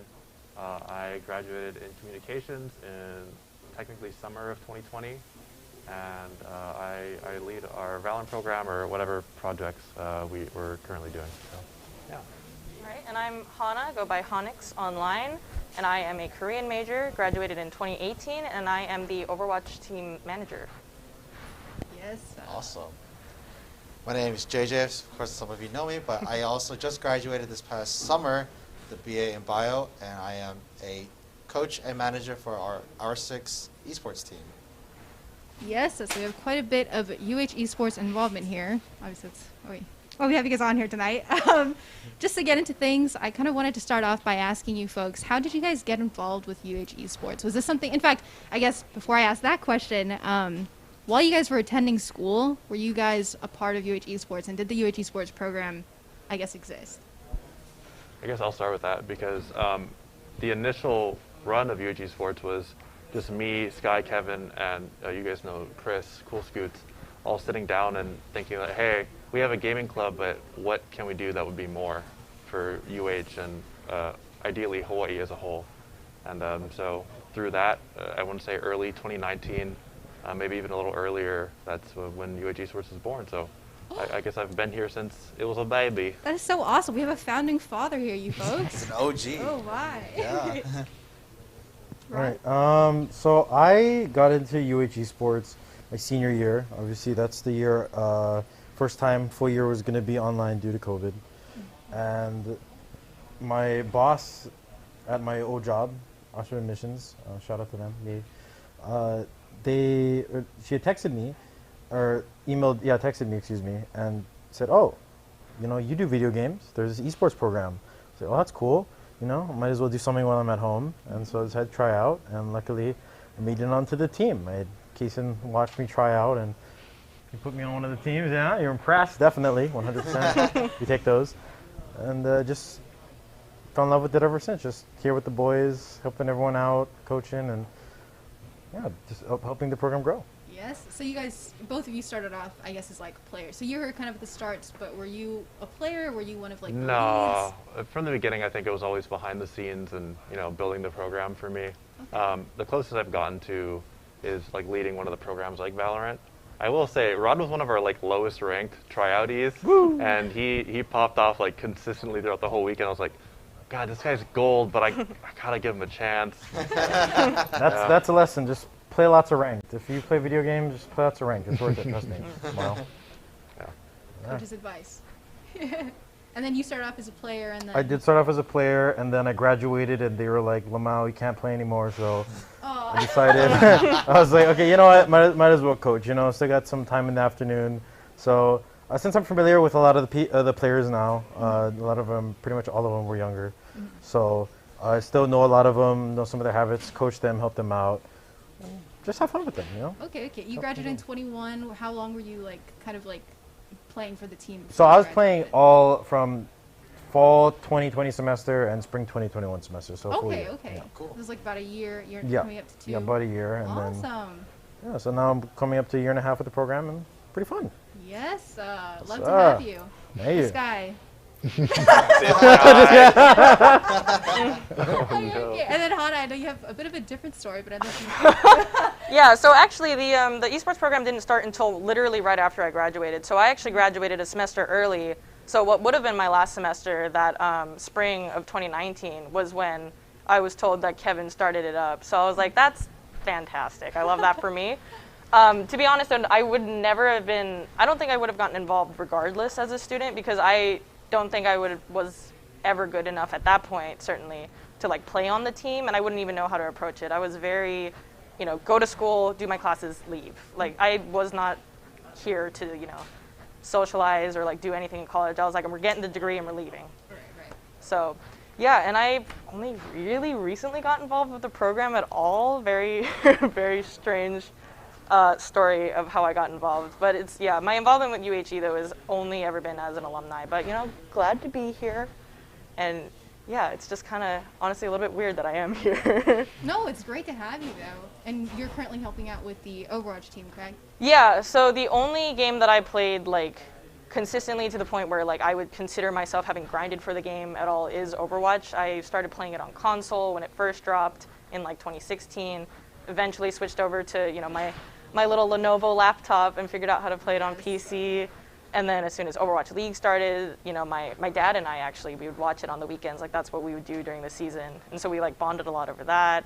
So to be in charge of, an Overwatch team is really interesting. Like, it's a really weird, almost full circle for me to have, like, be involved in any portion of, like, Overwatch in any capacity in, like, a competitive manner. And then, Overwatch League showed up, and I was like, wow, this is great. Imagine. And then, do you want to like give a little tidbit about how you got involved with Esports? I mean, I think you have a really unique story, so if you're allowed to share it. Oh boy! All right. So when Overwatch League, I believe this was the May Melee. So actually, my cousin and I were just out and about. This is this past year, by the way. Yes, this was a few months ago, actually. Posted here. Yeah, like this past May. So we're out and about, and I was like checking stuff on my phone, and I was like, hey, listen. There are some gamers here right now over at Manoa, because clearly it was at Manoa because it was, advertised that, oh, come to Manoa or whatever. And I was like, obviously the only building that they would ever be in with any amount of gamers is that glass one over there, the ITC. I was like, clearly it's that building. Like, it took 0 power of deduction to figure that out. And so I was like, hey, we're in Waikiki. What if we just cruised by? I was like, they just finished a match. Surely, if we just, cruised by, maybe we'll see them. And I literally, we were rolling up, and I started freaking out because I was like, that's Dallas Fuel. I was like, no way. And we caught them, like, the 5 minutes in between of, like, them coming out and taking a picture after they had won one of their matches and them getting in their Uber. And I, really awkwardly walked up after sitting in the car being like, I can't, because this is so weird. Go up, and I, asked them for pictures. The manager was very nice. I love Deer. She's wonderful. Helen, I heart you so much. And they were really nice about it. And then weirdly, very strangely, just like super coincidental, my cousin, her name is Swan, she just so happened to know Kevin. Like, they went to middle school, high school together, and they live in the same building. What a small island we live on. And then through there, we got, connected through our socials, and then there was a whole thing on Twitter that happened where everybody here basically bombarded one of my tweets about getting my second vaccine and being able to be more social. We'll just leave it at that. But yeah, and then just like from there, I was invited back to come to like the June Joust and just started kind of loitering, and then eventually became closer with everyone here and got involved. So very strange, very glad to be here. But it's like when I think about it, it's like, wow, just if I was a minute later, who knows? Yeah. When I first joined UH Esports, I saw Kaysen and Hana chatting, and I thought Hana had been part of the program for a really long time. And then I found out that she was also relatively new to it. I was like, oh my gosh, that's so crazy. All of us are kind of just coming together. Overwatch League brought a lot of us together, but I think that's awesome. Yeah, I mean, you guys were super welcoming. I never felt weird like being here. Like I remember coming back for the June Joust, I was there for just like one of the watch party days, and like everybody was super welcoming. I never felt like left out at any point because I was concerned because I like barely knew Kevin, and then I had maybe chatted with Kason once prior, and I was like, well, I'm gonna go for it. Because like normally I would never, I think even if I was like here at school, I'd be like, oh, Overwatch League is here, but I'm not gonna go. So it was like very out of character for me to just like, you know what, screw it, we're gonna go.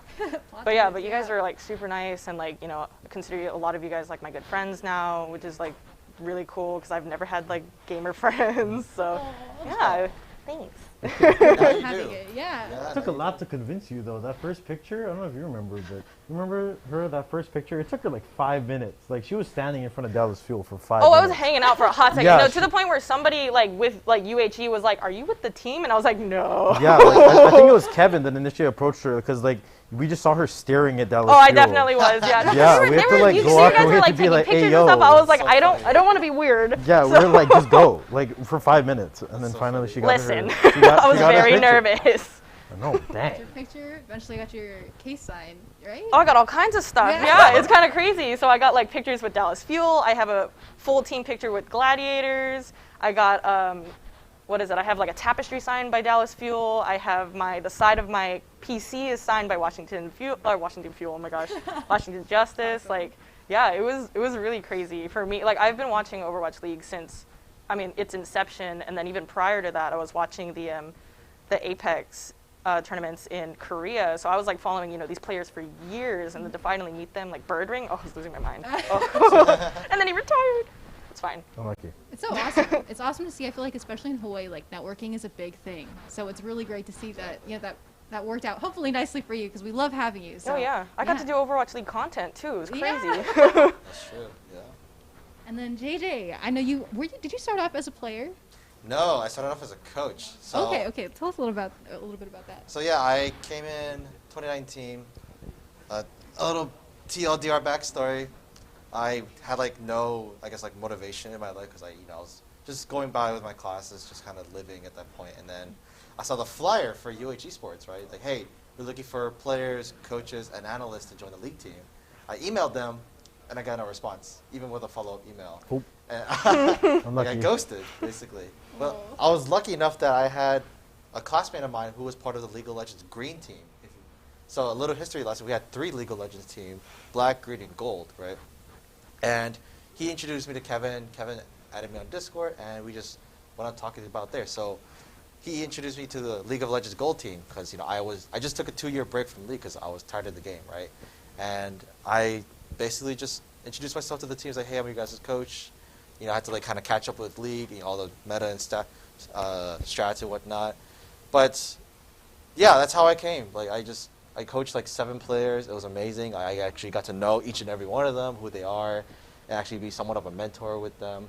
And it was an amazing time because I felt like I actually had some sort of a purpose in my life because I never had some sort of passion or responsibility for anything at this point. Yes, I had some experiences, but nothing really pushed me to do something, especially for other people, until Esports came along, right? And the following year during COVID, right, I saw a flyer about R6, Rainbow Six Siege Esports. And I was I talked to Sky a little bit. I was like, hey, Sky, can I make this team? And yeah, I basically created an entire team within a semester. And I still help out with the League of Legends Gold team, but now I leave it all to Keelan. He is basically taking my spot. He's doing a fantastic job. And I still coach and manage the R6 team, but I'm also helping up Darren, who showed up earlier today, and also one of my other players, Erica, to just basically take my spot, because I want them to grow, right? I don't want it to always just be me. I want people to do better than me and just to be better versions of themselves. So that's kind of like Kevin.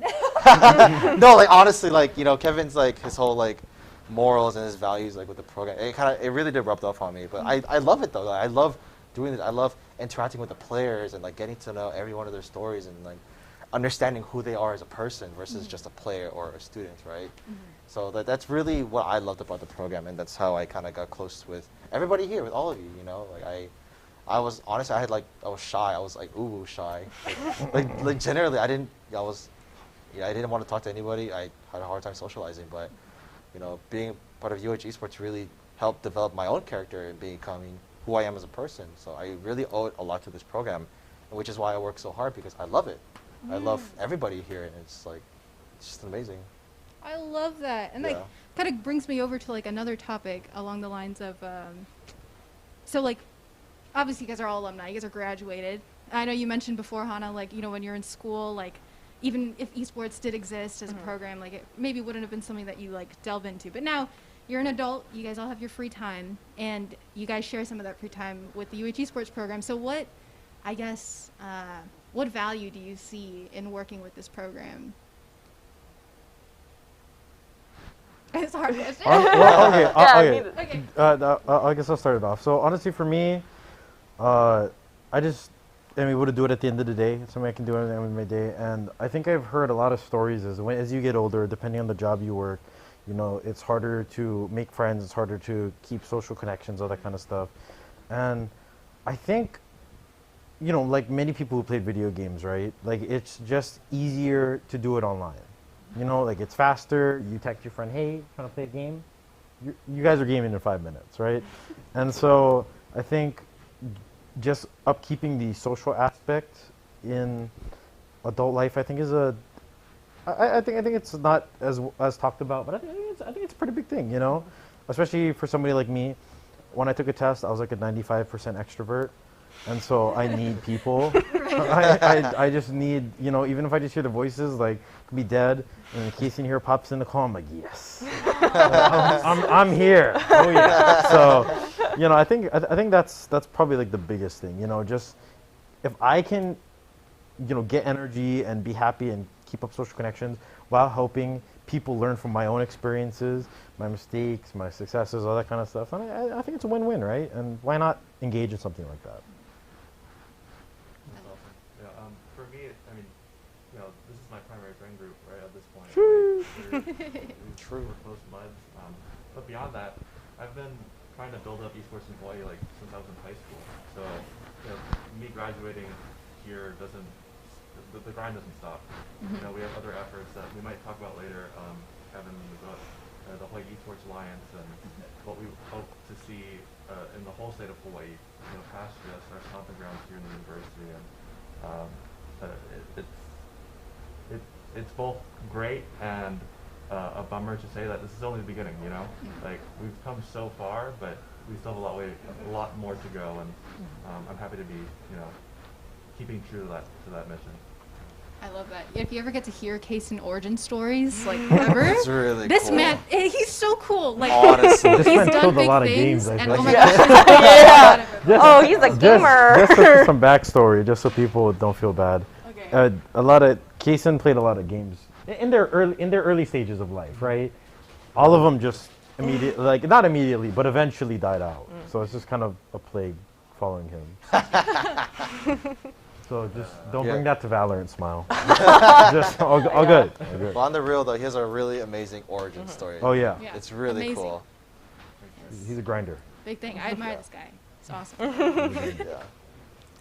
Yeah, I mean, I definitely agree with both of you. There's definitely, like I said, I was not super social, and certainly not in college, but just in general, I'm pretty introverted. I've always been pretty happy on my own, but to finally have a solid friend group of people, with common interests is really great. And then, I was never a part of the program as a student, but to be a part of it and being able to be a part of Overwatch League as literally a random person who just showed up on the street one day, it feels like being able to help the program now, it's like I'm giving back for that, because that really meant the world to me, to be a longtime fan, a longtime player of the of Overwatch, and then to meet some of the players that I've been, I feel like I've watched them grow up, just watching them for literally 6 years playing this stupid game.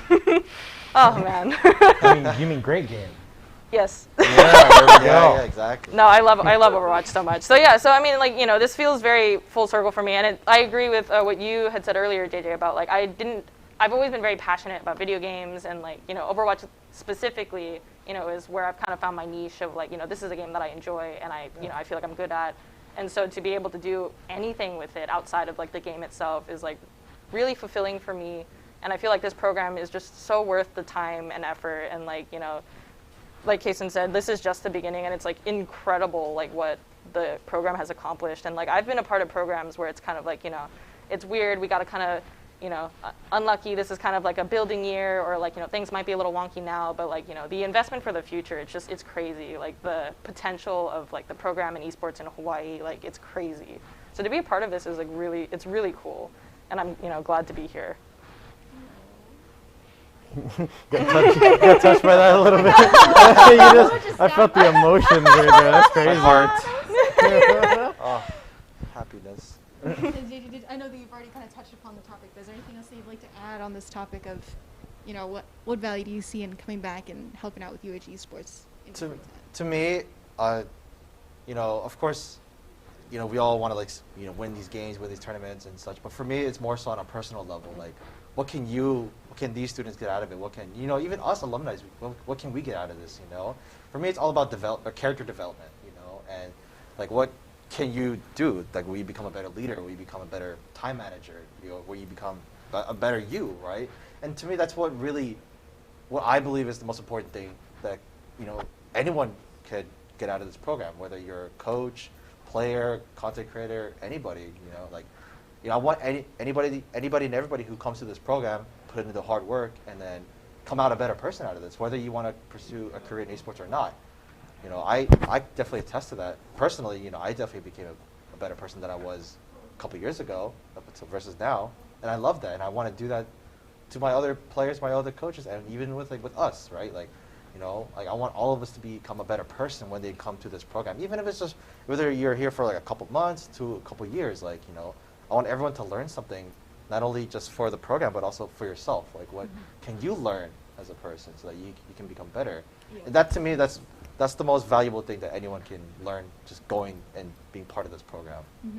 Like, esports is just a lot more than games. It's more than just video. We do all these things. Yeah, you get a lot more than just a couple of Yeah, we do all these things who just happen to play video games. Mm-hmm. That's what I think of it, you know? I love that. Aww. Okay, Brian. Okay, also, let me take the put it away. Also, on a side note, I mean, surely we want to at least a little vicariously through our team when they, of course. When they win. Yeah, I mean, like, I don't even play Valorant, but I always brag about it. I was like, we have the #1 team in NA right now. Yeah, I don't even play Valorant. We were doing all this like sappy, you know, like super sentimental stuff, but like, come on, it feels good when you're like the team wins. Is like, of course, that's my program. Very high key. Achievement in more ways than. Yeah, I live vicariously through my Valorant players, 100%. Whenever they win, I feel like I win, not as much, but like a little bit. Yeah, especially here in Hawaii, like our college teams are our teams. Mm-hmm. You know, we don't have some pro level. Like, this is it for us, and we're killing it. Yep. That when you say it like that, it sounds kind of sad. But what? No, I mean. No, it's good. We're laying the foundation. I mean, yeah. I mean, we are. Yeah, we are it. Yeah. Like, this is it. You know, we are it. Nice. Yeah. So we are coming up a bit on time, and so I just want to ask 2 last questions. Just, you know, maybe have 1 sentence answer. So, first question, yes or no? When you guys were in college, were you guys like gamers? Honestly, do you really want us to answer that? Okay, I'm assuming that's a yes across the board. Yes. So, much to my parents' dismay. Oh, yeah, absolutely. True. Yeah, my mom hates it so much. I don't tell my parents. Yeah. So, for I guess the players and students that are currently in college, maybe trying to balance school and gaming, and maybe even students that are like super focused on academics and are just too like shy to reach out to gaming but want to give it a try, because it is possible to balance. What are some pieces of advice that you would give them as like student gamers, looking back on your college experiences, or even now as an adult looking back? You're gonna sacrifice sleep. Just be ready to function. I mean, it's true. Yeah, like I feel like in a lot of like players that I know, like the best ones, they'll grind, but you know, you gotta grind, but you also gotta keep your options open, right? You gotta keep your grades up. You gotta get those internships, all that stuff. But so you know, what do you sacrifice? Sleep. And you know, it's not the best thing to say. You know, like any health person that listens to this is gonna cry a little bit. But I mean, you gotta do what you gotta do to get results, and you know, be proud of what you did at the end of the day. You know, when you get that diploma, you want to be like, I did good in both my academics and extracurriculars. I did good. Looking back at college and saying like, I'm proud of what I did here. Agreed. Yeah. I mean, even on the casual one, it's like, hey, especially now that there's classes online all the time, gaming is a really easy way to keep social like we were talking about earlier. So, you know, hop in our Discord, hang out with people in the lounge, ask questions, and just kind of vibe. You don't have to go anywhere. You're just at home, and it's a good, easy, positive experience. Yeah. Well, positive. You know. It depends on the game. Maybe don't do League as your first game, but depends on the game. But you know, all good. Sure. Yeah, I mean, I would definitely say, you know, like prioritizing your time. When I was a full-time student, I had at least 3 jobs at any given point, like as a student, and so, you know, gaming was always kind of like my downtime. So, you know, I'd get home from work, and it did sacrifice, you know, just a little bit of sleep, but I managed, you know, I made sure to keep it within reason. You know, I wasn't staying up till 3 in the morning when I had class at 8, you know, like just, you know, give myself like an hour to unwind and just, you know, play Overwatch a little bit, or Genshin was not out when I was a student, lol. But, you know, but any of those other games like Animal Crossing, whatever, just to kind of like unwind and like just give myself, you know, an hour just to like, you know, it's been a long day and I'm just gonna chill, you know. I love that. The self-hug, the Yeah. self-love. Oh yeah. Self-hug. Gaming is self-care. Oh no. I'll say my tidbit. You know, I agree with everyone what they all say. Honestly, that's honestly perfect. The only thing I would say is if you want to be part, even if just be a part of this program, I would say just do it. You don't even have to be like an amazing like high-ranking player. You know, if you want to just be part of this community, just go out and do it. You know, like we always have room for somebody. We can always make a role for you or a position. Like you know, we're a really welcoming family here, a really tight community, and we accept everybody. And if you want to do something with UHG Esports or not, like you know, we'll have something for you. Right? Like, and of course, you want to have self-love, prioritize Self-hugs. Self-hugs too. Self-love. Make sure balance your time, etc. But to be honest, just do things. Yeah. Just go out and do it. You know, you won't know unless you try, right? I literally, that's Hana. I was gonna say, I literally showed up on the street one day and now I'm here. Exactly. Yeah. But like, look at where she's at now. Like, you know, she did it. Yeah. You try it, or you went out and did it. Now did it, here yeah. you are. So that's what's amazing about it, right? Oh, I love that. My heart too. Okay. I think that was an excellent way for us to close this little segment. Thank you all so much for being with us today, sharing your thoughts and experiences. For our viewers, stay tuned. We have a little more content coming your way throughout the night. And thank you so much for joining us tonight. Thank you. See you guys later.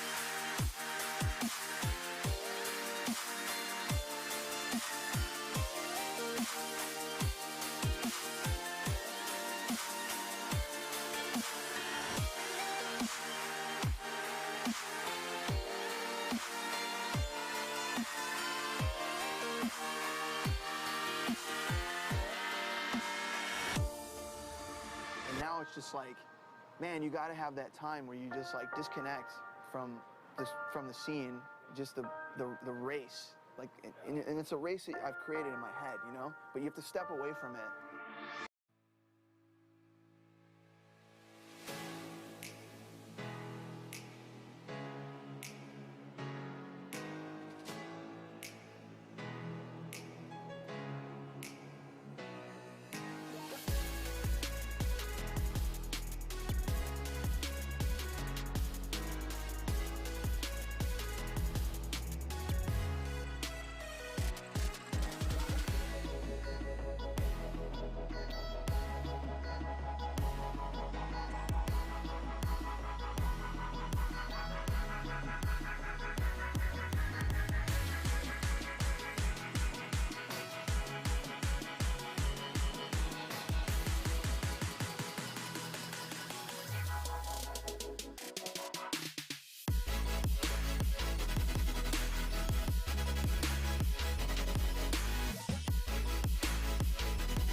All right, hello everyone, and welcome back here to the UH Esports Giving Foundation, the Giving Tuesday stream. Hi, you get to meet the guy behind the camera, I guess, behind the scenes. I wish Colton could be on this camera as well, but somebody has to produce your stream. We're here with Kevin and Kaysen. I mean, we just had Kaysen on, but we dragged Kevin back out just because we get to talk about the future. So, hi guys, welcome back. Hello. Hello. I do want to quickly jump in and say, now you get to really thank Kyler. He really pushed this to make this happen, along with Colton and Chris, and they've been fantastic. Actually, these are two of, I'm probably going to make a lot of people mad, but these are probably two of some of the most important people to this program, in the sense that they really jump-started a lot of this. Kaysen was here since the very beginning, and he's really seen us grow, and he's really pushed us to new heights, and Kyler has been here, actually from Hawaii Esports standpoint, way longer than the rest of us. Yeah, these are, I mean, we're practically the grandpas. Kaysen's here for high school as well, so yeah, we're just vibing out, and it's just cool to see where we've gone in the past couple years. Yeah, I mean, I think just as like a fun little aside to compare it to, I forget which segment you were talking about it, when the Smash kids were taking over that area in Campus Center. Yep. I remember when that was the league kids that rented out those spaces, you know what I mean? That initial few rooms out there. And they were trying to do, their own like UH League of Legends club. It was like UHM League of Legends or something. It was crazy back then to think, I mean, to look at that and how disjointed and disorganized it was, and then compare it to today, where, I mean, look this. We have this structure. I mean, we wouldn't have had this, right? 5 years ago, not even 2 years ago. I don't even think this was even a blip in anybody's mind of like, yeah, in 2 years' time, we're going to have a structured organization. We're going to have leads for all these different games. We're going to have all these, it's so organized that everyone knows what they're doing. I mean, truly, I think that's a testament to the growth of the program and the growth of, I mean, really, I think the influence that you guys have had on this, because really, I mean, I get to play with the cameras, but you guys are the ones that really are on the front lines with, all the people and the management and the personnel. And going to jump in on that, and I think you might know about this. This is during the time, I think, when C9 High, at the time he came in. That was when I was practically a baby at that time. But I want to talk about, like, this is, like, ultimately a collaborative effort. There's no way, like, I've talked about this in several segments already. I can't do, like, everything. And, like, Kyler's here to help me with production, with giving me advice. Kaysen's here. He's also giving me advice, and he's been pushing about, like, things like Valorant, right? Like, you were the one that jump-started that. And, like, Sky and I, we didn't think much about it, but you were like, hey, Kev, I think we should really think about this. This is going to be the next big thing, and look at it. It's probably our strongest team right now. And so, national champs, baby. Yeah, and that's all on you, and you've been leading it now with Rod. And so, yeah, it's just been looking sick to see how far we've come.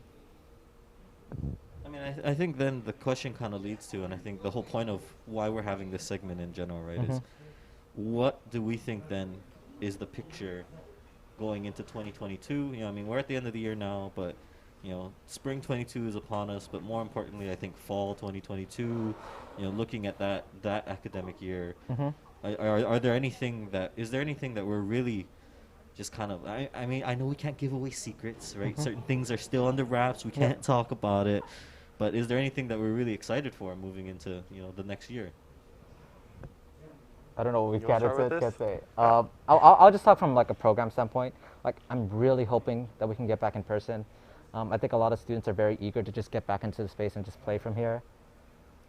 We just gotta hope Omicron is just a baby and does it affect us, but that's the scary thing. Like, but that's my goal, is getting us in here, getting the production thing set up, getting, like, students more involved. I know Kyler's gonna play a big role in teaching students more about the production side, because it's cool, right? Like, the fact that students, like, this hardware, I mean, to me, it looks like some crazy stuff. I have no idea what's going on. It's practically, like, it looks like Alien to me. I mean, to you, it's like probably like, oh, I understand this is what this does, this is what that does, and I can make sure everything runs smoothly and cohesively like in a machine.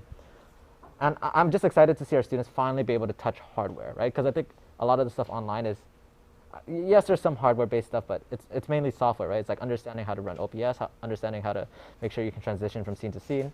Like, I think if you saw my OBS, you'd cry. But now if you see me in person, Kevin, you can cry in front of me. if it's anything like your Google Chrome and the 20 million tabs that you have open on any given day. By the way, folks, I don't know if any of you have ever seen this man's laptop, but he doesn't have multiple windows. Oh, no. He has like 50 to 60 tabs open at any point. Going to add to that. I think it's because my laptop doesn't have enough RAM. I have multiple windows at home. Do you know that adding more tabs just makes the RAM worse? Like, it just eats more RAM? Do you know that, Kevin? You know, you might need something. You gotta like keep it in check. You know, everything's in where it's supposed to be. Oh God! Everyone says it like the addiction, no. The hoarding tab addiction. Yeah, hoarding a little bit. Yeah, that's what I'm looking for too. I'll speak from the Hawaii standpoint then a little bit because obviously for UH, it's funny. 2 years ago we were still fighting for the space, and trying to get here, and that seemed like a bit of an impossible goal. But now that we have it, I think the big two things that people that are in this position, for whatever it is, look to is, okay, how do we keep it going and how do we expand? How do we go further, right? But in losing sight, or it's easy to lose sight of one when you're trying to expand. Yep. And so not only do you want to be consistent and make sure that what we're doing here and doing here in the state in general is it keeps going at a self-sustaining rate. Yep. How do we, what is the next big steps? And I think that's kind of, what the early talks are about right now, maybe behind closed doors at the moment, but people are very interested and excited, and I think we should be too. I mean, I think we have some friends in the chat that were, I don't know if they're still here, it's kind of late, but there's some people, we got friends now in some pretty decent places that maybe we can get some bigger events here, just throwing that out there. Might be a thing, might not be, Please. You'll see what happens. But I also want one really quick thing. I think one thing that I'm looking forward to as well is hopefully building upon scholarships. Like, that's been, like, you're right, space was probably the biggest ordeal, but because of COVID, I talked about this in an earlier segment. We were able to get the space because no one was using this, right? So we were able to take it down, or not take it down, but grab a hold of it and, call it ours. But right now the next step is to try to provide for our students. Like, these people work so hard. They're there every day, they're grinding it out and making sure they can represent our program well. And by providing some sort of financial support, that alleviates a lot of pressure off of them so that they don't have to think about work, to see if they can make the next month's rent, or can I afford food for next month. That's the goal. And then personal goal for me, I want to get people hired. That's still on my head. Trust me, guys. I mean, I think to speak to that point, right, Kev, I mean, events like this, right, streams like this, or just in general, as we keep pushing this envelope forward, right, I mean, this is where anybody that sees this video, whether you're watching this live or if you catch this as a VOD later on, right, this is the type of stuff that I think is a big step forward in that direction, right? You, the viewers, or you, the supporters of this program, can really make that difference, right, and help make a difference not just in the staff and the people behind the scenes lives, because yes, like Kevin's saying, getting some of the people that deserve to be hired, aka like one guy's sitting on the couch over there, you know what I mean, in the corner, right? Somebody needs to hire this man, otherwise I am. But anyways, right? Students, right? Getting the students of the program in a way where I feel like that's like the dream, right? Like, for a lot of our students, or for a lot of the people in this program, it's a cool hobby, right? I think everybody just loves the game, right? Everybody loves to make new friends. But I feel like that's when we're really going to make that jump, is when the scholarships are there, right? The ways for students to actually, take some of the stress off of their plate, right? By having scholarship, by having that financial backing. So really, for any of you that watch this, feel free to reach out to, Kevin, to Sky, or to anybody in the program of like, hey, I want to help. And even if you don't know how to help, just reach out, make the connection, because we can figure something out, right? No, you're completely right. There's ways, right? This stream is a great example of, hey man, any of you want to sponsor this next time? Your logo here, right? Or your logo here. Yep. Or you know what I mean? We'll have Kevin wear a shirt with your branding. We'll have Kevin wear whatever you want within reason. Within reason. On stream. Definitely within reason. Within reason. Yeah, big asterisk there. But yeah, you guys get what I'm saying, right? I mean, like I feel like that's a huge part of what we can do moving forward. And I think a key thing is like, we want to align with people that just want to support our students. I think we've met some wonderful people that just really care about, like, I would say, like, the well-being of the future of Hawaii and, like, its esports kids. Not in it just to, you know, cash out and dip, but really make an impact on these students. And there's multiple ways of doing that. It might not be financial, right? But if you can provide internships or an opportunity for students to shadow you, those are ways that students can really get, or those are ways that students can really level up. And just reaching out is the first way to start that. Yeah, I mean, I'll speak from somebody who's kind of a little on the outside as well. But I mean, to that point, right? I've met a lot of great people through working with this program, right? For those of you who don't really know who I am or what I do, right? I do a lot of production work. A lot of our contracts right now are in Collegiate, but you know, a lot of the people you saw come through this stream today are people that I've met, and I felt like, wow, you know, they're great, right? These are great kids, or these are great people in general that I want to work with. And it's allowed me, just by being a part of this program, it's allowed me to work with people in a way, or work with students in a way that I never thought possible. That it's expanded, you know, my crew, so to speak, right? In a way that I didn't think I was gonna be at. I mean, it's so hard to find, you know, the adage of it's so hard to find good help, right? We found it's here, in this program, locally, right? You don't have to look very far. You know what I mean? There's good, hardworking students, hardworking kids here that just want to learn and better themselves.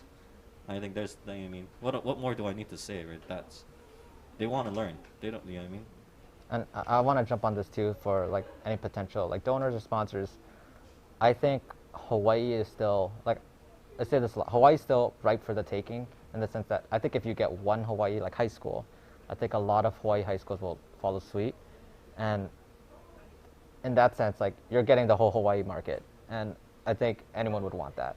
So I'm just saying, that's an option for you guys. See, it's not just the Hawaii schools or the students in the schools. It's the parents of those students. It's the people who are going to be coming up from middle school to high school, and then into college, and then into the job market. You know, like this whole pipeline of people just ready to be engaged and to be bettering themselves. Gaming is just the catalyst for all of that. You know, it is at the center of it, but it isn't the only reason for it. In fact, it's one of the smaller reasons, in my opinion. And so, you know, this is, again, it's just the beginning. And, you know, community leaders like Kyler and leaders like Kevin we're at the forefront of it. You know, it's happening right now. I mean, do you guys agree? Like, I think when the Overwatch peeps came here, they're like, Kev, you are the heart of the program. Like, no, that's not true. Like, the heart of the program is the students, right? And I think you guys would agree to that. Like, they are the beating heart. They're the ones that keep everything rolling. Like, honestly, they really push this program forward. Like, without them, it's nothing. That's my honest belief. I think it's very easy to say the heart of the program is the students, but let's not sell yourself short either. Oh, you've really, like, if they're the heart, you've been the glue. Don't get me wrong, but I truly believe, like honestly, it's so fun, like, working with people like Kyler, Kaysen, and these students, just because you see how hard they work, you see how passionate, and they're volunteering their time, right? These people, they just put in the hours, and they don't expect anything in return, and that's why we want to give back, right? Like, you guys just put in because you love it. And that, like, I don't want to say that sucks that it has to be that way, but we want to give back. You guys push so hard. You guys are helping students grow, and I hope that in the future, like, it doesn't have to be that way. Like, that's the goal, like, for future students. Like, it shouldn't be where you are, you know, sacrificing an arm and a leg just to, you know, get your first step. It should be, okay, let's recognize the talent, let's recognize the hard work, let's bring you on, and let's make you strive to be just better. So, I mean, I think there's a concept there, right, in the whole idea of practice what you preach, right? I mean, I think those of us here, we do a lot of what we do, right? The volunteer work, the long hours for very little initial return, right, is because we want to trailblaze that path for, you know, our future students, or for the next generation behind us, right? Because I think we really are in this cusp of, you know, esports really taking off into the mainstream, right? I mean, really, the last 10 years, it's gone from nobody would have recognized esports in any way, right? Nobody would have recognized pro gaming as a profession and all the things, right, that come around that, right? All the back end things of broadcasts, of organizing, right, of events and all that kind of stuff. It was just a pie in the sky type of idea. But now when we look at it, I feel like we're really trying to be the ones to put in that work to say, no, this is a legitimate career field. This is a legitimate way for you to chase, your passion or chase this dream. And I mean, hopefully, at least that's my hope, right? That in the next 5 to 10 years, we really can make it to the point where students and kids growing up can see that yes, there is a light at the end of the tunnel. There is a way to make this work. There is a way to kind of do that. I mean, we could talk, because I think we've all been there too. Like our experiences about like even high school. Like I don't know if you remember, because I played in that tournament that you were helping to host. But man, like high school esports was grassroots. Like it was bare beyond. bones. It was like beyond grassroots. And like I remember even like rule sets and stuff. Like I remember we played Farrington and we lost, and we used an excuse to try to get a rematch, and it just didn't work. And it was stuff like that. Like it's just those growing pains, right? Of like, okay, this is what we have to learn. This is what we have to push through. And I think we've gotten to that point now.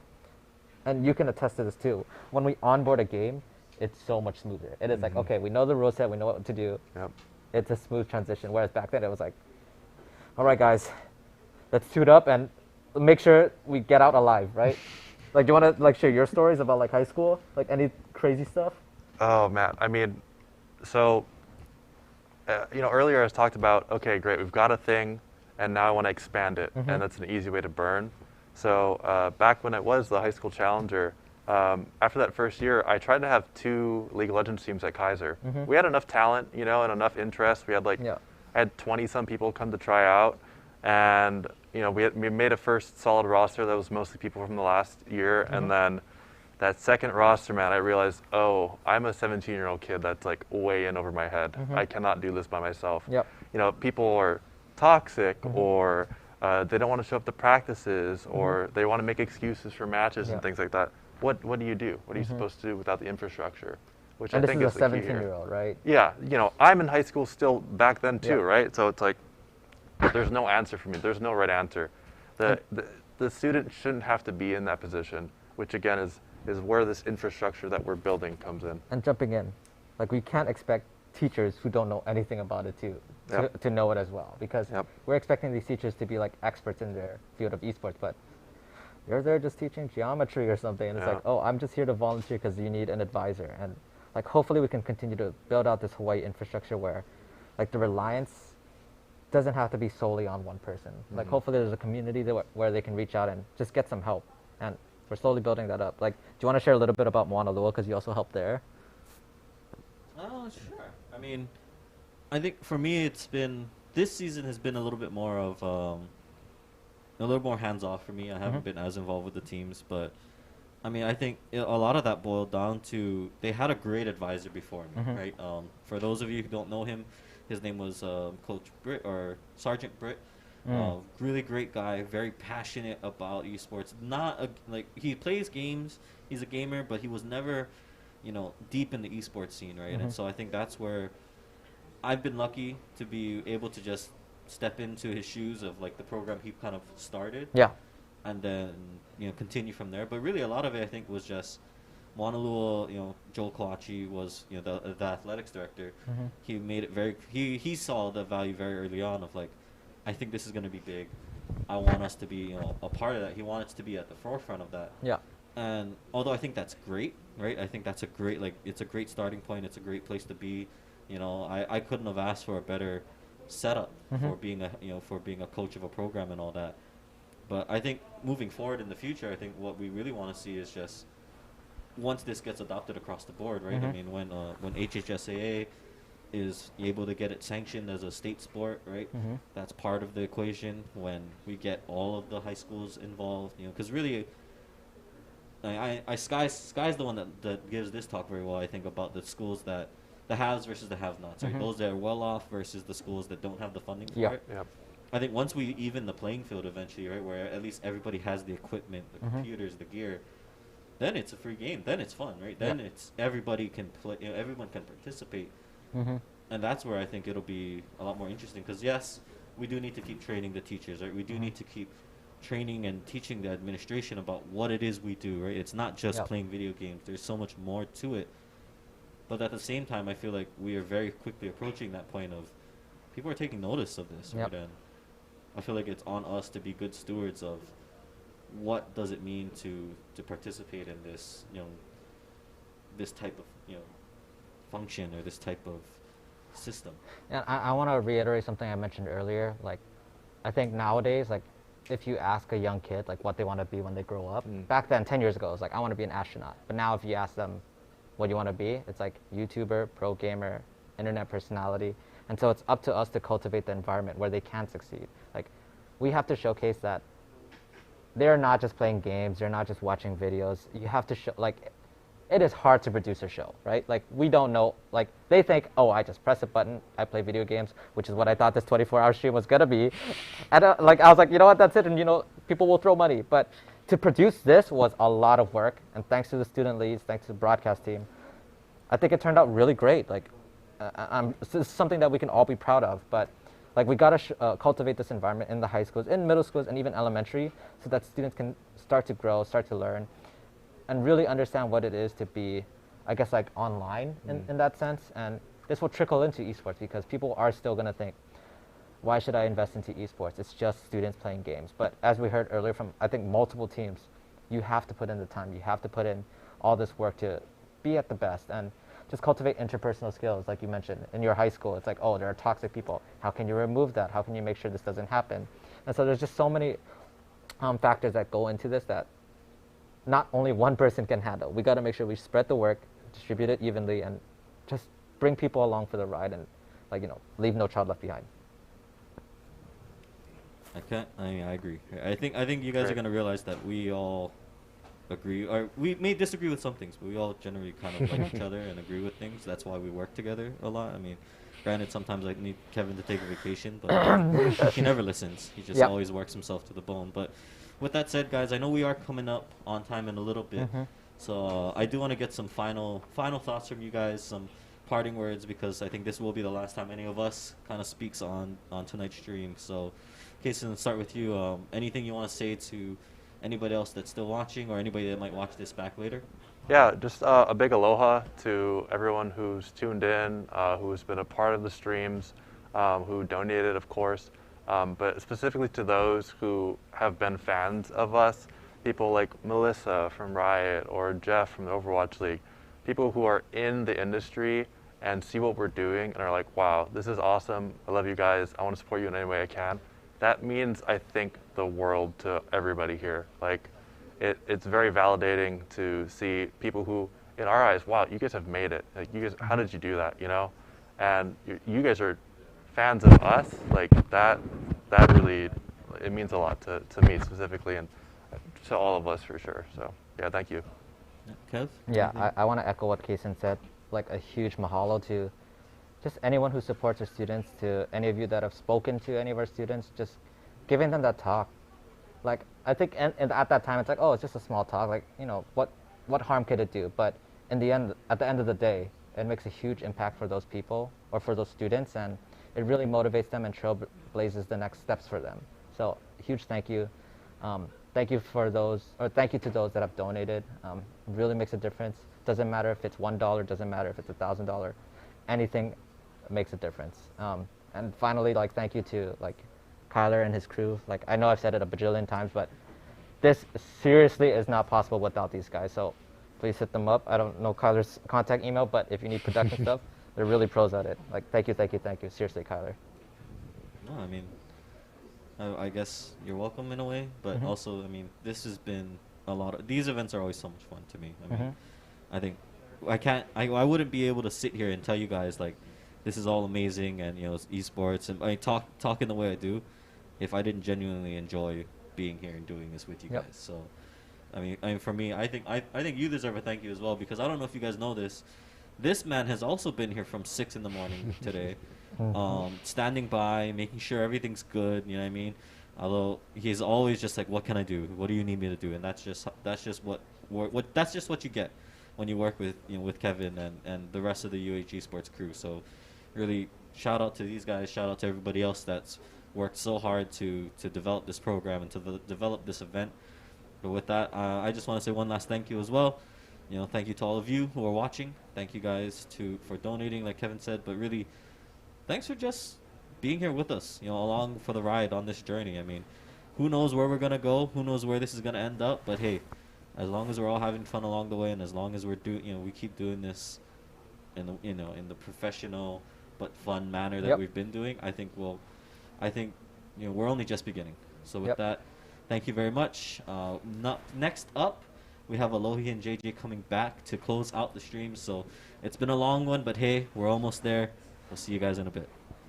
Thank you, guys.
Cracky.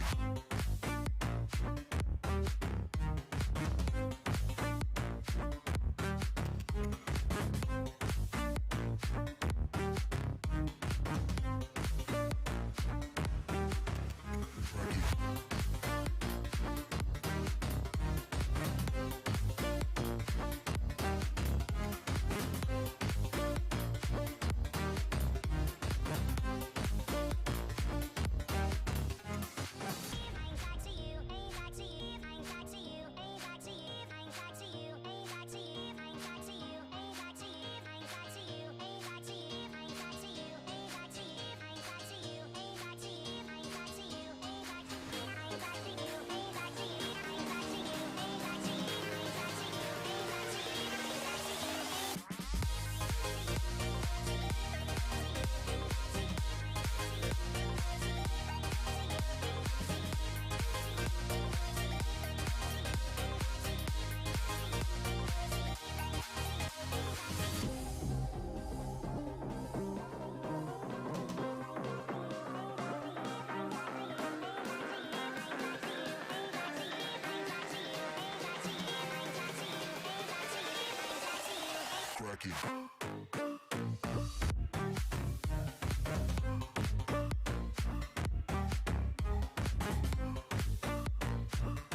Aloha and Hello. welcome back. I'm Alohi. I'm JJ. And this is our closing segment for our 12-hour stream. JJ, if you want to do a bit of a recap? Yeah, so today you saw a lot of things. You saw basically, what is UH Esports and what is Collegiate Esports all about, right? What we do here. You're able to meet our director and assistant director, Sky and Kevin. You're able to meet some of the players themselves from all different types of titles. You're able to meet some alumni, some leagues, and you're also shown some gameplay from all of our games that we have, right? So you basically saw our entire program itself, and we hope that you enjoyed everything that we were able to show you, and we have much more to give you in the coming months, coming years, honestly. Yep, so if you're interested in seeing a little bit more of our program, do find us on socials. For those of you in Twitch chat, if you do ! socials, you'll be able to see all the socials that we currently have across Twitter, I think Instagram, as well as Discord. If you want to continue to chat with us or get involved with us, reach out to us on any of those platforms. If you want to have more casual conversations, we tend to have those mainly in Twitch chat as well as on our Discord. So hopefully we'll see you folks there. Also want to do a quick shout out to PC Gamers once again for this beautiful etched really case. Amazing. Very beautiful. Yep.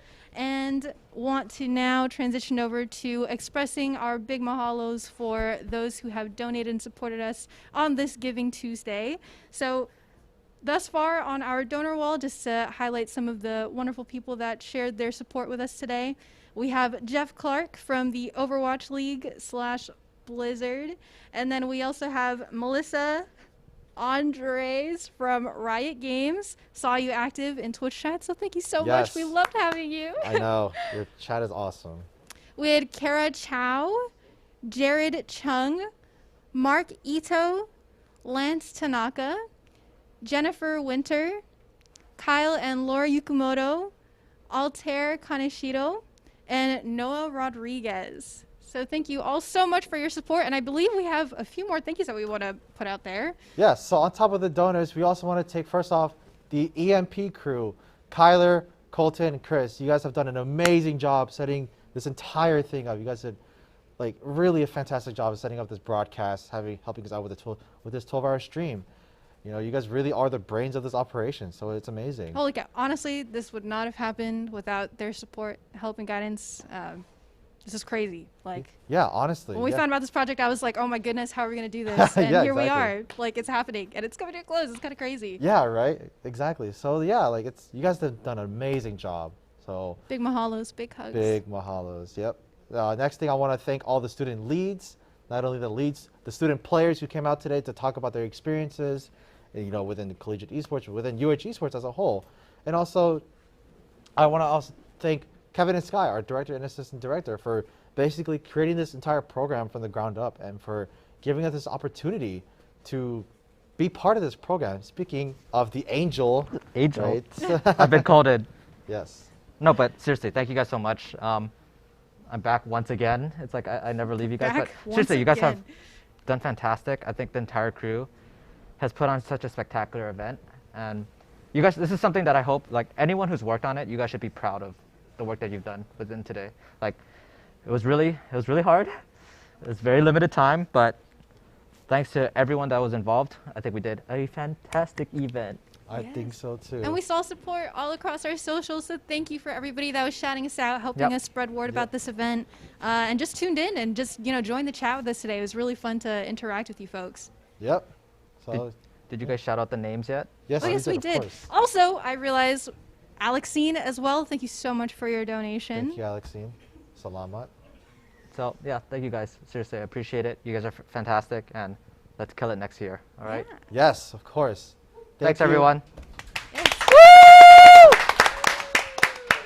So as a quick note, donations are open until 11:59 tonight. Yes. So for those of you who haven't donated yet and are interested in donating or just feel like offering us a little bit more support, do find our links. If you're in our Twitch chat right now, you can do !donate, I believe. Yep. Yes. And you can find all the information or like the link to go over to the Give page for UH's Giving Tuesday. Additionally, we have, if you're interested in just following some socials, once again, just to plug that, we have !socials, and then we also have !info if those of you are interested in learning a little bit more about what this 12-hour live stream was all about. Yeah. Yeah. Yeah, and I awesome. think with that, we can kind of nudge over to the end of our night. I see we're at 58, so... Yeah. Nope, that's pretty much it. Thank you, pretty much everyone. it. Yeah. Thank you for tuning in for a 12-hour stream, everyone. Thank you so much, and we'll see you guys next time. Yep, Apex time. Yep. Apex time? Also. What's up? And also, Oh, that's it.